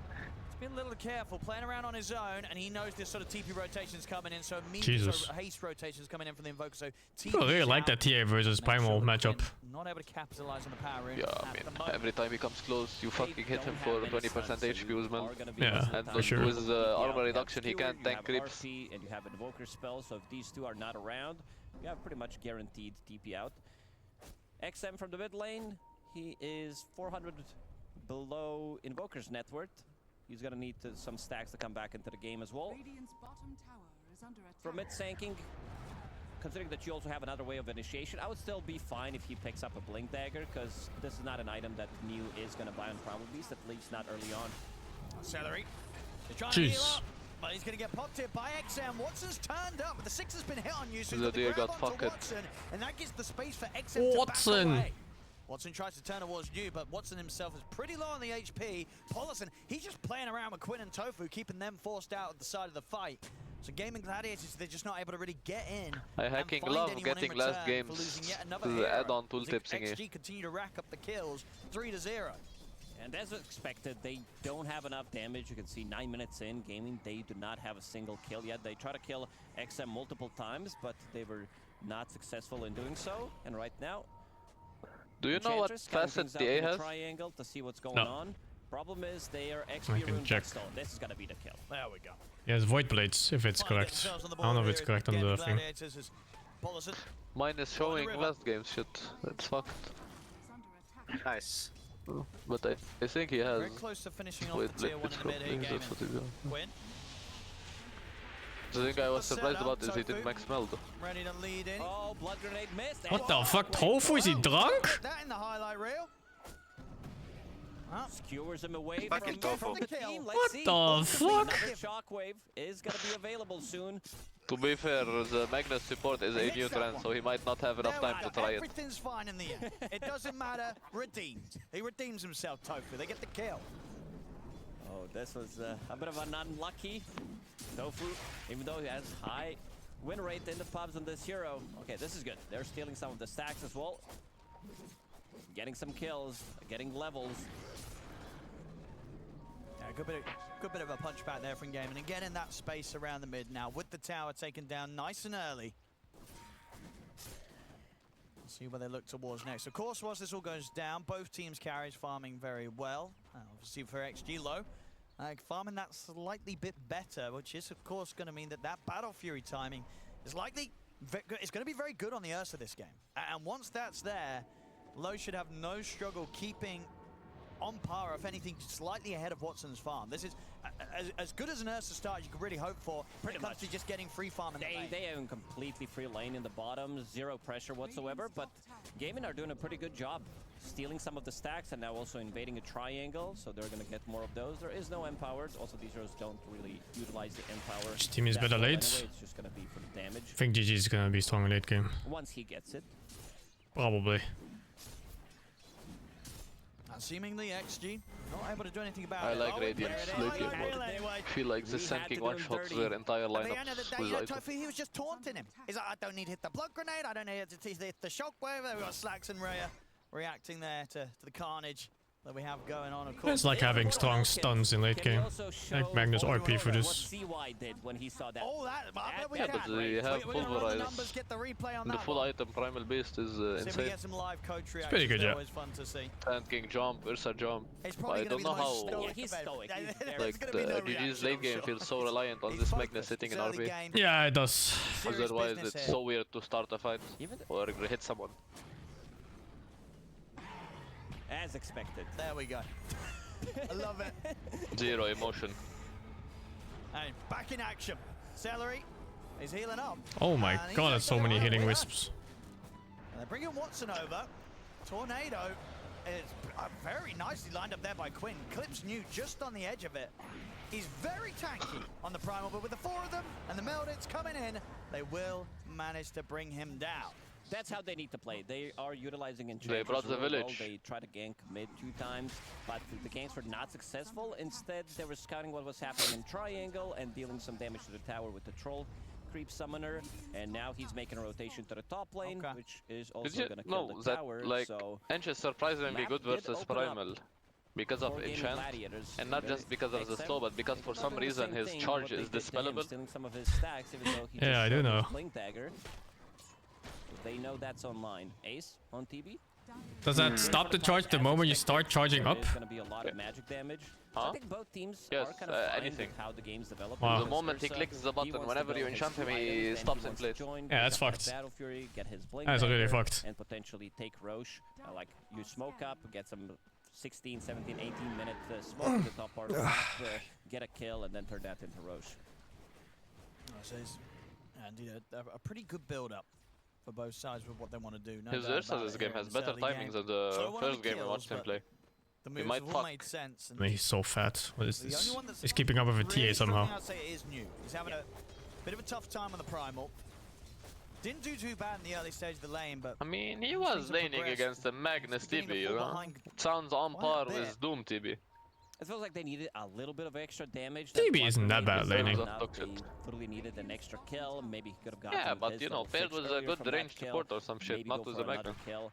Right now, I really like what That was an Blue early Magnus did. pick-ish. He TP'd out from the bottom lane. He knew that they're gonna Like be third pick, I think? pressuring that tower, so he TP'd to the other side of the map. He's farming the outer ring, Ancients, picks up the XP rune, and now pressures the tower with the rest of the team. Nans is lying. He did the spell while he's charging already. So you can't fucking dispel him while he's charging up, dude. Why you lie? Sorry, what? Why you lying, Nans? Why am I lying? they do not want to walk into a team Where did I lie? Either you or Steve is lying. SM setting up in such a position. Apparently you can't dispel until he starts moving forward. Both teams just kind of giving each other space here. Okay. We've seen some really long games. Like That's pretty hard to every game dispel. right now I don't think it's at consistent. Last Slam is 41 minutes. I think it's higher than that, was it? Oh yeah, 41 overall, but I think in Yeah, the playoffs playoff it's games like were 48 even or longer. something, yeah. You're absolutely Is right. Steve there, still yeah. dying? Both of the stats over the Think 40 so. minute mark, which is not something you see at these tournaments. Steve, are you still dying? Yeah, and also it That's always a good question to ask for someone who's dying. If we included that 80 Are you dying? Finished. That could have been a 100-minute game. Could have been 500-minute game. We don't know. No, without a doubt, yeah. The average stat of the playoffs easily above 50 with that. He's dying. Taking Dying into feels account. good, man. I mean, feels bad, man. I guess the question is, if you're XG, Sick, how we're all early do you dying. think you're gonna feel that you have a chance to sneak a Roshan with the Sursa? They're doing it right now. Because the can game, they get away with this? Yeah, for sure. The game slowed down. Everybody else, as I said, they might go for a pickoff, but since nothing has happened, they're gonna go in and kill off the Roshan. Polosan is gonna keep him nice and healthy. There's also a little bit of a combo, not as good when you have two supports. XM, he's fine. They're lacking some stuns, but Muerta's innate ability plus Pagana, it works really well. I really like that combo during Wallachia when Parker played Muerta carry. So you can decrypify and you can still attack while you're ethereal. You can also attack ethereal units and your damage is dealt as magical. So that's a pretty good combo. We might not see it in this one, but for the later stages of the game, we might see it. Because right now, they're struggling. Like Muerta is the most farmed support in this game, but it's still, it feels like it's not enough. 16 Oh, the tip. Tofu. Magnus's tip. With the skewer. I'll get him. Quinn. He's going to find the setup here. With the two of them, I mean, they've got enough damage. New. He's going to continue to suffer this They're game. fucking. And now with the RP from Tofu, they'll be able to pick themselves up another like the UIW will pop the ult. Try and turn it. Actually, he's got Oh back boy. Never mind. Maybe XG Oh can get the boy. kills. They're fucked, They've Sing. killed Quinn. He says ult and Ursa, right? Other team is fucking. Yeah, he Take does. down Tofu. XG ready with the counterplay. As PYW He's able to walk This out game alive is so off the slow back of until now, no? 5-5 at 17. Come in quickly enough. It is. I think it would definitely save Quinn, give him enough time to maybe Ursa, use they some usually of don't his want to play into abilities, Blink, no? try to get out of trouble. Yeah. But yeah, you can see But the I'm power of surprised work, the all these Volker big TB circles that Magnus they can didn't throw do on some the shit. ground, paired up with the Sanking. It's gonna feel pretty nice. And when you're fighting into the calling, you also have dancing Oh. on that facet, so that means that it's gonna We're refresh, watching and it's Dota. also gonna summon another Dota. remnant, plus it's Dota. also gonna make it bigger, so the circle is the game much is so nicer slow, to it fight feels into. like It also works on I'm allied watching heroes. League So of whoever Legends. dies, you can have one game. guy run in, die, and buy back, and you're still refreshing that thing, so that's pretty nice. That'll be the big brain strat. This time round, PYW. Didn't he die on that exact same spot? Didn't use No, it was someone That was else. the missing part. Oh, he got with their Aegis, pit with on the the Blink same Dagger, spot, going huh? for a BKB next. Pretty standard build on Ursa. No, it's different, I think. One thing that Ursa now needs to be afraid of is this early shard pickup from Watson. Both supports are also going to struggle against it, especially Pugna. A lot of the times you would see Pugna using his drain from a very far away, and nobody can interrupt it. Because right now you have Skewer, you have Tornado, but you kind of don't want to use these two abilities just to stop Stuck from going.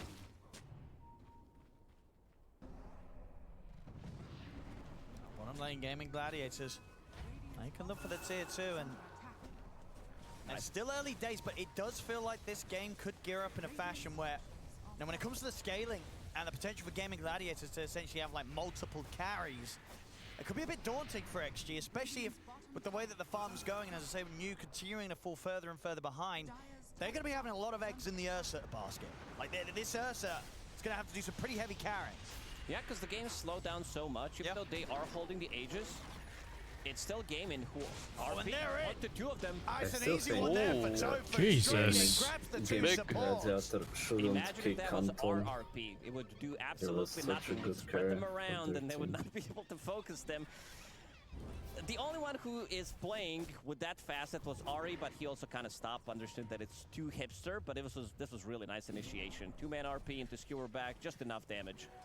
And now we're seeing the power of this position for Magnus. We are. You need one item, Tough and has that's been doing basically good. a Blink Dagger. Yeah, I mean, you said it right. He's been winning a lot of games with this.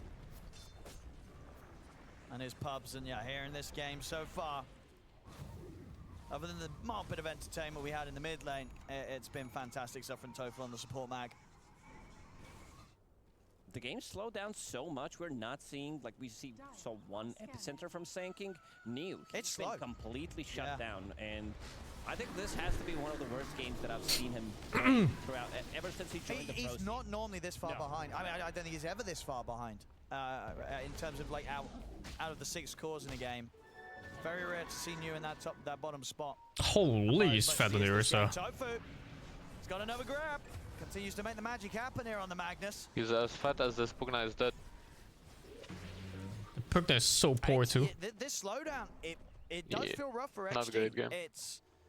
It's getting to the point where And it looks like one of the you're worst starting to Pugna struggle games in really to see what the existence. plan's going to be for First pick Pugna. Marta is also fat. That's Yeah, they're the one good holding the thing Aegis, for but them. not controlling The the map. Marta is on Watson par with other amplify supports, she damage, just still got up and shot. running. That's why she This- looked yeah, fatter. she's gonna hurt. You throw any kind of buffs on top of her, you have Empower, you have Alacrity, so Oh, there's yeah. gonna be a lot of extra damage. I also want to see when he's gonna be picking up Nullifier, because they're definitely gonna need it. Enge. Oh, an easy force. Look at the dead shot. They're chasing and the grab. The Juicy. cold snap's there to interrupt that. Oh, and now they can just turn towards New. He has to put the BKB and run. Same time. Wait, Watson Pugna died managed to now. jump and He kill walked in the Paulson. TA trap. Sunstrike, it's off Yeah, the he mark. walked They can still just continue to to the Oh, jump. huge! They weren't ready for him. Oh, it's Hiding in the fucking. Oh, that's some good fucking. Where's my TB Thunder, man? I thought that's what the hero does. Yeah, here it comes, here it comes. Oh no, oh no, oh no, oh no, he's not gonna thunder! Oh my god, they made him watch. The fucking TB was big. Oh my god, his TP got cancelled. He has blink in 5 seconds. There's no way. He's not TP from this. He's here. Or blinking from this, I mean. He did. He did. That was such a He clutch did as play fuck. from He's XM. just, he did, Smile on you and XM. The TB was Oh. pinging the Mac to let Exactly him what he did thunder, there. so That Mac was a blinked big in and bait, TB couldn't. And you can see some pings coming out. Yeah, such a Watson, strong he's not team too fight. happy about how that fight went. It I mean, was that's a pretty much crazy full fight. team wipe. Yeah. One team has a fucking They TB weren't and one ready team for has XM. Prime They and just completely forgot that there could be a Sanking Feels hiding good, in man. the trees, and because he didn't use it for so long. Again, I guess Neo- that's what it was. The patience paid off. And here we have it once again, you know, XM. He got bumped by the fucking primal beast. I didn't even realize. He was about to go in with Is that cancel channels? In the end, it ended up really well. Neo being used. I thought it did it, but it kind of looked like it canceled his ulti. But he might have just cancelled it himself. As it did there we before. go. So yeah, this was such I nicely. feel like he cancelled it. Initiation from XM, beautiful done. And the fact they do it again, because obviously at this point gaming, they feel like, well, maybe we could still have a chance here. We've got Dude, they RP, cocked we've Ace got here. Sunder, Look, they gets cocked the him. jump, but XM, once again, Burrow strike under the both of them. Ace doesn't get the chance to get a Sunder off, and the fight is more than over, and there we have it. It's the cherry on top there from XG. PYW lining up the dead shot. Nobody gets out alive. This is exactly the fight that they needed. They needed that. They definitely needed it because they have these two beefy, like even three beefy boys who are going to be in front. And when it comes down to scaling, sure, Magnus is always going to be a threat, but this hero doesn't really scale that much when we talk about the Magnus position 4. Maybe super late game where you're getting some refresher. But right now, again, if it's not Templar Assassin dealing damage, other heroes are not doing as much. Invoker as well. He's going for a pretty standard build, picking up that Hurricane Pike after finishing off Witchblade, and now going into BKB, but he's still very vulnerable. They do have enough stuns, and I really like that they picked up the gem now for Sanking, so they want to remove some of the vision. XG, not afraid to look for the action now. They also need Sunder, like... TB, a lot of the times he is tanky because of the itemization that he goes for. He picked up Pupil's Gift as his neutral item. He's going for a pipe, so that makes him super tanky. He needs that Sunder on one of the cores. Ideally, you want to use it on Ursa, but they did one hell of a job using a BKB, coming in, then stun locking him and killing him from 100 to 0. Yeah, with the S&Y now done, should stand a bit better of a chance of getting the opportunity to get the Sunder off, even if he does get jumped. Yeah, that status resistance is going to kick in, most definitely. And the extra tankiness, of course. Low. Needs to be careful here. He's feeling chill with the BKB. There is that RP at the ready, though. Tornado. Just poking for now, seeing what they sort of get out there. Most of the mana because gone. Primal is going to. Wilson's going to be able to fuel him back up, though. Tofu's in. Oh, it's a lovely 3-man into the shockwave skill. Oh my god. Sucker! Move the tongue! Oh no. Go fuck it. The tongue is fuck it. The tongue is fuck it. What the fuck? They scattered like roaches. So if anything, probably quite fortunate that they only ended up losing the one there, considering how solid of an RP that was again from Tofu. I feel like this game, sort of minimum, he's been Roshan, though? 3 heroes every single time with these jumps. Or is it Roshan? We're not gonna see that RP again. You know, we only want to do him dirty when he misses Blood Grenade, misses Shockwave, and I like this a lot. No, they don't have VKBs. Even though they don't have RP, they're gonna run through the gates, and go for Roshan, and that's exactly what they need. Like Templar Assassin is one of those heroes that relies on having Aegis. And the back and forth we're getting from this game, I'm enjoying this. It's an entertaining one here. Sure, the kills aren't crazy in terms of numbers, but these little moves, these little plays, they've got the Aegis on their hands gaming, but that gold lead is still favoring that of Extreme Gaming with just how far ahead Low has got. Now, can he carry it as this Ursa? It's not a carry that we're seeing a lot this patch. Gaiman used this innate ability, Third Eye from Templar Assassin, to see the exact Roshan spawn timer. That's an actual cheat when you think about it. Like, the only we can see, only casters and only the viewers can see it. That's one thing that we're better than professional e-gamers. Hey, what about the Dawnbreaker one? That's like my patch. You know, that's the TA's ones, the cheat ones, the Dawns. Filthy support being shameless as usual. Now, TA is going to be holding Aegis for another 4 minutes. Not Spugna sure if is they not will be having fun engaging this into these fights. They might need to just chill for another 4 minutes. No, he's maybe try playing to get Pugna, so he's having fun. And looking at what No, Ursa he's is definitely buying, not he having is fun. going for Octarine. You wanna play the annoying Pugna that doesn't die, not the ones that gets one-shot every time. To lower the cooldown on his ulti, has Shard already. This is the Giga late game build, when you have Octarine, Core, Aghanim, Scepter. Oh, here we go. Low. Wants to do this on his own, but there is the Sunder. The Burrow strike. Low trying to finish the job with the RP. Oh shit, he got ulti off and he's nightfalling. Sanking has been fucking sold. But of course, this whole play, it's left poor old XM in a pretty rough spot. Wasn't this weird though? I thought they were gonna like jump together at first. He got thunder off so freely. In the previous Yeah, I don't know. No Muerta, there was no sanking, so they he definitely got sold on sanking. 3 versus 5. And now you know that there is no sanking for 35 seconds. He has epicenter, but they are pushing the high ground with this Aegis. No RP grab. Oh, going in. That's a little cheeky play there. The force forward God, to set him up little for the cheeky blink play. in. Nice done by Quinn. Who was that, Quinn? He has the impact on this Magnus more than the position 1 Magnus we watched on Heroic. Gap close that you don't quite expect when you're on the high ground. Well, that's barracks, I guess. This should be the barracks. 28 minutes in. The back door will kick back in, but the next creep wave will join and remove it. So that full set of barracks down bottom here taken by Gaming. Somebody will need to do something in the next few minutes, because Gaming just got this barracks pretty much for free. Low. Level 20 on Ursa. Does not want to pick up the XP rune for himself. They need to get back Neo into the game somehow. I'll check that again there. As you say, that force forward, giving Topher that extra bit of push to get in, get the grab. I think Perkna bought Gem, so his net worth went down from when it was 60 minutes into the game. See there, on the average That's why the road Magnus chance has per Gem. game, Gaming Gladiators Yeah. extreme, incredibly low on the list. His fucking net worth went down in 12 minutes game time. Considering that Gaming had... He was a good man. Was this Kills for his this support. year or... Oh, it's for this patch, okay. Yeah, but they've not been winning a lot, considering that, like if we talk about Falcons, True, I guess they've that does been sway the winning stats most quite of a the bit. tournaments, so That's true. definitely sways the stats. Aegis, minute and 30 seconds left on it. XG, do they really want to fight into this? If XM can get a good jump with the burrow, maybe. I think this is the only game that I've seen somebody buy 5 force staffs, like 4 force staffs. Oh, they got 5. They have 5 force staffs. hell yeah. Slash pikes.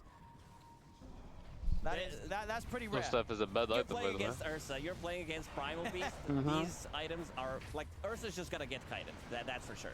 So I want to see some Nullifier queued up. I know that he has Octarine in his quick buy, but after seeing all of these force staffs, it does work against force staff against Hurricane Pike. If you use it on Ursa, then you're still gonna get pushed. So maybe he's thinking whether that's gonna be an Octarine, but I would love to see a Nullifier still. He's saving up the money. As you say, could still consider the alternatives, but he's heading to the shop. He'll commit for it. That's the Octarine picked up.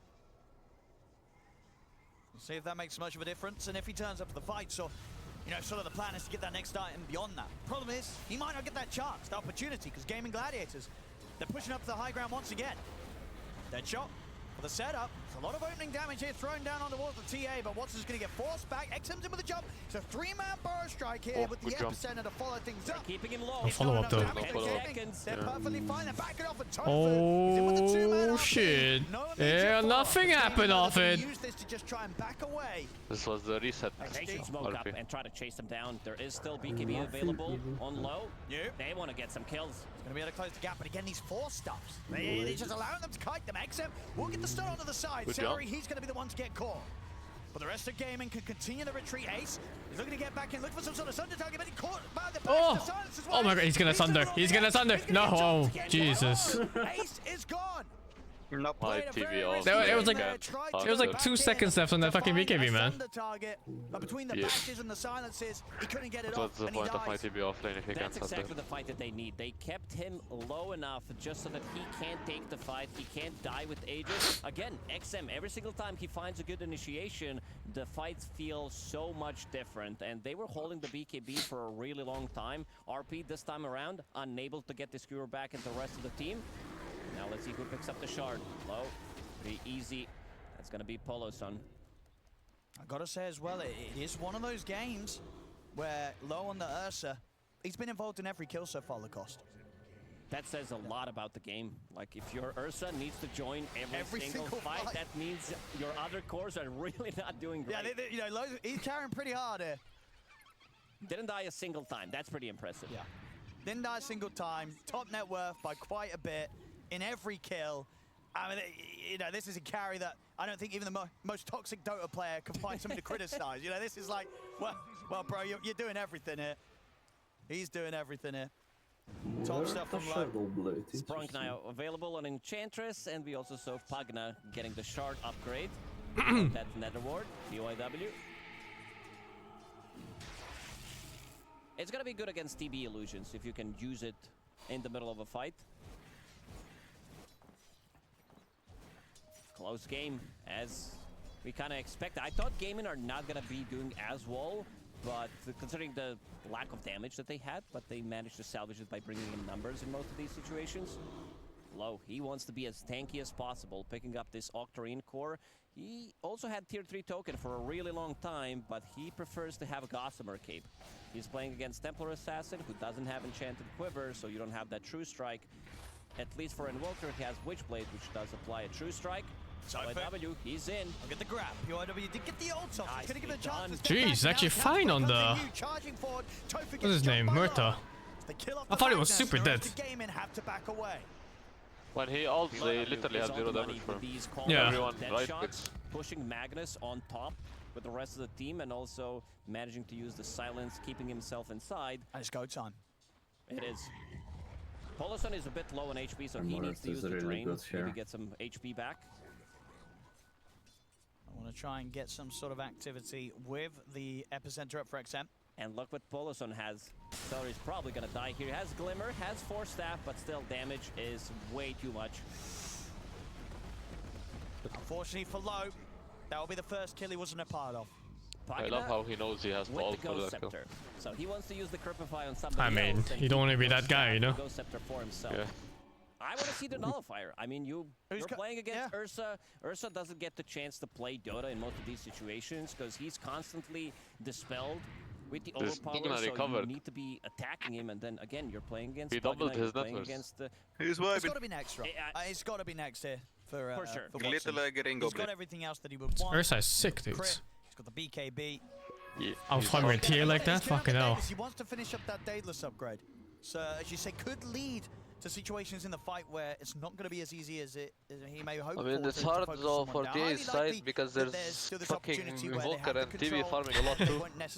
Fucking TV farming my jungle camps. My offlane TV. Can still shred through these targets. He can. Maybe they're relying on Enchantress to do it. Tornado is also fine, but you also want to be able to lock down a hero, not throw him in the air for a good 3 seconds. Next Roshan is going to be available in 1 minute and 20. PYW playing a dangerous game. Yep.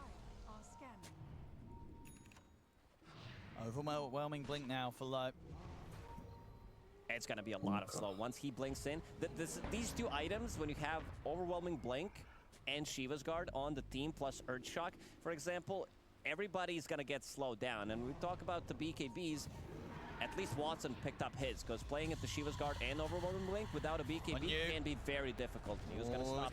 Oh my god. Blows him with a jump on a Topher. They've killed off the Magnus. He's gone. He does not have buyback availability either, so he cannot opt to get back towards this fight around the Roshan pit. He's dead for 40 seconds. XM, he's in with the jump, and he's able to get the connection with the Burrow Strike on towards Ace. Oh, I don't think that was a good jump.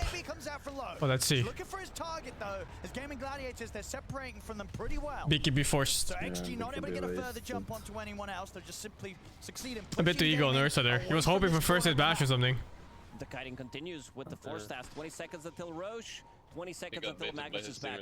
Tofu does not have buyback available, but with this S.T.A.L.K.E.R core, BKB is gonna come off cooldown. The fuck? 3 Forged Spirits? What talent is that? Install it enough. Quinn? What the fuck? Looking for the setup, but XM's in with the jump. He gets the Burrow Strike on the Oh, huge stun! Coming in with the follow-up. They've got the grab towards Watson, but the BKB's off in Did he cancel his own grab? Stands his ground, but at the moment he's not doing enough damage to threaten you. He has to run away with the Hurricane Pipe. Closes the gap, jumps in another force, trying to get Watson back to safety. Tofu, he's in with the RP on the Deadshot controls the TA. TA was trying to press melt there while being silenced. Did you see that? As once again, he wasn't even hitting, he's just pressing melt, not knowing why it didn't go off. PYW, no damage into RP. So hard. PYW is playing so well. XM also getting multiple stuns in a row on 2 different targets. And then this Deadshot. They need Templar Assassin to attack the targets when they have RP. When they land that 2-3-man RP, they need to be able to get some damage in. Yeah, it really feels like PYW. He's hitting these shots sort of like a max range as well. finding insane angles to set up such huge kills. And obviously with a team fight like that, His SingSing got a lot better since the time he played. I think when he played SingSing in that other tournament, it was like his fucking first time playing SingSing, man. The only Could be silence like, they you know, do the have meta right is now, from and he the just trap, picked it which because I it's good. don't think it's enough to burst Ursa with almost like Again, Ursa plus having was Panther Octarian behind feels you, good, so man. this game suddenly went from being okay. Oh, I to hate being this Ursa wacky build. and I hate playing against it. I mean, like, it's not that it's bad. So annoying. Doesn't work anymore. Well, no, it does work. He's having a ridiculous How can it not work anymore? He's literally making it right now. a lot down to I how well pre-act, so you know. around him and setting You him can up in these press team fights, ultimate providing the during control he RP. requires to be able to go from No. target to target. Yeah. Yeah, I But mean, no. if he's able to get this Wind Waker online, it's like, how on earth are you ever going to be able to control this Ursa? It feels like impossible. Nullifier, that's the item. Problem is, not sure who's gonna buy it, No way, considering the it's a Temporary item on Assassin is running out of slots. Yeah. And still, They're too well, poor he on has tier 2 neutral item. The Gossamer STA's damage is 34 very bad 38 right minutes now. in. Oh, they Dallas 40 minutes. Yeah, they need to kill supports now, but it's so hard to reach the supports. And even then, it's not like a good jump. Okay, but bro, he's fucking even itemizing for the TA. TA can't hit him. The first hit is gonna get nullified even if it's... Game of Gladiators. And next move, it's got to be a good one. Because right now, down 16k against XG. Even with nullify, They have even got the with tools for the high nullify, it's hard to kill him. defense, as we've seen many a time This this build is tournament. so A good disgusting. Magnus play can turn a game. So eyes are going to be on Tofu when it comes to looking for those crazy RP skewbacks on the high ground.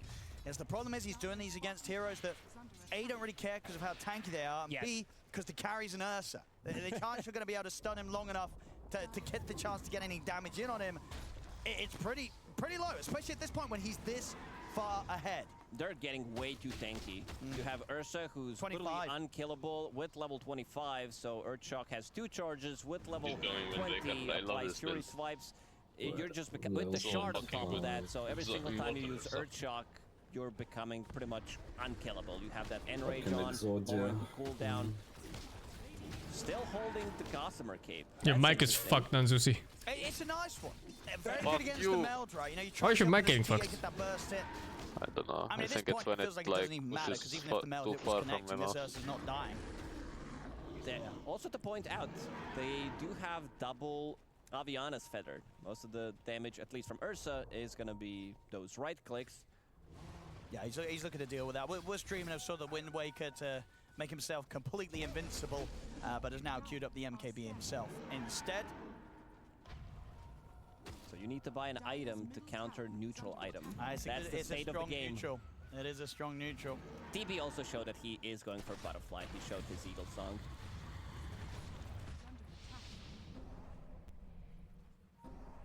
Now, what's the plan gaming? Top lane Celery. Support players. 600? Is going to be very close to being able to get 700. I really went 700. What the fuck, dude? For a +5. Even swap in. It's almost like they're people too. They're not people, they're just worse than I mean, do you just sort of, is it a point where you start thinking about getting rid of the Battle Fury?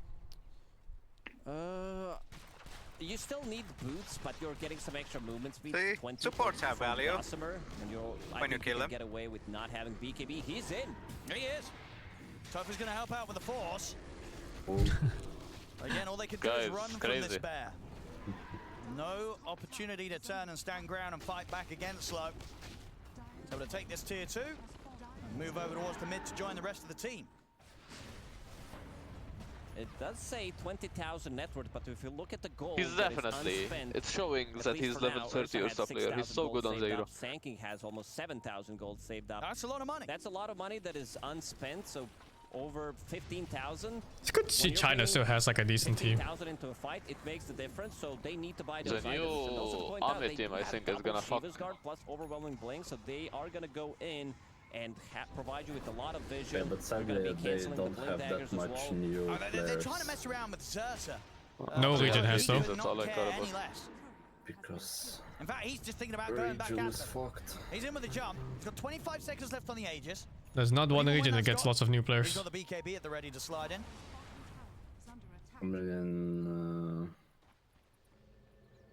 Gaming. It feels like they don't have enough damage. They're still gonna give respect to potentially Not going really. high ground The IS players and fighting into STAL.K.E.R Magnus. has a lot You've of seen new so many players. times RP A lot? or just the skewer backs. But the teams that are making it are very known and so there was always notable a threat of players. this second skewer, maybe even a second RP, but this is a position for Magnus, so the items are not quite there yet.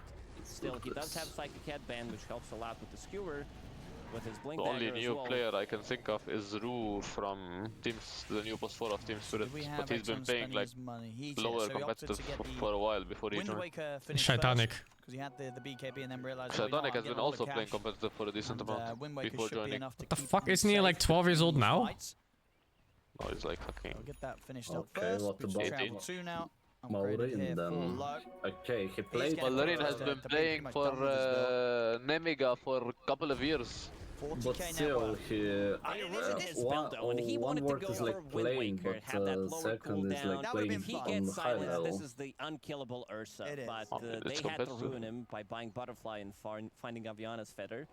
And we see, of course, you got Quinn. He's like, well, if no one else is doing it, Nemiga somebody were has tier to 1 do it. DPC. He's got to get the They just nullify. never made a LAN. They have to have it. DB also has one queued up. I mean, it's such a valuable item against Ursa, against Pagna. Yeah. Of course, as we pointed out multiple times throughout the game, and now seeing those Wind Wakers being built, they definitely need it. Otherwise, you can't focus down a hero. Dire are scanning. There we go. We're going to try for the jump in. No. This is awkward. Wow. Quinn. The fuck? Game, and they're going to be a bit scared here. They were looking for a fight. XM's going to be the one to get the jump on them. Remember the bar strike. There's the No one. bash! No bash! I think he got the What? He RP'd the ground. I got that part, This game is rigged! Same thing. Not sure what cancelled it. No, he blinked in and did. I don't know. Anyway, now he's going to die for it there, Typhoon. Gabe, oh my god! It's fucking... Still no bash! 7 hits! 8 hits! 9 hits! 10 hit, no bash! 10 hits, no bash! Getting any damage. He did bash the last hit, I He's the think. one who's controlling everything in these fights. Oh, is it backpacked? Oh, no wonder. Invoker, the only survivor. Why does it Wait, what the fuck does he have then? Close to, you know, PYW is definitely looking to see if he He can has snipe him MKB. with some sort of dead Oh, shot. over Battle He Fury? has Gem, and he does have Shadow Blade, look so at he that. knows. Oh, that's nasty. Yes, he has Basher and Backpack and Mercury. He even plays like he has Basher. Like he's not waiting for his team to initiate. Oh, it's fucking... I don't know. I don't know what they can do. Their heroes so bad. Duo, a lot of the time you'll see Okay, think. Yeah. Round 7 of this question. DB impact. throughout the whole game, getting I mean, I've been the hater of this TB pick the entire tournament. on the hero. This I think this hero does nothing. for him. We're going from game to game. This game, did you see any They might impact? have potentially one more No. fight, but that's about it because they're not But responding it's at the first same pick, it must time. be good. This is like the 5th game I watch this TB offlane, and it's first pick every single game I think, and it's like the 5th game where I see it barely do anything at all. What do you do if you're gaming? I don't even remember the thunder in this game. I guess in a way, it prevents like these heroes that are good with illusions, so they can't pick those. Yeah, but they're already not great. I mean, if you want to flex, at least flex it between 4 and 1. It was not a fluke, that's for sure. This team is very interesting to watch with the heroes that they've been playing so far. Some mid Venomancers, carry Ursa, carry Life. I think the first pick part is rough. Wants to touch. They're having their own ideas, and let's see how they're gonna approach it. Roshan respawning in 50 seconds if they want to. Considering the format of this tournament, I can't really blame them if they're gonna wait for the next round. Yeah, you got to be careful. Single elimination series, you don't want to mess up a lead like this. I'll play it cautious. 39k. So how do you Mega feel keep. about Oh, is it mega offline keeps? TB now, Owen? No, that's the 2 Rexes. They have 1 Rex on mid, that's low HP, and 2 Rexes on Yeah, side. but they're gonna wait Aegis. That Aegis should be the descendants. Oh, it is, right? There we go. Game looking insanely good. The only way it can be thrown maybe is on high ground. I mean, this game is free now. There's no way. It's not getting any win here. It doesn't look like it. We'll see this. Dude, this stuff is insane. I mean, just the whole every single time. Yeah, it's getting XM with really these good burst stuff. strikes, we really can't highlight it anymore. Just how well he's done with the control, setting up for load to clean things up. And then look at this, PYW. This is I think he forgot about his own Basher. There's no way you have Battlefield over Basher in the fight. PYW, he's got forgot. Quinn on the Yeah, I'm pretty sure he just fucking forgot. He knows exactly where Quinn's going to sweep across on the top side of the map. He finds him. I bet he was watching that too. He's like, where's my fucking bashes? There's no way. And XM, he's always there to back up these dead shots. Lucky, man. This is one of the best performances that I've seen when paired up between. I missed 3 fucking hits in a row, At man. least for this tournament, this has to be the most impressive thing that I've seen so far because they're playing it so well. And considering how far behind they were in this game, like they lost barracks, they were looking pretty bad. Oh, official words come in. The answer's no. Okay, 100%. There we go, 100%. On the bright side, you know why China might have a chance here? What? Because I don't think they're contesting the TB. Oh no, ironically true. Oh my god, it might actually be true. Imagine winning a tournament because everyone keeps fucking first picking TB. And you're China, you're like 2 metas behind, so you don't pick it. And that's why you win. This is like 908. Ain't no fucking way. Let's put it on. Some Western brain rot. In pro games where there was an Ursa with a 900 plus. I mean, I genuinely think people are brain dead when it comes to this. Like, someone does it once, it looks cool. Oh, TB offlane, it's so cool. No, I spam it. I think Arteezy's name might pop up. I mean, I was thinking of Arteezy, but that was a while ago, right? It's holy shit, just you don't something see has this items. every day. He has an Ethan egg on him this too. insane of a game. Nope. He's it. They're ready to just go for it. You didn't even BKB for that. Oh no, you RP nothing. Again. It's ogre. It's fucking ogre. It's fucking. It's game. Watson is out. Look at how they're melting. Jesus, yeah, what the fuck? Late game stanking is insane right now. Is that the axe build? It's, not even. Oh, does he have it? Yes, he has it. Consumed. Yeah, it's insanely good. 75 seconds. They do have the buyback available on Watson. If you don't have BKB in late game versus a Sanking, he will one-shot you no matter They what. can continue to have their fun. They can It's back crazy. on, get the next round of items done. I mean, Bro, does he not know the backpack items don't work? Holy dude, what the fuck is this? He's farming. What do you mean? He's looking with bad. Sadly, That's he's pretty not much it. like It doesn't get better than this. You have 49 at 49. This is just insane. This is crazy stuff. And with the build as well, great to see. The Octarine Oh, Ursa, my mana. it's still the way to No, play. take my life, but not my mana. Utilize those low cooldowns to just be unkillable. I don't know if there's anything else you can buy right now. Maybe Abyssal? I don't know. To go for the killing blow. New's going to try and start something here. Gets the grab on a celery. I don't think he's eaten much Shove to like the that. side for now. Jump Oh. in, blow. He's ready to It's not much value on this, but I think Abyssal's better than Eaton Moonshard. Yeah, definitely. There's no way you have Battle Fury here over Basher. He swapped BKB. Low doesn't care. He's not scared of no He fountain swapped BKB, but not... He swapped refresh. He swapped everything except Basher. But he gets held in position by the Atos there. PYW so can't continue the skewer. Is he with training? And Low, even if What the fuck is he even doing here? He's going to be back for I round don't 2. know. He's diving Impetuses counter. will take him out. But XM, he's in again. Refresh with cooldown over Basher. That's Tofu going Quinn as well. Holy fuck, they died. Holy shit. That doesn't matter. His tank can carry it anyway. He's out of the game. He's got a buyback available, but Quinn, He's a tank. buyback at the ready for him. Really They're is. going to have to try and defend 4 versus 5. It's too macho, and they Oh, there we go, don't have finally. the damage. He's I know, going it's in, back. and we can see the highest GPM He's like, no, no, refresh it. Yeah, I mean, it has to be there, right, in this patch. Smiling Knight and MS. I mean, well, the current GPM of... What is the current GPM of the month? He's so close to it. Give him a couple XM stole. Give him a rampage. Yeah, He's gonna be up XM there. stole a triple kill from Ursa. It's a lot of gold, especially at this point of the game. It is. This guy is Ursa Fox. Yeah. And this guy just seems really good in general, no? Yeah. I mean, it's getting to the point where... Did they switch carry play? Because I don't remember seeing this guy next G. They won't kill him. No, this XG had Ame.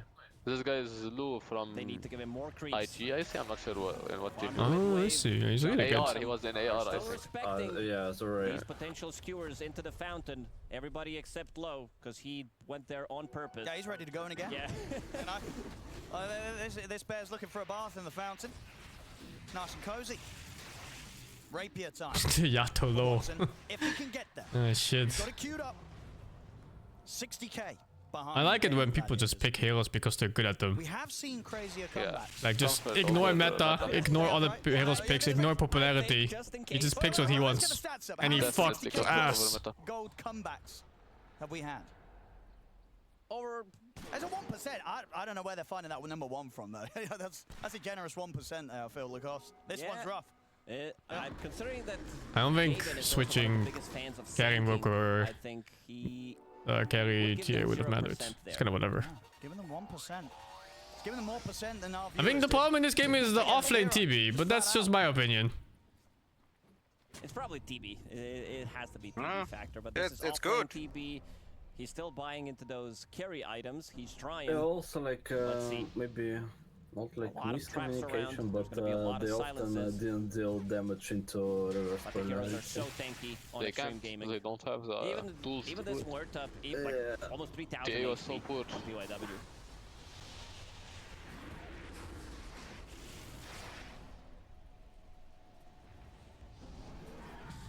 In they go. Not in the view. Yep, there we have it. He's looking for him. Ursa's lane was super free against TB. He's in with the jump, but the forces are there. Quinn keeps his I distance. think it's also mostly like pairing TB TB with Magnus. That sounds like such a dog shit lane. They're looking for that grab again, Gladiators. Tofu, can he find it? The tier 4s starting to fall. The And first one's Ursa gone. had an insanely strong supportism, right? Like Pugna is such a lane beast. Jump forward from low. I mean, they're trying to throw everything down on his bear. They can barely tickle him. With overwhelming blink, is canceling those blink daggers. Oh god, Jesus! That sanking damage is absurd! He dropped 4 heals to 50%! They're just getting With BK beat, too. There's like an ulti there! There's the other 50%! They're all dead. They're actually all dead. He actually killed 4 heroes from full HP! In Fountain. In Fountain, what the fuck? From Extreme Gaming. Why not? The groups, it was not a fluke, Lacoste. They've come in here at the playoffs. This first game against Gets fucking Fountain formed in the pro game. They've looked better than they ever have. Yeah, we had high hopes for the previous roster as well, but yeah, coming into this Look at tournament, this, the face of I despair. think nobody expected Extreme Gaming to play so well, and you can see on the faces of Gaming Gladiators They what the hell thinking why just they happened, because this is such a top-notch performance, not just from they're definitely not the thinking Sanky exit. He was landing 2, 3, sometimes even 4 men. I wonder if they're discussing the TB right now. Plus PYW as well. No, I Everybody think on the they're team played so well, and Low why finishes the they game have with 0 deaths. recovering heroes in one team. And I believe we're ending with the 921 GPM. That puts him, if not very close to, maybe in that top 5 of GPMs of all time. Tied 4th there in terms of top GPMs on an Ursa. Fantastic stuff from him. Again, on a hero that and not all the teams are playing. Maybe some teams are going to have to maybe bump up the priorities or indeed ban it when they're against Extreme. Because Low looked fantastic. XM sanking improvement is absurd. What a game 1 from His Extreme. sanking was a fucking joke before. Now it's God of War. Extreme Gaming. They take game 1. That's insane. With Anton in the team, TB could work in offlane. For themselves, cook something up, bring like the you're, fight to Gaming Gladiators here, Extreme Gaming. Sucking his dick. Isn't technically new But in no, this like, tournament, alright? We have actually seen it before in he's group that stage. kind of player, XG like, were able to I win with know, it there as well, so like the fact they're able to Skater, pick it up like here, have just as much of a dominant performance, mixed he's the with same how kind of good carry. XM sanking was as well. So Just more greedy offlaners could work. A great success when you for have, them. a Obviously, there carry were like still that. great moments for Gaming Gladiators in here as well, T. Yeah, early game wise, it kind of was Gaming's ability to try and win this game, and then soon when you transition to the mid game, that's where Extreme would just. It's kind of weird to have a mid sanking. It really feels like they're 1-4 meta behind. With the clear plays, Sanking's jumping back in. And it works so well. I mean, Falcon still like sanking a lot. It's always bad against Their them. play for the mid game was insane. Yeah, but I mean, like, if you look at any of the other teams right in this tournament, no one plays sanking mid. Not one of them. It's all Earth Spirit, it's all like Huskars and shit like that. Linas. Extreme's game and Low was insane on the GB. Ursa. And I'm hoping we get to see the Ultra Their kill in brain the is so Fountain as well focused in the on the highlights. I hope they TB finally that got they that in can't the very remember last other minute heroes. of the highlights. This fucking TV pick, man. GG out so he doesn't get the rampage. GG out. More terror blades. Oh my god. I think they Not if should you're try gaming, one of more. course, right? That is not with TB. satisfying. That's But pretty as soul. people who just Oh, yeah, love for sure. watching Dota, It's very Dota.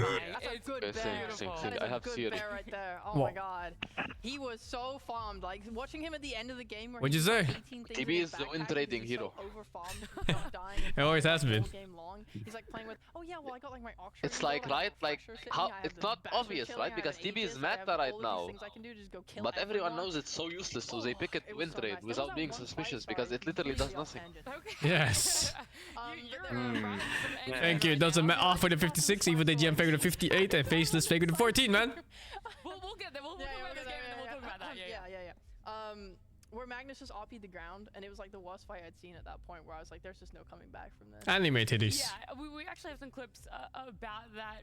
Cool, I missed that, I'm sorry. You know, On the that's shirt. all good. I know that you missed it. T and I, we were in the green room, and we were doing some highlights there, some certain things we wanted to take a deeper look at, but you're in a very different location than us. Obviously still here in the studio, but I don't know if there's a way to see it, or if people want to head on over to S.T.A.L.K.E.R stream, but we got like a co-stream set up here as well, and Rare and S.T.A.L.K.E.R were having some fun there. Supports in their natural state. Highlights now. Sorry to jump up. That- I want to talk about these highlights. Please go. So this is where the difficulty of gaming's lineup actually came to light. You know Even how though Tofu they was could make popping off in the support early roll game, better? This was before Oh. Extreme had the items. Just and let them templates play to support deal whatever with they Tofu. want, but keep And them the dead. fact that every highlight you're Yeah. going to watch is Tofu making the big plays, and even here, Watson, he four-staffs Tofu. Just The, like- then mom- blink the in, moment make you them- press So, the like, the ward, you coordination die. between them But was no, allowing no, them Just to like be let there's- them chase but their any core minute that with RP dust doesn't and wood. connect, that's when it falls flat. He walks into the edge of Okay. the sandstorm, of course. I mean, they could even if always How does just that change work? support, right? From being heroes to couriers. Point, but gaming, they drafted themselves a lineup. Like, Yeah, you just bring make them items chase and the you core put wards with down, dust that's and it. wood. Single RP, and if you ever fail, your fight is lost. And I feel like all of that pressure on a single player, on a single hero, is not the way to beat out Extreme when their drafts scale so beautifully. And it's rough to see, but again, Extreme, we said that they build these lineups that scale perfectly, that have points of pressure throughout the entire game, and gaming just didn't really respect that. It feels I think TB3 is good if you play against Luna and stuff like that, yeah. For sure, but when the thing reflection is good. TB and Luna Exactly, got yeah, nerfed and now no one plays them. It is So always the one of those TB things. strat It's is really kinda tough, dead. and it's Yeah, but it's so hard weird, to they're picking- Still believe in it. on a It's core weird they're picking TB1st into heroes that don't have anything to copy. Great. It's awesome when this is up. It Yeah, feels I like don't that know. team is It's win invincible. trading. It's up. Yeah, but and then also it not should even be having with a impact strong rare, and then you cringe kinda have to go back to the support, drawing board. not Could with have itemized Magnus. a different way, so it wasn't all on this RP. Bro, but even the one, two, fucking potentially blast more heroes. Twitter is There's saying, really, like, please many stop issues picking going offline on TB. inside of Game of Gladiators because we actually had List them all. we had CY. Every single one. We of had them. CY for an That's good. exclusive interview on the side Yeah, stream on the if- Sirac and Slacks. If stream all the number 2 good from the studio teams are over there. first picking it, how can it be bad? And hi Slacks. Hey, Slacks. And There you go. Hello. How can it be you bad? can see 'em. so we Think had a about it. round- All the It's good teams really are hard first picking to- it. How can it be bad? focus, Yeah. Yeah. And I asked him, I was like, hey, CY, who are you hoping wins? And he went, I hope Tofu wins. And I said, oh, okay, so what does Tofu Imagine if win? the Extreme wins. What a Wait, no, but why did he say Tofu specifically and not just the team, or what? I don't know. And I said, why, like, what specifically would you like this, like, what needs to happen for Tofu to be winning? And he said, you know, like, he just needs to be hitting those skewers and the, you know, and the RPs and So stuff. just hit your spells, land your spells. Yeah. That's the TLDR of what he said. Yeah, so they were hoping that he would do that, and he didn't. So clearly something went terribly wrong. I mean, if you read between the lines there, he's clearly stating that he felt the pressure, right, of the draft that he gave his team. Something Right, went like, he terribly realized that wrong. Maybe the flex of Mag to support and having to do that wasn't the best. We even saw Liquid, they flex a Doom to a support position. And it's the same story, right? If they don't win this kind of early portion and control, then they're just going to fall flat because it's kind of heroes in off positions. And yeah, not really a fan of this gaming lineup. I think I much preferred Extremes and during the draft, so... Are we overrating the Magnus? Like, when do we see teams fall into this predicament of willing to pick it up, but also willing to put it into support? Like, why does that happen? And then why does it not get the results that they're obviously thinking it's going to get? You kind of need damage with the Magnus because Magnus support is very quick on the map. Normally support Magnus also goes for a reverse RP with the cooldown, but he went for just RP, the normal one. Yeah. Which is, again, it's a lot of the same words being This said, guy but thinks the style usually is very Magnus goes different. He's reverse, doing a reverse different polarity style is also a support griefer. other high-ranked pub players and I don't It's know. good. Ari does it, no? More explosive damage The with it. OG guy. Exactly. See that? It's, again, damage over time, that was the What- issue and during what the happened high after half they of stopped gaming's picking lineup, him they Magnus? required on really long They won fights, games. and Extreme's lineup is Uh-huh. built to This is a perfectly problem. take that type of fight. And Yeah.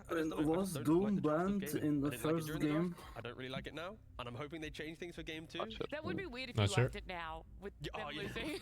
I just love the way they lost this game. It was just so refreshing. No. I just think they just made it so hard on themselves to win, and again, a lot of things that we keep reminding ourselves is it's a top 5 longest average match duration. No, but that changes the whole pick order. No, that changes the whole, Yeah, you have different opponents, different lanes, different matchup. But I'm seeing gaming's lineup where it's like, if you don't win in half an hour, then you're hoping for like the perfect jump, the perfect fight. You're hoping for things of your opponent to make mistakes, rather than you to play your best. And different heroes into Doom. The issue I'm seeing with the losing Definitely pick different heroes. Anything else that you want to quickly add on here, Rhea, for this game number 1 on either Extreme Gaming or Gaming Gladiators? Yeah, if you want a really cool experience, you should check out twitch.tv/Sirac/the B stream. It is a massive shout out to Blast as well, right? They have set up this fantastic co-streaming area. Let me chill it. I was the one being a part of it. We had Leonard. I had to watch it. We had Leonard from Blast coming. I loved Stop watching talking over me. I'm chilling. We had Leonard from Blast come in and give us a soundboard of excellent things to play around with. They gave us a third headset so we could get. Wait, where am I? Hello. So we can get incredible co-guests. We had the makeup lady on. We had the sound guy on. I invited the photographer on, but he didn't come. We had CY again. We had CY. It was very cool. We had a lot of. We had the vomiting horse. What didn't you have at this point? What happened when you didn't have them on? We were just having a good time. There we go. See? That's it. You should have led with that. You were just having a good time. Hopefully, you guys are having a good time and here. Blast was in the chat. Well. They were in the chat as well, so they were validating everything we were doing. Check it out. It's a PoE hoodie, not a mango hoodie. All right, well, we're gonna go to a break. We've rounded this one out. When we come back at game number 2 in this elimination best of 3 between Extreme Gaming and Gaming Gladiators.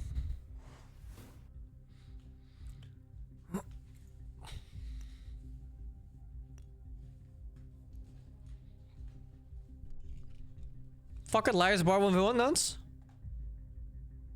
Ooker, Nance? Liars Bar 1v1? Fuck it? Fuck is 1v1 anyway. I mean, it's just 1v1. You pussy? We can play as 4. We have exactly 4 people right now. Do we? Yeah. I don't think we have time for 4.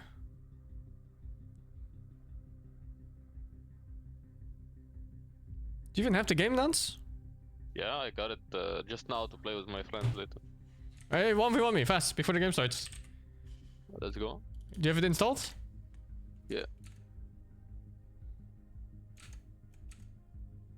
We have 2 minutes, Nance. I will fuck you 3 times in 2 minutes, dude. 3 times? Holy shit. Liar. No lasting power.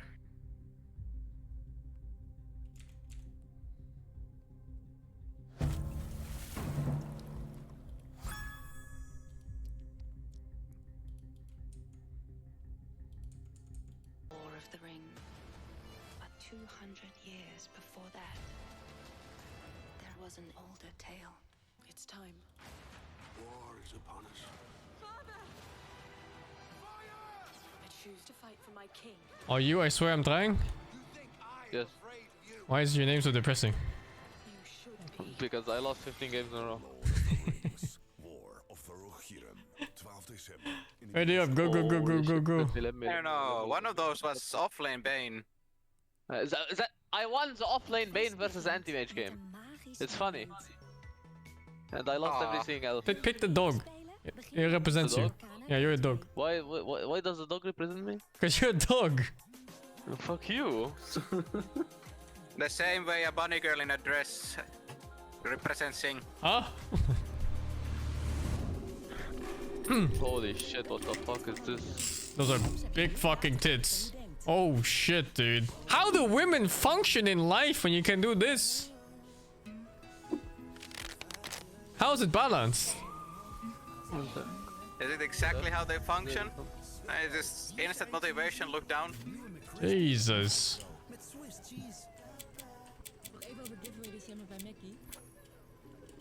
The fuck is this? Controls. How the fuck do you play this? Hello? You select cards. It's king's table, so you put kings on this table. You're a fucking liar. What the fuck? Are you just fucking gambling? I own this fucking animal. I'm done.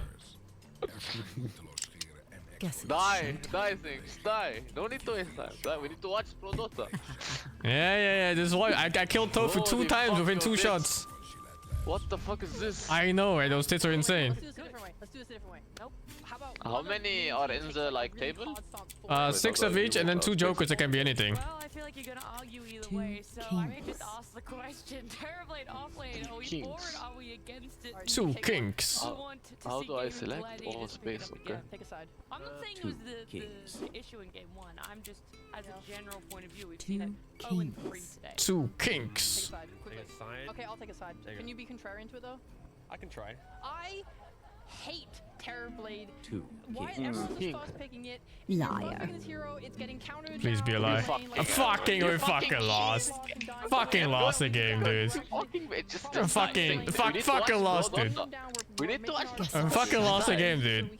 Just die, dude. Oh my god, second shot. Second fucking shot. I wonder if they upped the fucking rate. Oh, look at the dog. Look at the dog. He's vibing. Look, he's got his hands behind the chair. Yeah, ready up. Go. We have time for one more. I'm saying that he's flip-flopped. Ace is a hypocrite. That's what she's saying. And also, I'm saying Terrorblade doesn't fit the mold of what we think is absolutely incredibly OP. It's terrible. Throw it out. TB is 33% win rate, by the way. Jesus, so stitch. I feel like the way that it manipulates the draft forces so Yo. Why is there a monkey behind you? To some degree. What the fuck, a monkey? Other way. Yeah, there's a monkey right behind you. I can't look further back. He has a guitar, dude. I can only see the bear, whatever that shit is. If anything, I think teams losing an offlane Terrorblade are just poorly educated in the draft game. What? Failing miserably. Why? So if anything, I think it's the You're team trolling.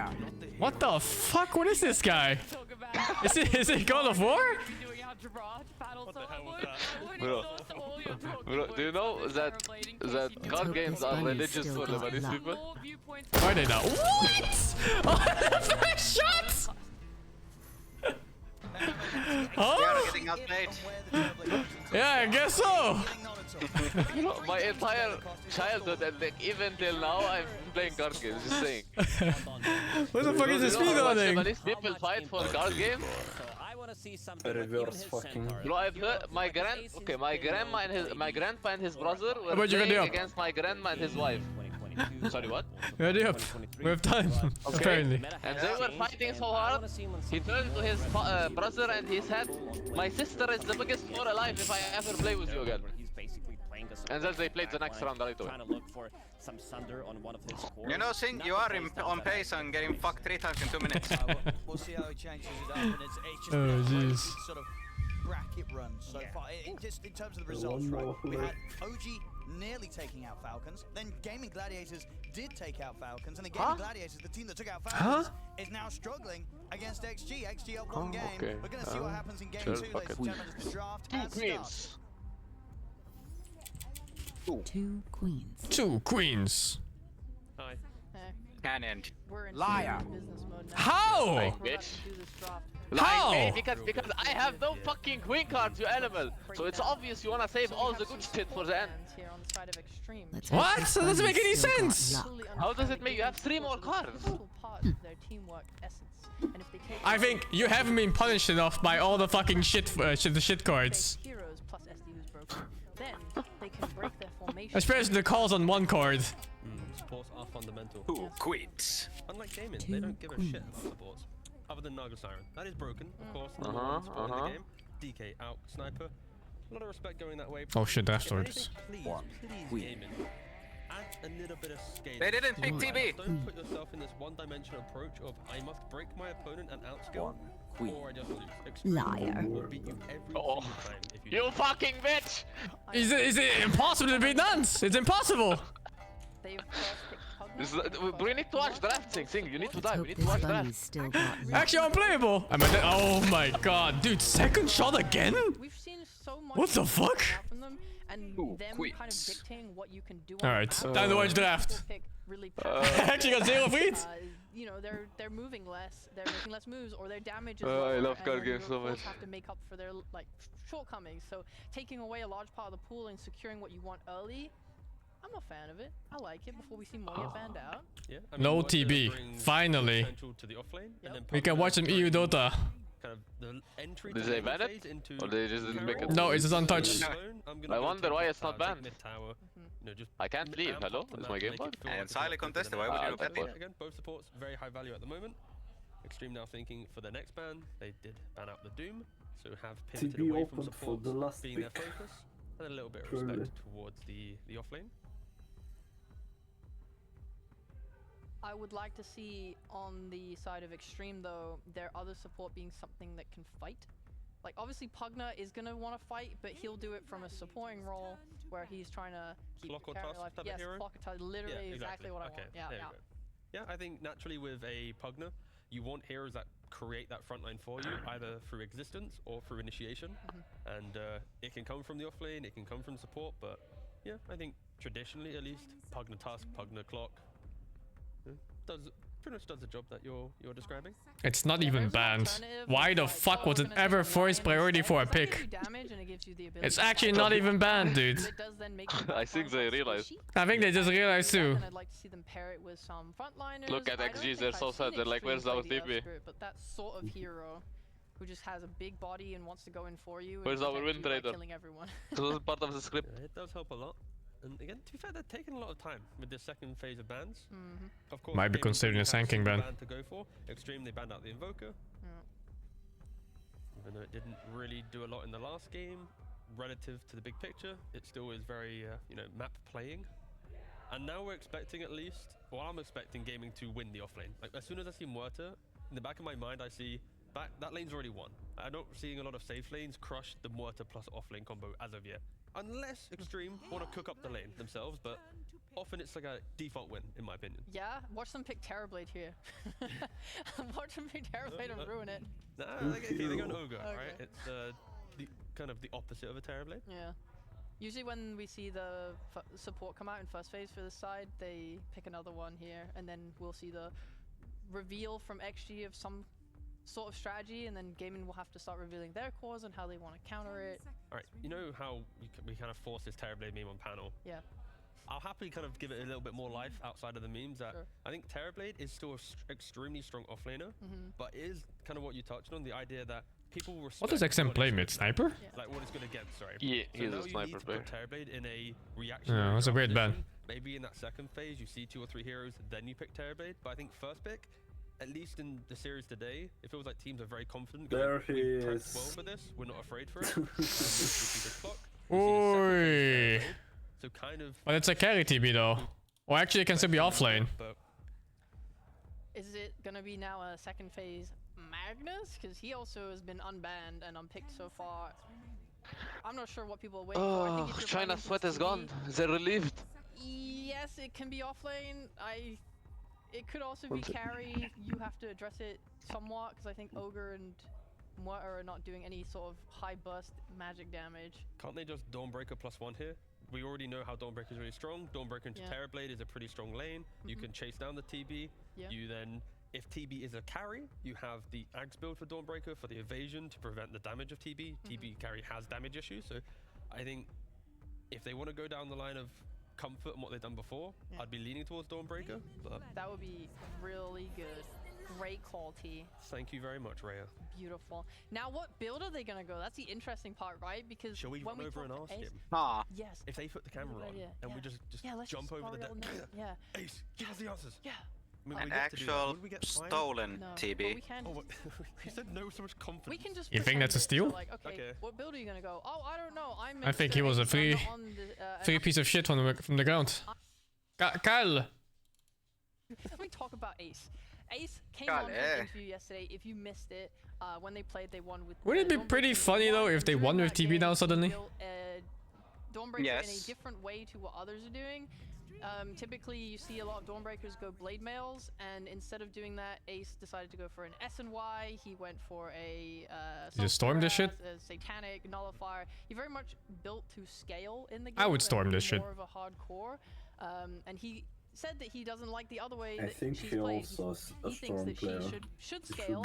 I don't think you're getting storm if you're not picking it here. It's gonna get banned. Saying that it's really important on her to use your ult actively off cooldown, because when you have the facet that reduces her spell cooldowns, you are gonna just get it up by farming passively. So not only are you farming, you're also No, you can't get Huskard here if you pick storm. It's 2 bans. So he should be farming as a core, and he plays it really well. And also a key thing yesterday, he wasn't playing... This is the only chance to pick storm, I think. Right, allowing his team to play as 4. Yeah. He was joining his team, starting fights, and then using solo guardian kind of like within the fight, not just going, hey guys... I don't think you want to play Ember against this. Yeah. If he plays like that, this drowns food the Against entire who? game. Like, he needs to be up front. Against this shit. Against Dawnbreaker, against Drow Ranger. I hate it. Yeah, it doesn't look great. Even Murta is really annoying to play Ember against. Into the offlane, right? You don't want to put So Terrorblade hey, as a carry role. DB is actually kind of okay against Drow. Of course. It is. With our ult, just pierces straight through the armor of Terrorblade, so it's pretty annoying. Drow counter, Cibizo. And it's hard to itemize as well. Maybe if you're able to get a carry that wants to buy Lane a might be Soldier better, but with it's a good Terrorblade, reflection. because you can't really deal with her as a... She's dealing physical damage. Okay, Ursa carry. It's an off-lane TB. It's an offlane TB, yeah. Because she just gets True Strike when she buys her shot. Oh no, they caught up to Western meta. But I love that Ursa Oh no. gonna buy a Blink Dagger naturally. They're gonna What be happened hunting to for her on China's that back purity? line. No, but I think they had to, right? Because you don't want to play TB carry against Drow Ranger carry. And then that lane is pretty hard too against Dawnbreaker. Ursa fucks that lane, I think. Then why do you pick TB in the beginning? Yeah, that's the thing I don't like. I don't like that they pick TB at all. But we'll see, I guess. I think they follow in the script, and they are vid traders now. Oh, they need to make a show 2-1, I see. Yes. They banned the puck? My man, I think you need a puck! Or a storm, or their spirits. Wait, who has last pick? They do. I need you to correct me if Okay, at least I can't get Huskard then. I'm overreacting, but I feel like Ursa gets bodied by Muerta Dawnbreaker. No, XG has last pick. Like, Yeah, they can't get Ursa. He doesn't have enough Wait, Not no, Ursa, I'm sorry, dumb. Huskard. trade with them efficiently I'm dumb, I'm dumb. Gaming has last pick. Gaming has last pick. Yeah, see, you're not getting the storm if you don't pick it there. I don't know why they didn't pick storm. I guess they really wanted Ursa. That comes out from Maybe Muerta and Dawnbreaker Pongo in the first mid? second of trading makes it so unfavorable For for Ursa to like stick Extreme. No, they needed Puck or they needed Storm. They banned On Puck gaming and Storm or are on banned. Dire? On Dire. On Dire? on. Now there's no hero for these replacements. Now you need something that's somewhere in the middle, like an Earth Spirit or some shit. Yeah, Earth Spirit. Or Magnus. Magnus works really well here. Earth Spirit works similarly to... SingSing works. But they're all in the middle. They're not like as good as these other heroes that jump. Yeah. But it's also like player comfort, right? Maybe it's not that comfortable. On Storm though? Yeah, Puck I can understand. Yeah, Quinn is good Puck too. I think he's playing Storm. I feel like XM is playing. But like it's annoying too if he last picks Puck against them, because sure they have one more hero to answer the Puck, but Puck is insane versus the 4 heroes they have right now. Oh dude, they're all getting banned out. What heroes is he gonna even get left? Like you can't pick Earth Spirit here. So what do you ban? Do you ban Huskar pick Earth Spirit? Maybe Primal? I think you're banning Huskar here no matter what. Items for herself. Like you don't need to have a more front line on game inside. And now they need to pick a hero for XM where he can stun from mid. Something to hold down and let Ursa doggy them. It's overwhelming damage. I think Extreme, they might just go for a Pangolier themselves. I really hate Ember if they think about Ember. Ember is so hard in It's this. gotta be an Earth Spirit or something. Ember is really uncomfortable against the Ranger. So she's more farm heavy. It's gotta be something like Ember Pango, I guess. Sorry, Earth Spirit Pango. Play the game anymore. But for the Does explosiveness, Huskar feel miserable against Huskar? Sure it does. no, again, I think They Huskar, they ban Viper, they Huskar. Huskar fuck Squap in the ass too if he wants. But I don't know if he wants to go that route. I think Dire's relying too hard on this clockwork. Yeah, going in. I think so too. I really hate that the clock has to do everything at the setup for the other heroes to play the game. It fills into the same style as last game. It's like if things don't go well, like they need. Queen Huskar though is not it, I think, to be honest. It's not bad actually. I think they just pick it in bad situations. I just think he's not like All the mids that are coming into my head. Mallory Husker, you know, or stuff like this. Yeah. Especially since he doesn't go for incendiary. Can he pick a real hero? Big bomb go. Clean. What? What the fuck? I haven't seen that, to be honest. It's just incredible. Is it the level 20 sprout so you can't jump on Ursa? When I look at Ursa, Ursa loves to play it does fuck It is a factor, but It's a factor against Quap too. Near profit that breaks the game super quick. It's a Mjolnir one that's a bit more farm heavy. Sure, Drow with Hurricane Pike, Silver Edge, Manta has he took off his jacket, he's getting serious. Oh shit, dude. Game 1, clothed. Game 2, no jacket. Game 3, no shirt. Vulnerable to, if you make a mistake, gotcha. Extreme will just try and run over you with this Ursa. If Ursa doesn't get trashed in lane, I Why is this an offlane TB every Now time? imagine what could happen in the grand final. just kill Quinn over and over again, and I don't think the supports, like if the If supports have to TB. leave, If in game 3 there are no shirt, No skin. And then no more flesh. about his playstyle of I'm not going to wait and use my ult, I'm just going to be running in and getting involved. I think he needs to do a lot of that because you currently have no one to set up for you. Like, in a maybe ideal world, you have someone finding a kill for you, and then Ace Shinda. comes in with his ult, and Quinn TP's in, but who finds Watson's that not kill, though? setting up for you. Exactly. Yeah. Who finds the kill in gaming? Like, unless you're crushing lanes is and it having that momentum, 1-1 it's like your or ogre's gonna solo 2-0? smoke and then force a nature's prophet. That is my one. I don't know. I think gaming Gladius lineup looks really fucking good. Ace just again, we praised Ace on playing. Like this if way I where he if doesn't I like play on the side of the map. Like, I think Ace if I has like to play cover the with Furion, He can't just then it looks really I good. think he needs to be in a couple fights to The Furion, I don't know. That one looks really off. Tofu also needs to buy Atos. I really liked Would have watching liked if they Amuata went for earlier some that went catch. Glimmer and Force Staff and was able to play more I like think if they had the an Earth Spirit on them instead of the Furion, actually it looks so fucking good. them to buy BKB early, for example, but I think Tofu Yeah. needs Atos. I think you need more catch. But then map will just Or a disappear. Pango, nah, Pango not great versus Pugna, but... I think Extreme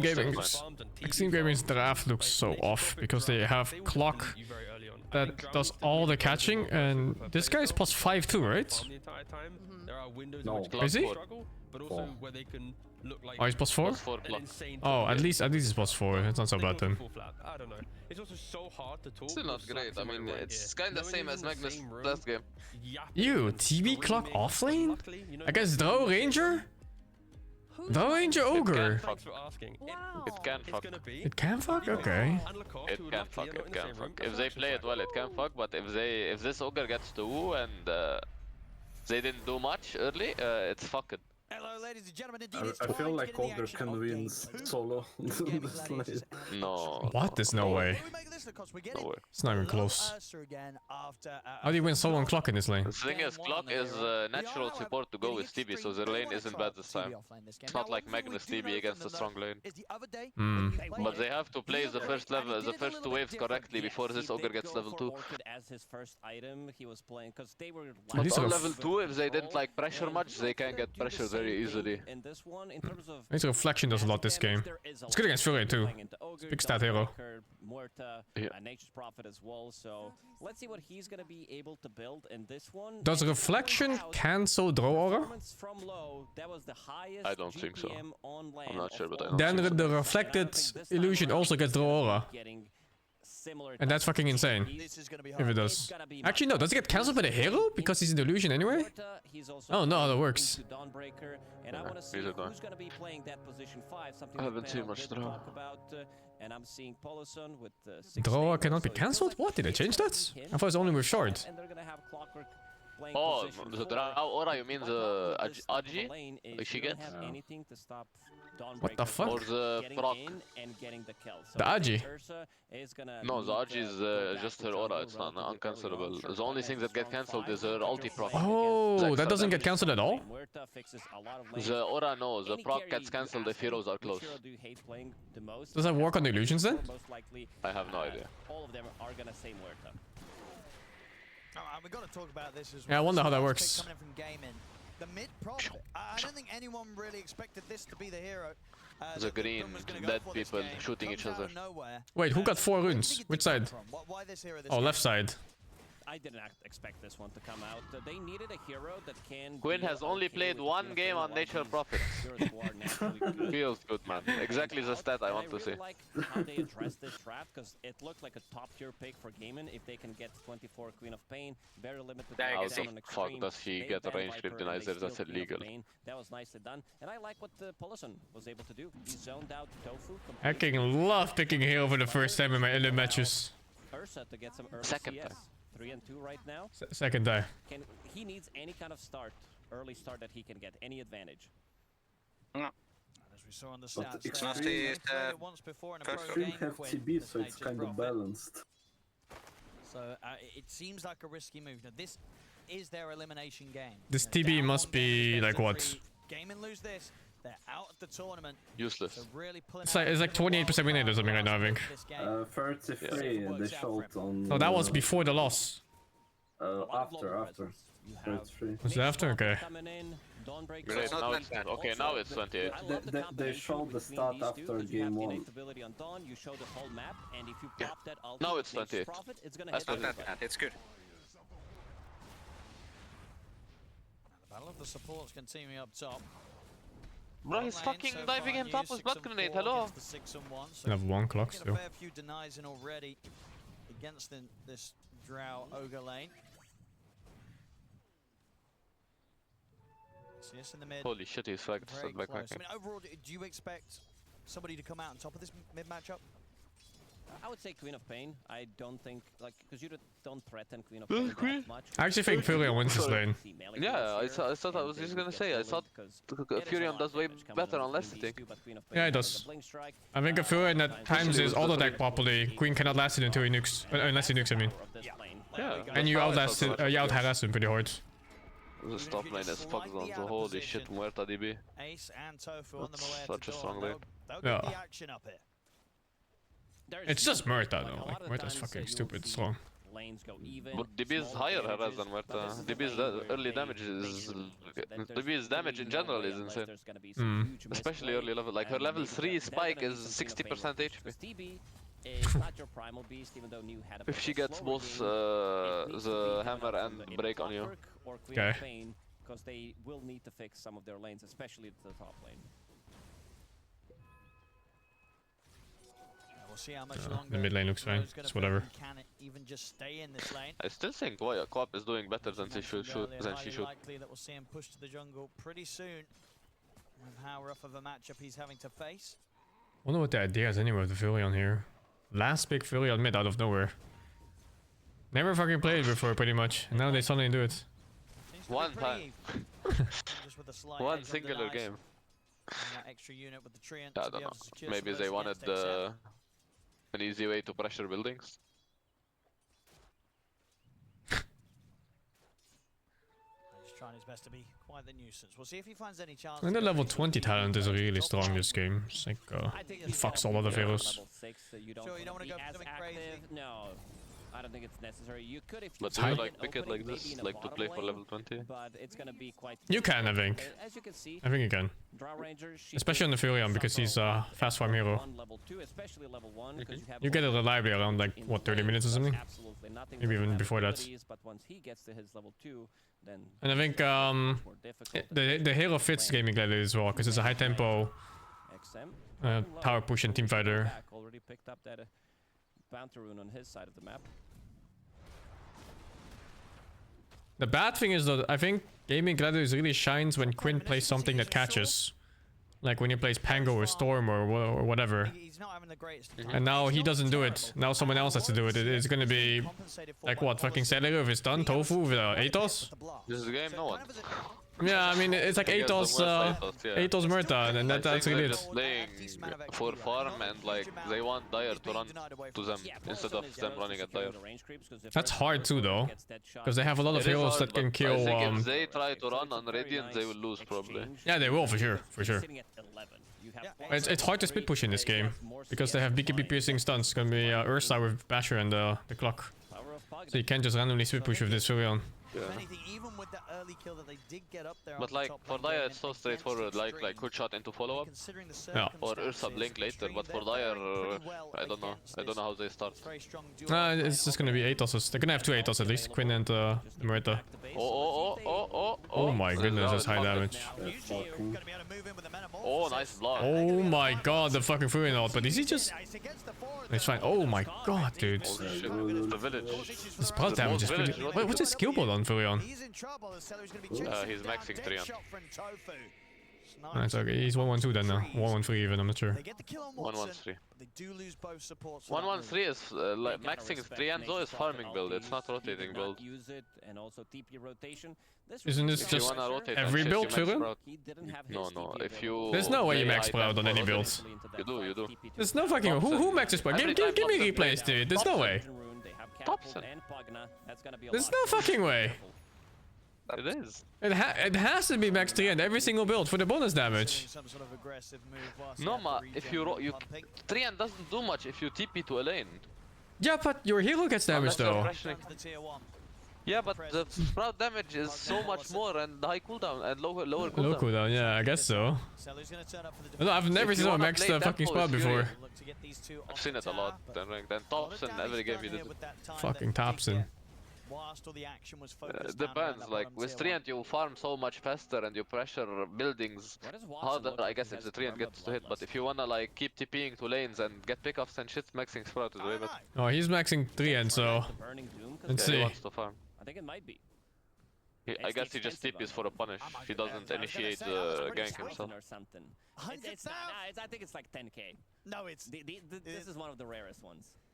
Wait, this is like one of those kind of bug cosmetics, or this is actually a real cosmetic? I think it's the bug one. That's why it's so rare and expensive. I mean, I don't know if it looks 10k crazy, yeah, but you know, he's to there. Right now, you can't tell if he's... Oh, the TV stomped his lane. You're right, that lane's fucking strong. I thought they get fucked. It's a classic safe lane. TB yeah, safe lane though, it's not a safe lane. Yeah, but you know, it's like combo, I mean. Yeah, but it's a bit different. It's not like Magnus TB. Oh my god. Is he just fucked? Not enough. Out they go. No, it's fine. Jesus. So, Nightfall, but ulti. Awesome. Doesn't want Quinn to get the arcane. Start teasing around with him, he's got the back of a Vex. That was such a nice play. He faked it, then knew that Quinn's gonna go for the deny. Gets the Cripify and buys just enough time for XM to blink in and pick up Arcane. This is such a valuable, because first active rune was Region, they pressured the tank, second rune, second best one. Oh shit, he got an Arcane one, and now he's ready to join. Goblin, he wants to use that ulti. Over he comes, he's looking towards this top lane. They're gaming, they're bringing in the numbers. They're not going to make it easy for XM to find something around her, especially with this vision down in the jungle. Still going to try and dive the tower here. TP in from Quinn. Trying to sprout to PYW, but he's able to cut his way out of this, get away from this one. So Gaming Gladiators, they'll settle for the tier 1 push, and they'll get... Jesus, that damage. I love how the 3 just chunks it out for 100 damage for hit. It's going to be a bit of a recovery game for both of the carries. Yeah, why not? As we can see, both low it's a 3 after all. Having a rather slow start from the position 1.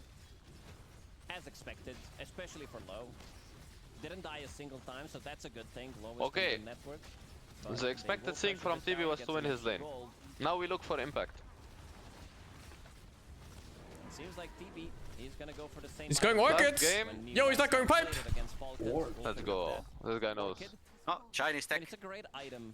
I think that's actually U-Tech. Some control. It is the U-Tech. Yeah, it looks so good the other down him. What did he go? It was sort of what, some sort of Orchid What do you mean? some YB build. A lot of yeah, but they're brainless. But from pubs and shit, a lot of people go like Orchid or Vessel or Utility, depending on what the game needs. Over the last couple of weeks where he's been doing this. We saw it for the first time in a pro game the other day from him here at Blast Slam, and yeah, the second time round looking to hit similar timings. The fuck? I'm why the fuck is such an outlier? GPM. I mean, this is one you like he's to a build this kind carry of carry player. item. A lot of money, third highest.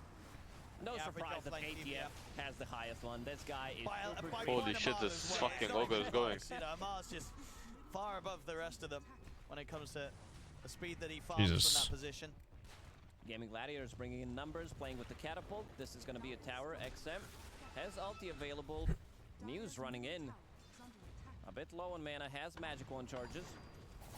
See if they're gonna respect this. Problem is, Clockwork On is not level the bright side for so they don't have that GG, I initiation. think they're very happy with their draw being same networks as the Ursa. We'll be able to hold them back for now. It gives them the space to get the tower deny. I mean, I feel sort of overall, you know, we're coming up to 11 minutes in. It is 4-1 in favor of Gaming, but the gold lead, it's not there. It's pretty much dead even. And overall, would you say that that kind of feels a little bit better for XG, the fact that they haven't crumbled in these opening 11 minutes? Yeah, but I'm still liking Gaming's draft a little more. Even carry-to-carry matchup, back in the days, it was so Ursa favored, but Draw Ranger, she got so many buffs, this matchup changed so much that in a lot of these, I would This Murta's ATOS is so delayed already. 11 minutes and he hasn't even gotten a component. Yeah, but on the other hand, Furion is pretty farmed, so he can compensate with one extra piece of catch. And he went Maelstrom first, but that's fine, I guess, no more. See if maybe XG's able to speed stuff up now, because the Dagon is online for XM, and we saw how explosive of an entry into the mid game he had last time on his Sand King. He was an absolute They're looking for a killer draw on the pussy. hero. Huh? They're ready to see if they can maybe find Watson down bottom, but Watson's playing very careful. Under the tier 2. It's a tough spot to find him in. He's going to show now. Do they want to go for the dive? Oh my god. It's fuck. Oh my god. He's dead. He's dead. He died. Don didn't even ulti. Dying of cringe, honestly. I don't think they're getting that kill anyway. The damage, other than Queen of Pain, is a bit slow, but you gotta respect Dawn ulti and you gotta respect Nature's Prophet plus the TP rotation. What the fuck? How do you TP like this? Hello? Will die in a process. Kind of attack. Continuing to get these kills successfully, and it really is just the fact that we saw what happened the other day when Ace got this level of free farm. The Dawn play from him. Nothing could be done against it. No, he's it was the game where Falcons. Oh, look at this fucking Dutch player right here. He's so fucking good. Support battles. When the Solar Guardian was down, and at the moment, with the sort of beginning that Ace is having, it's looking to go the same way for him. This Dawn's going to be a huge problem for XG. Going for the same item build, S and Y, so he has status resistance. He's going to be super speedy with the phase boots on top of it. The fucking His nature next ulti stole that item creep. was Shard, so that you have that Starbreaker, you can move, and also it gives you debuff immunity, which is a pretty nice upgrade. One of the few shards that you want to buy ASAP. Last game, XG were able to swing around a bit of an early game gold deficit that they were having to deal with. Can they do it again here? It's going to take, as I say, most pressure and plays to come out probably once again from the combo of XM and PYW. He talked up PYW on the clock before. He's had some fantastic games on it. Not this time around. It's been a slow He's start. Been shut down completely. Yeah. They were unable to get many kills. About to crack level 7, 14 minutes into the game. Not much has been happening. Clockwork doesn't enjoy these type of games, and he's the only form of initiation where Queen of Pain needs to follow him. Problem is, with only one source of initiation, Dawnbreaker, she can easily counter that. You go in with the hook shot, you know the Dawnbreaker ulti is coming. Except, look at the silence into the 5 blast multicast that's done for the Solar Guardian as well. Polisson trying to heal him up, trying to give him the time to get out of this, and he'll manage to save him. XM able to blink away, and now he's ready to potentially turn. Holds back on the Sonic. Do you think XM kind of pussy there? Yes. Yeah, right? The big kills. He's able to bring 1 HP. Salvin up at the last moment. He actually lives. Yeah, he could press ultimate much earlier. Ace off. Ace escapes. Super tanky with this type of a build, going for Sanj, having extra stats as well. All these small items, they He panicked there for sure. All spots were used already. Polisson sacrificing his own life to be able to save Queen of Pain. You can still feel that Ursa, he's not going to be joining. He just finished off his battle. Fury needs another 1,000 Oh, TB has Orchid now. The Blink Dagger, this is the time where he will start to play slightly more aggressive. And I also want to see if they go for Roche one more time relatively early on, because in the last game, there was not much happening, and in terms of ultis that they do have, Dawnbreaker ulti is gone, so I want to see if they just rush into Roche and try to grab it. Oh, doing exactly the same thing.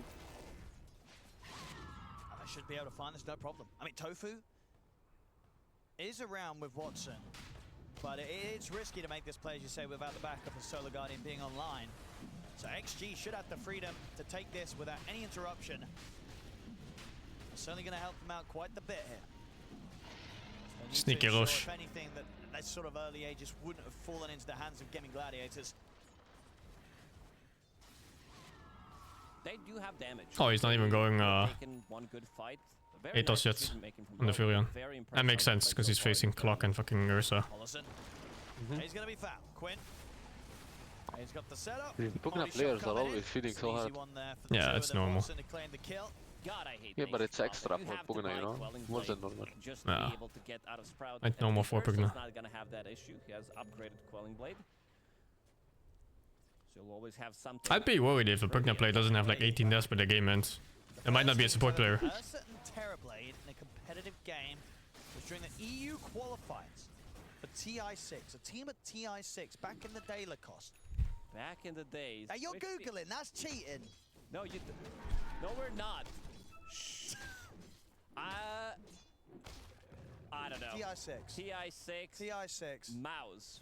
I'm gonna go with C-Deck. It's EU qualifiers. Oh. I didn't read that. Okay, never mind. You missed that I part. missed that bit of the question. But we have the answer. But did you get told the answer? No. I know the answer. Give me another guess. It's not what I said? I don't know what you said. What did you say? It wasn't what you said. I'm pretty sure it wasn't. Was it say something else? Was it secret? It was! Oh! Ding, ding, ding, ding, ding! 100 points! To you, Lacoste. Back to Oh, the they game. got a nice catch. They have enough damage this time around. They do. That's a big kill. Ace. That was in gold for that almost, huh?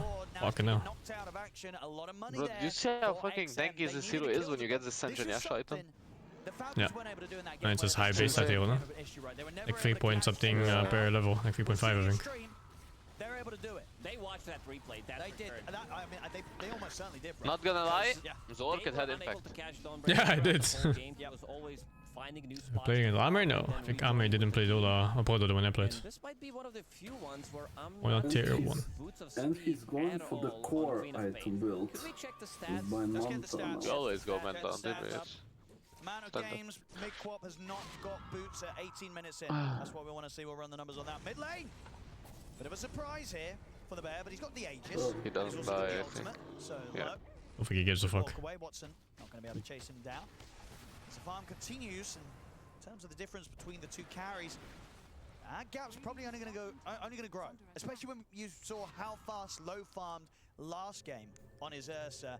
I think it's going to be difficult for Watson to keep up in gold unless they're able to enable this Drow in some early action and get some kills that Watson's able to involve in. If it comes to just hitting the creeps, Low, he's going to take the top spot and keep it. The question is whether TB wants to take some of that farm. They are probably having a talk where TB wants to farm because this hero takes a lot of space on the map. But especially with this build, bro. Yeah, Oh, because they have Atos on Muerta at least now. Maybe they can try for something. You want to keep pressure on the map, and he's going for Manta style next. Remove the silence, remove ignite. Full Mjolnir, now going into Hurricane Pike. Again, he's playing against Clockwork, playing against Ursa, which is a very good pickup. Yeah, a bit of an adaptation, I believe, to the build that we saw the only one other time that Quinn played the Nature's Prophet in Pro, which of course was back when kind of Gleipnir was the thing, and indeed nowadays, Holy shit, his draw looks cool. on the decline. Mjolnir, the item of choice this game when it comes to that Maelstrom upgrade for Quinn. And even without boots, look at his neutral item. He did pick up Philosopher's Stone. He's farming with the spells. Okay. Doesn't mind having that reduced damage. Minus 30. Yeah, did we get the stat on that? I don't think we did yet, did we? No. Come on, Knoxville, step it up. Dyer's top tower. He's working on it. We're asking for very specific stats. There's Dawnbreaker. I want to ulti. know what EG had for breakfast the morning of their grand final win. Nox, get that stat, please. Bring it up. We can ask Fear.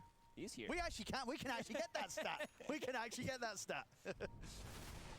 Somebody get Clinton on that. Oh, mid lane. Still, take it 30 seconds. This might not be a good fight for GG. Depends on how fast.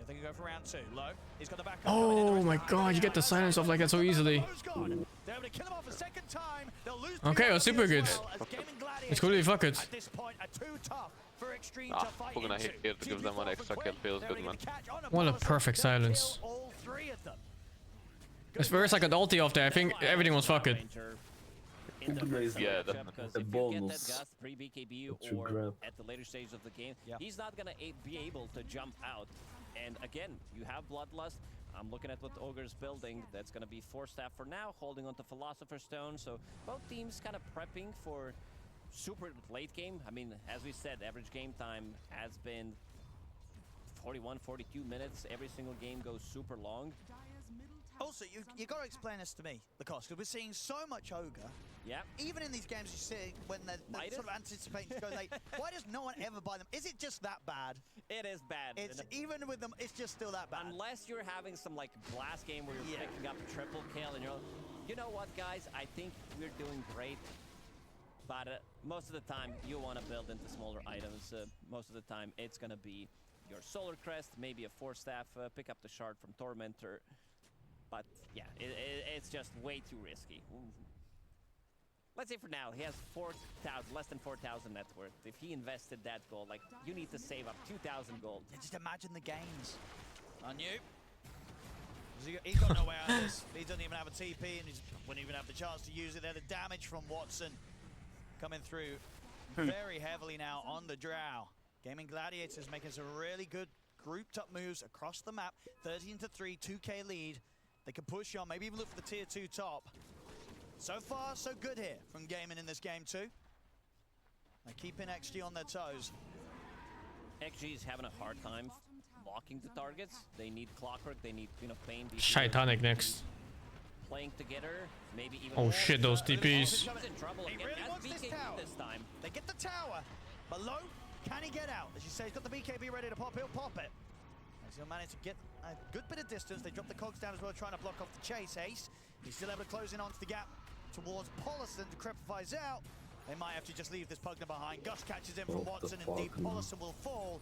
But the rest of XG will manage to run. So they'll lose the support, but they do get a tier 2 tower. Only 2k behind still though. Chase potential is there. You have the game is not as bad as it feels. It feels like GG is dominating the whole map, but then they're only 2k ahead. When he uses phase boots. Bloodlust ran out. Never mind. Okay. We can do the maths. 4, 3, 7. I don't know what the XP lead is. Now we'll get to see. Here we go. 507 move speed there with the phase and the Bloodlust. Max movement speed. And I like the item build. This is something that we pointed out when he was playing Dawnbreaker against Falcons. He did go for the right choices. This time around, he wants to be as tanky as possible.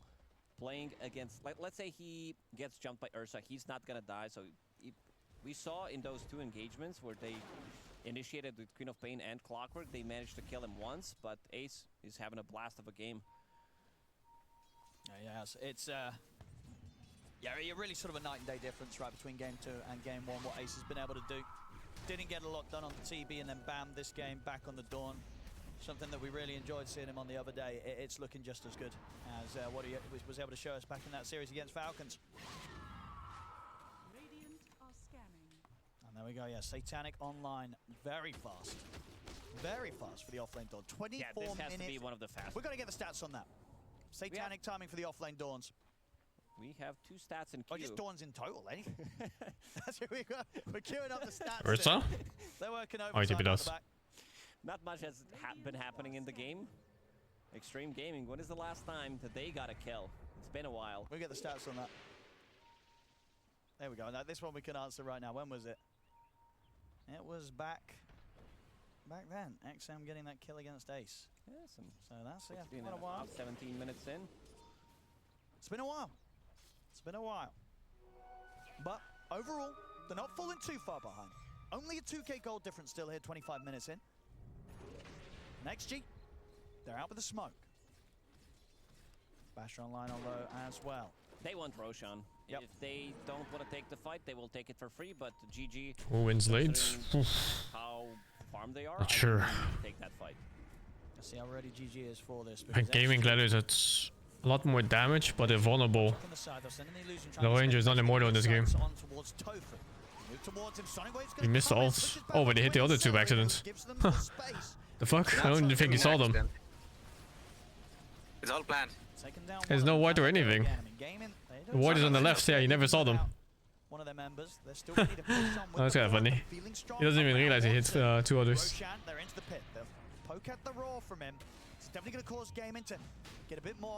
Oh, the draw ranger's out of position, maybe. They think it's fake? No, they don't. Oh my god, another force staff, another force staff. And now maybe ready to turn for more. New. They need Co-op to jump in. He needs to push forward. I mean, no, he stands his ground against Ace. Ace also has to pull back, can't continue to try and take down this Ursa. And talking about the Ursa... Huge! Oh my god, if he got the hits off there and didn't get bashed. I think he would have fully healed and then gotten that third fucking hit off from the Q. Yeah, he was fully healed. He would be full HP. Holy, that bash was timely. From the lane, they couldn't really connect together in the way that they would hope for, and that works not to their favor. Jesus, why is Ursa full HP? It's big now, I guess. Fight. Also, I think if Tofu has buyback there, they take that fight much easier. He was very close to having a buyback, but also Cogs not doing any favor for Low to be able to get out and try to chase down that Drow Ranger. But still, second Roshan again does belong to them. And there it is, BYW. This is his standard build, going for Aghanim. Chance to bash and overbuy does not increase my hit. It's fast though. Per second it does. It certainly seems that way. He does like 5 attacks a second, I think, maybe 4. It's like what, 25% chance to bash? Decent chance to bash in a second. Has boots 7200, does not have boots 79. It was a very specific stats because you spent 18 minutes. That's what 0.72%. What about throughout the whole game? I think there's gonna be like 2 or 3 Hello? I lost internet or electricity. Feels good, man. Feels good. 60 minutes, maybe he buys boots to travel. Yeah, bots. So Will anything happen? that would be sort of the change. Yeah. So far, so Game good. deciding team fight where they killed a lot and got Roshan. Feels good, man. They almost got Ranger, but then he got fucking force staff 1,000 times. Shit item. Aggressively, maybe a little unnecessarily though, as it wasn't needed for Paulison. And if anything, maybe this will give XG a bit of a chance to look for something themselves. There's 60 seconds, no Solar Guardian to worry about. Clockwork, he is about to finish off his Aghanim Scepter, then the real fun is gonna start. Satanic has been bought 4 times on Dawn in 737. Last time was the Vi Lama at ESL Bangkok qualifiers. Wait, that's not even true. Didn't we see Dawn with the Satanic the other day here? Against Falcons? Yeah. I have to double check. We're gonna check our stats people on that. I think they're wrong. I think they're lying. No, they're just lying. making shit up. He's so passionate about it. Liar. We had it the other day, didn't we? His accent makes it sound so funny. Or am I crazy? Yeah, that was Satanic. Yeah. Well, our stats guys just got fact checked. We're gonna fire them immediately. We'll get new ones in. Sorry about that, viewers. We do profusely apologise. Anyway, back in action. Smoke up from XG. See what they can find here. As I said, this is the time to go for the smoke. The Solar Guardian is back up, so they weren't quite able to make the smoke move before the ult was online. Still gonna be able to walk into Celery and Tofu. Jump in, bash. First hit from Low. That's Tofu gone. They're thinking about diving the tier 2. He's gonna hold back. Bash. Bash. This guy does not bash, just saying. Bash, bash, bash, bash. Is it gonna be enough to save Celery? No. Celery's gone. Now they'll try and turn fire back over towards Low, but the Sonic Wave pushes them back, keeps Low safe, and keeps that Aegis protected. That's exactly how they need to play. I wanted to see some aggression, and as soon as they pick up Aghanim Scepter Clockwork, he goes in, uses overclocking, reduces cooldown on those rockets, keeps spamming them, providing vision, so Quap and Ursa can jump in. Watson, if he shows, he just might die. Yep, he's got to be careful. Now, the game in 3 seconds. It's got into a bit of a complicated situation. There we go. It's all right. We'll forgive them. Next time, though. Oh, and we should have not said anything every single time we bring. Now we're gonna get fired. Yeah, they're gonna check the stats that we're showing, that we're saying. We also apologize. Watson trying to go for a cheeky kill, but Oh, the cop griefed. But is it okay? Oh, I think it's. Oh my god, even with the grief. And the fucking ace is feeding. Never mind, he doesn't take damage. How did the cop grief? I wasn't bottom. He blinked in front of the clock's hook. Genius. Yeah, I was unlucky. That's a rough death there. It really is. You can't get caught like that. This TB is not looking as shit as other TBs. Not It really doesn't. Gold, they can take the enemy outpost as well, so they could potentially use buybacks, come into a fight, and there's a tier 2 tower to be taken. Plus, Have you ever seen Pan play this fucking TB where he rushes Bloodthorn and he goes melee form only? No. It's the most fucking bullshit build ever. Like he goes low HP, blinks on guy with Bloodthorn and kills them on melee form TB. We're seeing quite a rare thing here, Lacoste. I've seen the Shadow Shaman rush Bloodstorm Pan. Oh, that's old news, man. That's super old news on him. That's the Bloodstorm Pan I've seen. We're not gonna fact check that one, right? The Queen of Pain with no boots. I mean, if you want to boot up the Dota, Yeah, you can start counting.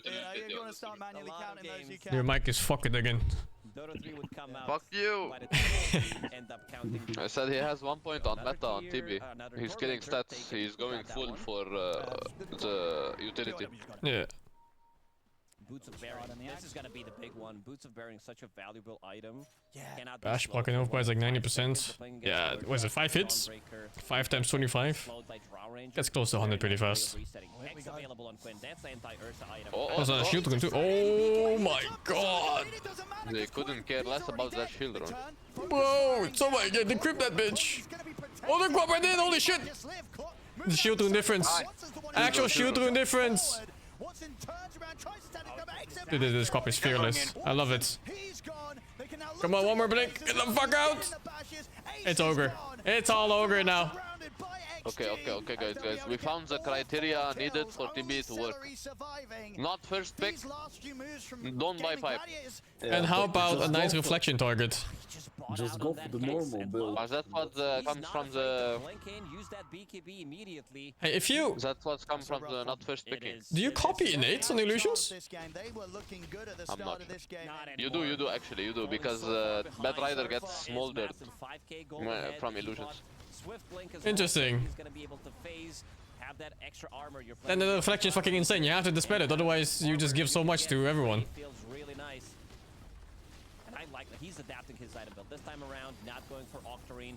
I know shield rune difference there for sure. That cop is just dead otherwise, but I think they still win the fight if the cop dies on his first jump. Probably. But it did a lot. Yeah, it did a lot though, and you know, it just reduces the chances of losing since the cop just survives instead of losing gold. Yep. It's good stuff. The decrep also came in clutch twice. Yeah, he was a bit slow on the clock, man. I think he just looked at his support and he just counted him dead because he was also support. True. Like if that was a core getting hit, he would instant decrypt. Support hate other supports. Gets it very early in the build. With the Blink Dagger, so he's gonna be the one also initiating, providing some... Because Queen of Pain blinks in, He's a Blink Fear now. You're never gonna lack vision. This is gonna be his way of saying, I see everybody. It's higher impact than whatever we've seen so far, to be honest. There's gonna be a lot of fear. You have Queen of Pain, and you also have Terrorblade. What are we seeing here? That last fight, I mean, Oh my god, they could only save one of the two cores and they chose Draw Ranger. Or that might have been his own voice staff, I'm not sure. I think it was his own. Oh yeah, it was his own, yeah. As long as he makes the jump in, the speed that he takes down a target is too quick. He's so fucking dead without that shield rune. Yeah, dude. It's fucking 20 HP. 20%. I mean, shield rune is what, 100% of HP? Yeah, he just... There's value, big value. I have to check if he actually got ag. It's 50% of your max HP. Oh, it's 50? Yeah, Yeah, it's still pretty big. If he's 2000 HP plus 1000 doesn't hurt. Would be quite a nice pickup this game. Against Terrorblade, against Ursa, sure, but I could also... Drown needs Beaky Berserk? No, Drown needs better positioning with his Furion. They can't be caught together at all like that. Furion cannot be caught ever. also nice that 60%. Tanking on Drow is weird because if she goes like Satanic, she doesn't deal damage anymore, and she can't man up anyway to Ursa. Still so far away from it. Needs to farm another 6,000-7,000 gold. Satanic is more of a stand your ground and hit kind of item. XG. And an Wagner incredibly just stole Wisdom Rune. He's closing up on the farm of the cores. Stone AC give us a reflection? A little bit, but there's not many other options you can get. You can't not like buy anything, you know. Yeah. Need armor, either way. It's reflection isn't 100% uptime anyway, you can dispel it. Like if you think about it, Radiance is insanely bad versus TB, right? But like Alchemist can't buy anything else, or he grieves. You can go battle fully. It's fucking dog shit, dude. It's dog shit. But you can. Yes, you can. You can also go Dagon 5 and blink, and you blink Dagon. Terrorblade. He's building it to Hex. No BKB, no nothing. Very interesting build from Neo. All about kind of what they just said, the jump in, the terror wave, the Hex. He is the setup. The artillery is here. Quinn needs to be careful. If he gets scouted here. Quinn. They're baiting the buyback Villion. Yeah, they're 100% baiting the buyback Villion. Yeah. Poke at the creep wave. He's gonna poke at him, jumps him with the shadow shot. But if he dies without doing anything, though. That's a painful miss. Oh. It's fine, it's only like. Oh, that is the force buyback. They're looking, he's looking, waiting for a hard commit, and he's buying back. Right there. Boom. Oh man, the team's already dead. Oh my god, they found Watson. He's not dead yet? Oh, he's dead. It's already fucked. It wasn't good enough. I think this play could have worked if Watson didn't get caught. Yeah, but it's hard. They have so much catch and jump. Oh, Watson bought back too. They have so much catch and jump. Watson's positioning was really weird because I don't think he can solo queue anything. As long as Perkna lives, nothing dies. And I don't know what he was looking for, because if he silences Perkna, then the others kill him, and if he doesn't silence Perkna, he can't kill him wherever he goes on. It's almost the. I mean, I think it's just outdraft, to be honest. This last break nature, I don't know. Yeah, I don't like it either. I really think they needed something for Quinn to initiate. They needed catch or initiation, yeah. It's so hard. Did Rocket Fair review Watson? No, I don't think they ever saw Watson until he showed himself. Life so much easier for he can't do anything. I think it was like desperation, you know, where like everyone thinks getting fucked, so he tried to get a kill or something, but it backfired. So hard. Like the only ways they can fight is maybe their high ground. But at this point it might just be too late. 31k lead with Aegis. Yeah. No buy on Quinn. And you can't play the map anymore now too. There's too much catch for BKB. Just a hero that I think other teams, they're not only going to have to consider maybe if they're going to be going up against XG, but they might even have some of the carry players themselves consider picking it themselves. Yeah, maybe they need to start practicing. And indeed, finally. TB offlane winning wow, again. China 2-0. China sucking dick for like a few years in a row, now they're owning? It's kind of nice to see, actually. To enjoy here. There was always going to be the sign of this. I think the new Chinese roster are stronger. Like this team and the new army team, they look really fucking good. Approach to what the other TB offlaners are doing. Yes, completely different item build, not really playing for himself, more providing stuff for the team, and you can see that the blink in. Not hard to own a GG team? You do it then. This team is extremely hard to beat. They need to buy time, lock in the target, and you can see. I love it when people say things like this. And they just have nothing to contain the Ursa. They just don't have enough. Problem is they don't have. Gather your 5 best players and see if you can take a game off them in 1,000 games. Or actually, try reaching first to even have a contest at playing against them. Heroes are dying left and right. Problem also in this game is they don't have overall better late game. A lot of the times you would see some repositioning. Before you try to beat gaming, try to beat the team that tries to beat them, Game's over. Let's get into that point. That and times 50. When you're sieging the high ground. They're that strong. You could just blink in past the tier 3s and start the fight. Pretty much. Game in. Banner has been planted. Blows just in. And they'll be able to turn here. The Sonic Wave gives Low a bit of safety and space. Pushing back Gaming Gladiators. Oh, that was an awkward ult. It's fucking 20 seconds cooldown, dude. He doesn't care. Shadow strike reflection. And there's makes the jump straight away. Oh Jesus. Oh, I talk right. That's the dieback though. Yeah, it's fuck it. Yeah, it's super fuck it. Found the die. Fuck it. Yeah, found the die. Fuck the Saturday guy again. Fuck him right in the ass. Yeah. Fuck this bitch. It's so good. -1 dodge. -1 fucking dodge, dude. We still got Crystal this thing. It's fine. Yeah. And my goodness, because they do it twice. Similar sort What he tripped, bro. They were trying to kill him. 40 minutes in, over 40k gold lead once again. What a dominant performance. Well, at least this day doesn't go further than this. Yeah. Hey, the schedule actually works if the games are always 2-0. Scheduling for a 2-0s. Yes. They start playing around for the second time. Kill the third Roshan, and I think we gotta say that Low, his itemization has been. I'm done. GG's. Thank you for watching with me. Thank you, Trash, for the 68. Perez, thank you for the 60. And Strongo, thank you for the 19, man. GG's. Good night. See you all tomorrow morning. It's gonna be, I think is it 2 more days of this or 3 more days of this? They're pretty fucking good games. I hope China wins. I really hope China wins. I want to see the revival of East versus West. And then you have like these very odd metas facing off against each other. It's so much cooler than it only being one meta and then, you know, just like the slightly better team wins. It's so cool when someone just shows up with a fucking Ursa and claps assholes. It's just these little moves from